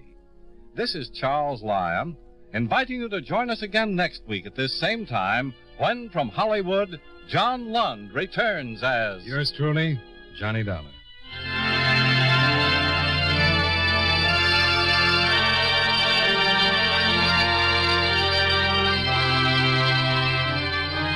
This is the CBS Radio Network. WBBM FM, Chicago. Wrigley's Spearmint Chewing Gum, the refreshing, delicious treat that gives you chewing enjoyment, presents for your listening enjoyment John Lund as... Johnny Dollar. Stanley Mitchell, Dollar. Oh, how are you, Mr. Mitchell? I'm fine. Are you employed? No, not since last Tuesday. Then you can take an assignment. Fast as you can give it to me. Go to New York and see a Mr. Alan Saxton.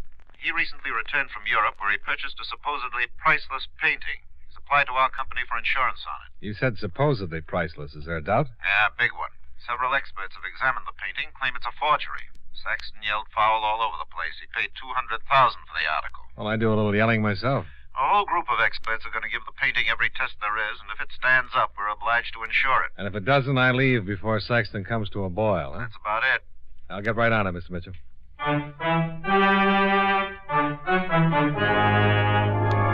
The makers of Wrigley's Spearmint Chewing Gum bring you John Lund in a transcribed adventure of the man with the action-packed expense account, America's fabulous freelance insurance investigator. Yours truly, Johnny Dollar.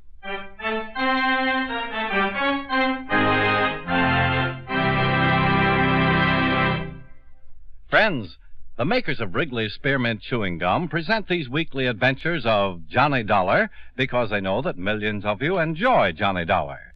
That's true of Wrigley's Spearmint Chewing Gum, too. It's enjoyed by millions, day in and day out. People find that chewing on a smooth, delicious piece of Wrigley's Spearmint Gum somehow makes time pass more pleasantly. Whether you're working, driving, shopping, or just taking things easy, that good, tasty chewing gives you enjoyment and satisfaction. So always keep a package of Wrigley's Spearmint Chewing Gum handy. And whenever you want a refreshing, delicious treat, chew a stick. You'll like it. You really will.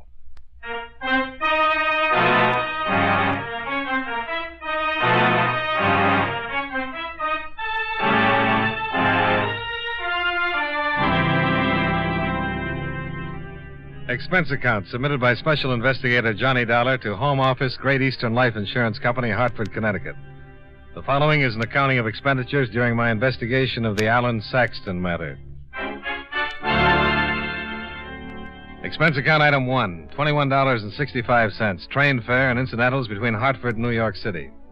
I arrived at Grand Central late in the afternoon and went directly to a hotel where I registered and made arrangements to rent a car. Saxton resided in a quaint three-story house on an estate across the river in Jersey that looked impressive enough to be an annex to Fort Knox. An old cad butler met me at the door and led the way into a mahogany and leather study, where I was left to wait for the master of the house. Mr. Dollar? That's right. Glad to know you. Mitchell of your company called, said you'd be down. Yes, sir? Well, sit down, sit down. A cigar? No, thanks. Aren't you a little premature? How do you mean? Well, there'll be no positive confirmation in my painting till after it's been examined, you know. When will the examination take place? Nasty cough. Yeah, nasty. I'm to turn the painting over to Mr. Farmer from the museum tomorrow morning. I imagine he'll have it for a day or so. I understand you paid $200,000. I sure did. 200,000 fat American dollars, Mr. Dollar. Have you any idea how long it takes to make $200,000, Mr. Dollar? Well, that kind of depends on who's making it. Me, I start getting senile around $1.98. Oh, Lord. If I keep hacking like this, I'll end up doing business in an oxygen tent. You like to see the painting, Mr. Dollar? Sure. Come on. Mr. Dollar, if I've been swindled, I'm going to cause more trouble than a hungry snake in a rabbit pen. Who'd you buy the painting from? One of the biggest, most respectable dealers in Paris is all. You ever been to Paris, Mr. Dollar? Yeah. In here. Hey, how about that Paris, eh? Oh, I rather enjoyed myself. I rather did, too. Yeah, I've been there a dozen times now, and I never get tired of anything. Not anything, Mr. Dollar. The last trip, I met... You're a terrible old man. Huh? Oh, Barbara. I didn't see you. Obviously. Hello. Hello. This is my impish daughter, only child, spoiled rotten. Barbara. Johnny Dollar. Just going to show Mr. Dollar the painting. Yeah. Beautiful. Yeah. You don't really like it, do you, Mr. Dollar? Well, I really don't know much about it, Miss Saxton. Barbara. You don't care for it, Mr. Dollar? Well, I guess it's very good. Good. Dollar, that's an original Marceau. Marceau! Oh. They're beginning to call Dad the hacking sack. Yeah, hacking sack. Nasty little brat, isn't she? Who told you the painting was a forgery, Mr. Saxton? A miserable little man named Lippert fancies himself an authority. Just jealous of what he is. Give his right clavicle for that painting. Ran around telling everyone how old Saxton got taken for $200,000. Miserable little cuss. You going to be in town long, Mr. Dollar? Oh, stop rolling your eyes. That's about as crude And as... that eye rolling went out with high button shoes. Who did you say sold you the painting? You look out for her, Dollar. Get that tone? Are you going to be in town long, Mr. Dollar? I want to know. The painting? I bought it from Rene Francois, most reputable dealer in Paris. He's only going to be in town till after they establish my painting's a forgery. Isn't that right, Dollar? Who? Rene Francois? You. I'm doing my best to save you from this designing female. Now agree with me. Yeah, I'm only going to be in town Then you until can after... stay for dinner. He cannot. Why not, Mr. Dollar? Because we haven't got enough food. Oh, don't be Now, ridiculous. you go on back to wherever you're staying, Mr. Dollar, and I'll get in touch the minute they finish with the painting. Now, take my word for it, Dollar. Quit while you're ahead. Stick around for dinner, and you end up a cripple. Oh. Well, are you going to stay for dinner or not, Mr. Dollar? He is not. Seems like a nice fella, but he never played polo in his life. How about it, Dollar? No, just an occasional game of stickballs. What position? Oh, mostly gutter. Wonderful. I was a gutter man myself. You're raised in Hell's Kitchen, you know. Mr. Dollar, please stay for dinner. No. You can talk over old times. Bring back the good old days when you were out cracking skulls. You were going to leave. I am. Show Mr. Dollar Saxon's word is as good as his bond. Her bond. I'm a her. She. Yeah, her. Sometimes I wonder. Come on, Dollar. I'll walk you to the door. You don't have to drag him. Mr. Dollar. Goodbye, Miss Saxton. Please. No! Look out! Getting better, but you're putting too much of a curve on it. I hate you. Come on, Dollar. You're quite a girl, huh? Yeah. There's nothing really wrong. Just spoiled. Got too much money. I'd ask you to stay, but you really seem like too nice a fella. Well, Well, what? Just well.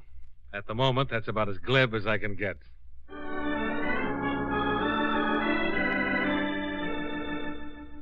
I left the Saxton house, shook my head a few times to get my brain turned around, and drove back to New York in my hotel. There wasn't much for me to do until the experts examined the painting.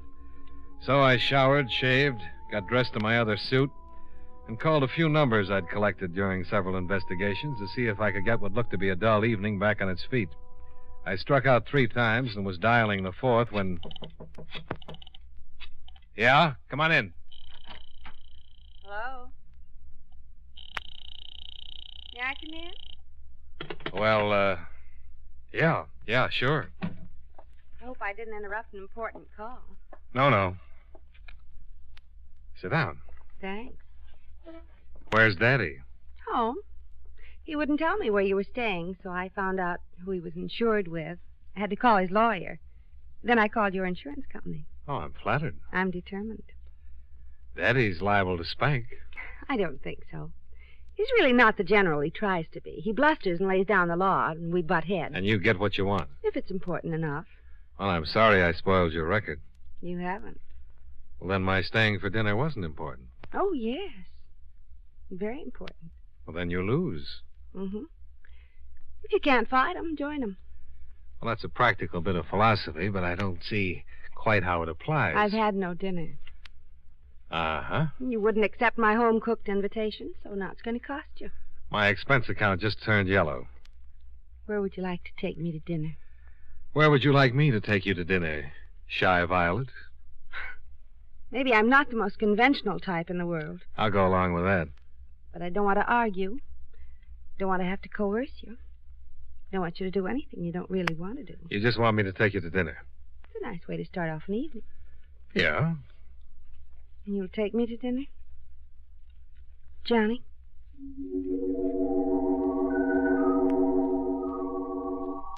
Expense account item 2, $22.78 dinner at a small Italian restaurant.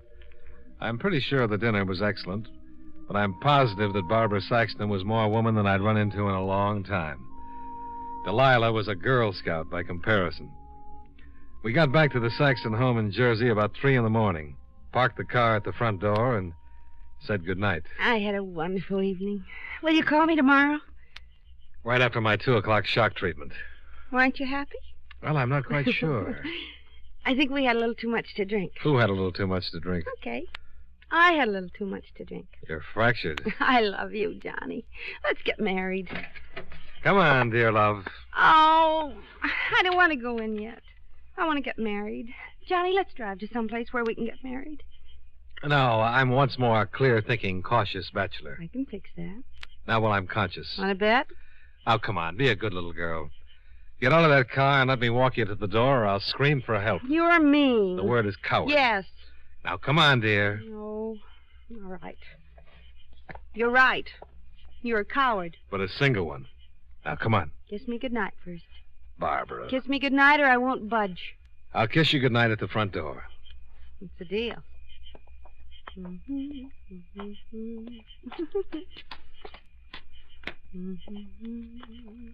Where's your key? First. Now, honey. You promised. The front door. This is it. Go, front door. Okay. Good night, honey. Let's get married. We'll talk about it tomorrow. Now. Shh. Honey, the door was open. I don't want to go in. I'm not going to go Barbara, in. look. No. I'm going to sit right down here. Oh, no, you're not. Oh, that's nice. Carry me, Johnny. Carry me to a minister and let's get married till death do us part. There. You're on your own.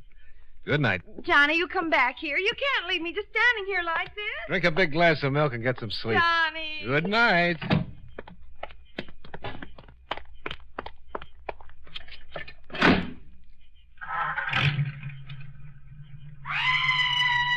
What the...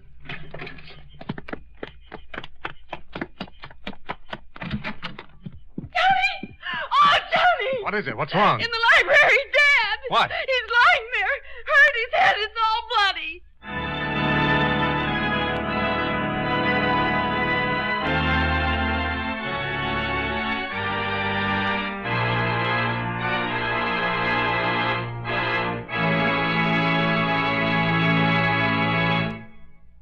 Friends, Wrigley's Spearmint Chewing Gum is a refreshing, delicious treat you can enjoy just about any time. Even when you're busy working, you can slip a stick of Wrigley's spearmint in your mouth and enjoy that pleasant chewing. The lively, full-bodied spearmint flavor cools your mouth and freshens your taste. The good, smooth chewing helps relieve pent-up tension, gives you satisfaction. As a result, you seem to feel more relaxed and get more enjoyment out of what you're doing. So enjoy chewing Wrigley's spearmint gum while you work and at other times, too. Get a few packages next time you're at the store. That's Wrigley's Spearmint Chewing Gum. Healthful, refreshing, delicious. And now, with our star, John Lund, we bring you the second act of Yours Truly, Johnny Dollar.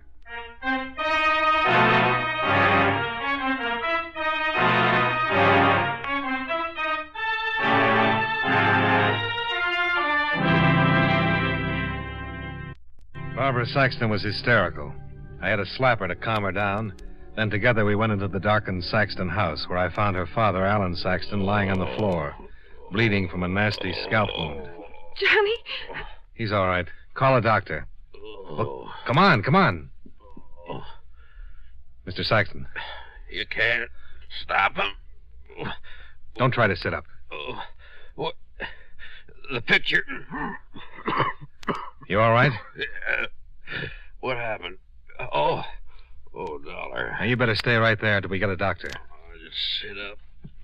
Oh, my head. Oh, it doesn't look too bad. There's a lot of blood. My painting. Now, just take it easy. He got it. Look, it's gone. Okay, but don't try to get up. It might be a concussion. Dollar, he stole my painting, cut it right out of the frame. Who did? I don't know. A man. I heard something and came down. Servant's night off. Shouldn't have been anyone down here. What'd he hit you with? A flashlight, I think. Doctor, I'll be right over. Dad? Traitor. I thought you were dead. I couldn't be. I'd feel better. You deserted me. Oh, for Pete's sake, stop that. I'm the one who got clobbered. You nearly scared me half to death. Well, I couldn't help it. What happened? Some dirty lowlife swiped my painting. No. Oh, look. The marshal. Yeah, caught him in the act. Would have captured him, too, but he crowned me with his flashlight. Better get some hot water and a towel. But they have to take 50 stitches. It's just a little cut. It is not. It's good for at least 50 stitches. Dear love. Yes, dear love? Get the hot water and a towel while I go call the robbery detail. Yes, Johnny. Wait. Yes, dear love. Yes, Johnny. He took me to dinner. Well, it's 3:30 in the morning. 3:35. What day? Tuesday. What time did you finish dinner? Look, while you're getting your suspicions up, the thief is putting a lot of miles between this house and Dollar, answer me one question. She didn't get you drunk and get you to marry her. I sure tried. But you didn't. No. Yeah, you're a lucky boy, Johnny. Oh, don't look so smug. You just think everyone wants to marry me for my money. Well, don't they? Not Johnny. I'm going to call the police. Wait. Just one more question. If you married my daughter, would it be for her money? In the first place, I'm not going to marry your daughter. Johnny. In the second place, if I did, it wouldn't be for her money. See? If I was going to marry her at all, it would be for your money. Johnny!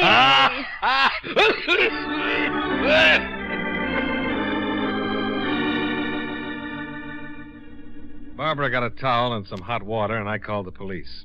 I stuck around while old Saxton gave his heroic side of the incident. Then I took off and drove back to the hotel, where I put in a call to the Paris branch of the company. I talked with Howard Gilbert and asked him to check on the departure of Rennie Francois, who, according to Saxton, wasn't expected to arrive in the States until late that afternoon. There had to be a good reason why anyone would steal a painting that had been publicized as a possible fake. Saxton wouldn't have the painting stolen, because without insurance, he'd just be out the $200,000 he'd paid for it. Rennie Francois might have a reason, though. Because if the painting was proved a forgery, his reputation would suffer, not to mention having to return the $200,000 to Saxton. Well, Gilbert promised to wire the information regarding Francois' departure the minute he had it, and I left the hotel and headed across town to see an old friend, a continental stool pigeon with a way of knowing about such things as stolen $200,000 paintings. It was close to 5 o'clock when I rang his doorbell.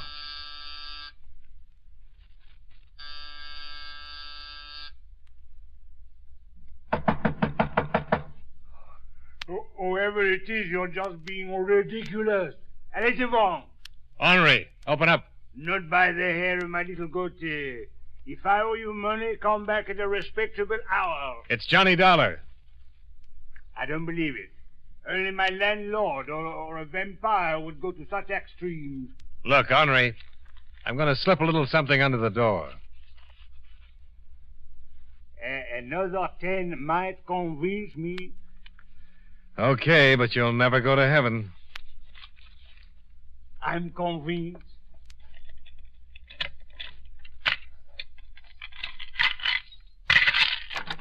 Mon ami, entrez. I miss you, Johnny.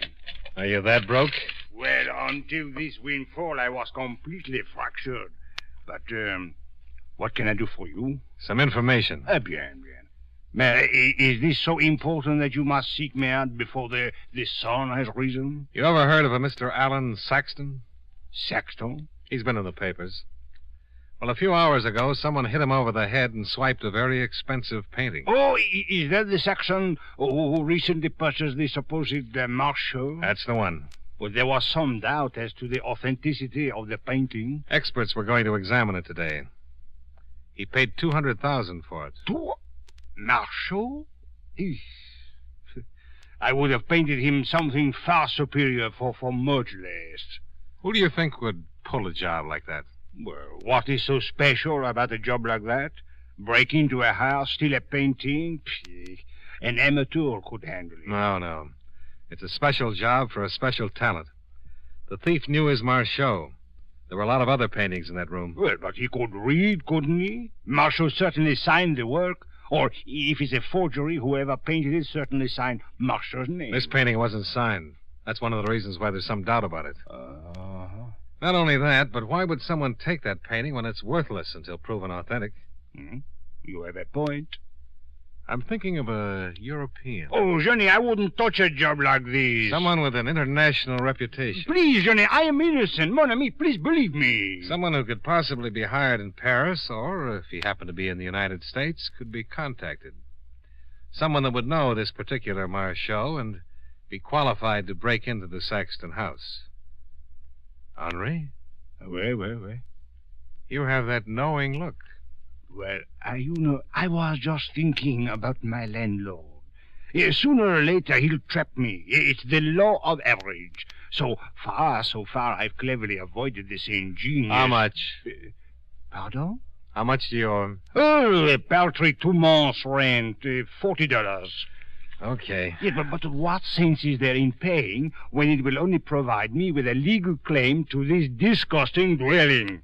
And I have no sustenance to keep me alive for longer than a week. Well, then just pay him for a week. You would have me starve? How much will keep you alive for 2 months? Well, I would at least like to take care of Greenbaum's delicatessen. $10? Well, the exact amount is 15. Oh, you're lucky I've got an expense account. You think I don't know it? All right, who is he? Well, you might go to the Shelton Arms and inquire about a man named Gaston Chambray. It has been rumored that he arrived from Paris only yesterday. Who is he? Well, that is for you to discover. There are certain things I am bound by honor not to divulge. But any policeman in the world could help you out.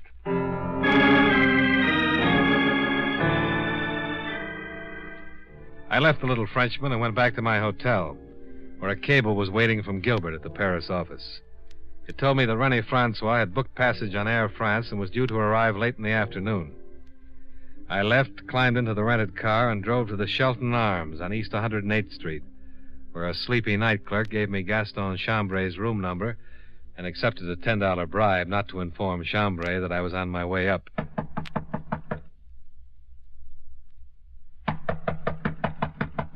Who is it? A cable for you, Mr. Chambray. Oh. It's from René Francois. How do you know that? I peeked. You are not a messenger boy? Sure I am. I've got a message from René Francois.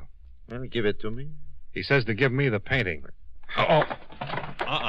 I'm coming in. You have no right to come in. You got something to hide? Get out of here before I call the police. Oh, no, I'll just stick around. But if you want to call the police, why don't you go right ahead? Maybe you'd like to tell them where you were earlier this morning. I was right here in my room. I have been in my room since early last night. You didn't take a short trip over to Jersey? I certainly did not. You arrived from Paris yesterday, huh? Yes, but what has... Oh, police. You are a policeman. I'm surprised you didn't decide that when I pushed my way in here. I have done nothing. But you know a René Francois. Yes, but I know nothing about a painting. Now, look, I know all about you. Of course, but you can't prove anything. You want me to tear this apartment to pieces, or do you want to hand over the Marchot? I told you I have no painting. I just said Marchot.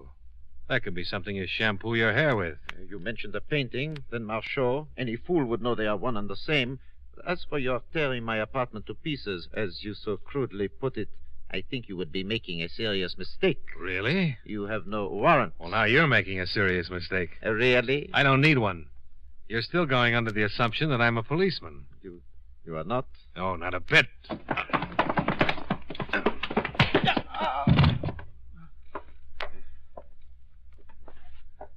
All right, get up. Now, where's the painting? Who sent you? I sent myself. Now, where's the painting? Okay. No. Wait a minute. It's under the pillows on the couch. Uh-huh. Why did you steal it? Maybe you didn't understand me. No. All right. I was hired. Sure you were. René Francois? Yes. Okay. Now, as long as you're so suspicious about policemen, put on your clothes. I'll take you downtown, introduce you to a few of the gentlemen in blue. Gaston Chambray gave a complete confession to the police. He'd been hired by the Paris art dealer, René Francois, to steal the painting, had been discovered by Alan Saxton, and in order to make his escape was forced to clout the old boy on the skull with his flashlight. René Francois was met at the plane, and when confronted with the evidence, readily confessed. He explained that when the Marchot was proclaimed a possible forgery, he realized that if it really was, his business would be ruined, and he would have to return the $200,000 to Saxton. He checked with the sources that had originally sold him the painting and discovered that there was a strong possibility that the painting was a fake. He offered Chambray $10,000 to do the job. He'd arrive in the States after the robbery, offer his condolences, meet Chambray at a predetermined spot, and take the painting.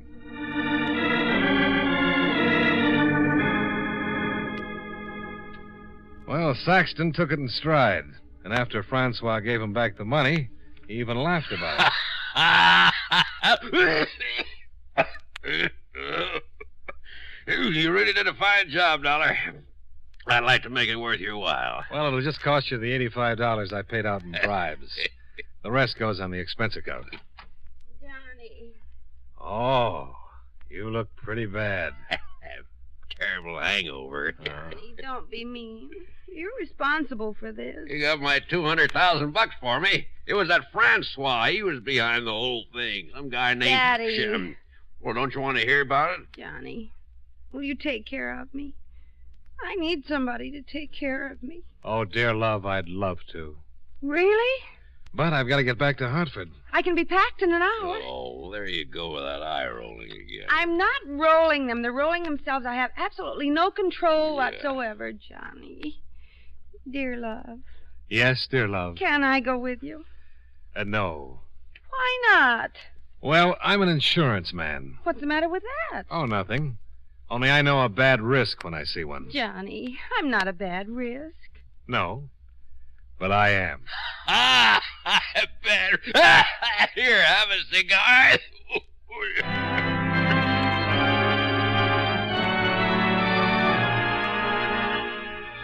Expense account item 3, $55.85, hotel bill and car rental. Item 4, $19.65, train fare and incidentals back to Hartford. Expense account total, $119.93. Yours truly, Johnny Dollar.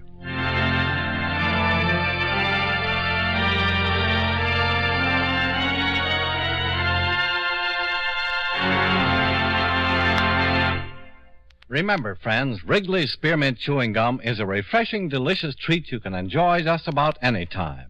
Chew a few sticks of Wrigley's Spearmint during the day and see how the good chewing helps you keep feeling fresh and alert. The lively, full-bodied flavor of Wrigley's Spearmint Gum cools your mouth, freshens your taste, and sweetens your breath. The chewing itself gives you a nice little boost. helps you keep going at your best. Millions of people get real chewing enjoyment out of Wrigley's Spearmint Chewing Gum every day, and we know you'll enjoy it, too. Get a few packages and always keep some handy. That's Wrigley's Spearmint Chewing Gum. Healthful, refreshing, delicious.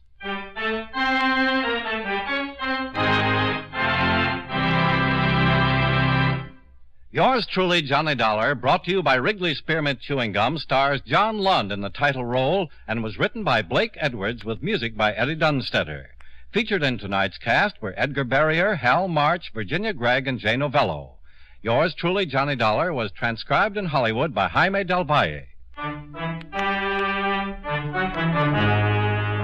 The makers of Wrigley's Spearmint Chewing Gum hope you enjoyed tonight's story of Johnny Dollar and that you're enjoying delicious Wrigley's Spearmint Gum every day.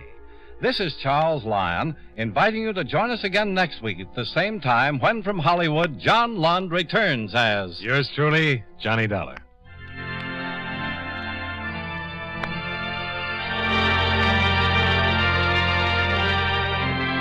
This is the CBS Radio Network.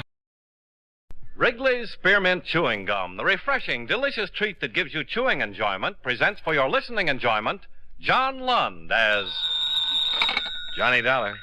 Ed Quigley, Johnny. Are you free? If you mean am I available, yeah. What's up, Ed? Remember Mark San Antonio? The bootlegger? Yeah, sure. What about him? Well, somebody shot him this morning.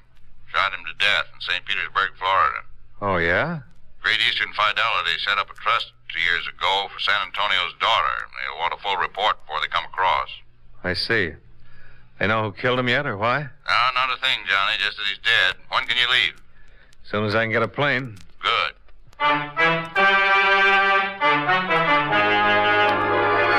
The makers of Wrigley's Spearmint Chewing Gum bring you John Lund in a transcribed adventure of the man with the action-packed expense account, America's fabulous freelance insurance investigator. Yours truly, Johnny Dollar.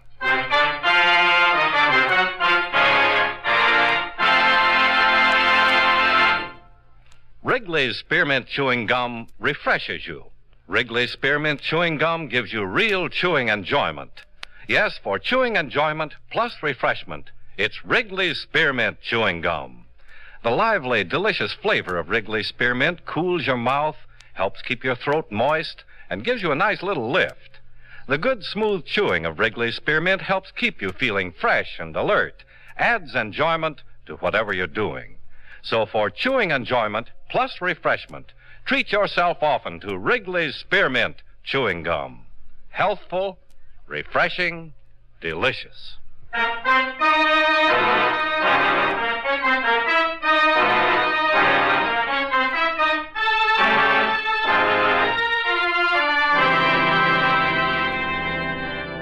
Expense account submitted by Special Investigator Johnny Dollar to Home Office, Great Eastern Fidelity and Life Insurance Corporation, 6th and Jordan Avenue, Hartford, Connecticut. The following is an accounting of expenditures during my investigation of the San Antonio matter. Expense account item 1, $162.03. Transportation and incidentals, Hartford to St. Petersburg, Florida. I arrived exactly 10 hours after I received the call from Ed Quigley. The rainy weather there was as bad, if not worse, than the weather I just left. I checked in at the St. Petersburg Hotel, shaved, showered, had a meal, and started in. My first contact was a police officer, Lieutenant Benjamin by name. A big, swarthy man who seemed to know what he was about. I don't quite get this, Dollar. What's your part? Just that my insurance company would like a full report on everything that's happened. Oh, you mean a report separate from what we have? Yeah, that's about it, Lieutenant. Well, it's their dough. They can spend it any way they want to. What can I do for you? Well, maybe we can help each other, Lieutenant. If you'll sort of let me tag along and see what's what on the case. We'll see. Well, San Antonio bought a big place over on the south end of town 11 years ago, just after he was released from Alcatraz. He's lived there ever since. Quiet, minding his own business, keeping his nose out of trouble. Yeah, so I understand. Well, as long as a man does that, even a man with a background like San Antonio, as long as a man does that, we don't bother him, he doesn't bother us. Well, today was the first peep we ever got out of him. What happened? Seems at 6 o'clock this morning he phoned into the station and said that somebody was watching his house. Prowl car went out to have a look around. He told the officers that 2 men had been hanging around the front of his house, but they got away just before the car showed up. Uh-huh. He give a description? Yeah, both about 6 feet, dark, wore dark overcoats and hats. San Antonio didn't recognize either of them. The officers put the description on the air and tried to find them, but they didn't have any luck. Now, San Antonio wasn't the kind of a bird to get excited about a couple of guys staking out his place. He pretty well knew how to take care of himself and handle trouble. Yeah, but you say that he hadn't been in trouble or asked for any around here. That's right, too. And I'm sure he didn't want any either. So his call was treated like any other prowler call. We investigated, didn't find anything, and promised to keep our eyes open. Mm-hmm. The cook came on duty about 8:30. She went in the kitchen, made him some breakfast, took it up to his room, and she found him dead. He'd been shot twice with a Luger. The lab has the slugs now. It was a close-range job. Well, then the surest bet is the 2 men that San Antonio reported watching his house, huh? Well, that's about it. Wish we could find them somewhere. What about the cook? She just worked their days fixing his meals and taking care of him. San Antonio must have been past 60. He was 67. I guess he was beginning to show a little tread. A man who's lived the kind of life he has and done the things he's done is bound to show some wear and wants some rest sometime in his life. According to her, he spent his days painting. Painting? Yeah. Mark San Antonio? Every room in the house covered with pictures he's done these last few years. Oils, pretty good, too. And when he wasn't painting, he was listening to records, all kinds of heavy stuff in the way of music around the place. Now, you hardly figure a bootlegger like San Antonio thinking of anything like music and art. Hardly ever. Yeah.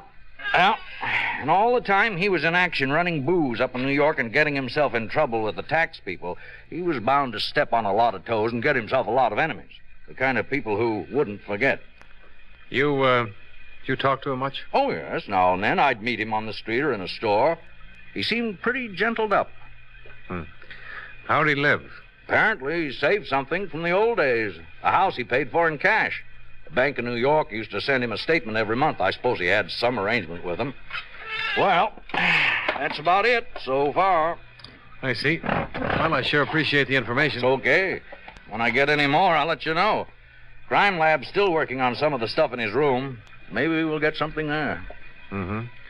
Say, do you mind if I talk to that cook? Oh, that's your privilege, Dollar. Her name's Olson. She's staying at the San Antonio house during all this. Okay. San Antonio's daughter blew into town this afternoon. She's at the house, too. What did she have to say? Oh, nothing. She didn't even know Mark San Antonio was her father until your insurance company told her. Didn't know? No. She's been living in Philadelphia all these years with an aunt. All very legitimate. The girl's been using the name Randall. Edith Randall.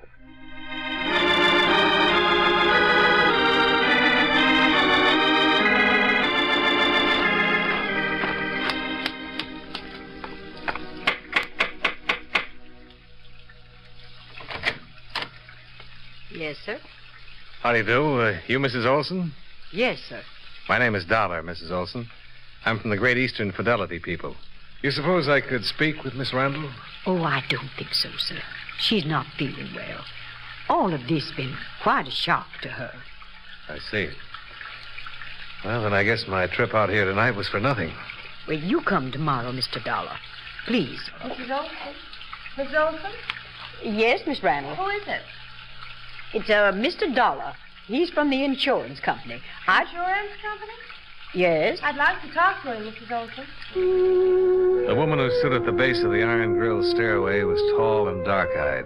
She came toward me smiling, showing a frank, wide, happy mouth.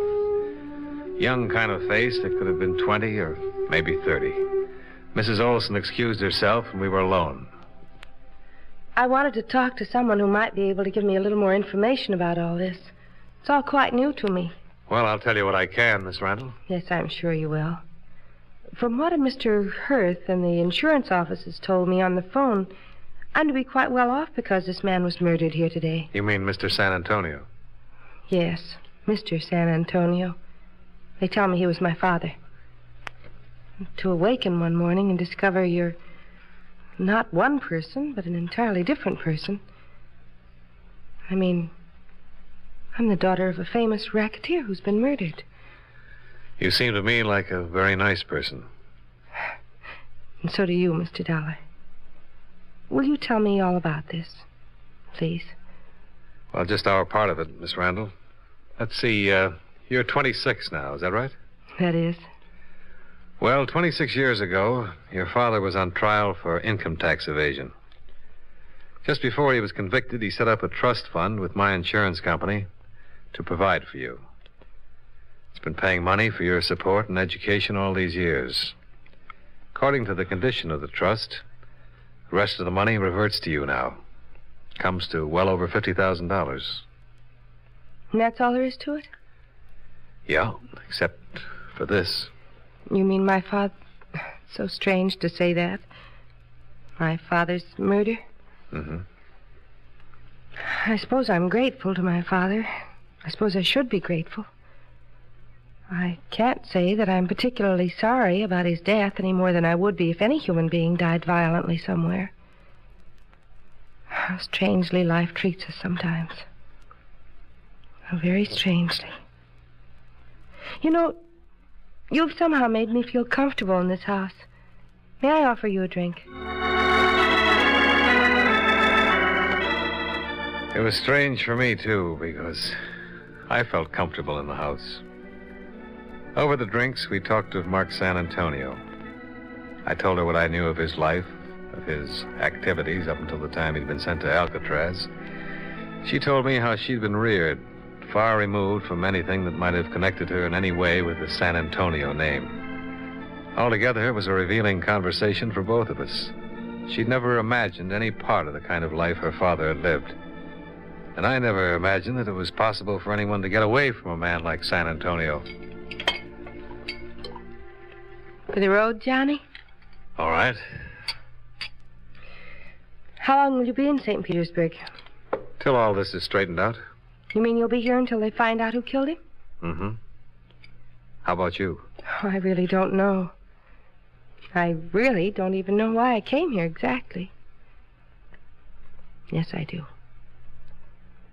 I wanted to see him, see what he looked like, what kind of a life he led here. Did you see him? No. I suppose I can if I want to. But I have seen what kind of a life he had. He was just an ordinary man, wasn't he? Have you noticed the pictures he's painted? Mm-hmm. May I ask you something? Well, yes. How do you feel about him now? Is this for your report? For myself. Since you've been here, in these last 2 hours, I've begun to think of him for what he was. My father, I mean. I'd like to know why he was killed and who did it. Will I see you again? I hope so. Edith. Yes. I hope so very much. So do I, Johnny.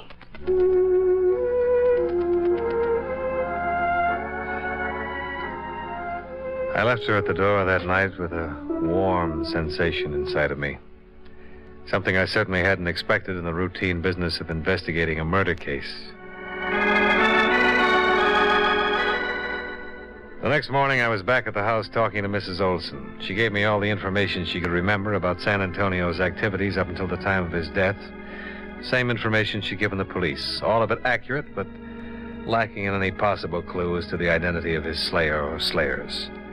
I had breakfast with Edith there and then went back downtown to spend a solid 12 hours in the company of Lieutenant Benjamin, who had still not located or identified the two mysterious men. However, there were other developments. Say, this may be something. Oh? San Antonio's partner in the old days, Palalici, was murdered in Newark last night. Timmy Palalici? That's the one.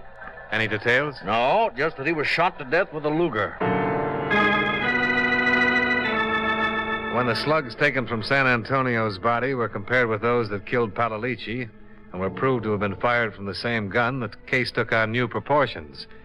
Every available bit of information regarding the two ex-big shots of the 20s was located, read, and reread. It meant activity in such cities as St. Louis, Chicago, New Orleans, and Buffalo. But no new information as to the identity of the killer. Johnny, Hey, what is it? You're shaking. Hold me. Hold me, please. I suppose I'm being a terrible fool about it all, Johnny. But they've been after me all day. Cheap little things. A newspaper syndicate wants me to write my exclusive story as the daughter of Mark St. Antonio. Fairy princess, daughter of racketeer. Hey, now take it easy, honey. Even Hollywood called. Some producer saw my picture in the paper and offered me a contract. He says he has a script all ready. Come on now. I'll try. Women are fools, aren't they? I shouldn't have come here. I shouldn't have shown up at all. Then what would I have done, Edith? And what would I have done? Mix yourself a drink, Johnny, and I'll put on a new face. It had become apparent to me in the 5 days I'd known her and the 5 days that she'd known of her father that she'd grown to love him, or the memory of him. She stated it very simply. Everyone needs a father. If you find out you have one, or had one, really, well, you love him. We were walking up the gravel path of the house when she said that. I suppose I was thinking of how nice it would be to kiss her at the door when I heard someone behind me. I twisted, trying for the gun in my inside pocket, but there was nobody to shoot at. At least nobody I could see. Why me? Why me, Johnny? Why? Edith died right there, and I lowered her to the ground.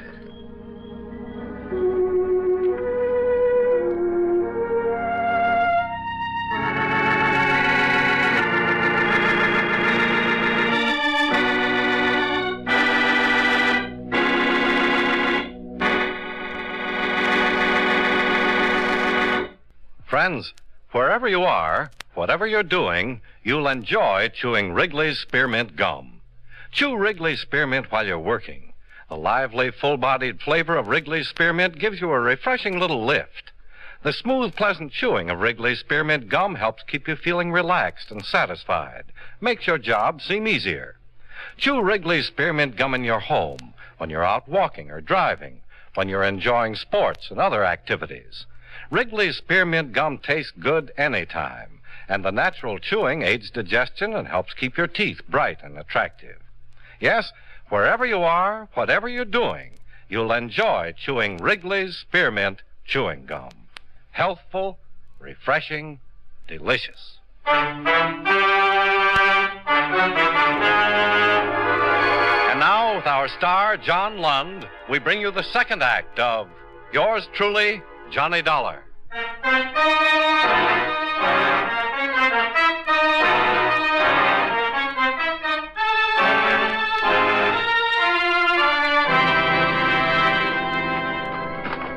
10 seconds after Edith Randall died in my arms, I was stumbling down the gravel path that led from the house to the road. It all happened so suddenly and violently that I can't say that what I did from there on or what I felt was entirely rational. All I know is that a car was parked at the deep end of the gateway and 2 men were just climbing into it. Hey, you two! Stop! Stop! Stop!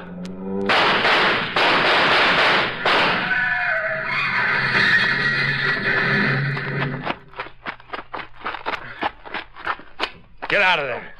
Both of you. Get out with your hands up. I'm hit.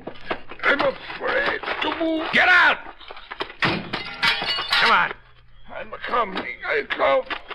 All right, you two. Come on. No use on him, mister. He's used up. You got him real good. I need the doctor. Stay where you are. Mr. Dollar! Mr. Dollar! What is it? What's happened? Don't phone the police, Mrs. Olson. Tell them to get over here right away. Who are they? What is all this? Go on, do what I tell you. Hurry. All right, Mr. Dollar. All right.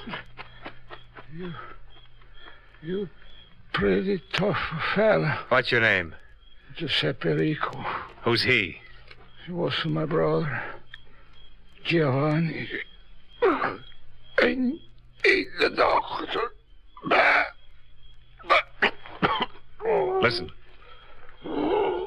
Tell it to me. Tell it to me right now. There's no policeman around to cover you, nobody but you and me. If you don't tell it to me now, you'll never tell it to anybody. Now tell it. Tell it. Never. I die first. I had one bullet left in my gun. I set the barrel back against his temple and pulled back the hammer. I think I really meant to go through with it. And for the first time, I noticed that my shoulder was covered with blood. My head began to ring, and I had to let go and straighten up. That was not the thing to do. Oh.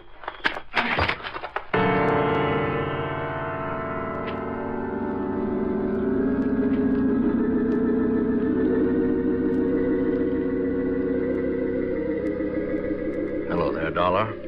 Huh? Oh, Lieutenant. Quite a night, this one, huh? Yeah. Oh, you stopped one, boy. You were sure curled up when we got there. Edith? I'm sorry, Dollar. I thought I might have been wrong. No, you weren't.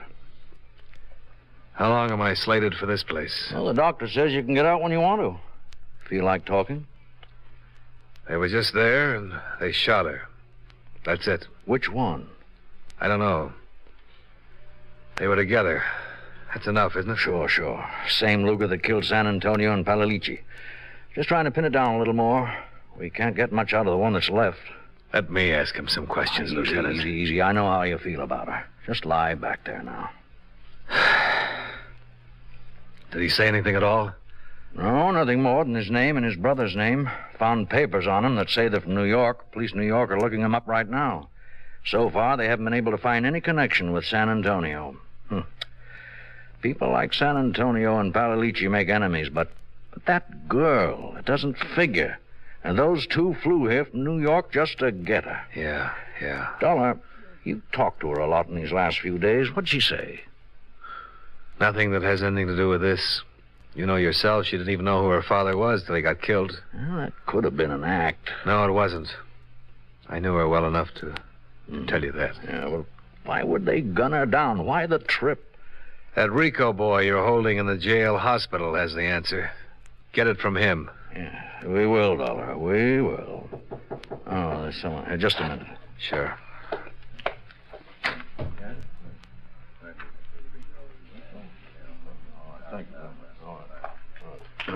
Oh, Dollar. Huh? Maybe I spoke too soon. Rico died 5 minutes ago.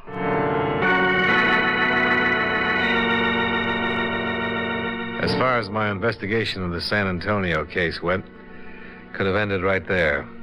The Luger found on the dead Rico brother was the same gun that had fired fatal bullets into all 3 victims.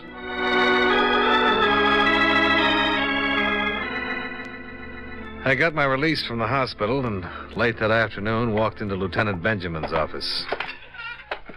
Dollar, I don't get it. Don't get what? Here.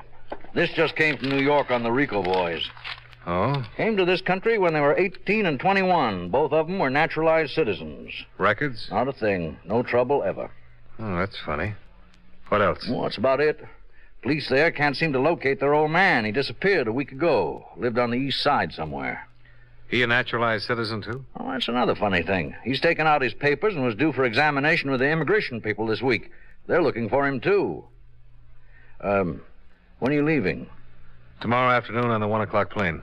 Well, come on. I'll buy you some dinner. We had dinner together and talked about the case. It had been a strange one. The deaths were useless, the motives unknown. The killers weren't even associated with their victims. I parted company with Lieutenant Benjamin and went back to my hotel to trouble it out with sleep. About 11 o'clock, I had a phone call. Johnny Dollar. Hi, Dollar. This is Ben. Oh, what's up? Old man Rico just walked into the city morgue. He wants to take his 2 sons back to New York for burial. 20 minutes later, I was standing in the coroner's office when Lieutenant Benjamin led a small, wizened old man into the room and sat him down in one of the chairs. Gave him a glass of water, offered him a cigarette.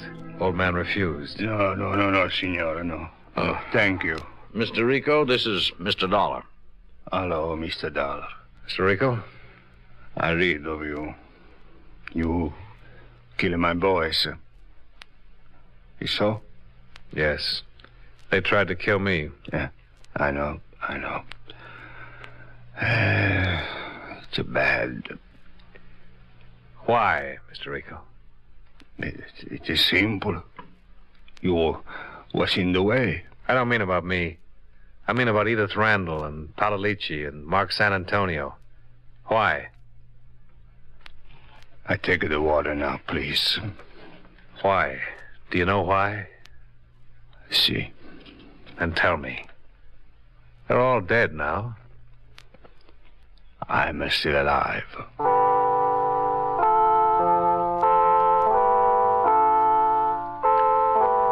Pietro Rico was held in custody for the immigration officials. He refused to talk about his sons or any of their activities.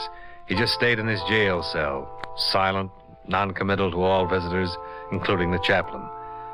I don't suppose we'd ever have gotten the story of it, except that the will of Mark San Antonio disclosed that before her marriage to him, his wife's name had been Maria Rico.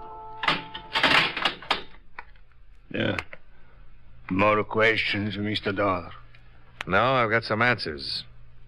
Mark San Antonio's wife was your daughter, wasn't she? Wasn't she? See. Well, is that all you have to say? I no talk. Well, then I do, Mr. Rico. Because your daughter had a daughter.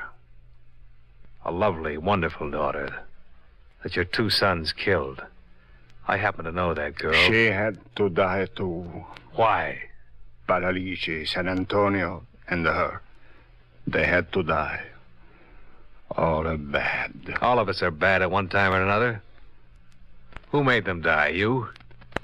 See. Who gave you the right? I'm the father. When a daughter marries a bad man, only bad can come of it. He came to our village many years ago and he took her away.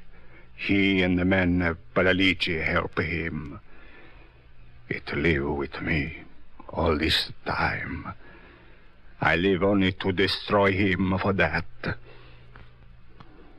I destroy him and the other man and the girl through my sons. Why the girl? She could not have been good from a bad man. A vendetta. Was that it? If you like, vendetta. He was a bad man who did bad things. Bad man. I smoke now. You got a cigar?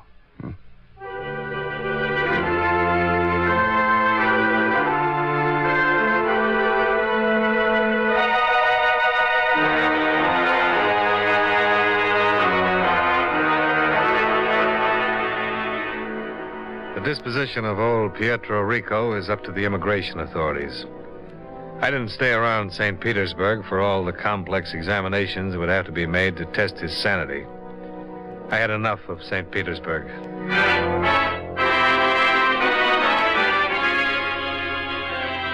Expense account, item 3, hotel and board, $79.30. Item 4, hospital, $168.13. Item 5, same as item 1, transportation back to Hartford. Expense account total, $573.49. Yours truly, Johnny Dollar.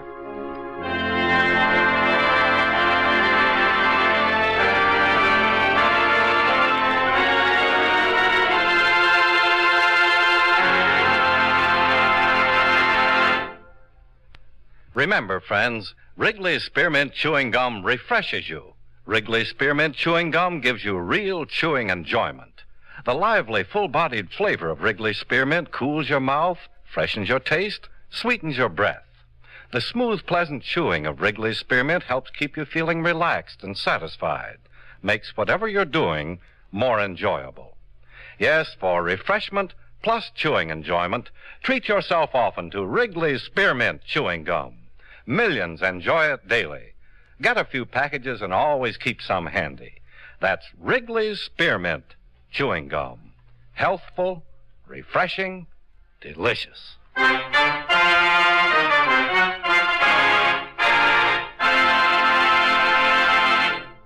Yours truly, Johnny Dollar, brought to you by Wrigley Spearmint Chewing Gum, stars John Lund in the title role and was written by E. Jack Newman with music by Eddie Dunstetter.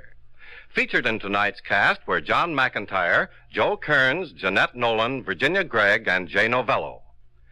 Yours truly, Johnny Dollar, is transcribed in Hollywood by Jaime Del Valle.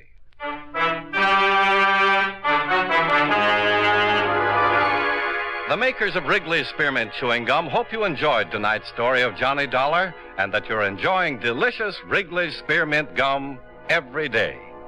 This is Charles Lyon, inviting you to join us again next week at this same time when, from Hollywood, John Lund returns as... Yours truly, Johnny Dollar. This is the CBS Radio Network. From Hollywood, it's time now for John Lund as... Johnny Dollar. Dollar, my name's Younger. Lieutenant Walt Younger. I'm with the Marigold Police. Marigold Police? I guess maybe you never even heard of my little town. About 50 miles to the north. Oh, yeah, sure. I understand you're a pretty good friend of Joe Hickey's, Mr. Dollar. Joe Hickey? Yeah, I know Joe. Used to do a little work for me now and then. That all? Well, yeah. Why? Joe was killed last night, Mr. Dollar. Shot to death. Found his body this morning. I'm sorry to hear that, Mr. Younger. Anything I can do? If you could get away for a couple of hours and come on up here, we'd sure appreciate it. Sure, I'll come up, Mr. Younger.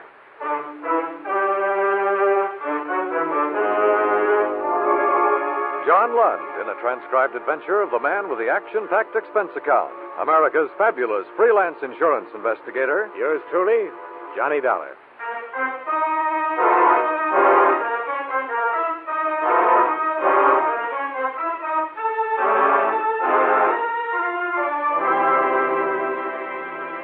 Expense account submitted by Special Investigator Johnny Dollar to Chief of Police, Marigold, Connecticut.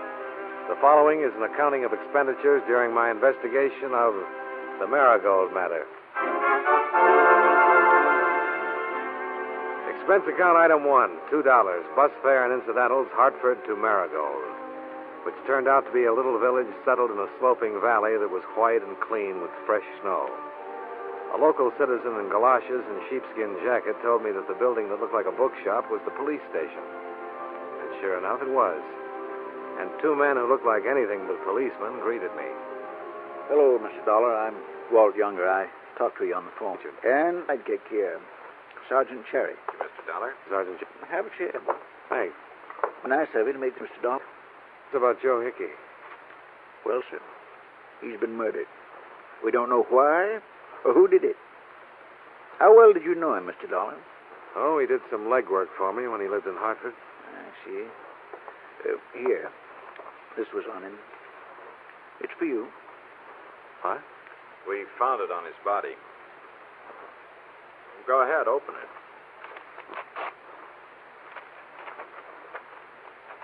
What's it say? Hi, Johnny. How are you? Good, I hope. I'm in the loan business up here now. You ought to come to see me. Besides, there are some funny things going on. And I could use some help from you for a change. Could you come up and give me a hand? Regards, Joe Hickey. Dated yesterday. Guess he never got to mail it. Yeah. When'd you hear from him last? Oh, it must be 2 years anyway. Any idea why anybody would kill him? No, none at all, Sergeant. Well, neither have we, Mr. Dollar. But we wanted to talk to you before anybody. With that letter and all, it looked like a pretty good place to start. Oh, I'm sorry I'm not more help, Lieutenant. Wish I were. Would you like to be? Yeah, I would. Cherry and I are the only cops on the Marigold force outside of 4 kids we got in uniform. We've never had a murder here, Mr. Dollar. We don't have a lot of facilities for this kind of thing in my little town. Well, if that letter had been mailed, I'd probably be here right now anyway, Mr. Younger. Hickey was a nice little guy. I'd like to help.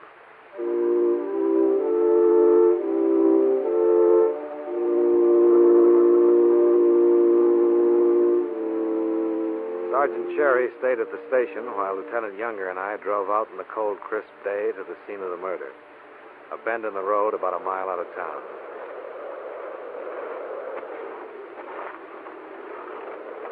Found his car parked over there.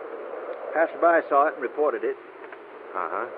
I figure he drove out with whoever killed him. Could he have met the killer here? Well, no prints in that snow over there. Of course, snow's awful dry, and the wind blowing, tracks could be covered, too. Wind enough to cover a gunshot, you think? I think so, yeah. What did you find on him? Everything. It wasn't robbery, it was something else. Maybe revenge. How's that? Well, I don't know, Mr. Dollar. Joe Hickey was in the loan business. He might have made some enemies. Can you think of any offhand?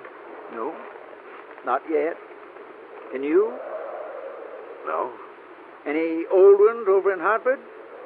Not that I know of. Bullets came in at close range. He must have trusted whoever did it. Where's the body? The morgue, waiting for an autopsy. Now, if I was a big city force, I'd have all that done already. And I'd have a lot of questions to ask a lot of people.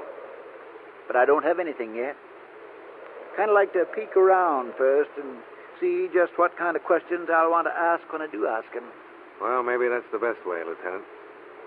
Who saw him last? His wife. I talked to her. Ever met her? Once or twice, yeah. How'd you like to meet her again?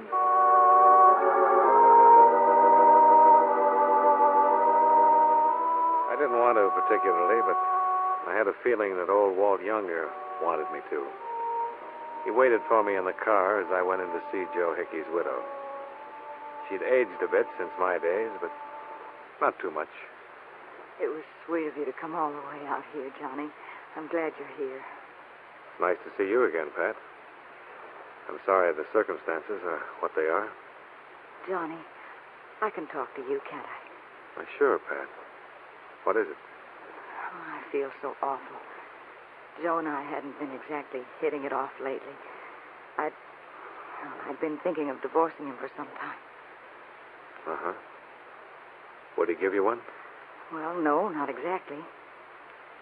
Oh, stop it, Johnny. Don't look at me like you're a policeman or something. You don't think I had anything to do with killing him, do you? I didn't say that. Well, you looked it. Well, I didn't mean to. Just that I haven't seen him for a couple of years, and all of a sudden he's been murdered. So I'm here asking about it. Johnny, he was my husband. And a second ago, you were telling me you were thinking of divorcing him. Did you love him? I didn't love him. I didn't hate him. Don't, Johnny, not to me. Where were you last night, Pat, while he was out being killed? Here, alone. He left about 8 o'clock and said he had some business to attend to. He never came back. Anybody call you?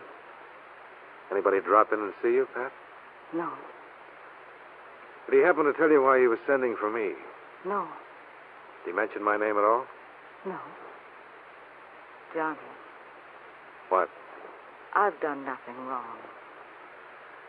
I'm sorry, Pat. I didn't think you'd mind the questions from me. Well, I do. Somebody's going to have to ask them sooner or later. I'd rather it wasn't you. I thought you were my friend. I am. And I was Joe's friend. Please go. Okay, Pat.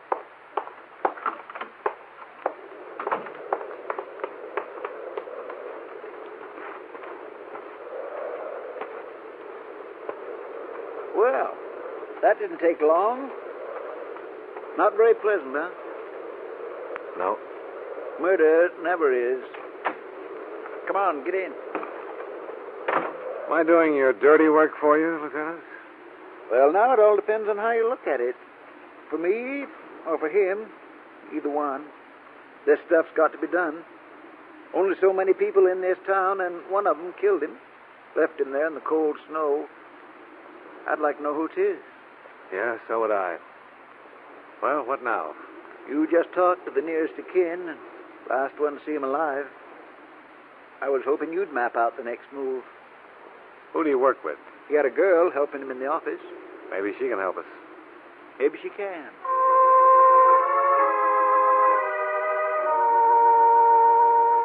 Her name was Vivian Asher. And like most of the people in town, she'd heard about the murder, was frightened about it, and didn't want to talk too much about it. What? I said, can you think of anybody who might have wanted to kill Joe Hickey? Everyone makes friends and enemies. Tell me about his enemies. You'll find that out for yourself, Mr. Dollar. You worked with him. You were around him all the time. Did you ever hear anybody... No, I didn't. Did you know that he was worried about some situation here and that he'd written to me? No.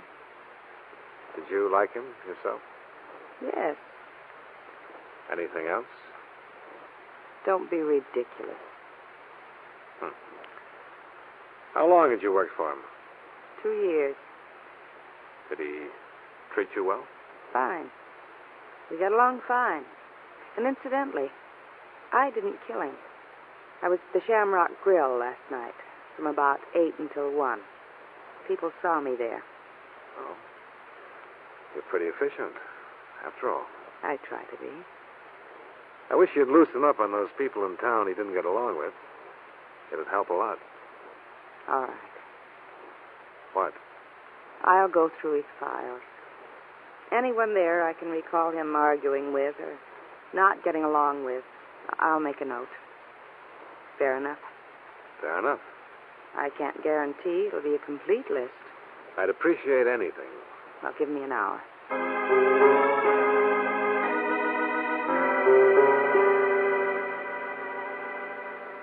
I could think of a lot more questions I wanted to ask her, but I was more anxious to see what kind of list she'd get up for me. And it was pretty impressive. About 35 names and addresses. Lieutenant Younger took one half, and I took the other.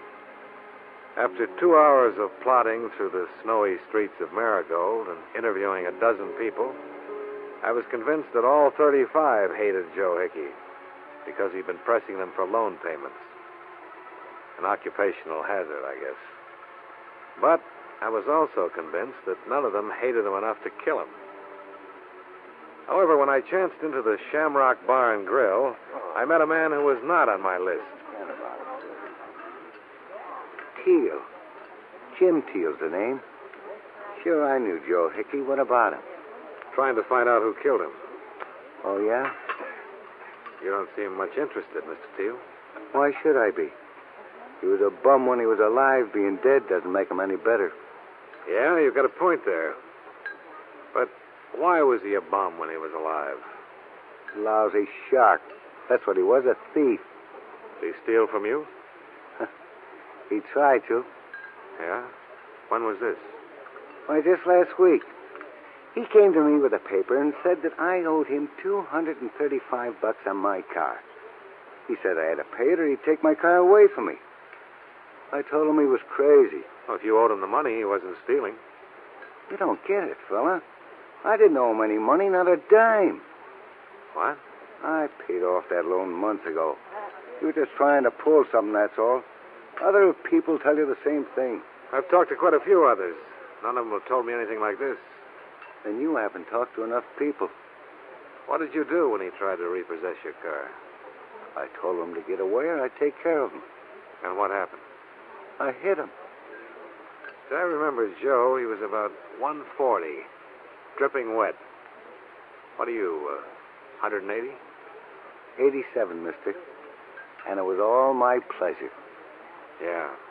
Especially when he came back a couple of hours later and told me it was all a mistake. Imagine that squirt. Doing his best to beat me out of some money, then coming back and apologizing for it when he couldn't get away with it. Ever occurred to you that he had made a mistake? What loan company makes a mistake? They invented bookkeeping.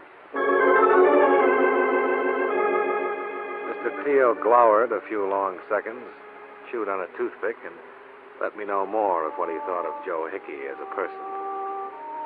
I'm afraid I wasn't listening too closely to what he had to say because I was still thinking of what he'd already said about the matter of bookkeeping. I decided I'd like to talk to Vivian Asher once more. Oh, yeah. I remember. Mr. Hickey did argue with him. He wasn't on the list you gave me. Well, I told you it wouldn't be complete. I'm sorry. Okay. Did you think of any others? No. Would it be possible for me to see the file on Jim Teal? Why? I'd like to know what it was all about. I can tell you. Well, tell me then. I made a mistake, and Mr. Hickey thought it was a collection. That's all. When he came back to the office, I told him about it. Doesn't it seem reasonable that such a thing could happen? Yeah. Or doesn't that policeman's mind of yours think that people can be human beings? I'm no policeman, Vivian. You're acting like one. Funny. Second person who's told me that since I've been here. I'll have to see those files. Do you have a search warrant? I suppose I can get one. Well, why don't you do that, Mr. Dollar? Yeah. Why don't I?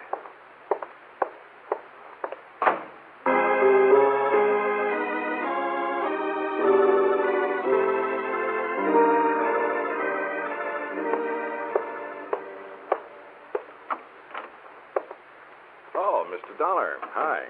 Hello, Sergeant Cherry. Is Lieutenant Younger back yet? Not just yet. Can I help you? Yeah. Can you get me a search warrant for Hickey's Loan Company? You run across something, Mr. Dollar? Maybe.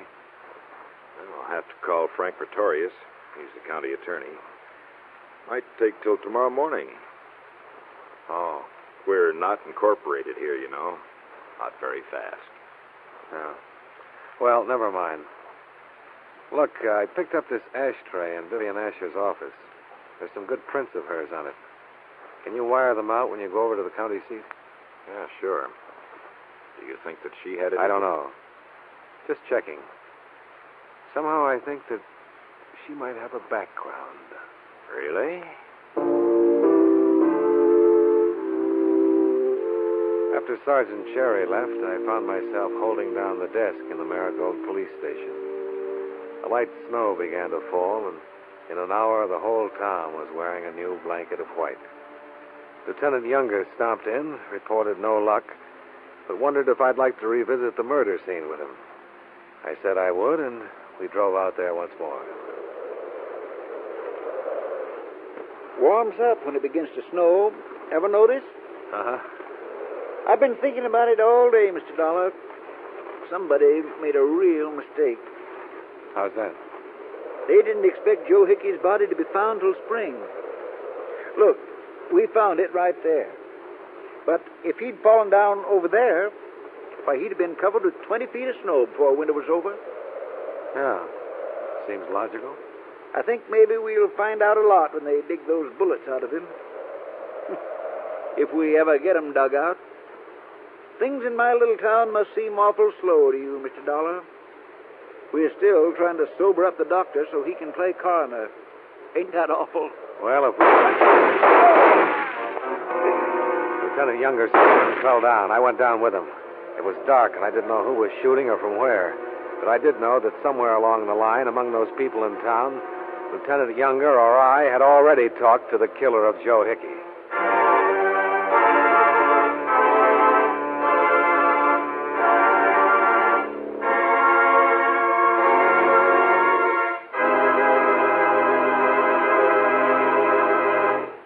We'll return to yours truly, Johnny Dollar, in just a moment.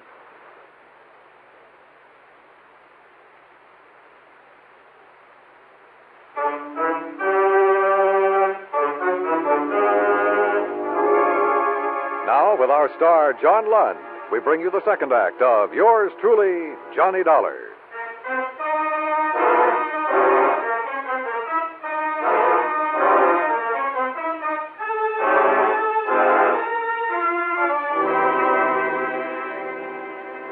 Whoever fired at us did it from the road that ran above the small ledge we were standing on. Neither one of us was armed, and there was nothing to do but stay close to the ground. When I heard a car sliding away down the road, I figured it was safe to get up. Lieutenant Younger was crumpled in the snow, his blood staining it. But he was still alive. I got one in the leg and one in the shoulder. Yeah. I better get a tourniquet on that leg. Take my belt. Oh, yeah, my tie will do. This isn't a very safe part of the country to be in, is it? No, not very. There. How's that? Fine as a fiddle. You think you can make it back to the car? Give me a little help. One good thing about this. What's that? Exhibit A is in my leg. I half carried him up the path to the road and put him in the car. He didn't talk much the whole 50 miles to Hartford, where I turned him over to the medics in the emergency ward. After that, I returned to Marigold. There was one place I wanted to look at, search warrant or not. I didn't have too much trouble getting inside with a ring of passkeys. However, I didn't find much in the files that seemed important. When I jimmied open a locked drawer in Vivian Asher's desk, I came upon a good reason why she refused to let me look around. I dropped by her house to see her. What do you want at this hour? I know it's a hardship, Vivian, but it's a hard case. May I come in?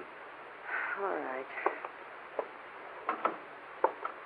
I've been floundering around here for almost 2 days, not knowing what I was doing or where I was going. Well, I can see. Somebody tried to kill Lieutenant Younger tonight. They nearly made the grade, and they came awful close to killing me. He's out of the picture for the moment. I'm going to do things my way. As a matter of fact, I already have. Let's start with Teal. You forgot to tell me about him, didn't you?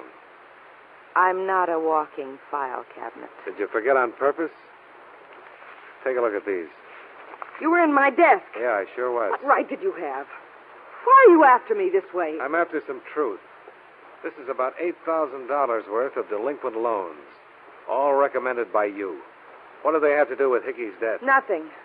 Absolutely nothing that I know of. Then why did you hide him? Because I don't know who killed Mr. Hickey. I don't know what delinquent loans have to do with it. All I know is I got scared and hid all the loans that I recommended. Go on.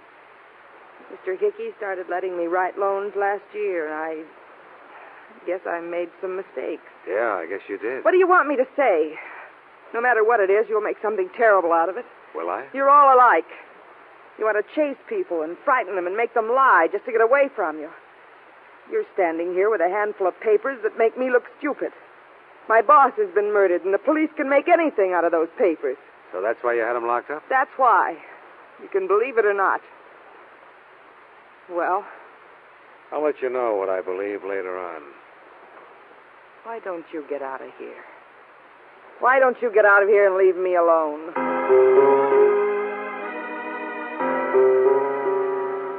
I got out of there, but I didn't leave her alone. Instead, I stepped around to the side of the house and watched her through the dining room window as she told her troubles to an unidentified party over the phone. When she hung up, I moved around to the front of the house and took a plant across the street. Nothing happened. About midnight, she turned out the lights and went to bed.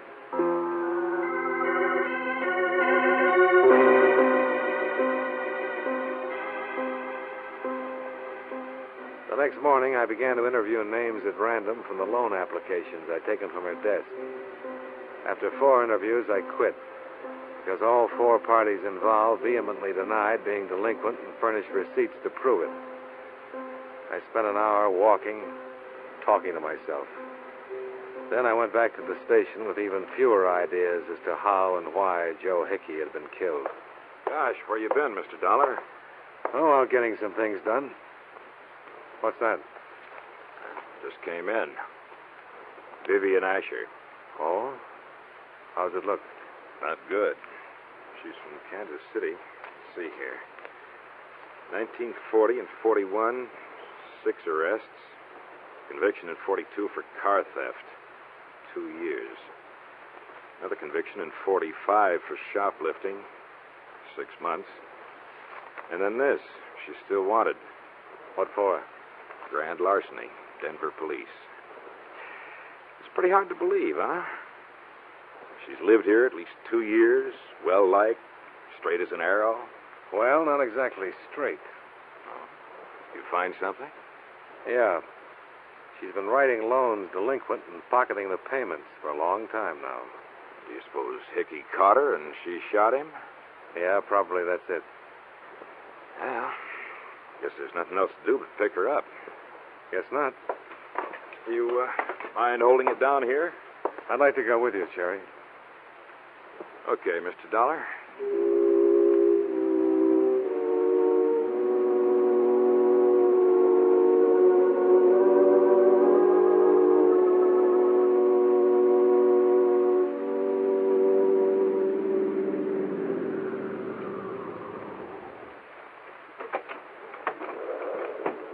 think I'll take any chances with her, Mr. Dollar. No, I wouldn't. No, sir. She's been acting up quite a bit. Hickey dead, Walt all shot up. Yeah.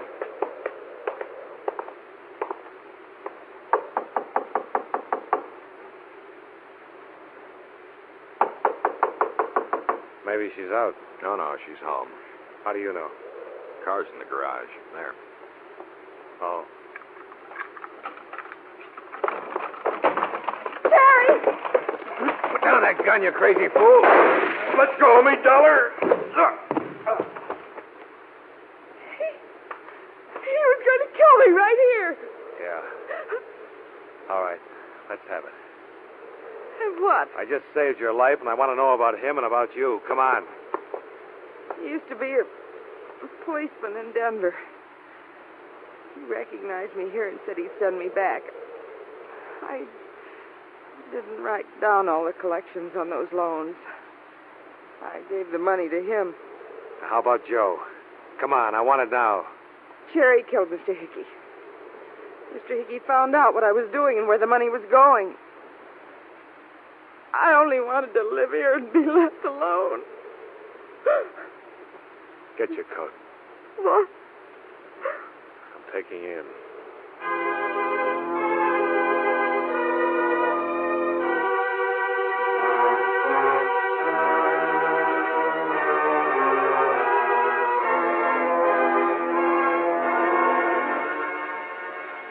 A check with the Denver police revealed that Cherry had been on the force there for a short time, then been discharged for conduct unbecoming an officer. A ballistic expert in Hartford matched slugs from Hickey's body and Walt Younger's leg. Both sets came from Cherry's .38 service revolver. He was arraigned and booked on suspicion of murder, with Vivian Asher named as his accomplice on a charge of grand theft.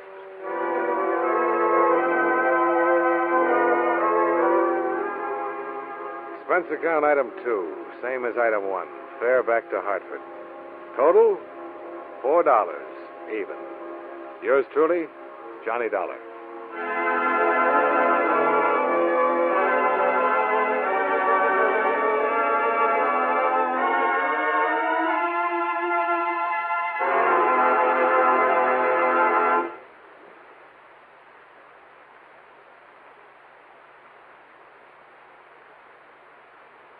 Yours truly, Johnny Dollar, stars John Lund in the title role and was written by E. Jack Newman with music by Eddie Dunstetter.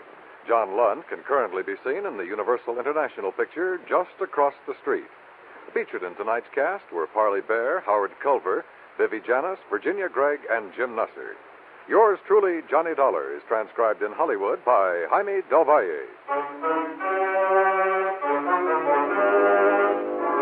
This is Dan Cubberly inviting you to join us next week at this time when John Lund returns as... Yours truly, Johnny Dollar.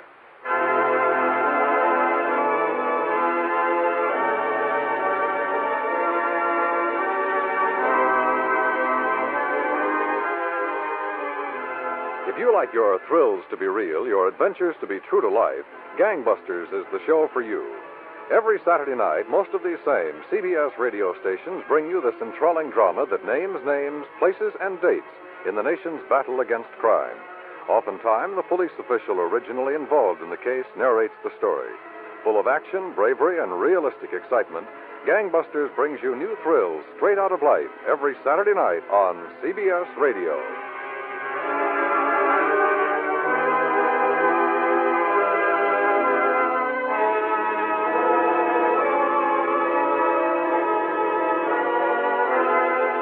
America now listens to 105 million radio sets and listens most to the CBS Radio Network.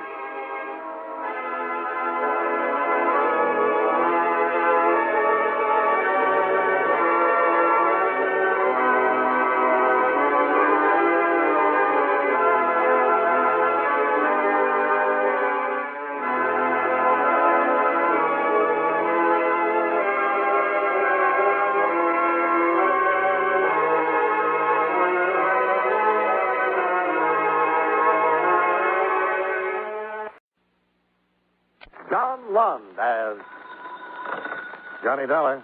Hold it, Jack, Johnny. Oh, hello, Mr. Jackson. How are you? Oh, not too good, Johnny. It is our company, isn't it? If you're not on a case, I'd like you to conduct an investigation for us. I'm at your service. Good. Our company writes a group health and hospitalization policy at the Riggs Bearing Company. Where's that? In Riggs City, Florida, employs 3,000. We cover the employees and their families. And? We've just received a claim on behalf of a Bobby Foster, the child of a machinist of Riggs. For what? For an operation involving a team of neurosurgeons and technicians that had to be flown to Riggs City by chartered plane from Boston. What do you want me to do? Dr. Grant Howell, director of the Riggs City Hospital, attached a report to the claim. A report which we think bears investigation. Okay, I'll get right on it. Fine, Johnny. And don't spare any expense. If Dr. Howell's report bears out, there's a vicious racket spreading. A racket which victimizes children.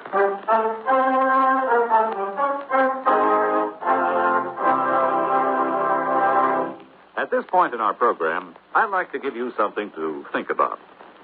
Probably one of the most quoted Americans in our nation's history is Benjamin Franklin. It was Franklin who said, "Early to bed, early to rise makes a man healthy, wealthy, and wise." And never leave that till tomorrow, which you can do today. And, of course, the Lord helps them that help themselves. But probably one of his most familiar quotations is, "There are only two things in life of which we may be certain: death and taxes." Of course, what bothers most of our taxpayers is that death and taxes don't come in that order. But seriously, one of the biggest jobs handled by the Secretary of the Treasury is the collection of taxes, our government's main source of income. The government raises money through the Bureau of Internal Revenue, which collects income taxes, excise taxes, amusement taxes, and other federal taxes. The Bureau also checks to see that you haven't paid too little and, believe it or not, that you haven't paid too much. Another way the government raises money is through the Bureau of Customs, which levies taxes on imports which are sent here from foreign countries.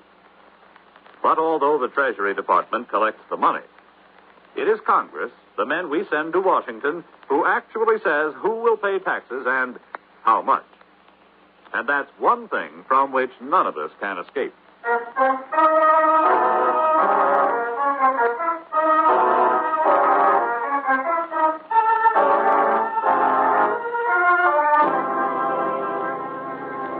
Expense account submitted by Special Investigator Johnny Dollar to Home Office, National Medical and Hospitalization Insurance Company, Hartford, Connecticut. The following is an accounting of expenditures during my investigation of the Bobby Foster matter. Expense account item 1, $85.56, plane fare and incidentals between Hartford and Miami, Florida. Item 2, $2.60, bus fare between Miami and Riggs City, a spick and span little town with coral white streets shaded by tropical trees. I registered at the Cachubi Hotel, then went directly to Dr. Howell's office in the modern air-conditioned hospital.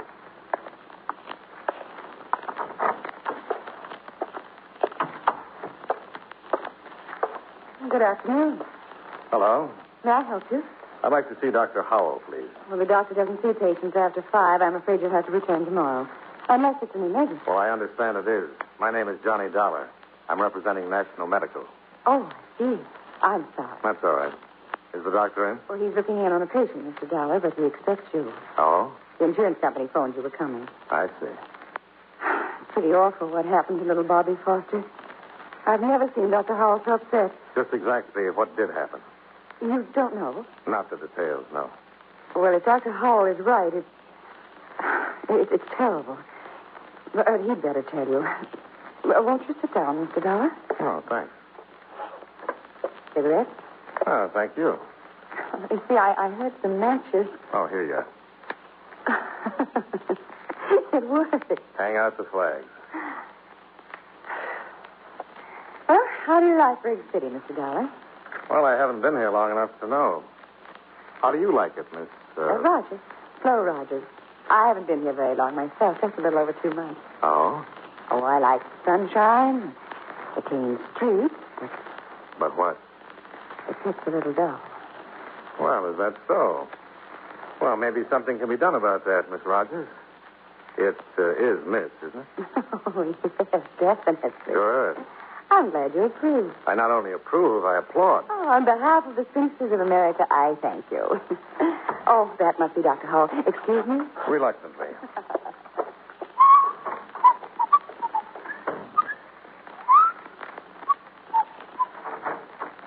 The doctor will see you, Mr. Dollar.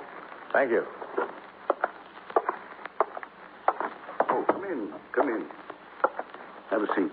Thanks, Dr. Hall. Well, your company acts fast. Only mailed that claim day before yesterday. National Medical feels it's an unusually high claim, You Doctor. suggesting I padded it? Oh, certainly not. But a team of neurosurgeons flown down from It Boston. was necessary to save the boy's life, I assure you. Well, don't misunderstand, Doctor. National Medical isn't challenging your professional opinion. I should hope not. The report you attached is what interested my company. It should. Should interest the whole country. I didn't have the opportunity to read it, Doctor. Perhaps It's you... a potential child killer, Mr. Dollar. A vicious, unscrupulous racket, capitalizing on panic, fear. Well, come with me. I want you to see what they've done to an innocent child. Bobby Foster? Yes.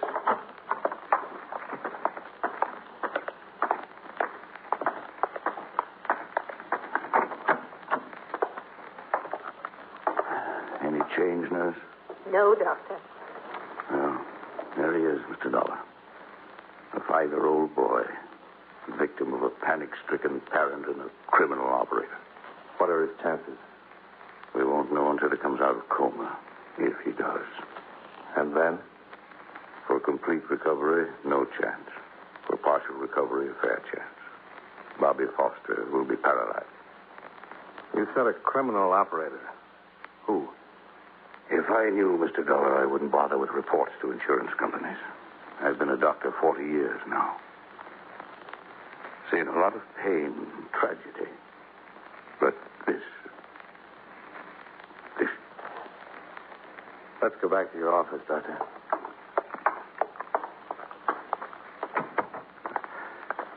Sorry, Mr. Dollar. I must be overtired. Shouldn't let these things get to me. Well, after seeing that boy, I can't blame you. Cigarette? Yes, thank you. Now, let's have the story from the beginning, huh? Well, we had a polio scare here recently. Some of our children came down with fever, headache, sore throat, symptoms resembling polio. Was it polio? No. But to confirm my diagnosis, I called in a polio specialist from Miami. Meanwhile, epidemic rumors spread through the town. Parents got panicked. He held a mass meeting. For what purpose? They demanded I inject every child in town with gamma globulin. That's the polio preventive. Yes. And did you? Certainly not. Gamma globulin is impossible to get unless a genuine polio epidemic is threatening. The government has to ration it carefully because one whole blood donation is required to manufacture a single injection. You know how many demands there are on the whole blood supply these days. Of course. Well, to get to Bobby Foster's case, I was called to the Foster home last week. Found the boy in a coma. He had all the symptoms of embolism. Of what? Cerebral embolism, caused in this case by an air bubble entering a blood vessel and being carried to the brain. Well, that would cause paralysis, wouldn't it? Yes, and possible death. And so you called in the neurosurgeon? I didn't feel qualified to undertake such a specialized operation. Well, just how did the air bubble enter the boy's bloodstream? Through criminal carelessness, by way of a hypodermic injection.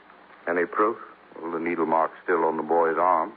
And you have no idea who injected Bobby? None. But I know this. Other children in this town have been injected, too. Oh? In their cases, fortunately, no harm was done.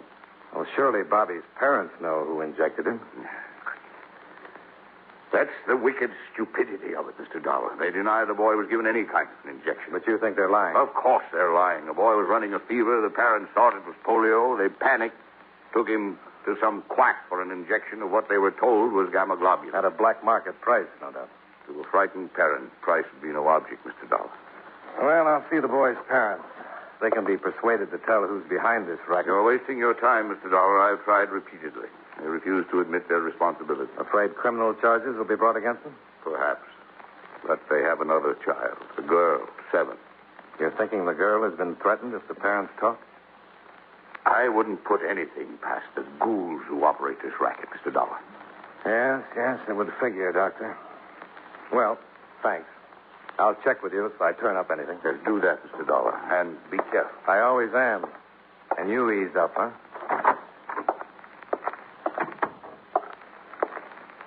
He's very perturbed, isn't he? Well, he has a right to be, Miss Rogers. Do you have the Foster's address? Oh, yes. I prepared this for you. Here you are. Oh, thanks. Well, I'll take a run over there now. I wish I could help you. You've been very helpful already. No, I mean really help. If there's anything I can do, anything you need or need to know. Well, I could use a little background information, about the town and the people. I tell you what, why don't we have dinner tonight? Then I can get the rundown on Riggs City and a little nourishment at the same time. Well... You have another engagement? No, I haven't. It's just that... Well, I didn't want you to think I was angling for a date. Oh, now, look, I have a pretty good memory, and I distinctly remember that I asked you to dinner. I know, but... I think it's your civic duty to dine with me. Well, if you put it that way, as a good citizen, how can I refuse? That's the spirit. You name the place. Well, there's a restaurant called the Tropics, a bar and grill sort of place. It isn't 21, but it isn't bad either. I'm with you. What time shall we meet? Around 6. I'll be there if I have to crawl. All right, but wouldn't a taxi cab be more practical? See you at 6.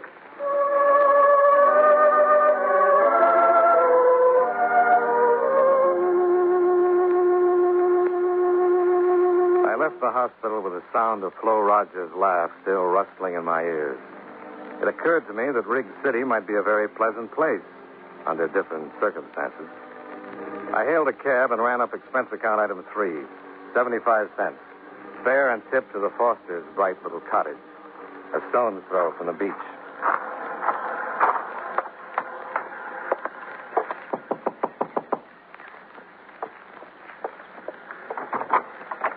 Yes? Mrs. Foster? Yes. I represent the National Medical Insurance Company. We have insurance where my husband works. Just a minute, Mrs. Foster. Please. I said we already have medical insurance. Yes, with my company. Oh, I'd like to talk to you. May I come in? no. That is, my husband is It'll at only home. take a minute, Mrs. Foster. If it's about the premiums, I can't help you. They're supposed to be deducted from my husband's paycheck. It's about Bobby. I can't answer any questions. You have to see my husband. I think you have the information I need What information? about the injection Bobby had. The one he that nearly didn't- caused his death. No. You're wrong. Bobby didn't have an injection. Dr. Howell says the needle mark is still on the boy's arm. No. Is someone threatening to harm your other child if you talk? Please, go away. Please. You have a moral obligation, Mrs. Foster. I can't answer any questions. Other children are being victimized, too. Could end up in the hospital like your son. Only half alive because their parents were panicked into buying phony drugs from the black market. We were so worried that Bobby had polio. So worried. Who gave Bobby the injection? I can't tell. I can't. You've got to tell. But our little girl, Margaret, they said they... That's enough. I didn't tell him anything, Edward. Get inside. Where's Margaret? Inside, I said. Oh. So you're Bobby's father. That's right, mister. I'm Johnny I Dodd. know who you are, insurance company detective. Investigator. Have it your way, but get off my property. Did they threaten your little girl if you talk? I'm warning you. You can get police protection, Foster. Just name the man who gave Bobby that shot. I don't know what you're talking about. Now, you get off my place. Use your head, Foster. You're covering up for the worst kind of scum. Talk. You owe it to your son, to the other kids that are being victimized. All right, Dollar. I warned you to get out. Now, don't be a fool, Foster. I warned you. Get up. I didn't come here to brawl with you, Foster. I'm investigating... I said get up. Get on your feet and clear out of here. If you ask me so nicely, sure.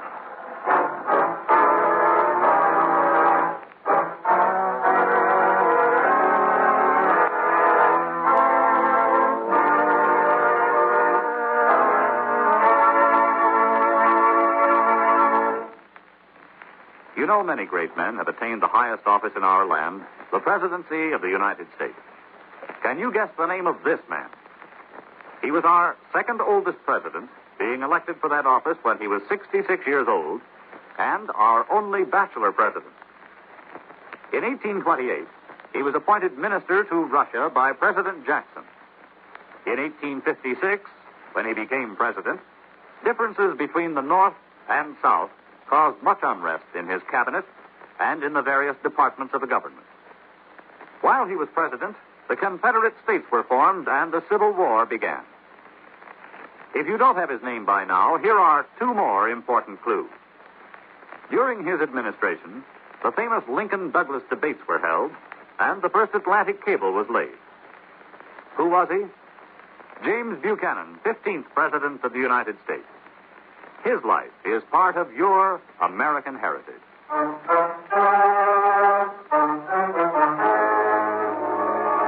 now, with our star, John Lund, we bring you the second act of Yours Truly, Johnny Dollar.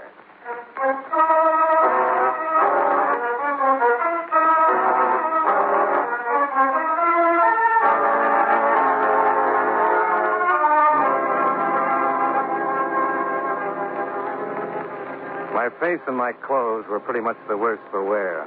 I went back to the Kachubi Hotel for a shower and a change and a little elementary first aid. It helped, but not much. What with one thing and another, it was nearly 7 o'clock by the time I got a cab and ran up expense account item 4, 85 cents to the Tropics Cafe. I spotted Flo Rogers in a corner booth. Well, hearty greetings and humble apologies. Good evening. Don't apologize. After all, you're only an hour late. I'm sorry. I had a little repair work to do. Repair work? Johnny, what happened to your face? I was overmatched. I lost the decision, and it wasn't close.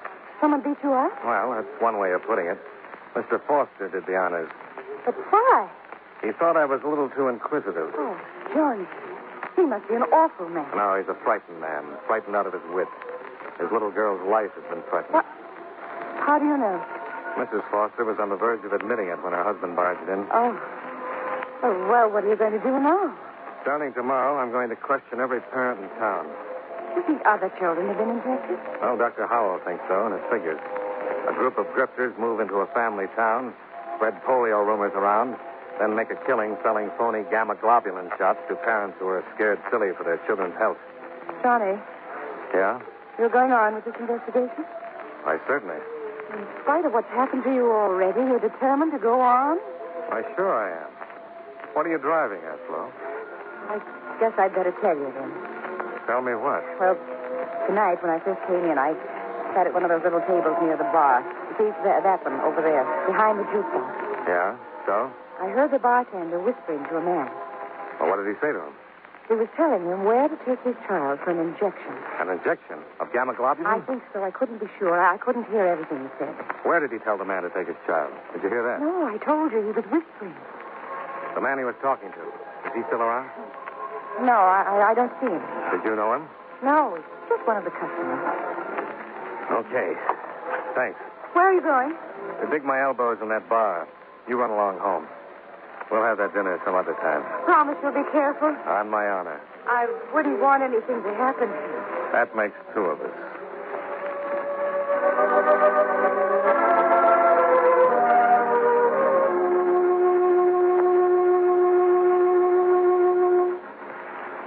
I settled on a stool at the bar and ran up expense account item 5, $10.70, for more than a few double bourbons, with which I slowly drank myself into a mood so dark that my neighbors moved to the other end of the bar. Hey, Skinny. Come here. Name's Mickey, sir. I told you before. Well, I'll show you this. So what? Well, don't just stand there, Skinny. Fill me up.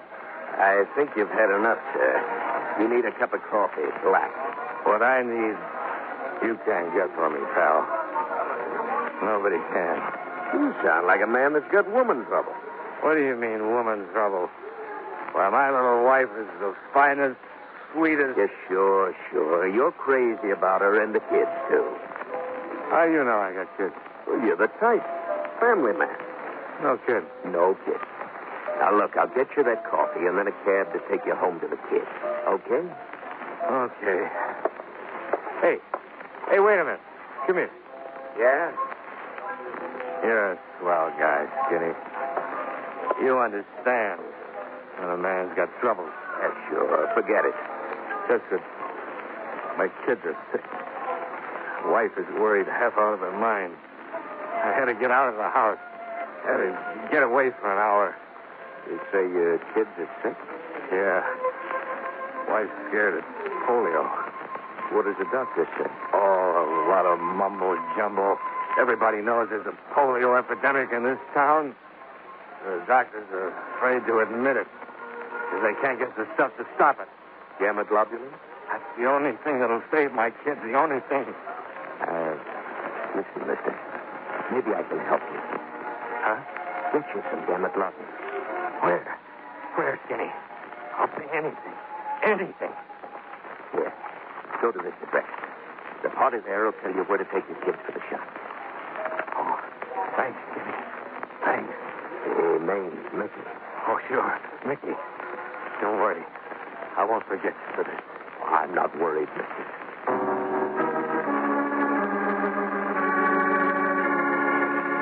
I left the Tropics bar and piled into a cab. On the way to the address Mickey had given me, I stopped at a highway diner and ran up expense account item 6, 30 cents for a carton of steaming black coffee. Not that I was in need of sobering so much. I just wanted something to take the sudden chill off my spine. If you've ever had a date with a grave robber, you know what I mean. It was 2 a.m. when the cabbie dropped me at the driveway of what looked to be a deserted beach house. I paid him off, expense account item 7, $1.20 tip and fare, and started up the drive toward the vine-covered gate. That's far enough, Dollar. Who's there? Oh! Just shut up or I'll snap your neck, Dollar. Foster! That's right. Don't give me any trouble. Okay. But ease up. Whatever, you come along easy and no funny business. Yeah. All right. Put your hands behind your head. Clasp them. And don't turn around. Okay. Where's your gun? I didn't bring one. You got less sense than I thought, Dollar. I had my reasons. Let's go out the gate. My car's down the road.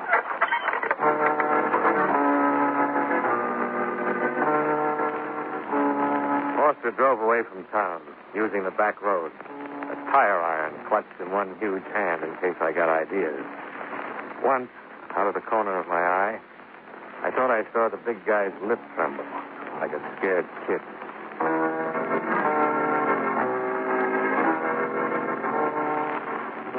He finally pulled up beside a long, sleek auto trailer, parked in a lonely beach cove. He motioned me out and followed me to the door.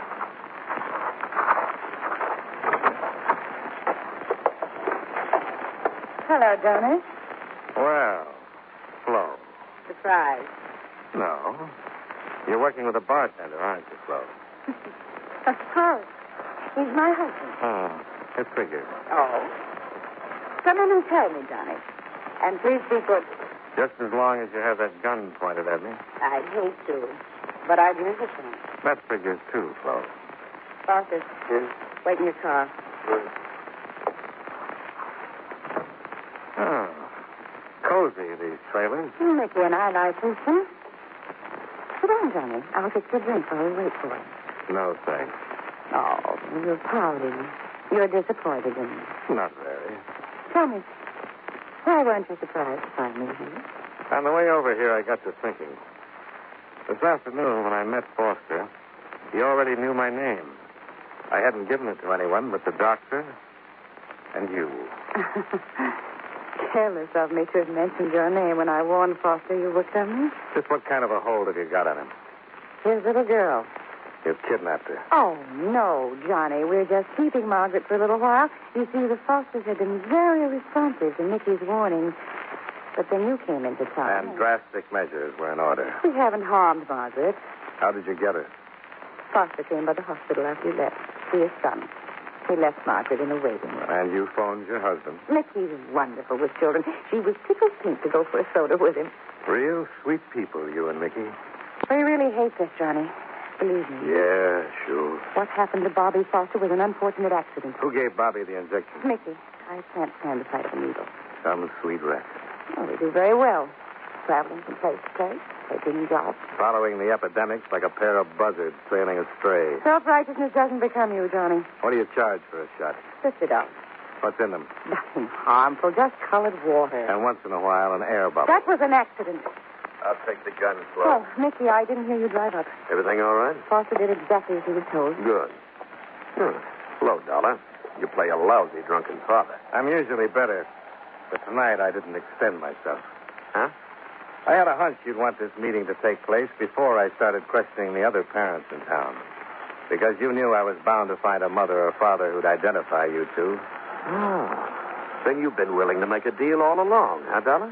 Well, let's say I hated to spoil your fun. Especially Flo's. What's that crack mean? Ask your lonesome wife.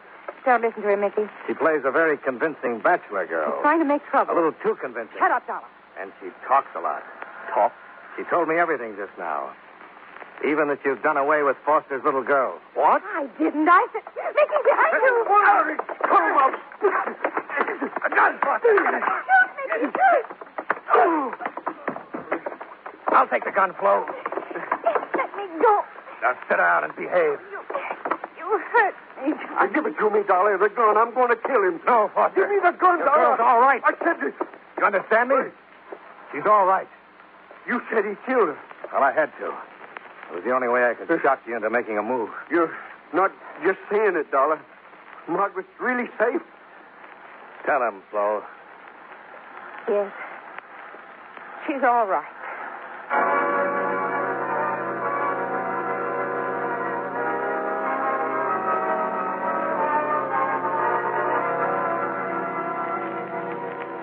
This case deserves publicity, Mr. Jackson.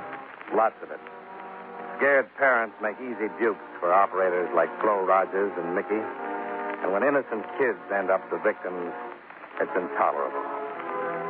Dr. Howell tells me that all the gamma globulin manufactured goes to the Office of Defense Mobilization, where it's distributed to local health departments, who in turn pass it on to MDs only.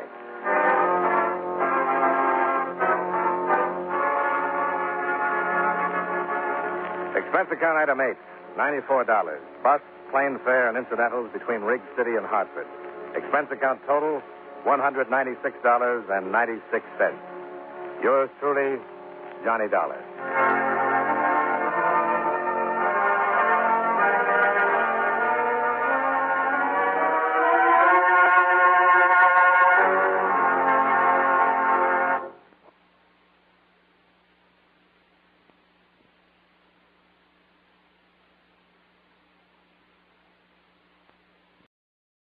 From Hollywood, it's time now for John Lund as Johnny Dollar. Al Harford, Corinthian, Johnny. I have a case here you won't like, but the commission will be good if we beat it. How big is the policy? $200,000. I'm afraid to tell you the rest. Why? It's in Hong Kong. You'll have to travel. Well, you haven't scared me yet. Is there something you're leaving out? Policyholders are people we've had trouble with before. Remember the Trans-Pacific Import-Export outfit? Yeah. I sent flowers to the widow. Trans-Pacific was in Shanghai then. This is their Hong Kong place. Want to take a crack at it? No. But I will. Good.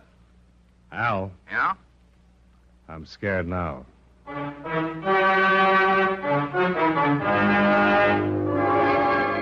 Tonight and every weekday night, John Lund in the transcribed adventures of the man with the action-packed expense account. America's fabulous freelance insurance investigator. Yours truly, Johnny Dollar.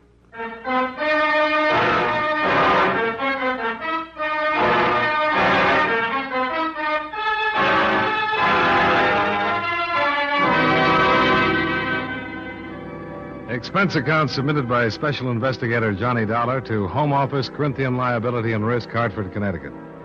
The following is an accounting of expenditures during my investigation of the Trans-Pacific matter.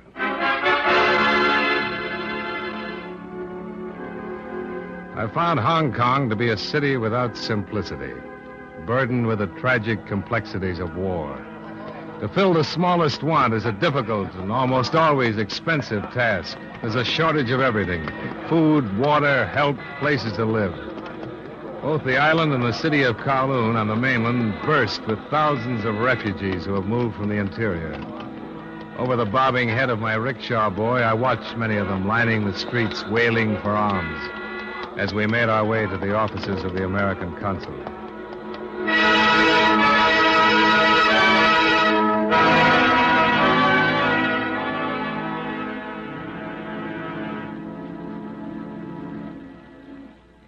Yes, it is true. Life is very difficult here. Where are they all going? Many of them do not know. Where is there for them to go? What do they do?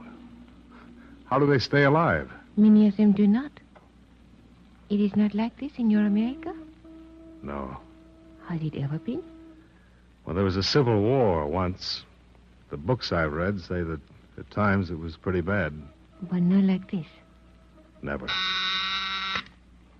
Yes, Mr. Grover. Louisa, would you ask Mr. Dollard to step in, please? Yes, sir. Mr. Grover is ready to speak with you. Thanks. Hartford, Connecticut, huh? Sounds foreign. I suppose it would. Yeah, it's a pleasure, Mr. Dollar. Same here, Mr. Grover. Yeah, sit down. Yeah, insurance investigation, huh? Yes. Well, now, what's your errand, and what can this office do for you? I'm here to investigate a claim filed by the Trans-Pacific Import-Export Company. Oh, yes, of course. Will Meadows' firm. Destroyed by fire last month. 100%. Or $200,000 worth to my company. Do you know this William Meadow, Mr. Grover? I met him at the American Club now and then. That's about all. Hey, insurance investigators are hired when the company isn't satisfied with something about the claim. On this one, the fire was blamed on vandalism. Well, vandalism has become quite a popular pastime, Cross and Kowloon especially. Do you suspect some sort of fraud? Frankly, we do, Mr. Grover. Trans-Pacific once had a branch in Shanghai. Mm-hmm. When the war closed in on them up there, their warehouse burnt to the ground, just like this one here. I see. And it occurred to a number of people in my home office that Trans-Pacific did much better by collecting on the insurance at that time than by going through the expense of liquidating. Mm-hmm. I suppose coincidence won't quite do it, will it? Well, now, how can I help you? Well, I'd appreciate some phone calls or letters that would give me some support from the fire department, the police. Mm-hmm. I don't suppose my problem seems very important out here. We're just thinking that very thing. It's always the case, Mr. Dollar. On the fringe of war, very few individual problems seem very important. Nor are the individuals themselves in the end. I trust you'll keep that in mind as you conduct your investigation here, huh?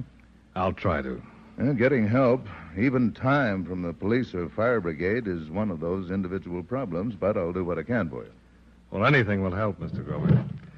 I won't take up any more of your time. Hey, elections must have been quite exciting back home, huh? Oh, yes, they were. I miss that part of home very much.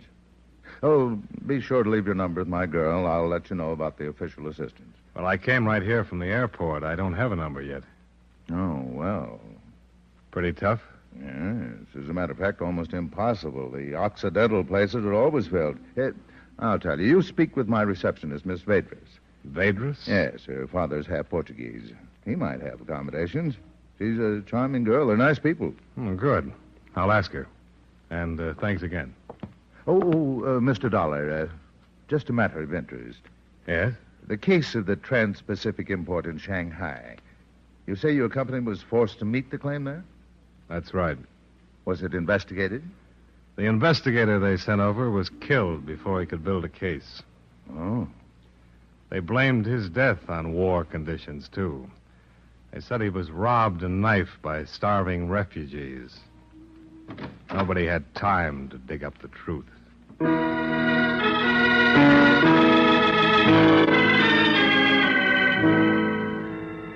Miss Vedras arranged for accommodations at her father's place on a street called Sing Wong, a hill of steps that climbs from the waterfront to the plush European residences on the top of Victoria Peak.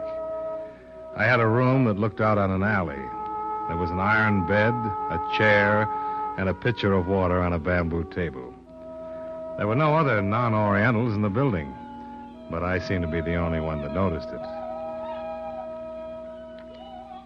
The first night there, I was suffering from a combination of claustrophobia and loneliness. Feelings which at first made me glad to learn that it was she who knocked at my door. Hello, Miss Vadris. Hello, Mr. Dollar. Mr. Grover contacted a man named Harrison. He's at the fire control office here. Oh? Mr. Grover asked me to tell you that Mr. Harrison will see you tomorrow morning. Oh, that's good. Won't you come in? Are you comfortable? Oh, thank you. Yes, I am. This is fine. I don't have much to offer you. Cigarette? Scotch? No, thank you. I am very curious. About what? Why you are here? Business, if that's what you mean. It's better kept confidential right now. Is there danger in this business? Why do you ask that? Because you are followed here and you are being watched. How do you know? Oh, I know Singwong Street. I have seen this man, but not here. Where is he? Perhaps you can see him from the window. Wait a minute. You tell me where he is. I'll look. The shop on the other side. There are boxes piled near the door. Yeah. You say you've seen him. Where? I cannot remember that. I have just seen him. Uh-huh. Well, no need to worry. There won't be any trouble here. You seem sure of that. I have the advantage right now. He doesn't know that I know he's there. Well, thanks for telling me about him. Perhaps you know who he is. No. I didn't think anybody knew I was in town. You will let this go on, the watching? Not much choice. But let's talk about something else, huh? What's that music? Oh, that is love song. Two lonely people who meet near a river. Oh. In America, the songs are different. Oh, yes, I know. I like them. Do you know many Americans? Oh, yes. At the consulate office, I see them all the time. I want to marry one. Well, I'd say he was a very lucky American. You misunderstand. I do not mean there's only one. I want to marry an American who would take me from China. There is no other way. You hate it that much? There's nothing else to do but hate it. There's no good here, always trouble. The Chinese are patient people, but I'm not all Chinese, and I cannot make myself be patient any longer. I want to go to America where people thrive on impatience. You know, I would think from what I've seen of them, the Americans are the most impatient people in the world. They say we kill ourselves that way. Heart and stomach. But still you live longer and better. What about your Portuguese people? Oh, they're gone. You think I'm bad to be this way? Oh, no. No, I didn't say that. I'm not bad. I hope you find your American, Miss Vadris. You want me to go now? Well, I think you'd better. I'll see you tomorrow. Yes. Good night.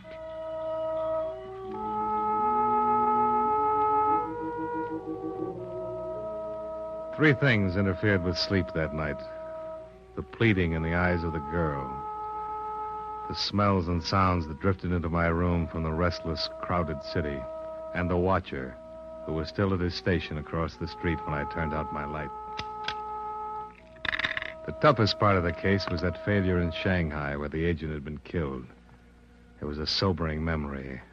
And for that reason, every face on Singwong Street was a suspicious one. In every group of Hong Kong Chinese, a potential assassin, with my watcher the first to be reckoned with. Gun in hand, eyes on the street, I fell asleep that night, watching him.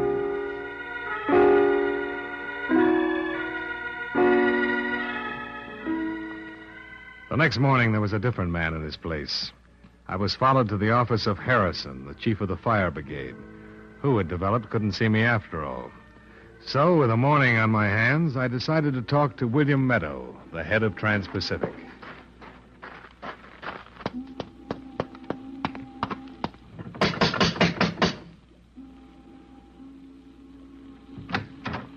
Yes, sir. Mr. Meadow at home? Oh, yes, sir. You give name, please. Who is it, Lim? American gentleman. My name is Dollar, Mr. Meadow. I'm from Corinthian Liability, Hartford office. All the way from the States? That's right. Let him in, Lim. Oh, you come in, please. What did you say your name was? Dollar. Hey, what's the matter with that company, anyway? This doesn't have to be unpleasant, They sit Mr. back Meadow. there in Hartford with nothing to worry about but Sunday's golf game. They don't know anything about the conditions we're working under. They do know that your fire here pretty much follows the pattern of the one in Shanghai. And of course it does. The conditions are the same. Including the starving refugees to kill and rob the investigator? I tell you this now. Careless people are dying here every day. It can happen pretty easy. Now, say what you have to say to me and get out of here. It's very little, Mr. Meadow. I came here mainly to get my reaction to you. I have. You jumped to the conclusion that you were under suspicion before I got through that door. You're on the defensive, so you must have a reason to be. Show him out, Lim. Oh, you come now, Mr. Dollar. Wait. More important, you're having me followed. So you must be afraid of please, me. Mr. Dollar. Hold on. I'm not afraid of you, Dollar, or what you can find or what you might try to do. Corinthian liability means no more to me than a bill I authorized payment on at the beginning of the year. My firm burned down here, and that dandy little company of yours is going to pay the claim. True, I don't like you snooping around. I don't like you coming here to my house like this. And you know it. No man would. That's the biggest parcel of information you'll ever get from me. Then I'll go elsewhere. Good idea. Have your dreams, Dollar, but have them someplace else. Go snoop through the ashes. They're cold, mainly. Just get out of here. Oh, now, Mr. Dollar, please. I can find the door.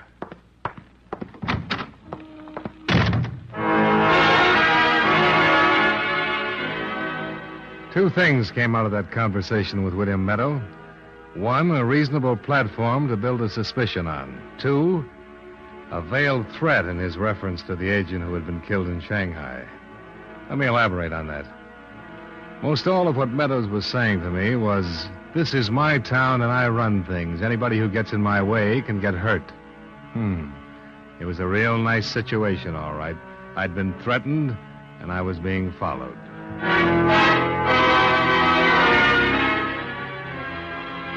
Expense account item 2, $7 for scotch. I rickshawed back to my hotel, locked myself in, and took up my vigil by the window.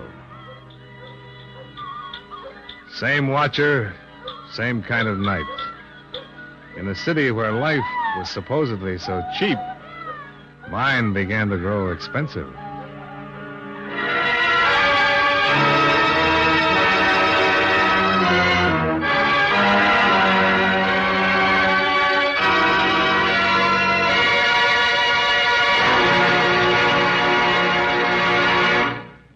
Be sure to hear tomorrow's episode of Yours Truly, Johnny Dollar, starring John Lund, who can currently be seen in the Universal International picture Just Across the Street.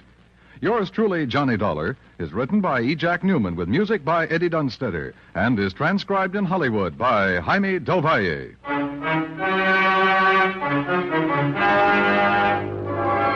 This is Dan Cumberly, inviting you to join us every day, Monday through Friday, when John Lund appears as... Yours truly, Johnny Dollar.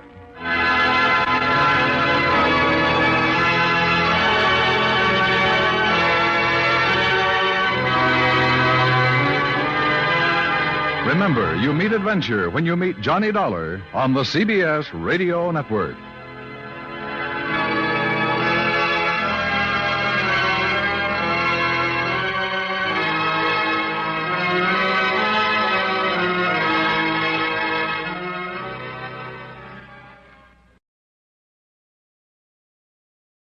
From Hollywood, it's time now for John Lund as Johnny Dollar.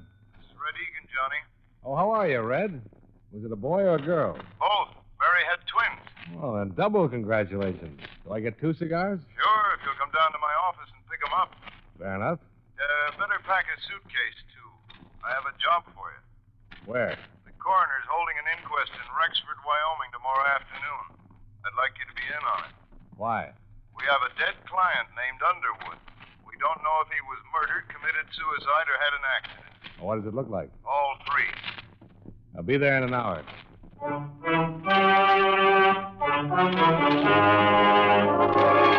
John Lund in a transcribed adventure of the man with the action-packed expense account, America's fabulous freelance insurance investigator. Yours truly, Johnny Dollar.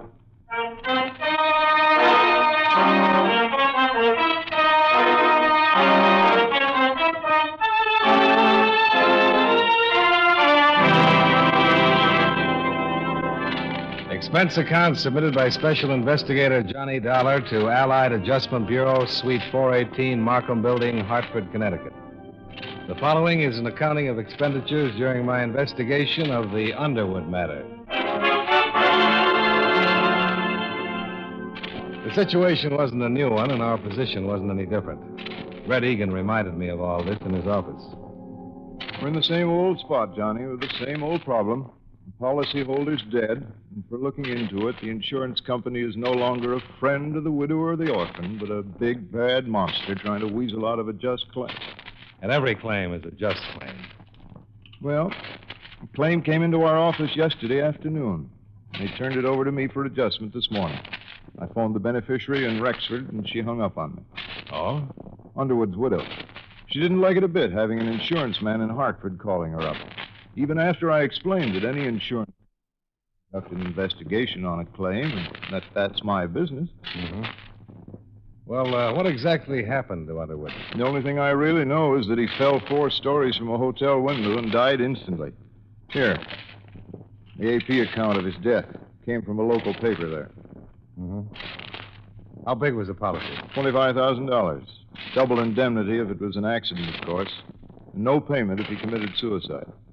This doesn't say anything about suicide. My guess is that a local reporter wrote that up. Underwood was a major stockholder in the newspaper it appeared in. I doubt if they'd suggest suicide, don't you? I don't know, Red. I never met the editor. Well, meet him if you like. Talk to him. Talk to anybody. When you get to Rexford, go to the inquest and sit with the spectators. Listen to what everybody has to say. After all, it's up to the coroner's jury there to decide whether Underwood was pushed, fell, or jumped to his death. Not us. I just want you there to be sure that whatever Columbia does about this claim, that it's all tidied up. Okay? Okay. Oh, how about my cigars? Sure, help yourself. Cost me $3.69 a box. On second thought, you can buy me a drink.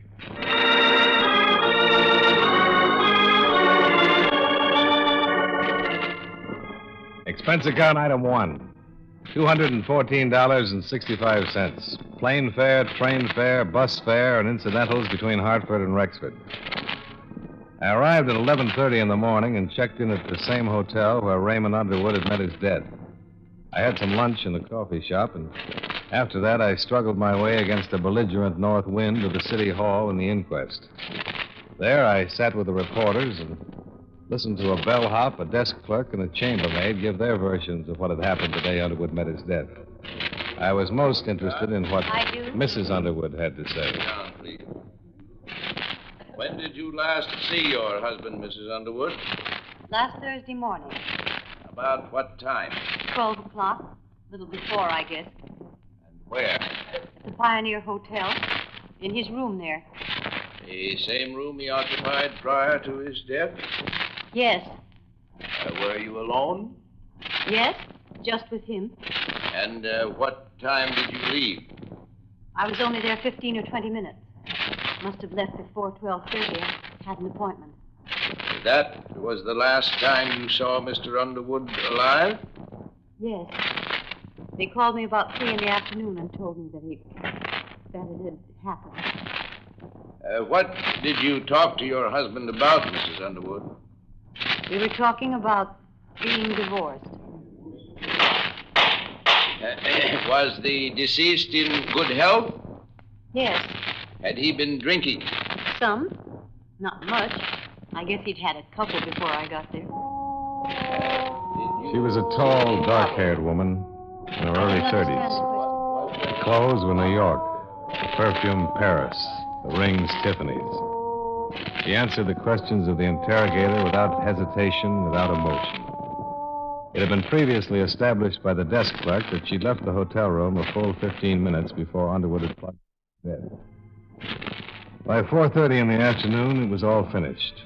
The jury brought in their verdict for the coroner's man to read. This jury that the said Raymond W. Underwood came to his death by a broken back received in a fall from the 4th story of the Pioneer Hotel at or about 12:30 p.m. on Thursday, February 19th.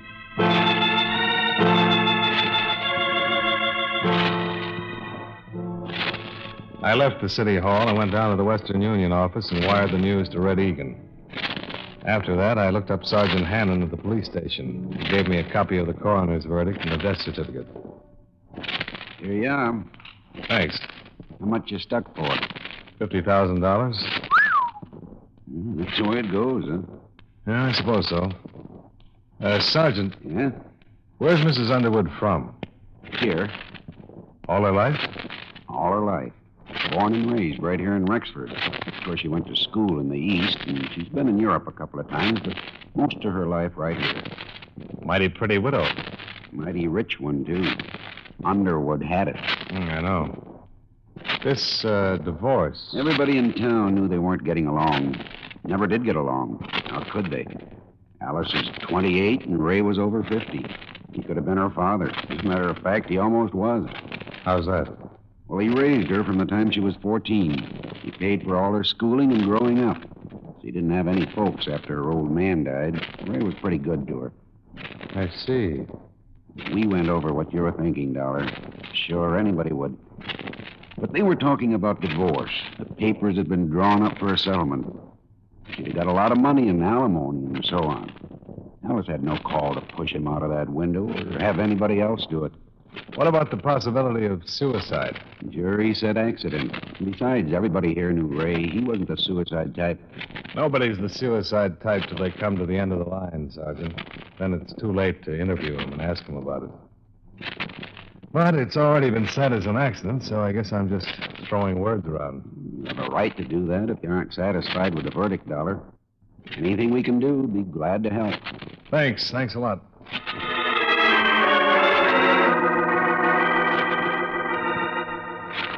Expense account item 2, $10.80, public stenographer. I assembled copies of all the testimony, re-interviewed the people at the hotel, had all of it typed up and notarized and forwarded to Hartford. Then made arrangements to meet my eastbound plane in Cheyenne. I was about to check out when my phone rang. Johnny Dollar.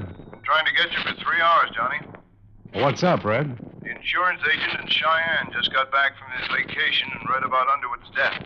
He phoned Columbia long distance with some information. 2 days before it happened, Underwood phoned this agent. He said he wanted to change the beneficiary on his policy. He didn't say who to. Uh-oh. And now, get this. The morning Underwood died, he phoned and said to never mind, that Mrs. Underwood was still his beneficiary. What do you make of it? I don't know. Maybe I'd better find out.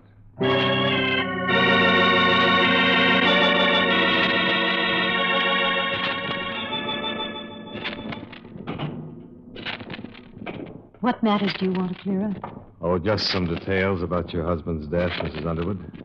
I sure hate to trouble you at a time like this. That's perfectly all right, Mr. Dollar. Sit down. Can I get you a drink? Scotch will be fine. All right. Did you know that Mr. Underwood wanted to change the beneficiary on his insurance policy last week? Yes.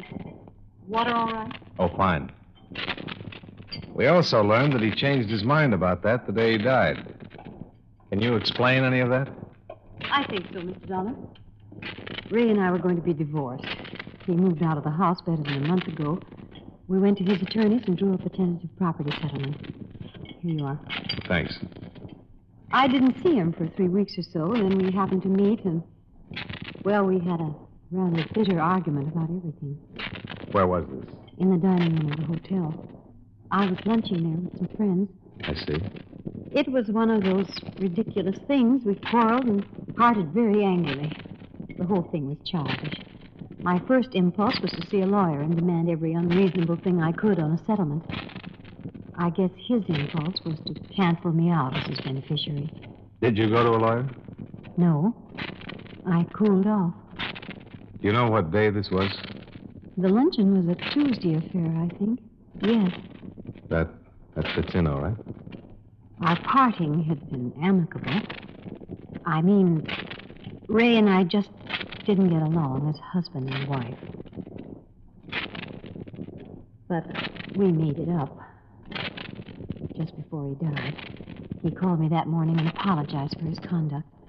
I apologized to him. I went to see him later at the hotel. He fell out of the window after I left. Yeah. Well, then, we can assume that this business with the policies had to do with the argument. I can't think of any other reason. You had no other heirs? No? Why? Well, you see, Mrs. Underwood, it's kind of hard for us to believe that a man involved in divorcing his wife would still name her as his beneficiary. Why do you say a thing like that? Well, because of past experience, I suppose. It's unusual. I see. Of course, I was the last one to see Ray alive. Mm-hmm. And I could have told you that we were reconciled, that we were going to drop the whole matter, that he was going to move back into the house. Yes, you could have told me that, Mrs. Underwood. But I didn't. I told you the truth. I haven't lied to you, Mr. Dollar. When Mr. Egan called from Hartford a few days ago, I was very upset. I've never been a widow before. You're still looking at me with a question, Mr. Dollar. I hate to be stubborn, but I'd still like to know about the other matter. Why I am still his beneficiary? Yes.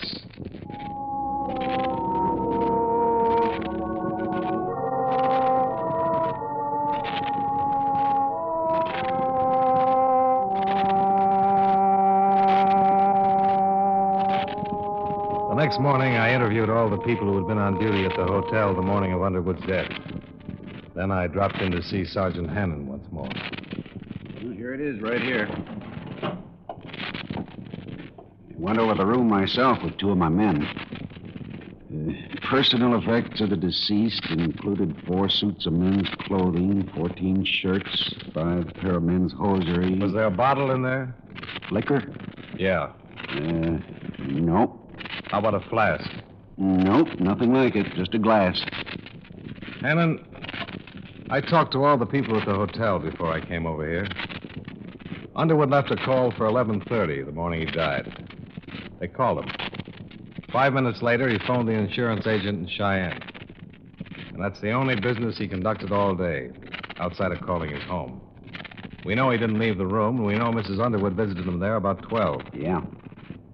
But more important, Underwood didn't call and have a bellboy bring him a bottle. Room service didn't send him any drinks.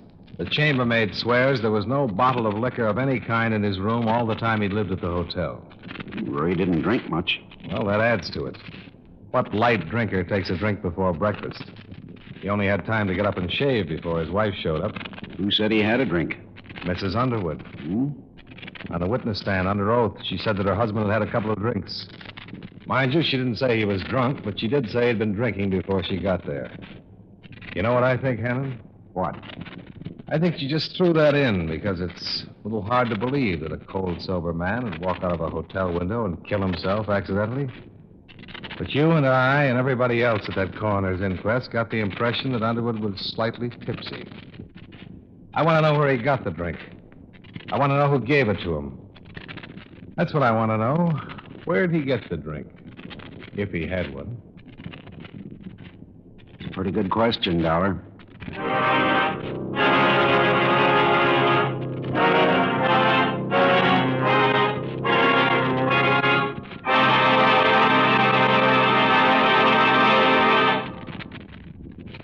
We'll return to yours truly, Johnny Dollar, in just a moment. Every Saturday in the daytime, CBS Radio presents City Hospital, just one of a thrilling lineup of weekend dramatic programs at the Star's address. City Hospital tells gripping stories of life and sometimes death in a great hospital. Tomorrow and every Saturday on most of these same stations, CBS Radio invites you to enjoy City Hospital.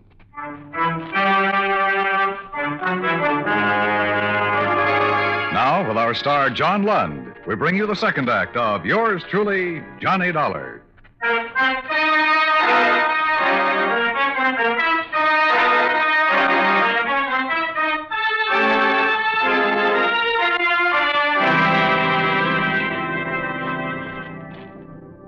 After our talk, Sergeant Hannon agreed that there was enough of a doubt about the circumstances just before Underwood's death to warrant a re-examination of the facts. That was all I needed. I knew that Mrs. Underwood would be questioned and that the pressure would start to build up. I had some pressure of my own.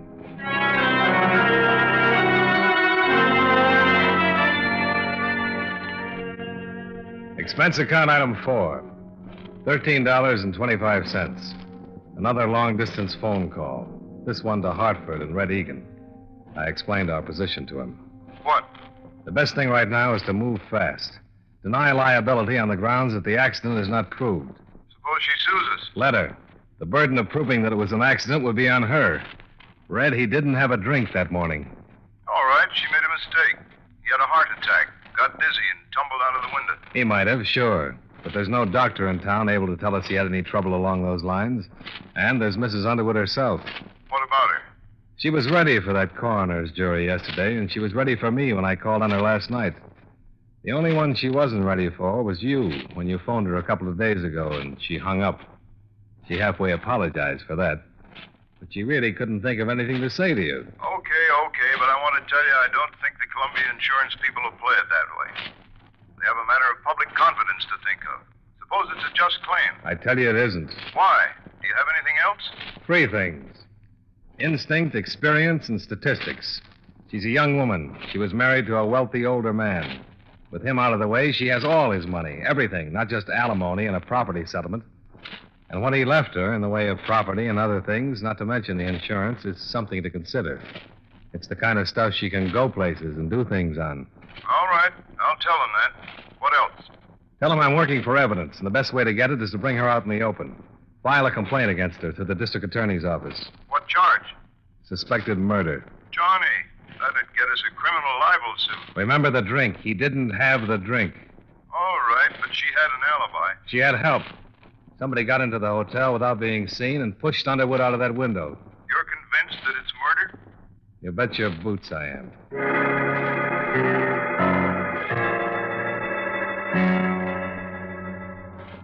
At 6 o'clock that night, I compared notes with Sergeant Hannon.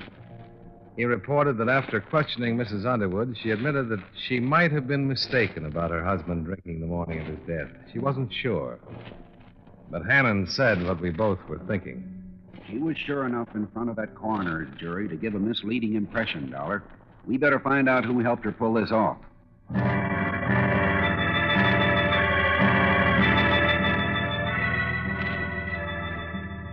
Hannon had 16 men working on the case by then. It was a long, tedious job of combing over everything in Alice Underwood's background in order to find a possible accomplice. About 4 o'clock the next afternoon, we interviewed one of the 3 servants in the Underwood home. That's right, sir. Once or twice a week. Do you know where she drove to? I have no idea, sir. She'd generally get up early in the morning and be gone all day. How do you know she went out of town? Couldn't she just have gone and visited a friend somewhere nearby? Oh, I suppose so, Mr. Dollar, but then she'd generally take a small suitcase, a change of clothes. You don't take those when you're visiting a friend in town, do you? You might. Wait a minute. What car did she take? The Cadillac. And I knew it'd come back covered with mud and ice.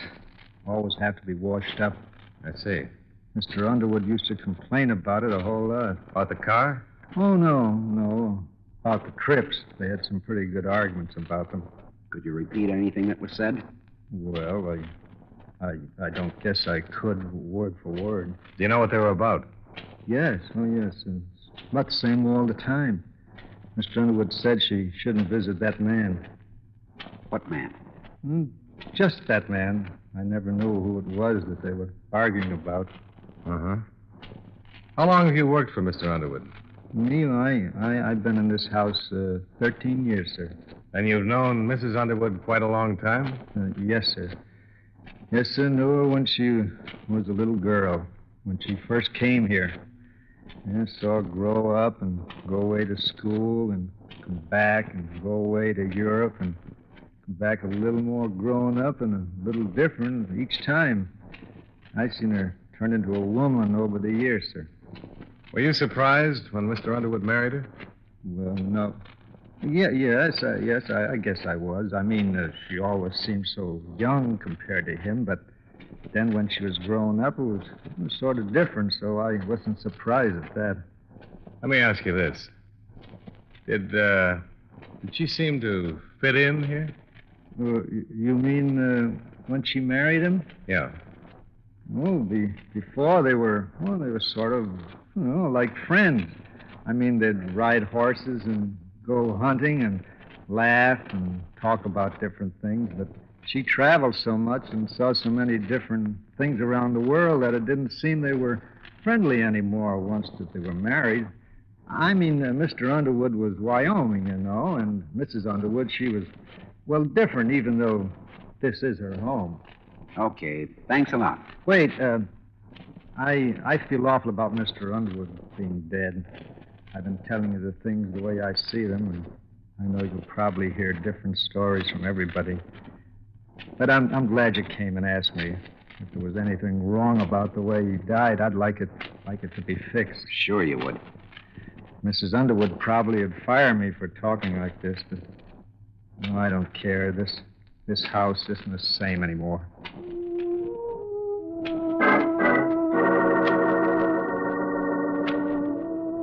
Before the day was out, a complaint had been issued against Alice Underwood on suspicion of murder. However, it was not served immediately, because by that time, Sergeant Hannon's men had discovered the names of 3 men Mrs. Underwood had been seen with at various places around Rexford in the past 3 years. One of them had been killed in the Korean War. One of them had moved to Chicago 14 months before. The third one was a man named Tyler. He operated a sizable ranch about 80 miles from the city limits. We found him loading cattle onto a couple of trucks. You're trying to find out if I've been seeing her on the sly while she's been married to Ray. Why don't you come right out and ask? All right, Tyler, I'll ask. Have you? No, I haven't. There's nothing between us. Any time we were together while she was married to Ray, he knew about it. He's a good friend of mine. I'm sorry he's dead. And Alice is a good friend of mine, too. I'm sorry you people are thinking what you are. Well, come on, let's go up to the house. Where were you last Thursday, Mr. Tyler? The day Ray died? Yeah. Right here. Can you prove it? Say, what is this? We haven't accused you of anything, Tyler. We're just trying to gather some facts. Alice is a grand girl. You can put that down as one of your facts. You boys want a drink? No, thanks. Not for me, thanks. When was the last time you were in Rexford? Oh, I haven't been in for the last 6 months. Wait, I was, too. I came in one day around Christmas to do some shopping. Most of the time, my cook or somebody goes in and handles the supplies there. Okay, Tyler. Mind if we talk to some of your help around here? No, what do you want to talk to them about? First, about where you were last Thursday. If you were here, they'd be the logical ones to verify it. Second, about Mrs. Underwood. What about her? What we ask you. Just checking it, Tyler. She's been taking trips and visiting somebody around here. We thought maybe it was you. It wouldn't look good if she was visiting me, is that it? It depends on the circumstances. Yeah. Tell me something, will you? Have you taken any action against her yet? Not yet. My company's filed a complaint. Suspicion of murder. I see. I'd like to tell you something. Okay. Both of you know her, huh? Yeah. Her daddy was a drunk. When he died, Ray took over and gave her everything. If it hadn't been for him, she'd have been tossing ash in some restaurant around here, kidding the customers, and married to a truck driver. What's this got to do with Let me go on. Sure, she loved Ray for giving her all that, but any woman needs more than that kind of love. I lied to you a few minutes ago. There was something between us. It was bound to happen to me or somebody else closer to her age. I was glad when she and Ray finally decided to be divorced. It was my chance to marry her. You can talk to my people around here. They'd lie for me and say I was here last Thursday all day, and they'd tell you that Alice never came here to see me. They'd lie right on down the line for me, but I can't let you take her into custody for something I did. Something she didn't have anything to do with. I killed Ray Underwood. How did it happen, Tyler? I didn't mean to. One of my trucks was delivering some beef to the restaurant at the hotel. I rode in with the driver and went in the back way. I went right up to Ray's room because I wanted to talk to him. What about? Wasn't the divorce settled? Yeah, it was all set. All set. He called me the night before, and he'd been kind of sore about Allison. I just wanted to go in and tell him what I told you. We didn't plan to fall in love. We didn't want to hurt him. We both loved him. When I got to his room, he wouldn't let me talk at all. He tried to swing on me. So I shoved him, and he went out the window. That's all.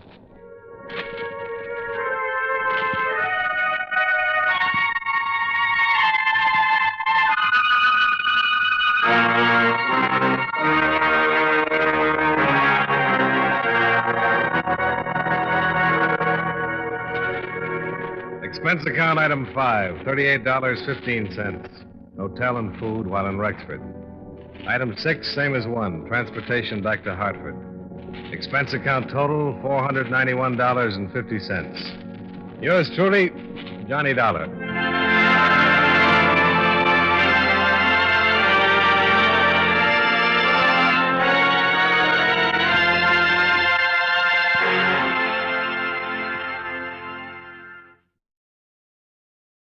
From Hollywood, it's time now for John Lund as Johnny Dollar. Hi, Chet Graham, Johnny.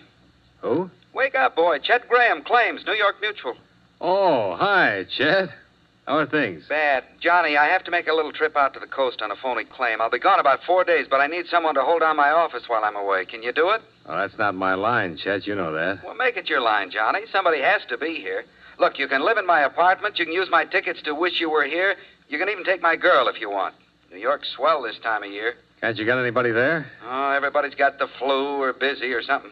When do you want to leave for the coast? I'd like to get out on the noon plane today. Well, I can be down there by 11. Good. We'll probably miss each other, but just walk right in the office and make yourself at home. I'll call you from L.A. Have a good trip. By the way, what does your girl look like? Even your best dream was never that good. Just leave her phone number on your desk.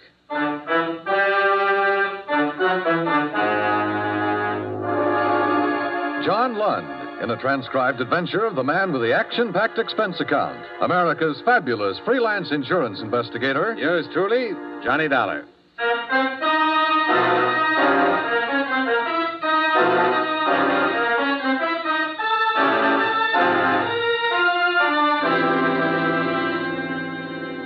Expense account submitted by Special Investigator Johnny Dollar to New York Mutual Underwriters Limited, Rockefeller Center, New York City. Attention, Mr. Chester Graham, claims and adjustments.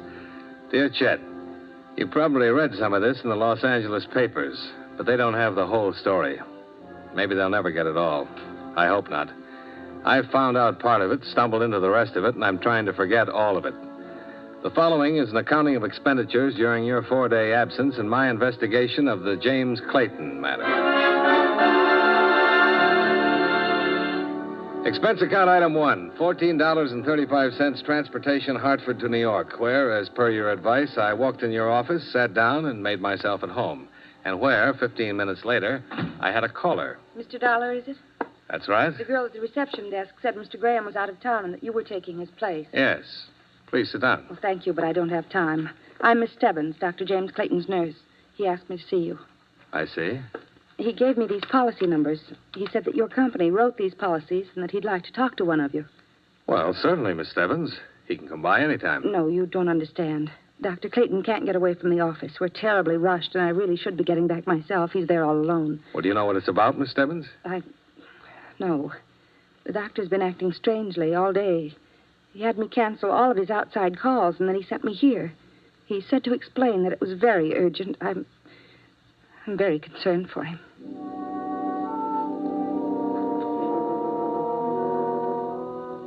The tall, pale brunette girl in the crisply starched uniform and cape was certainly concerned about something.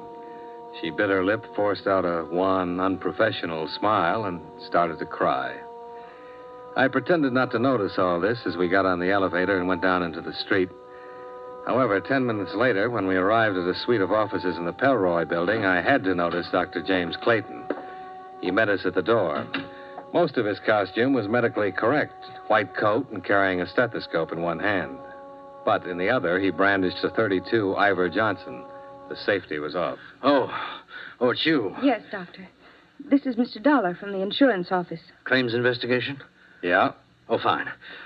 Jane, this would be a good time for you to get some lunch, don't you think? Well, Doctor, I have all of those lab reports to No, write go ahead, about. Janie. Like a good girl, I want to speak with Mr. Dollar alone. Of course, Doctor, if you say so. Goodbye, Mr. Dollar. Goodbye. Come in, Mr. Dollar. Sit down. Very fine girl, Jane. She's worked for me a long time. Very fine. Do you always meet her at the door with firearms, Doctor? Oh, this. Well, all I can say is this is a ridiculous mess. My life's been threatened by a man who has definite homicidal tendencies. This, I don't even know how to load it. I look foolish, I suppose. A threat on your life, Doctor, comes under the heading of police business. I know that very well. And I would go directly to the police, only... Well, it is a delicate matter. You seem dubious already. No, just curious. Go on, please. Well, several months ago, I attended a patient named Florence Harmon. A thorough examination disclosed that her poor physical condition wasn't based on any organic disorder, but rather upon an emotional instability. Now, this, I finally discovered, was brought about by her marriage to an erratic, ruthless, ill-tempered man, Benjamin Harmon. I could only advise that she divorce him immediately. Well, that's somewhat extreme, Doctor. Are you always certain of advice like that? Well, in this case, there's no other answer. I approached Mr. Harmon on the subject last night at his home. I explained that Mrs. Harmon's health, her very life, is in jeopardy. And more's involved here than keeping intact a union which has nothing but legality as a binding force. I see. But Mr. Harmon doesn't care for somatics, huh? He attacked me. If it hadn't been for the assistance of Mrs. Harmon and a servant, he might have choked me to death. When I left, he threatened me. Then you should have called the police. Yes, I've thought of that. But look, if you approached Harmon in the right manner, Dollar, he might discard his ideas of violence. Well, you're the expert on homicidal tendencies, but best thing I can see for you is to prefer assault charges and have him locked up. I know all that, but it's for Mrs. Harmon's sake. Please understand, she's been through a shattering ordeal. Look, Mr. Dollar, would you go see him and talk to him? If you think he means it, really, then I'll call the police and prefer charges against him.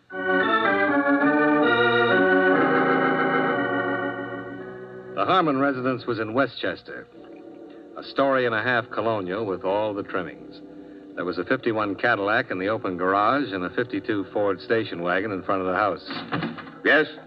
This one didn't have a white coat or stethoscope, but he had a gun. What is it? Mr. Harmon?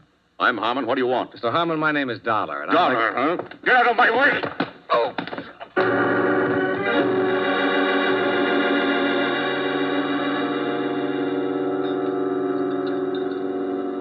Here, Mr. Dollar.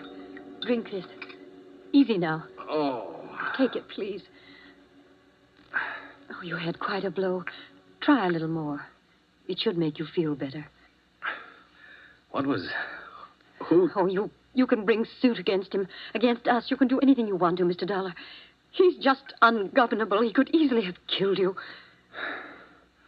You, Mrs. Harmon? Yes. Your husband think I was the Iceman? Oh, I don't know what he thought. I just heard him yell at you, and when I came to the door, you were lying there, and he'd taken the station wagon and left. Why, last night he even attacked my personal physician and threatened to kill him. I don't know what's gotten into him. You'd better sit down. Oh, it's getting better. Where'd he go? Heaven only knows. Mad. That's what he is, Mr. Dollar. Mad. He's liable to do anything. I'm scared. I'm scared stiff.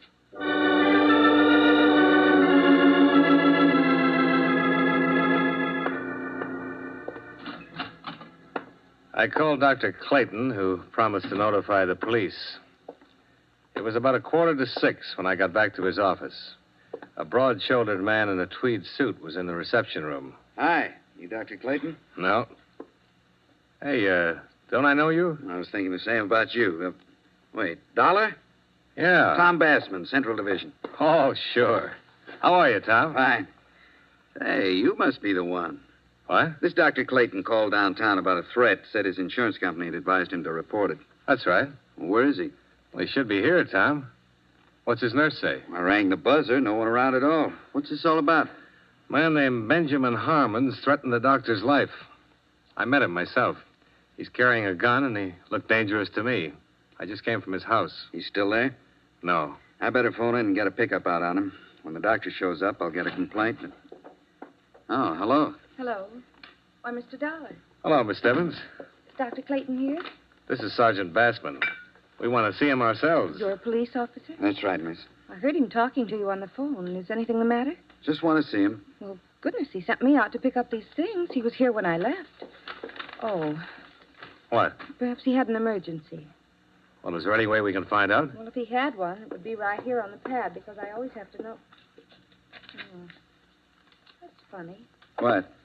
He's on an emergency call, 1213 Alessandro Street. Can I see that, please? Uh-huh. There's no name on this, Miss Stebbins. Do you recognize the address at all? No, I don't. The doctor just wouldn't take a random emergency call unless it were very unusual. This might be unusual. Dollar, how bad off did you think Harmon was? Mad. Had a gun. Cracked me. Plenty rough. Well, this is in the warehouse district. Think we better go down there? I think so.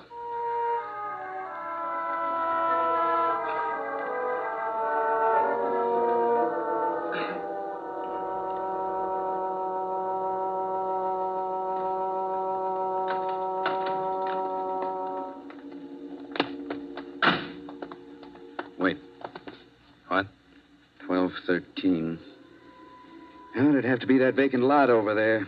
This one's 1240, and the rest belong to that warehouse. Yeah. Tom. That car. MD on the license plate? Yeah. It might be Clayton's. Yeah.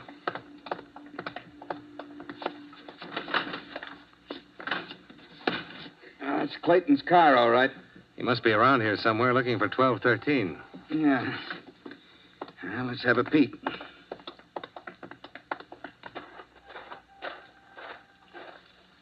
Tom. I see. He's had it. Is it Clayton?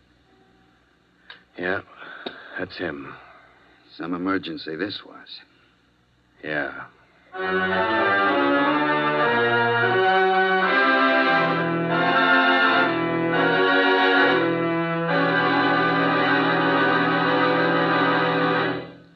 We'll return to yours truly, Johnny Dollar, in just a moment. On weekends, it seems everybody takes his car out on the highways. Some drivers are less experienced than others. They either speed or poke along with a whole stream of cars behind them. Both types are a menace to safety. Whatever you do, be moderate, be obedient to all traffic laws. Be careful, use your head, and don't take chances.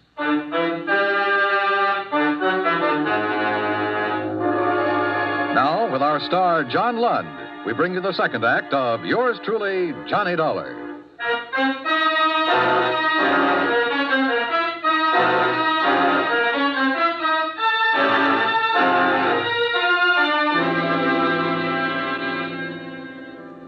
An hour of questioning in the neighborhood turned up two people who recalled hearing the shots. And one man remembered seeing a man who answered Benjamin Harmon's description loitering in the vicinity of a nearby bar earlier in the evening. Obviously, Dr. Clayton had been lured to his death by the murderer who had telephoned him, pretended to need a physician, waited till the victim appeared, and then shot him down.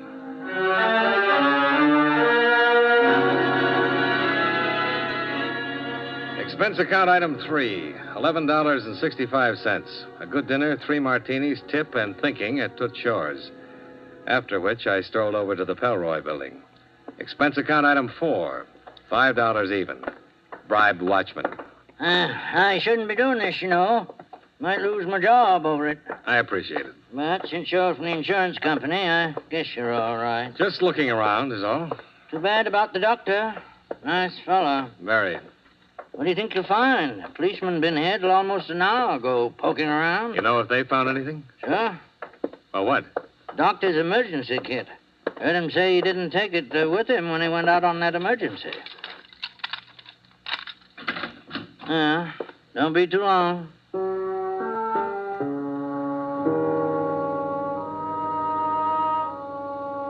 business about the emergency kit started me thinking.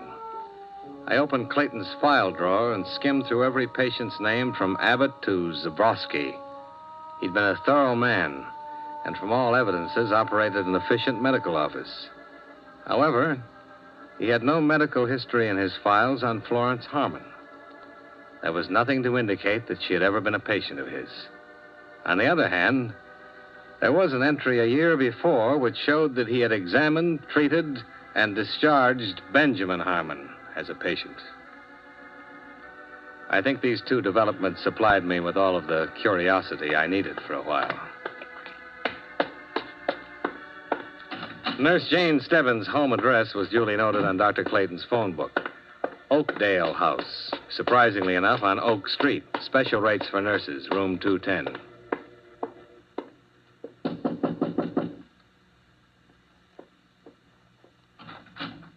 Oh, Mr. Dollar. How do you feel? Not too good, Mr. Dollar. I just got home a little while ago. They kept me down there pretty long. Do you want to come in? Thanks. I don't want to keep you up. It isn't much of a place, is it? I mean, I haven't straightened it up for days, it seems. I'm sorry. Things like this aren't easy. I know. Don't apologize to me. Sit down, Mr. Dollar.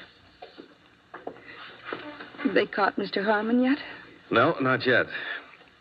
Miss Stebbins, you worked for Dr. Clayton a long while, didn't you? 5 years. Then you should be able to tell me who he was going to marry. Marry? Well, I didn't know. I have no idea. He'd already made arrangements for a honeymoon. Honeymoon? Look, reservations on the Ile de France for next April. I found them in his desk drawer. Confirmed to Dr. and Mrs. James Clayton. Well? What difference does it make? I don't know. Seems strange that you've been with him for such a long time and didn't know about this. Or did you? All right. What about Mrs. Harmon? Well... Look, Miss Stebbins, things are wrong all the way down the line about your doctor's death, about what happened before it. It'll come out sooner or later. I suppose it will. It's awful to say this, Mr. Dollar, but Mrs. Harmon was the only one Dr. Clayton saw socially. And she, of course, is married. Of course. And the good doctor advised her to get a divorce. He meet her when Mr. Harmon was a patient of his? Yes, that's right. They became friendly. But Mrs. Harmon was never a patient. No, never, just her husband. What can you tell me about Mr. Harmon? Well, really, all I know is he came in to see Dr. Clayton a few times. Over a year ago, I guess. Then after he saw what was happening between Mrs. Harmon and Dr. Clayton, he stopped coming in. I sent a copy of his medical history to another doctor. But Dr. Clayton had been seeing Mrs. Harmon all this time. It's awful to say this now, Mr. Dollar. The doctor's dead. I'm no moralist. We're all human. It's happened before. Married people have been attracted by others. I'm tired, Mr. Dollar. Sure. Do you have any idea why I was called in today? At first, I didn't. Well, of course, it happened. The police told me about Mr. Harmon's threats. But I don't understand what you're trying to do. The police want Mr. Harmon, and what does it all mean? It means the wrong man was killed.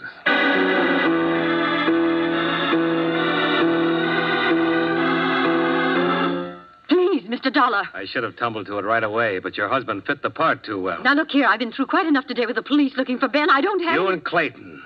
I was going to be the star witness when the state tried him for shooting your husband. Whatever I said as a material witness would back up his self-defense plea and get him off on a justifiable homicide. Isn't that it? I tell you, I won't listen. And you and the doctor would sail to France and live happily ever after. What's the matter? Wouldn't your husband give you a divorce? You won't listen. Go ahead. If you say it's that way, Mr. Dollar, and you know everything, I know you know everything, then it must be that way. Yeah, only it got fouled up. Your husband did shoot your doctor boyfriend after all. Get out of here. Get out of my house. You can't prove anything. You're right, Mrs. Harmon. I can't prove anything. Not a thing. They catch your husband and they'll put him away for it. But you have something to live with for the rest of your life. Or maybe you didn't really love your doctor after all. Get out! Get out! Leave me alone!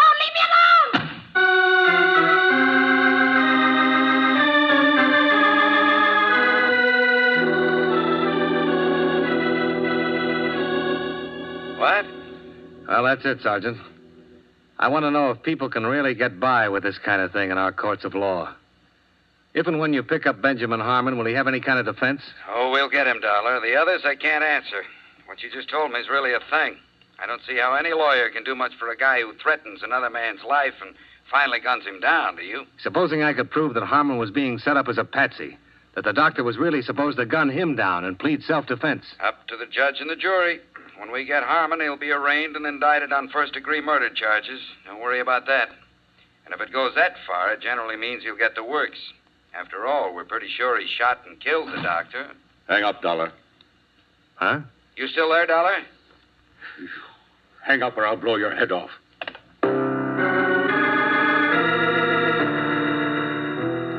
Benjamin Harmon wasn't kidding. He was blazing mad. He had a gun, and I knew he wasn't afraid to use it.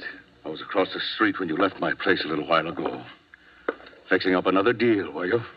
I don't know what you're talking about, Harmon. I followed you here so we could have this talk. And we're going to have it, you and I. You ought to put that gun away and let them take you. They'll shoot you down if they see you. Nobody's going to shoot me down, not yet. Now, where's your office? Hartford, Connecticut. I mean here. Where do you practice here? Come on. I don't practice anything here. My office is in Hartford. This apartment belongs to a friend of mine. I'm standing in for him here while he's out of town. Where's his office? New York Mutual Liability. I mean his law office. I want to get down there and see how much... Hold on now. I'm not a lawyer. My friend's not a lawyer. We're insurance investigators.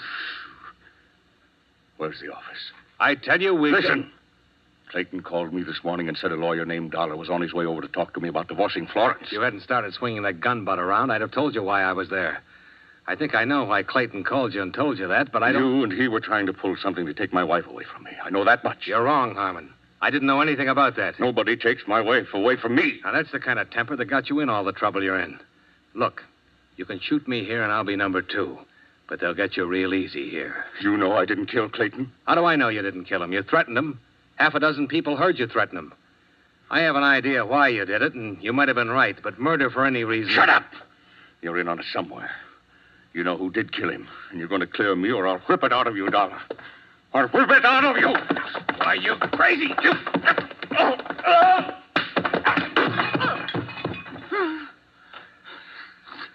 All right. Here. Try this. Go on. I'm tired of fooling with you. Now get on your feet.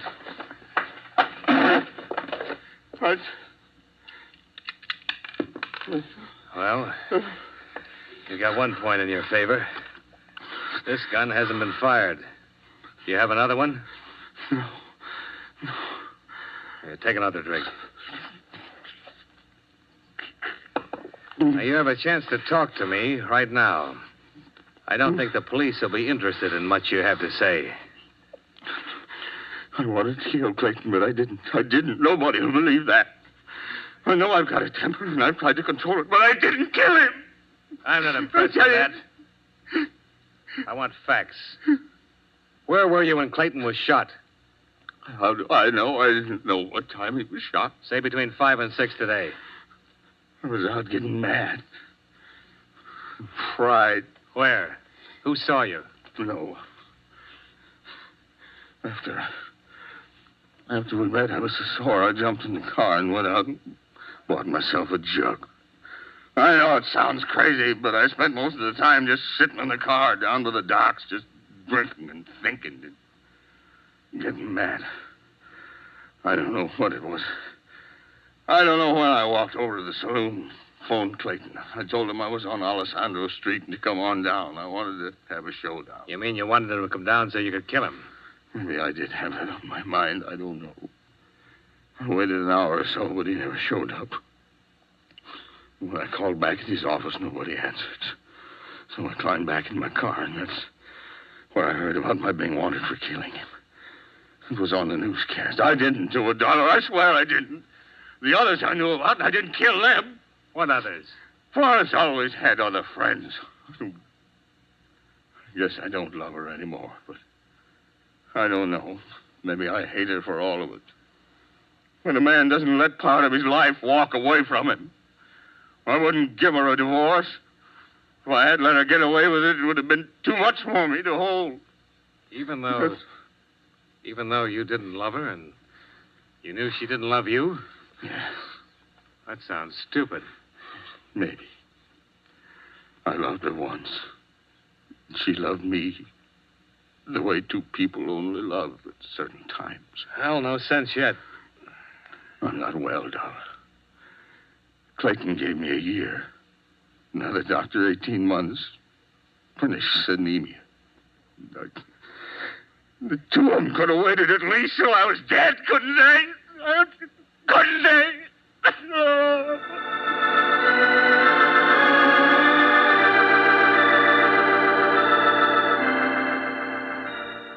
I found some sleeping pills in your medicine cabinet, and I fed him a couple with some hot cocoa.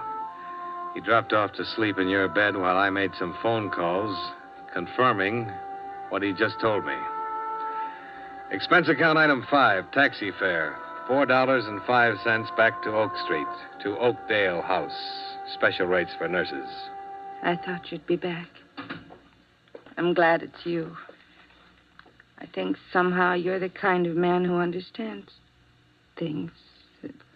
I'll be a good listener. Go ahead. When I first started as his nurse, I fell in love with him. I guess it's an old story. Terribly old and corny. But then he met her. I heard him tell you all those lies today about treating Mrs. Harmon. I was out in the hall. Didn't have any idea exactly what he intended to do until I heard him call Mr. Harmon right after you left. He told him you were a lawyer. He knew Harmon was upset enough to attack me.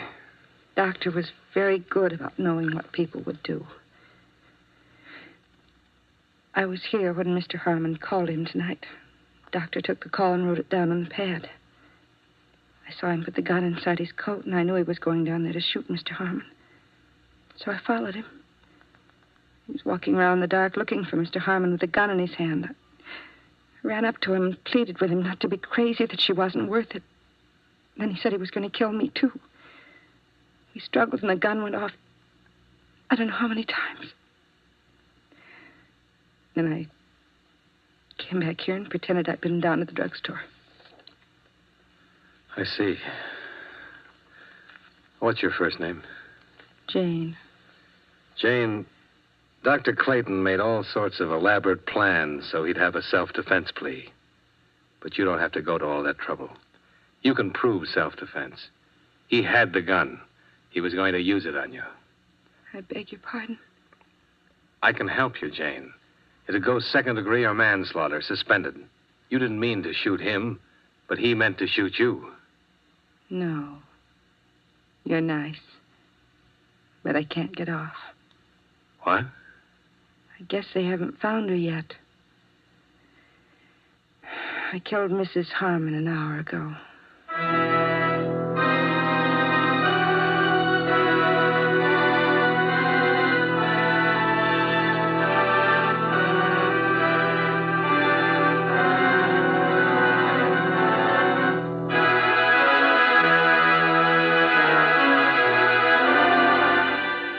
Expense account item 6, same as 1, transportation back to Hartford.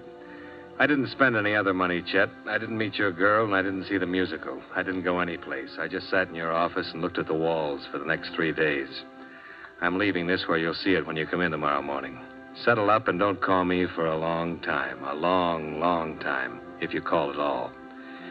Expense account total, $56.35. Yours truly, Johnny Dollar.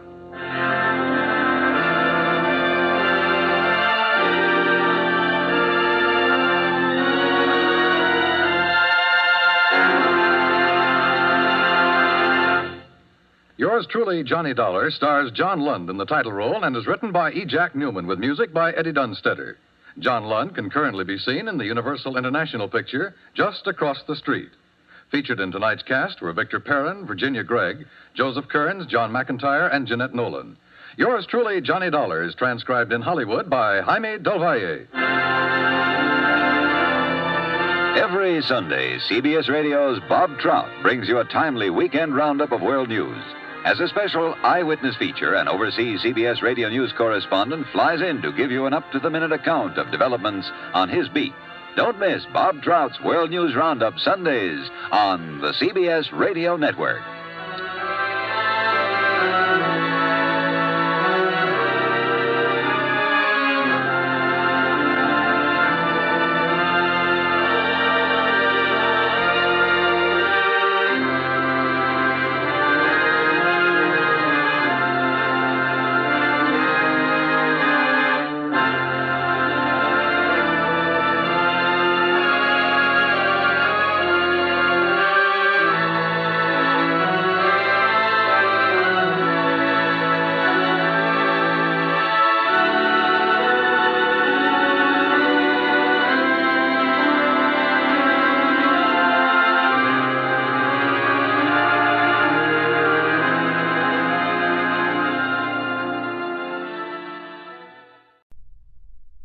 Wrigley's Spearmint Chewing Gum, the refreshing, delicious treat that gives you chewing enjoyment, presents for your listening enjoyment John Lund as Johnny Dollar.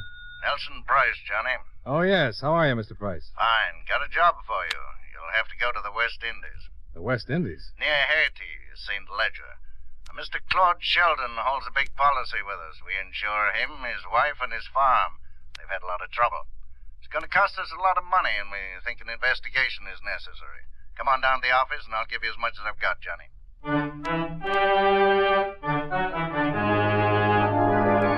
The makers of Wrigley's Spearmint Chewing Gum bring you John Lund in another adventure of the man with the action-packed expense account, America's fabulous freelance insurance investigator. Yours truly, Johnny Dollar.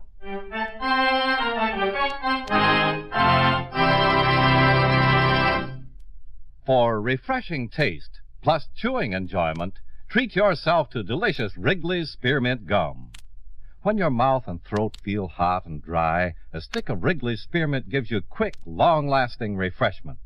The lively, full-bodied spearmint flavor cools your mouth and freshens your taste. The chewing itself helps keep your throat pleasantly moist. Best of all, you can chew and enjoy refreshing Wrigley's Spearmint Gum almost any time and any place. Keep a package handy right in your purse or pocket so you can chew a stick whenever you want it. For refreshing taste, plus chewing enjoyment, treat yourself to delicious Wrigley's Spearmint Gum. Millions enjoy it, and you will, too.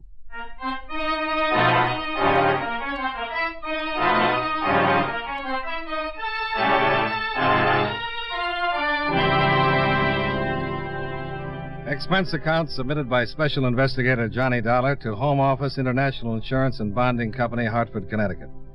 The following is an accounting of expenditures during my investigation of the voodoo matter. Expense account item 1, $206.40, plane fare and incidentals from New York to Port-au-Prince, Haiti, after receiving from you the necessary information concerning the insured, Claude Sheldon. After landing, I checked into the hotel and waited for Claude Sheldon as prearranged. I waited for about an hour. Come in. Mr. Dollar? That's right. Mr. Sheldon? Yes. I've been expecting you. Claude Sheldon pushed himself away from the door, grabbed a chair, and dropped into it. Took in long, deep breaths and smiled, a very slow, weak smile. I would have been here sooner, but there's been more trouble. More trouble, eh? Well, my company told me a little about it, but you better give me your own story. Certainly. As you know, I am a farmer. Yeah. My place is near Saint-Léger. A number of other farms in the vicinity, all doing very well until several months ago. First it was fires. The cane fields burned. One by one, the cattle became sick. Then some of the farmers grew ill and died. Can I get you something? Please. Some water, please. Have you been to see a doctor? I'm afraid a doctor can't help. There you are. Thank you. Have you any idea what's wrong with you? Yes and no. My Christian religion fights it, but My life on Haiti has taught me deep respect for it. Respect for what, Mr. Sheldon?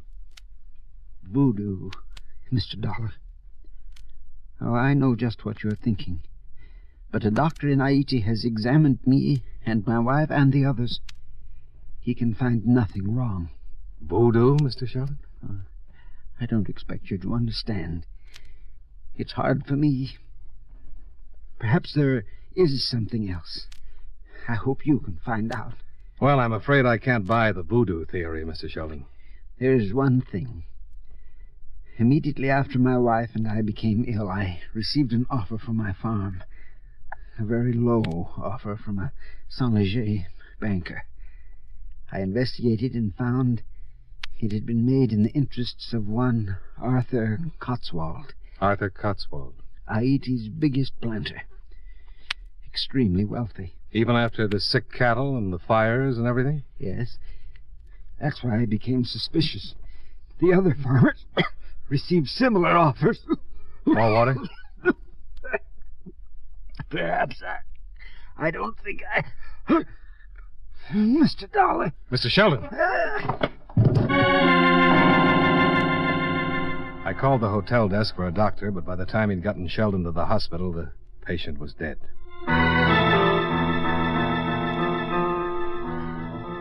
The authorities were called in, and I was questioned. A preliminary examination was made on the dead man, but the cause of death remained a mystery. So an autopsy was ordered. I told the chief of police to forward the report to me as Saint-Léger and left for the Sheldon farm. Expense account item 2, $5 American for a beaten-up taxi to take me 10 miles into the country. A crowd of natives was standing in front of the Sheldon house as we drove up.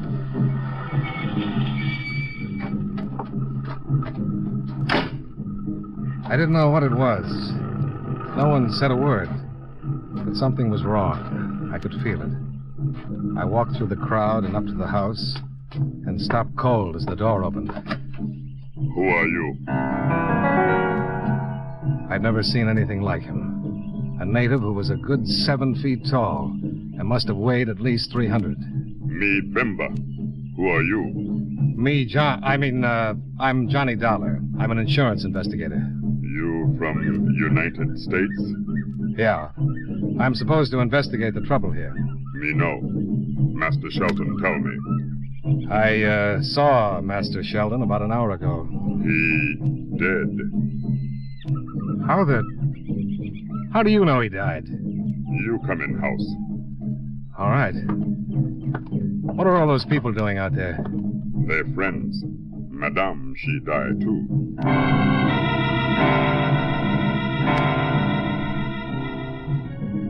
Bimba led the way into the bedroom, where Mrs. Sheldon lay on the bed, covered with a fresh white sheet, her eyes closed in death, her face drawn and tired. Bimba told me that she died about an hour before, and a cold chill ran up my back. I remembered her husband lying on the floor of my hotel room about an hour before. Bad voodoo. Is that why the cattle are sick and the fields burned? Oui, bad voodoo. Mr. Sheldon thought a man named Cotswold might have something to do with it. Mr. Cotswold, big man. Very powerful. What are those drums? For Madame and Master. The voodoo, good voodoo, give blessing for spirit for Madame and Master. I see. I want to talk to the police in Saint-Léger. Who do I see? Me take you.